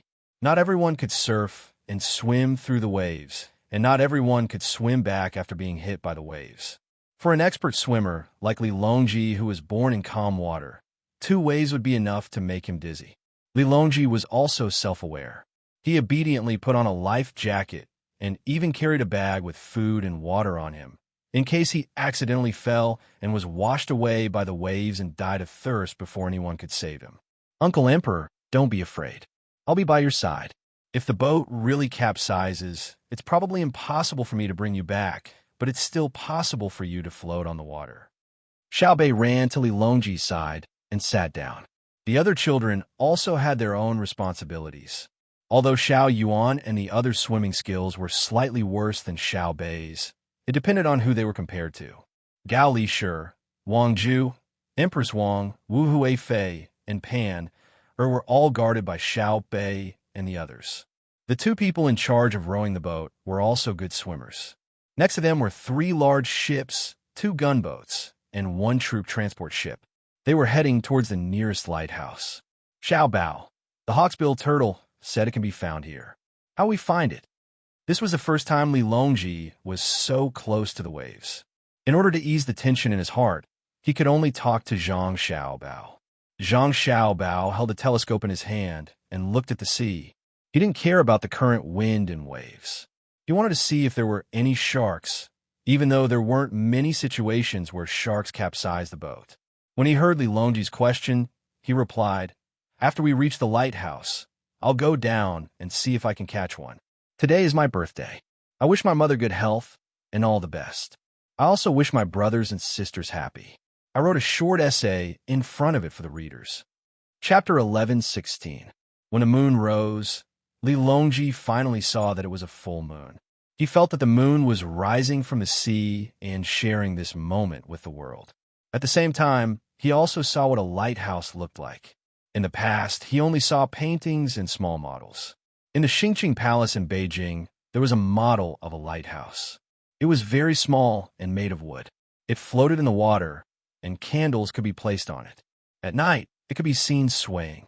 He knew that it was a place that was specially used to guide the way. Seeing it with his own eyes today, he felt that he had been tricked. He asked Zhang Xiaobao, "Xiaobao, why is this lighthouse different from the one you gave me?" "Different? Of course, one is big and one is small. One stands in the sea, and the other is placed in fresh water." Zhang Xiaobao and Wei Wei were stunned for a moment, but then said calmly, "That's not what I meant. It's just that the lighthouse you gave me was floating on the water. This lighthouse is motionless.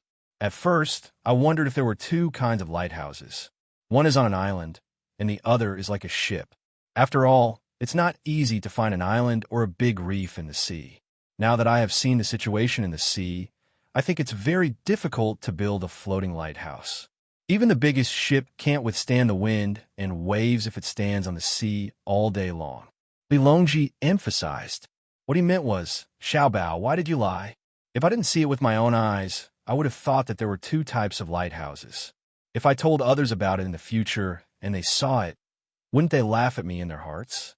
Zhang Xiaobao looked at Li Longji in surprise, then at Gao Li Shi. Gao Li Shi nodded and admitted. "Is there a floating lighthouse?" Zhang Xiaobao asked Wang Wan. Wang Wan rolled her eyes at Zhang Xiaobao and said, "Do you think it's a drilling platform? The quality of your gift is not good enough. The glue at the bottom is broken." "Oh, Your Majesty, did you hear that? It's not floating. It's because your management is not up to standard, so the glue on the base broke. Go back and get someone to glue it again. Remember to maintain it often."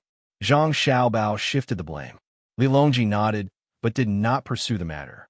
He couldn't possibly return to Beijing and kill the person who was in charge of the model.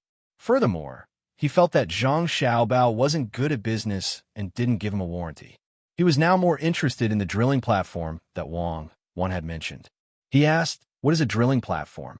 Fighting in the sea to find fresh water?" "I'm looking for oil. Fresh water isn't worth that much." Zhang Xiaobao explained there's a lot of oil in the sea around Great Tang. It's much better than the oil we can find on the ground, and there's a lot more of it. We don't have to travel very far and wait to occupy other people's original land for long-distance transportation. "Oh, there's oil under the sea? Quick, come out. I can pay for it." Li Longji got excited. He knew about the Ministry of Works and knew that they were refining oil in large quantities. He found it amazing that oil could be used for more than just fuel. Although he was satisfied with the oil refining technology, he talked to Zhang Xiaobao and Wang Wan every time. Zhang Xiaobao and Wang Wan couldn't stand the current oil refining technology anymore. They said that if the amount of oil refined was small, it would cause a lot of pollution. During the refining process, there was a lot of waste. The refrigeration technology could only reduce the temperature to 0 degrees Celsius. Many things were not collected. It wasn't that they didn't want to collect them, but they were afraid that if the oil was stored in a container, it would explode before they could collect enough gas. Not to mention the other chemical products. Another reason was that oil was not easy to extract. Other than the oil that could flow out by itself, the rest of the oil had to be dug and filled with barrels before being brought up. With such advanced technology, Zhang Xiaobao and Wang Wan could only look at it helplessly. Li Long had always wondered if there was a better source of oil that would make it easier for people to produce it. At this moment, he was thinking about the oil under the sea. Not only him, Empress Wang and the rest were also looking at Zhang Xiaobao and Wang Wan. Gao Li sure spoke. Xiaobao, is it more tiring than digging holes? That's why you don't intend to look for oil under the sea? It's more than tiring. I have always wanted to get oil under the sea. With this shipbuilding technology, I will go to other places and extract oil from land. Anyway, we will use pressure to extract oil from land, and it is much easier to extract oil from land. This is just a dream. Let's wait. When our descendants do this, I probably won't be able to see it. Unless countless geniuses are born in the great Tang. And if they don't take any detours, when I'm old, I'll be able to see oil and natural gas continuously being extracted from the sea. For now, let's just watch the lighthouses. The people guarding the lighthouses will not be able to guess who is coming. Zhang Xiaobao said helplessly and regretfully. He did not have much hope in extracting oil from the sea. They did not even have the simplest shipbuilding technology. If they had that technology, Tang could easily conquer the sea. At least relatively speaking, there would be fewer deaths. In fact, they could also conquer the sea now by using countless ships and countless lives. In the era of sailing ships, it could be said that they could conquer the sea, not to mention the second generation of steam engines. With a bigger tonnage coupled with the sail, it would be much more powerful than the Spanish. Most importantly, Zhang Xiaobao and Wang Wan could draw a map of the ocean currents to prevent the ships from running around blindly. At the same time, they could take various precautions at sea. The only thing they had to worry about was the weather. This could not be helped. Even in the era of satellites, there were still ship accidents. As for the reefs, it was easy to deal with them. The ships did not move alone. Every time they went out, it was a group of ships. Furthermore, they could not be fully loaded. If a ship hit the reefs, they would first transfer the people out and see if they could take out the goods. The other ships would then go around and mark the reefs. Through continuous trials, they could always find a safe route. It would be even better if someone could create a sonar system. While Zhang Xiaobao was thinking about the good things in the future, the ship had already docked at the small pier of the lighthouse. The small pier could only stop medium-sized ships. Large ships could not get close, otherwise they would really hit the reefs. Even medium-sized ships had to be carefully controlled and docked at the spot where people dived. Usually, large ships would not resupply at the lighthouse. They would only use the light of the lighthouse to locate the ship at night. Occasionally, when they needed to resupply, it would be to replenish some fresh water. The fresh water was brought to the lighthouse by large ships. A specially built reservoir was placed at the lighthouse. If there was a lack of fresh water and they could not return to the port, they would replenish it. Apart from guiding the route, the lighthouse was mainly used by fishermen. The fishing boats were not very big. When they encountered storms, they would dock at the lighthouse. Then, they would place their hopes on the heavens. They hoped that the ships docked at the small pier would not be smashed into pieces by the storms. If they were really smashed into pieces, they could only blame it on their bad luck. At least they were still alive. When the ship docked, the lighthouse keeper came out with a glass oil lamp in his hand. After shaking it twice, he shouted, "Where's the ship?" One of the men rowing the ship replied, "It's Lu Zhou's. We just left Lu Zhou and are here for dinner." "Where's Lu Zhou's ship? Don't they know the rules?" "The weather hasn't changed. Why didn't they bring their own food? They're tormenting us at night." The lighthouse keeper's tone was clearly displeased. He stood there and did not come forward to help anchor the ship. Small ships were tied with ropes. They would not drop their anchors. If one saw a small ship dropping its anchor when it stopped, the owner of the ship would be the biggest fool. Li Longji thought the lighthouse keeper would welcome them happily. Was the lighthouse not the home of those who worked at the sea? Why was the lighthouse keeper unhappy? Then he asked, "What's the situation?" Of the two rowers, one jumped ashore to tie the rope. The other set up the gangplank and replied, "Replying to Your Majesty's question, the so-called rule is actually an unwritten rule between the people guarding the pagoda and the people who go out to sea to fish. When the ship leaves the shore, if there are no special circumstances, the ship should not come up for dinner. This is because the lighthouse keepers have to cook for them. It's tiring and troublesome. Unless the ship asks them to use the fire when they come over, they don't care. The materials for the fire and the food for the lighthouse are all brought to the lighthouse by the fishermen at sea. The rule is that whoever uses them has to make up for it. Usually, the fishermen at sea would bring more and use less than what they bring. Hence, the lighthouse has a lot of surplus items. Under special circumstances, it's used by the people who are hiding in the lighthouse and can't go out. It's like taking from the people and using it for the people." While they were talking, Empress Wang and the others had already gone up. Li Longji also stepped onto the shore, nodded, and said, "I understand. It's the same as the food stored in the trees when hunting in the mountains. It's an important place for emergency and rest. Everyone follows the same rule. They can't just leave after they finish eating."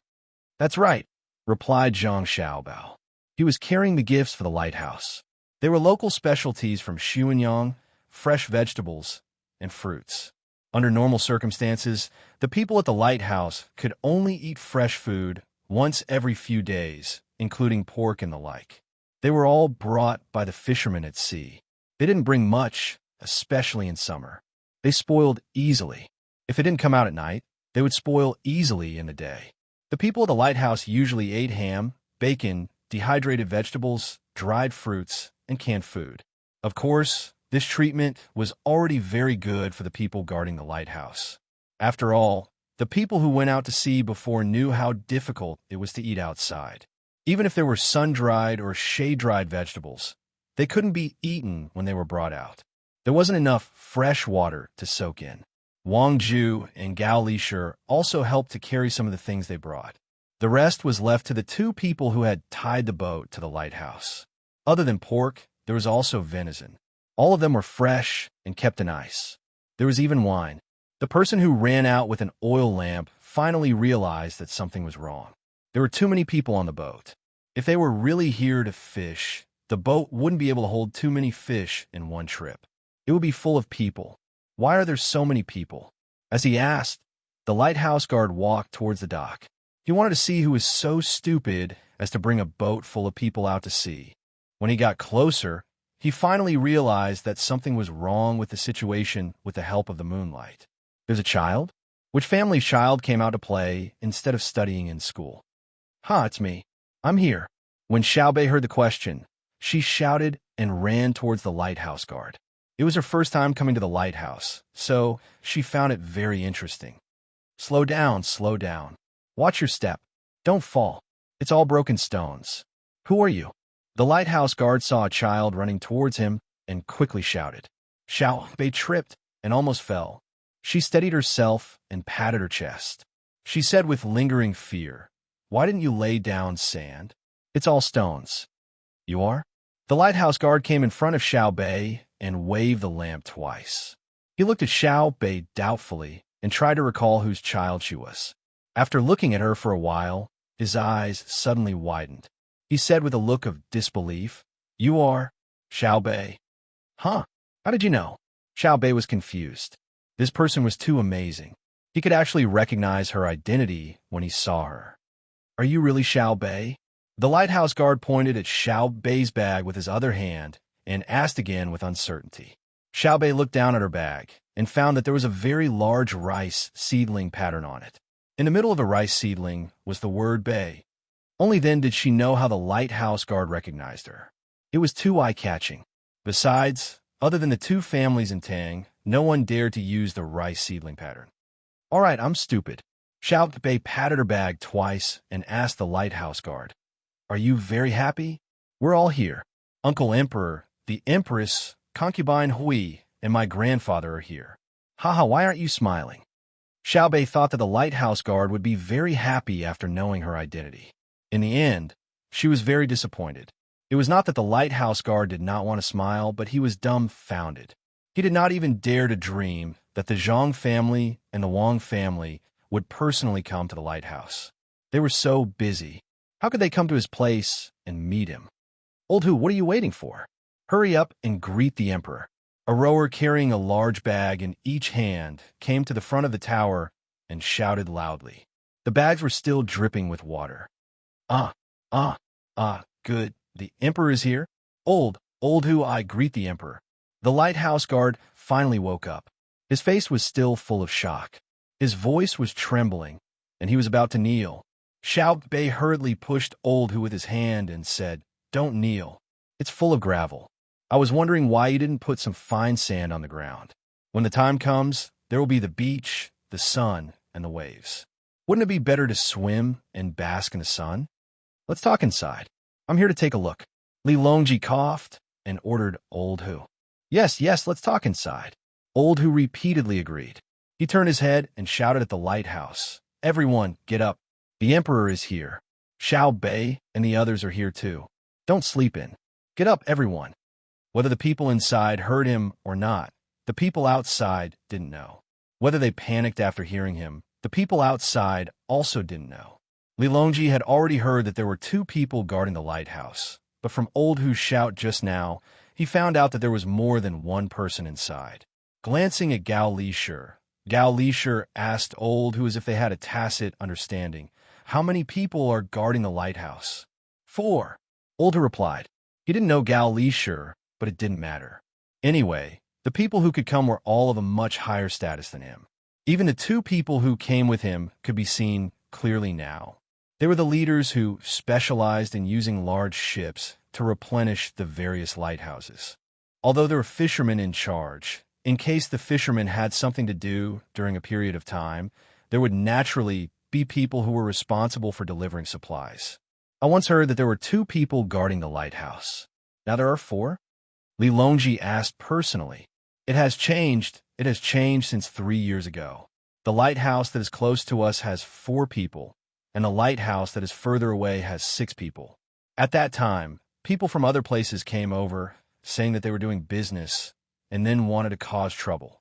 One of the lighthouse people was even killed by them. Since then, we have been on guard against all people who are not from the Tang Empire. We don't allow them to easily come to the lighthouse, and we also don't let them eat our lighthouse for free. Usually, a boat full of fish can only be exchanged for 2 bowls of water at our lighthouse. I heard the news from the lighthouse people at the front that they usually send a lot of fish and leave it at the lighthouse to prevent them from dying of thirst or starvation when something happens and they don't have anything to give to the lighthouse. Their people really died of thirst after that incident. Although they are not from the same tribe as them, it doesn't matter. As long as they are not from the Tang Empire, they have to hand over their things first and help later. Old Hu said excitedly. Perhaps it was because it was nighttime and he couldn't see the emperor clearly, so other than his previous nervousness, his heart was much calmer now. Li Longji nodded. His good mood just now had also changed. Whenever he heard that people from the Tang Empire were harmed in other places, he would be unhappy. Especially before he came, many people had died.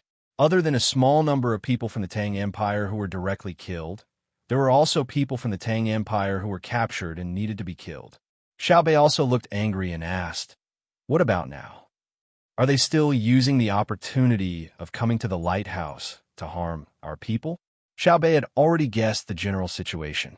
It was like the story of the farmer and the snake, where the other party probably looked like they were asking for help.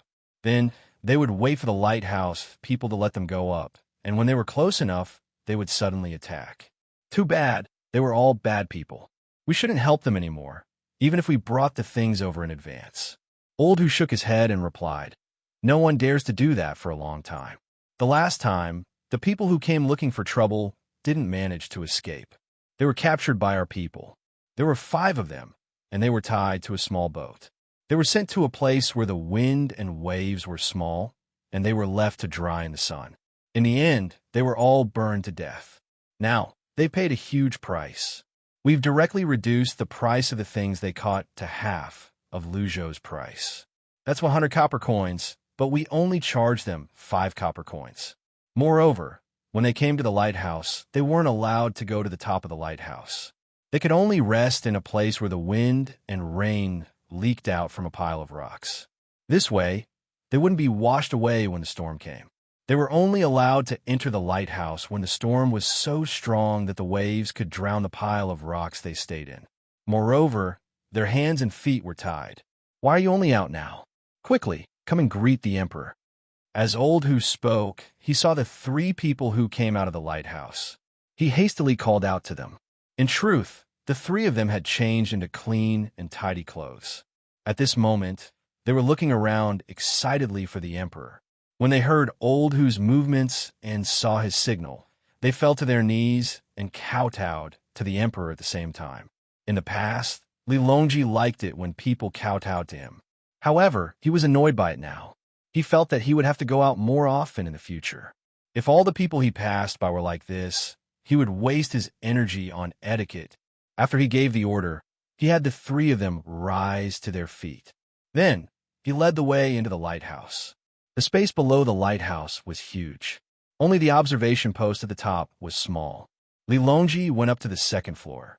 At this moment, all the oil lamps in the lighthouse were lit, illuminating the interior of the lighthouse. Lilongji looked around as he walked. From time to time, he would touch the walls of the lighthouse and knock on them with his knuckles. He nodded in satisfaction before he asked Zhang Xiaobao, "Did you spend a lot of money to repair the lighthouse?" "We didn't spend any money," Zhang Xiaobao replied. "The money was saved by the lighthouse's keepers. We agreed that the money they earned would belong to them. However, they still used it to renovate the lighthouse. We're the only one who paid for the first renovation." Lilongji's interest was piqued. He asked, "Apart from the wages, they earned extra money?" Old Who did not wait for Zhang Xiaobao's reply. He said, "Yes, Your Majesty. We earn money from this. In the lighthouse, we have something that specializes in rearing fish and prawns. We don't let them breed. Instead, we catch them and raise them there. When there are enough of them, we'll give them to the supply ship. The supply ship will bring them back. After the price is calculated, a portion of the money will belong to us. Since we don't have anything else to do, we'll fish and prawns on the islands or the reefs. If we come across a good species, we'll rear them. Since my lighthouse is close to Luzhou, it's not enough. The people from the farthest places, especially those who come from other places, usually bring precious items with them. The lighthouse keepers keep the price low. In fact, they don't even pay 5%. If we come across good pearls, tortoiseshell, and large abalones, we'll earn a huge sum of money. This is why we're willing to trade with them. Although one of our men died, we'll allow them to provide us with items. The farthest reef is 475. The 6 men who guard the lighthouse managed to save up more than 4,000 strings of coins in a year. They bought large stones, cement, and steel bars and had their reef enlarged. Initially, it was more than 20 steps wide. Now it's about 50 steps wide. The lighthouse has been renovated as well. Even so, they still have a lot of money left. They bought carriages for their families. They're much wealthier than the average person. In the second half of last year, other people complained, so they had no choice but to switch with others. When spring comes, I'll switch as well. Old Who seemed very excited. He meant to say that it was easier to make a fortune if they switched to a farthest place. Naturally, they also had to be lucky. People from other places would be willing to trade with them if they came across valuable items. Lilongji was speechless. In his opinion, the lighthouse keepers were not willing to go to farthest places. It was not easy to go back and forth. Moreover, they would not have time to treat their illnesses. He did not expect that in the face of money, all difficulties could be solved. He actually managed to earn 4,000 strings of coins in a year. This was shocking. While they were still in shock, they arrived at the 3rd floor. There was another floor above that. Then, they arrived at the lookout pavilion at the top. It was not this high in the past, and the space was not so big. Everyone sat down. Old Who ordered someone to prepare tea. The water was already boiled and stored in a thermos so that they could drink it at any time. Drinking a mouthful of hot water would make one feel much better. Lilongji did not ask Gao Lishir to bring out his tea. He drank the tea prepared by the lighthouse. It tasted bad and had a lot of foam. After drinking a few mouthfuls, Lilongji asked, "There are 4 people in the lighthouse. What are they in charge of?" In response to your question, Your Majesty, they're also in charge of the lighthouse. However, they usually do different things. For example, I'm in charge of cooking. My cooking is the best.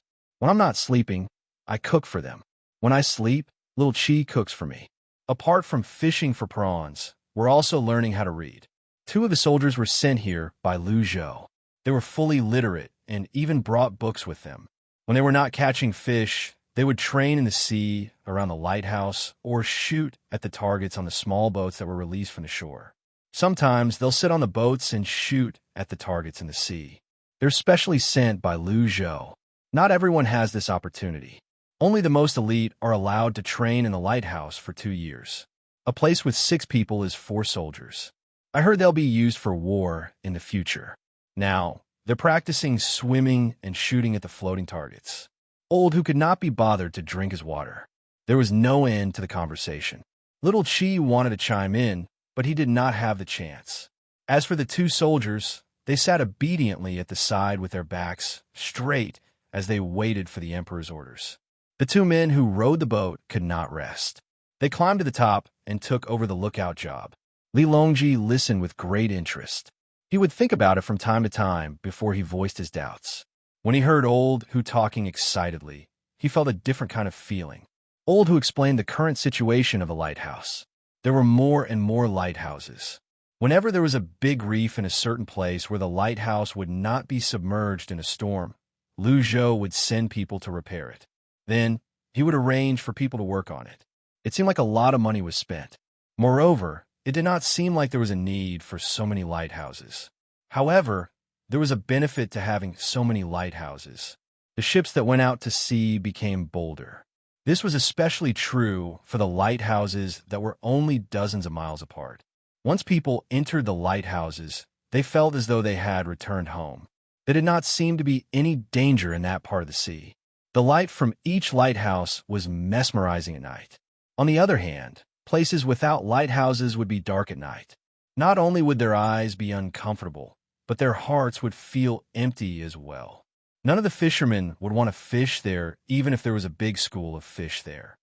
Aren't the gunships in charge of scouting for fish? If they help, they can at least send news back quickly, right? Li Longji could imagine how lonely it was to be out there. Even if the ships were slightly bigger and had a few people on board, they would still feel uncomfortable when they were far away from the range of the lighthouses. Your Majesty, the gunships will report when they see a school of fish on their way back. However, the telegrams can't travel too far. It's said that there are telegrams that can travel even farther in the capital, but Lu Zhou doesn't have one yet. The gunships can't be responsible for delivering news to the fishermen.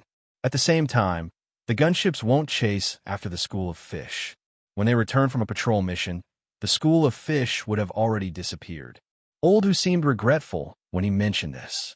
Li Longji looked at Zhang Xiaobao. He wondered why Lu Zhou was not given a good radio station. Zhang Xiaobao sighed helplessly and said, "Do we have to talk about everything openly?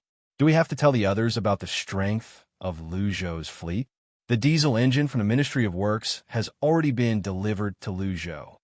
Do we have to announce to the world that we want to put this engine on a small boat and turn it into a very fast speedboat? Can we travel dozens of nautical miles in a short time?" Li Longji finally understood what Zhang Xiaobao meant. Although it was said that the people could be made to know what they wanted, they should not reveal everything about military affairs to the people. Otherwise, it would be impossible to expect the people to keep it a secret if they knew about it. A rare expression of embarrassment appeared on Li Longji's face. To cover it up, he asked loudly, "What's a speedboat?" "It's the propeller that's not good enough. It's something that can malfunction at any time. It's the one that's specially used at the most critical moment. It's the first and most advanced thing our family built," Zhang Xiaobao explained. He felt embarrassed as well. Although the item was good, its quality was not good enough. Back then, he had only built it to attract the attention of the palace. He wanted to raise his family's status in exchange for it. Li Longji finally found an opportunity to attack Zhang Xiaobao. "You still have the cheek to talk about your propeller? Apart from the mysterious fan blade, the bearings you use are always broken. When I'm at Xujiang, I don't even use it anymore. I can't afford to worry about it. I'll have to repair it after 2 or 3 uses. I was having fun when it suddenly broke. My good mood is gone. You're still hoping to use it for life-saving and short-distance pursuit. Now that the technology is good, I don't see you using it. Zhang Xiaobao said confidently. Now that I don't need to play in a small pond, it's only natural that I won't use it. In the future, I'll be free to fly. When that diesel engine thing is done, let me have a look. Li Longji chuckled as he spoke. Old who was listening at the side, was confused. He finally understood. It was not that Lu Zhou did not have a good communication tool, but he had hidden it. It seemed like he could not tell anyone about it. Otherwise, it would be detrimental to Great Tang. He was confused. What diesel engine? What speedboat? What a bearing?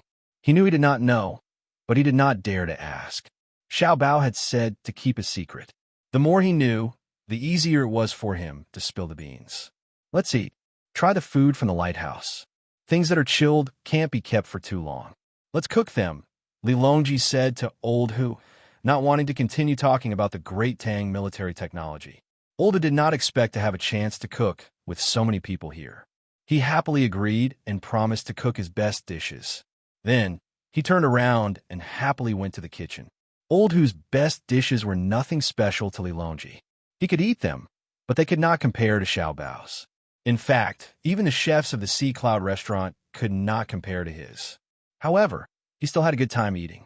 After the meal, he asked Old Hu about the lighthouse in the sea. With a different dream in his heart, he found a place to sleep.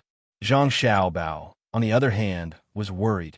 He was not worried that something would happen, but he was worried that they would have to go to the next lighthouse tomorrow or even one that was further away.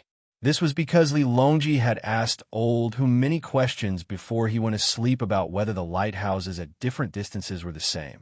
Old Hu's answer worried Zhang Xiaobao. It was impossible for the lighthouses to be the same. Some waters were different, and the scenery was different. The things produced in the sea were also different. Moreover, the lighthouse they were in was surrounded by gravel. Old Hu also said that it was because of the reef that was made of gravel. No matter how much fine sand was collected from elsewhere, it would still be washed into the sea by the waves and storms. It was impossible to build a dike to stop it. However, some lighthouses were small islands surrounded by fine sand. The scenery was beautiful, and a long distance away was shallow water. Under the sun, the sand shone like gold. If one wanted to swim, one could see many small fish in the shallow water and all kinds of seabirds in the sky above. If it was not so far away, they could even build a few houses on it and settle down there. Li Longji listened to Old Hu with a yearning expression on his face. From time to time, he would ask Zhang Xiaobao if it was the same. Zhang Xiaobao was speechless. Was there a need to explain why it was called the Blue Sea Silver Sand? It was because of the beautiful scenery. There was a natural beach, floating clouds, and clear water. As expected, early the next morning, Li Longji hurriedly finished his breakfast and said to Zhang Xiaobao, "We're out here once, after all. I don't know when the next time I want to go out to sea will be. Why don't we go to 2 more places while the weather's fine?" What else could Zhang Xiaobao say? Naturally, he nodded in agreement. However, he could not continue to sit on the medium-sized ship. It was easy for the rowers to die of exhaustion at their posts. When he boarded the troop transporting ship, he sent a message to Lu Zhou, asking for a supply ship. Then, he let the ship sail a half-full sail and slowly made its way to the small island with the beach. He would wait for the supply ship behind him to come up before the full sail was raised. Xiaobao, when it comes to sceneries, every place is different. The sea in the south is really nice. It makes people feel comfortable just by looking at it. The sky is blue and the clouds are white. Look, there are so many white clouds in the sky. Don't they look like pictures? Li Longji held a goblet filled with ice and wine. He placed his other hand on his back as he stood at the bow of the ship. He enjoyed the sea breeze as he spoke to Zhang Xiaobao. Zhang Xiaobao looked up at the clouds that seemed to be increasing in number and density. He said worriedly, "Your Majesty, please wait for a moment. I'll go and ask a few people. I'll come back and admire the paintings with you." Zhang Xiaobao turned around and left. He went to look for someone who was experienced at sea and asked if there would be a storm. In this era where there were no satellites, He could only rely on himself.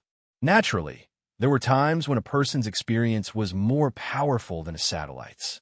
If he did not keep an eye on the clouds and the data from the various stations on the ground, the weather forecast would not always be accurate.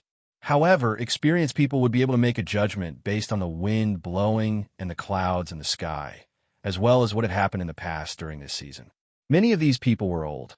When he first came to Luzhou, he relied on this group of old people to help him predict the weather. They were very accurate. At this moment, there were more than 10 old fishermen on the ship. Their job was to look at the weather. After asking around, Zhang Xiaobao felt relieved. It would rain, but it would only rain at night. Moreover, it was not a heavy rain, but a light drizzle. 2 of the old men said it was moderate rain. At the same time, some of them said it would stop at midnight, while others said it would last until the next night. Zhang Xiaobao had to choose who to believe. In the end, Zhang Xiaobao decided to look for a lighthouse tonight and planned to rest there. He could not stay on the ship. It would be best if he stayed on a small island. If there was a storm, he could abandon the ship, but he could not let anything happen to the people. What do you think? It's only a heavy rain. There's no need to be too anxious. Li Longji had not seen a storm at sea with his own eyes. He spoke to Zhang Xiaobao based on his own conjecture. Zhang Xiaobao felt that it would be great if there was a storm. He wanted Li Longji to see if it was just a heavy rain. Your Majesty, it's different from the heavy rain you saw in the palace in the capital. When a storm comes, the waves can be dozens of meters high. Don't you see that there aren't many houses at the docks? It's not that they don't want to build houses in places with good scenery, but they can't withstand the torment. If there's a hurricane, many of the ships at the docks will be broken. Small boats have no resistance in the sea and can fly up in an instant. If there is a chance, I'll let you see it. Look at the clouds. There are also seabirds. There will be seabirds that will land on the ship. Just sprinkle a few grains. It's very interesting. Zhang Xiaobao knew how serious his words were. Li Longji was only imagining it. Those who had never experienced it would never understand the power of the sea. Li Longji did not think too much about it after hearing Zhang Xiaobao's words. Instead, he looked forward to meeting them. He felt that Zhang Xiaobao and Wang Wan had the ability to ensure his safety. Even Zhang Xiaobao himself did not think that he had the ability. However, he was curious about what Zhang Xiaobao said about seabirds landing on the ship. He asked, "Aren't birds afraid of people? As long as you don't hit them, they'll be fine. Look, there are seabirds on the mast now. They need a rest as well. Oh no, come back. Shui Yun, you're not allowed to catch seabirds to eat." When Zhang Xiaobao looked up at the mast, he suddenly saw a flock of eagles flying in the distance. The red and white eagles were too dazzling. On the way here, Shui Yun and her family had nothing else to do. Therefore, they tagged along and helped to scout the surroundings. They also caught a lot of prey. When they arrived at Lu Zhou's place, he arranged for them to stay in the tallest building behind Ocean Cloud Inn. He did not expect them to tag along. Based on the way they flew, it was clear they wanted to use force to prove who was in charge of the sea. After shouting, Zhang Xiaobao waved his arms vigorously. He knew Shui Yun and the others could see him. The seabirds on the mast, who usually ate fish and now had a chance to taste grains, saw the eagles flying in the distance. They did not even have time to rest. They flapped their wings and fled. Shui Yun seemed to know what Zhang Xiaobao meant. Perhaps she did not intend to kill anyone. She looked at the seabirds disdainfully and led her family to land on the mast where the seabirds were resting. Then she called out to Zhang Xiaobao below. "Your Majesty, the grains won't do. Please feed the seabirds some meat later," Zhang Xiaobao said to Li Longji, who was also looking up. Li Longji, Little Bei, and the others, who had slept very late last night, heard Zhang Xiaobao's call. Shortly after, they pushed open the cabin door and rushed out. They opened their sleepy eyes and waved their arms happily as they greeted Shui Yun and her family. Come down, Shui Yun, I'll give you something delicious. Come down and land on the railing. I'll give you fish to eat." Little Bei shouted with her arms outstretched. Shui Yun and her family did not obediently land as she expected. Instead, they called out a few times as if they were communicating something. Then, the Hong Yuan spread its wings and dived into the sea. It was so fast that when its whole body was about to plunge into the water, it flapped its fiery wings and its body suddenly slowed down. However, it was only relatively slow. Then, the Hongluan scooped up the water with its claws and flapped its wings, rising into the air again. In her claws was a big fish more than 1 meter long. It looked scary. The fish was not dead yet. It shook its tail vigorously, but could not break free. Is the Hongluan Shui Yun is looking for an eagle looking for food in the sea? Zhang Xiaobao looked at the Hongluan's skillful movements and guessed. Probably. Li Longji's gaze was fixed on the fish as he muttered. Probably. Carrying the fish, the Hongluan flew toward the ship and spread her claws on the deck. The fish she caught finally broke free, but was unable to return to the sea. With a bang, it smashed onto the deck and stopped moving. It was either knocked unconscious or fell to its death. The Hongluan landed on the mast and called out to the 11 little eagles. The 11 little eagles immediately dived down from the mast. 2 of them dived into the water and flapped their wings a few times before flying up again. They brought with them countless water droplets, but failed to find anything. The other 9 eagles directly stopped when they were about to dive into the water. Then, they flapped their wings and flew up, not daring to enter the water. Seeing this scene, Little Bay shouted at the 9 eagles, "Cowards, what are you afraid of? You won't drown if you fall. Did you forget what you did when you learned to fly? I know that you fell into the small lake between the clouds and the water restaurant several times." Little Bay was talking about the place that was prepared for Shui Yun's children. In the beginning, Shui Yun did not let the children fly immediately. As a result, when they gained weight, there were always problems when they learned to fly. They kept falling into the water and were rescued by others to repeat the previous actions. You're tuning in to the Romance Rendezvous YouTube channel. We're so grateful for your support, and don't forget to subscribe to join us on this incredible journey through captivating stories. Your generosity through donations truly makes a world of difference, as it's the primary source of revenue that allows me to expand and enhance this channel for you. Thank you from the bottom of my heart for being a part of this adventure.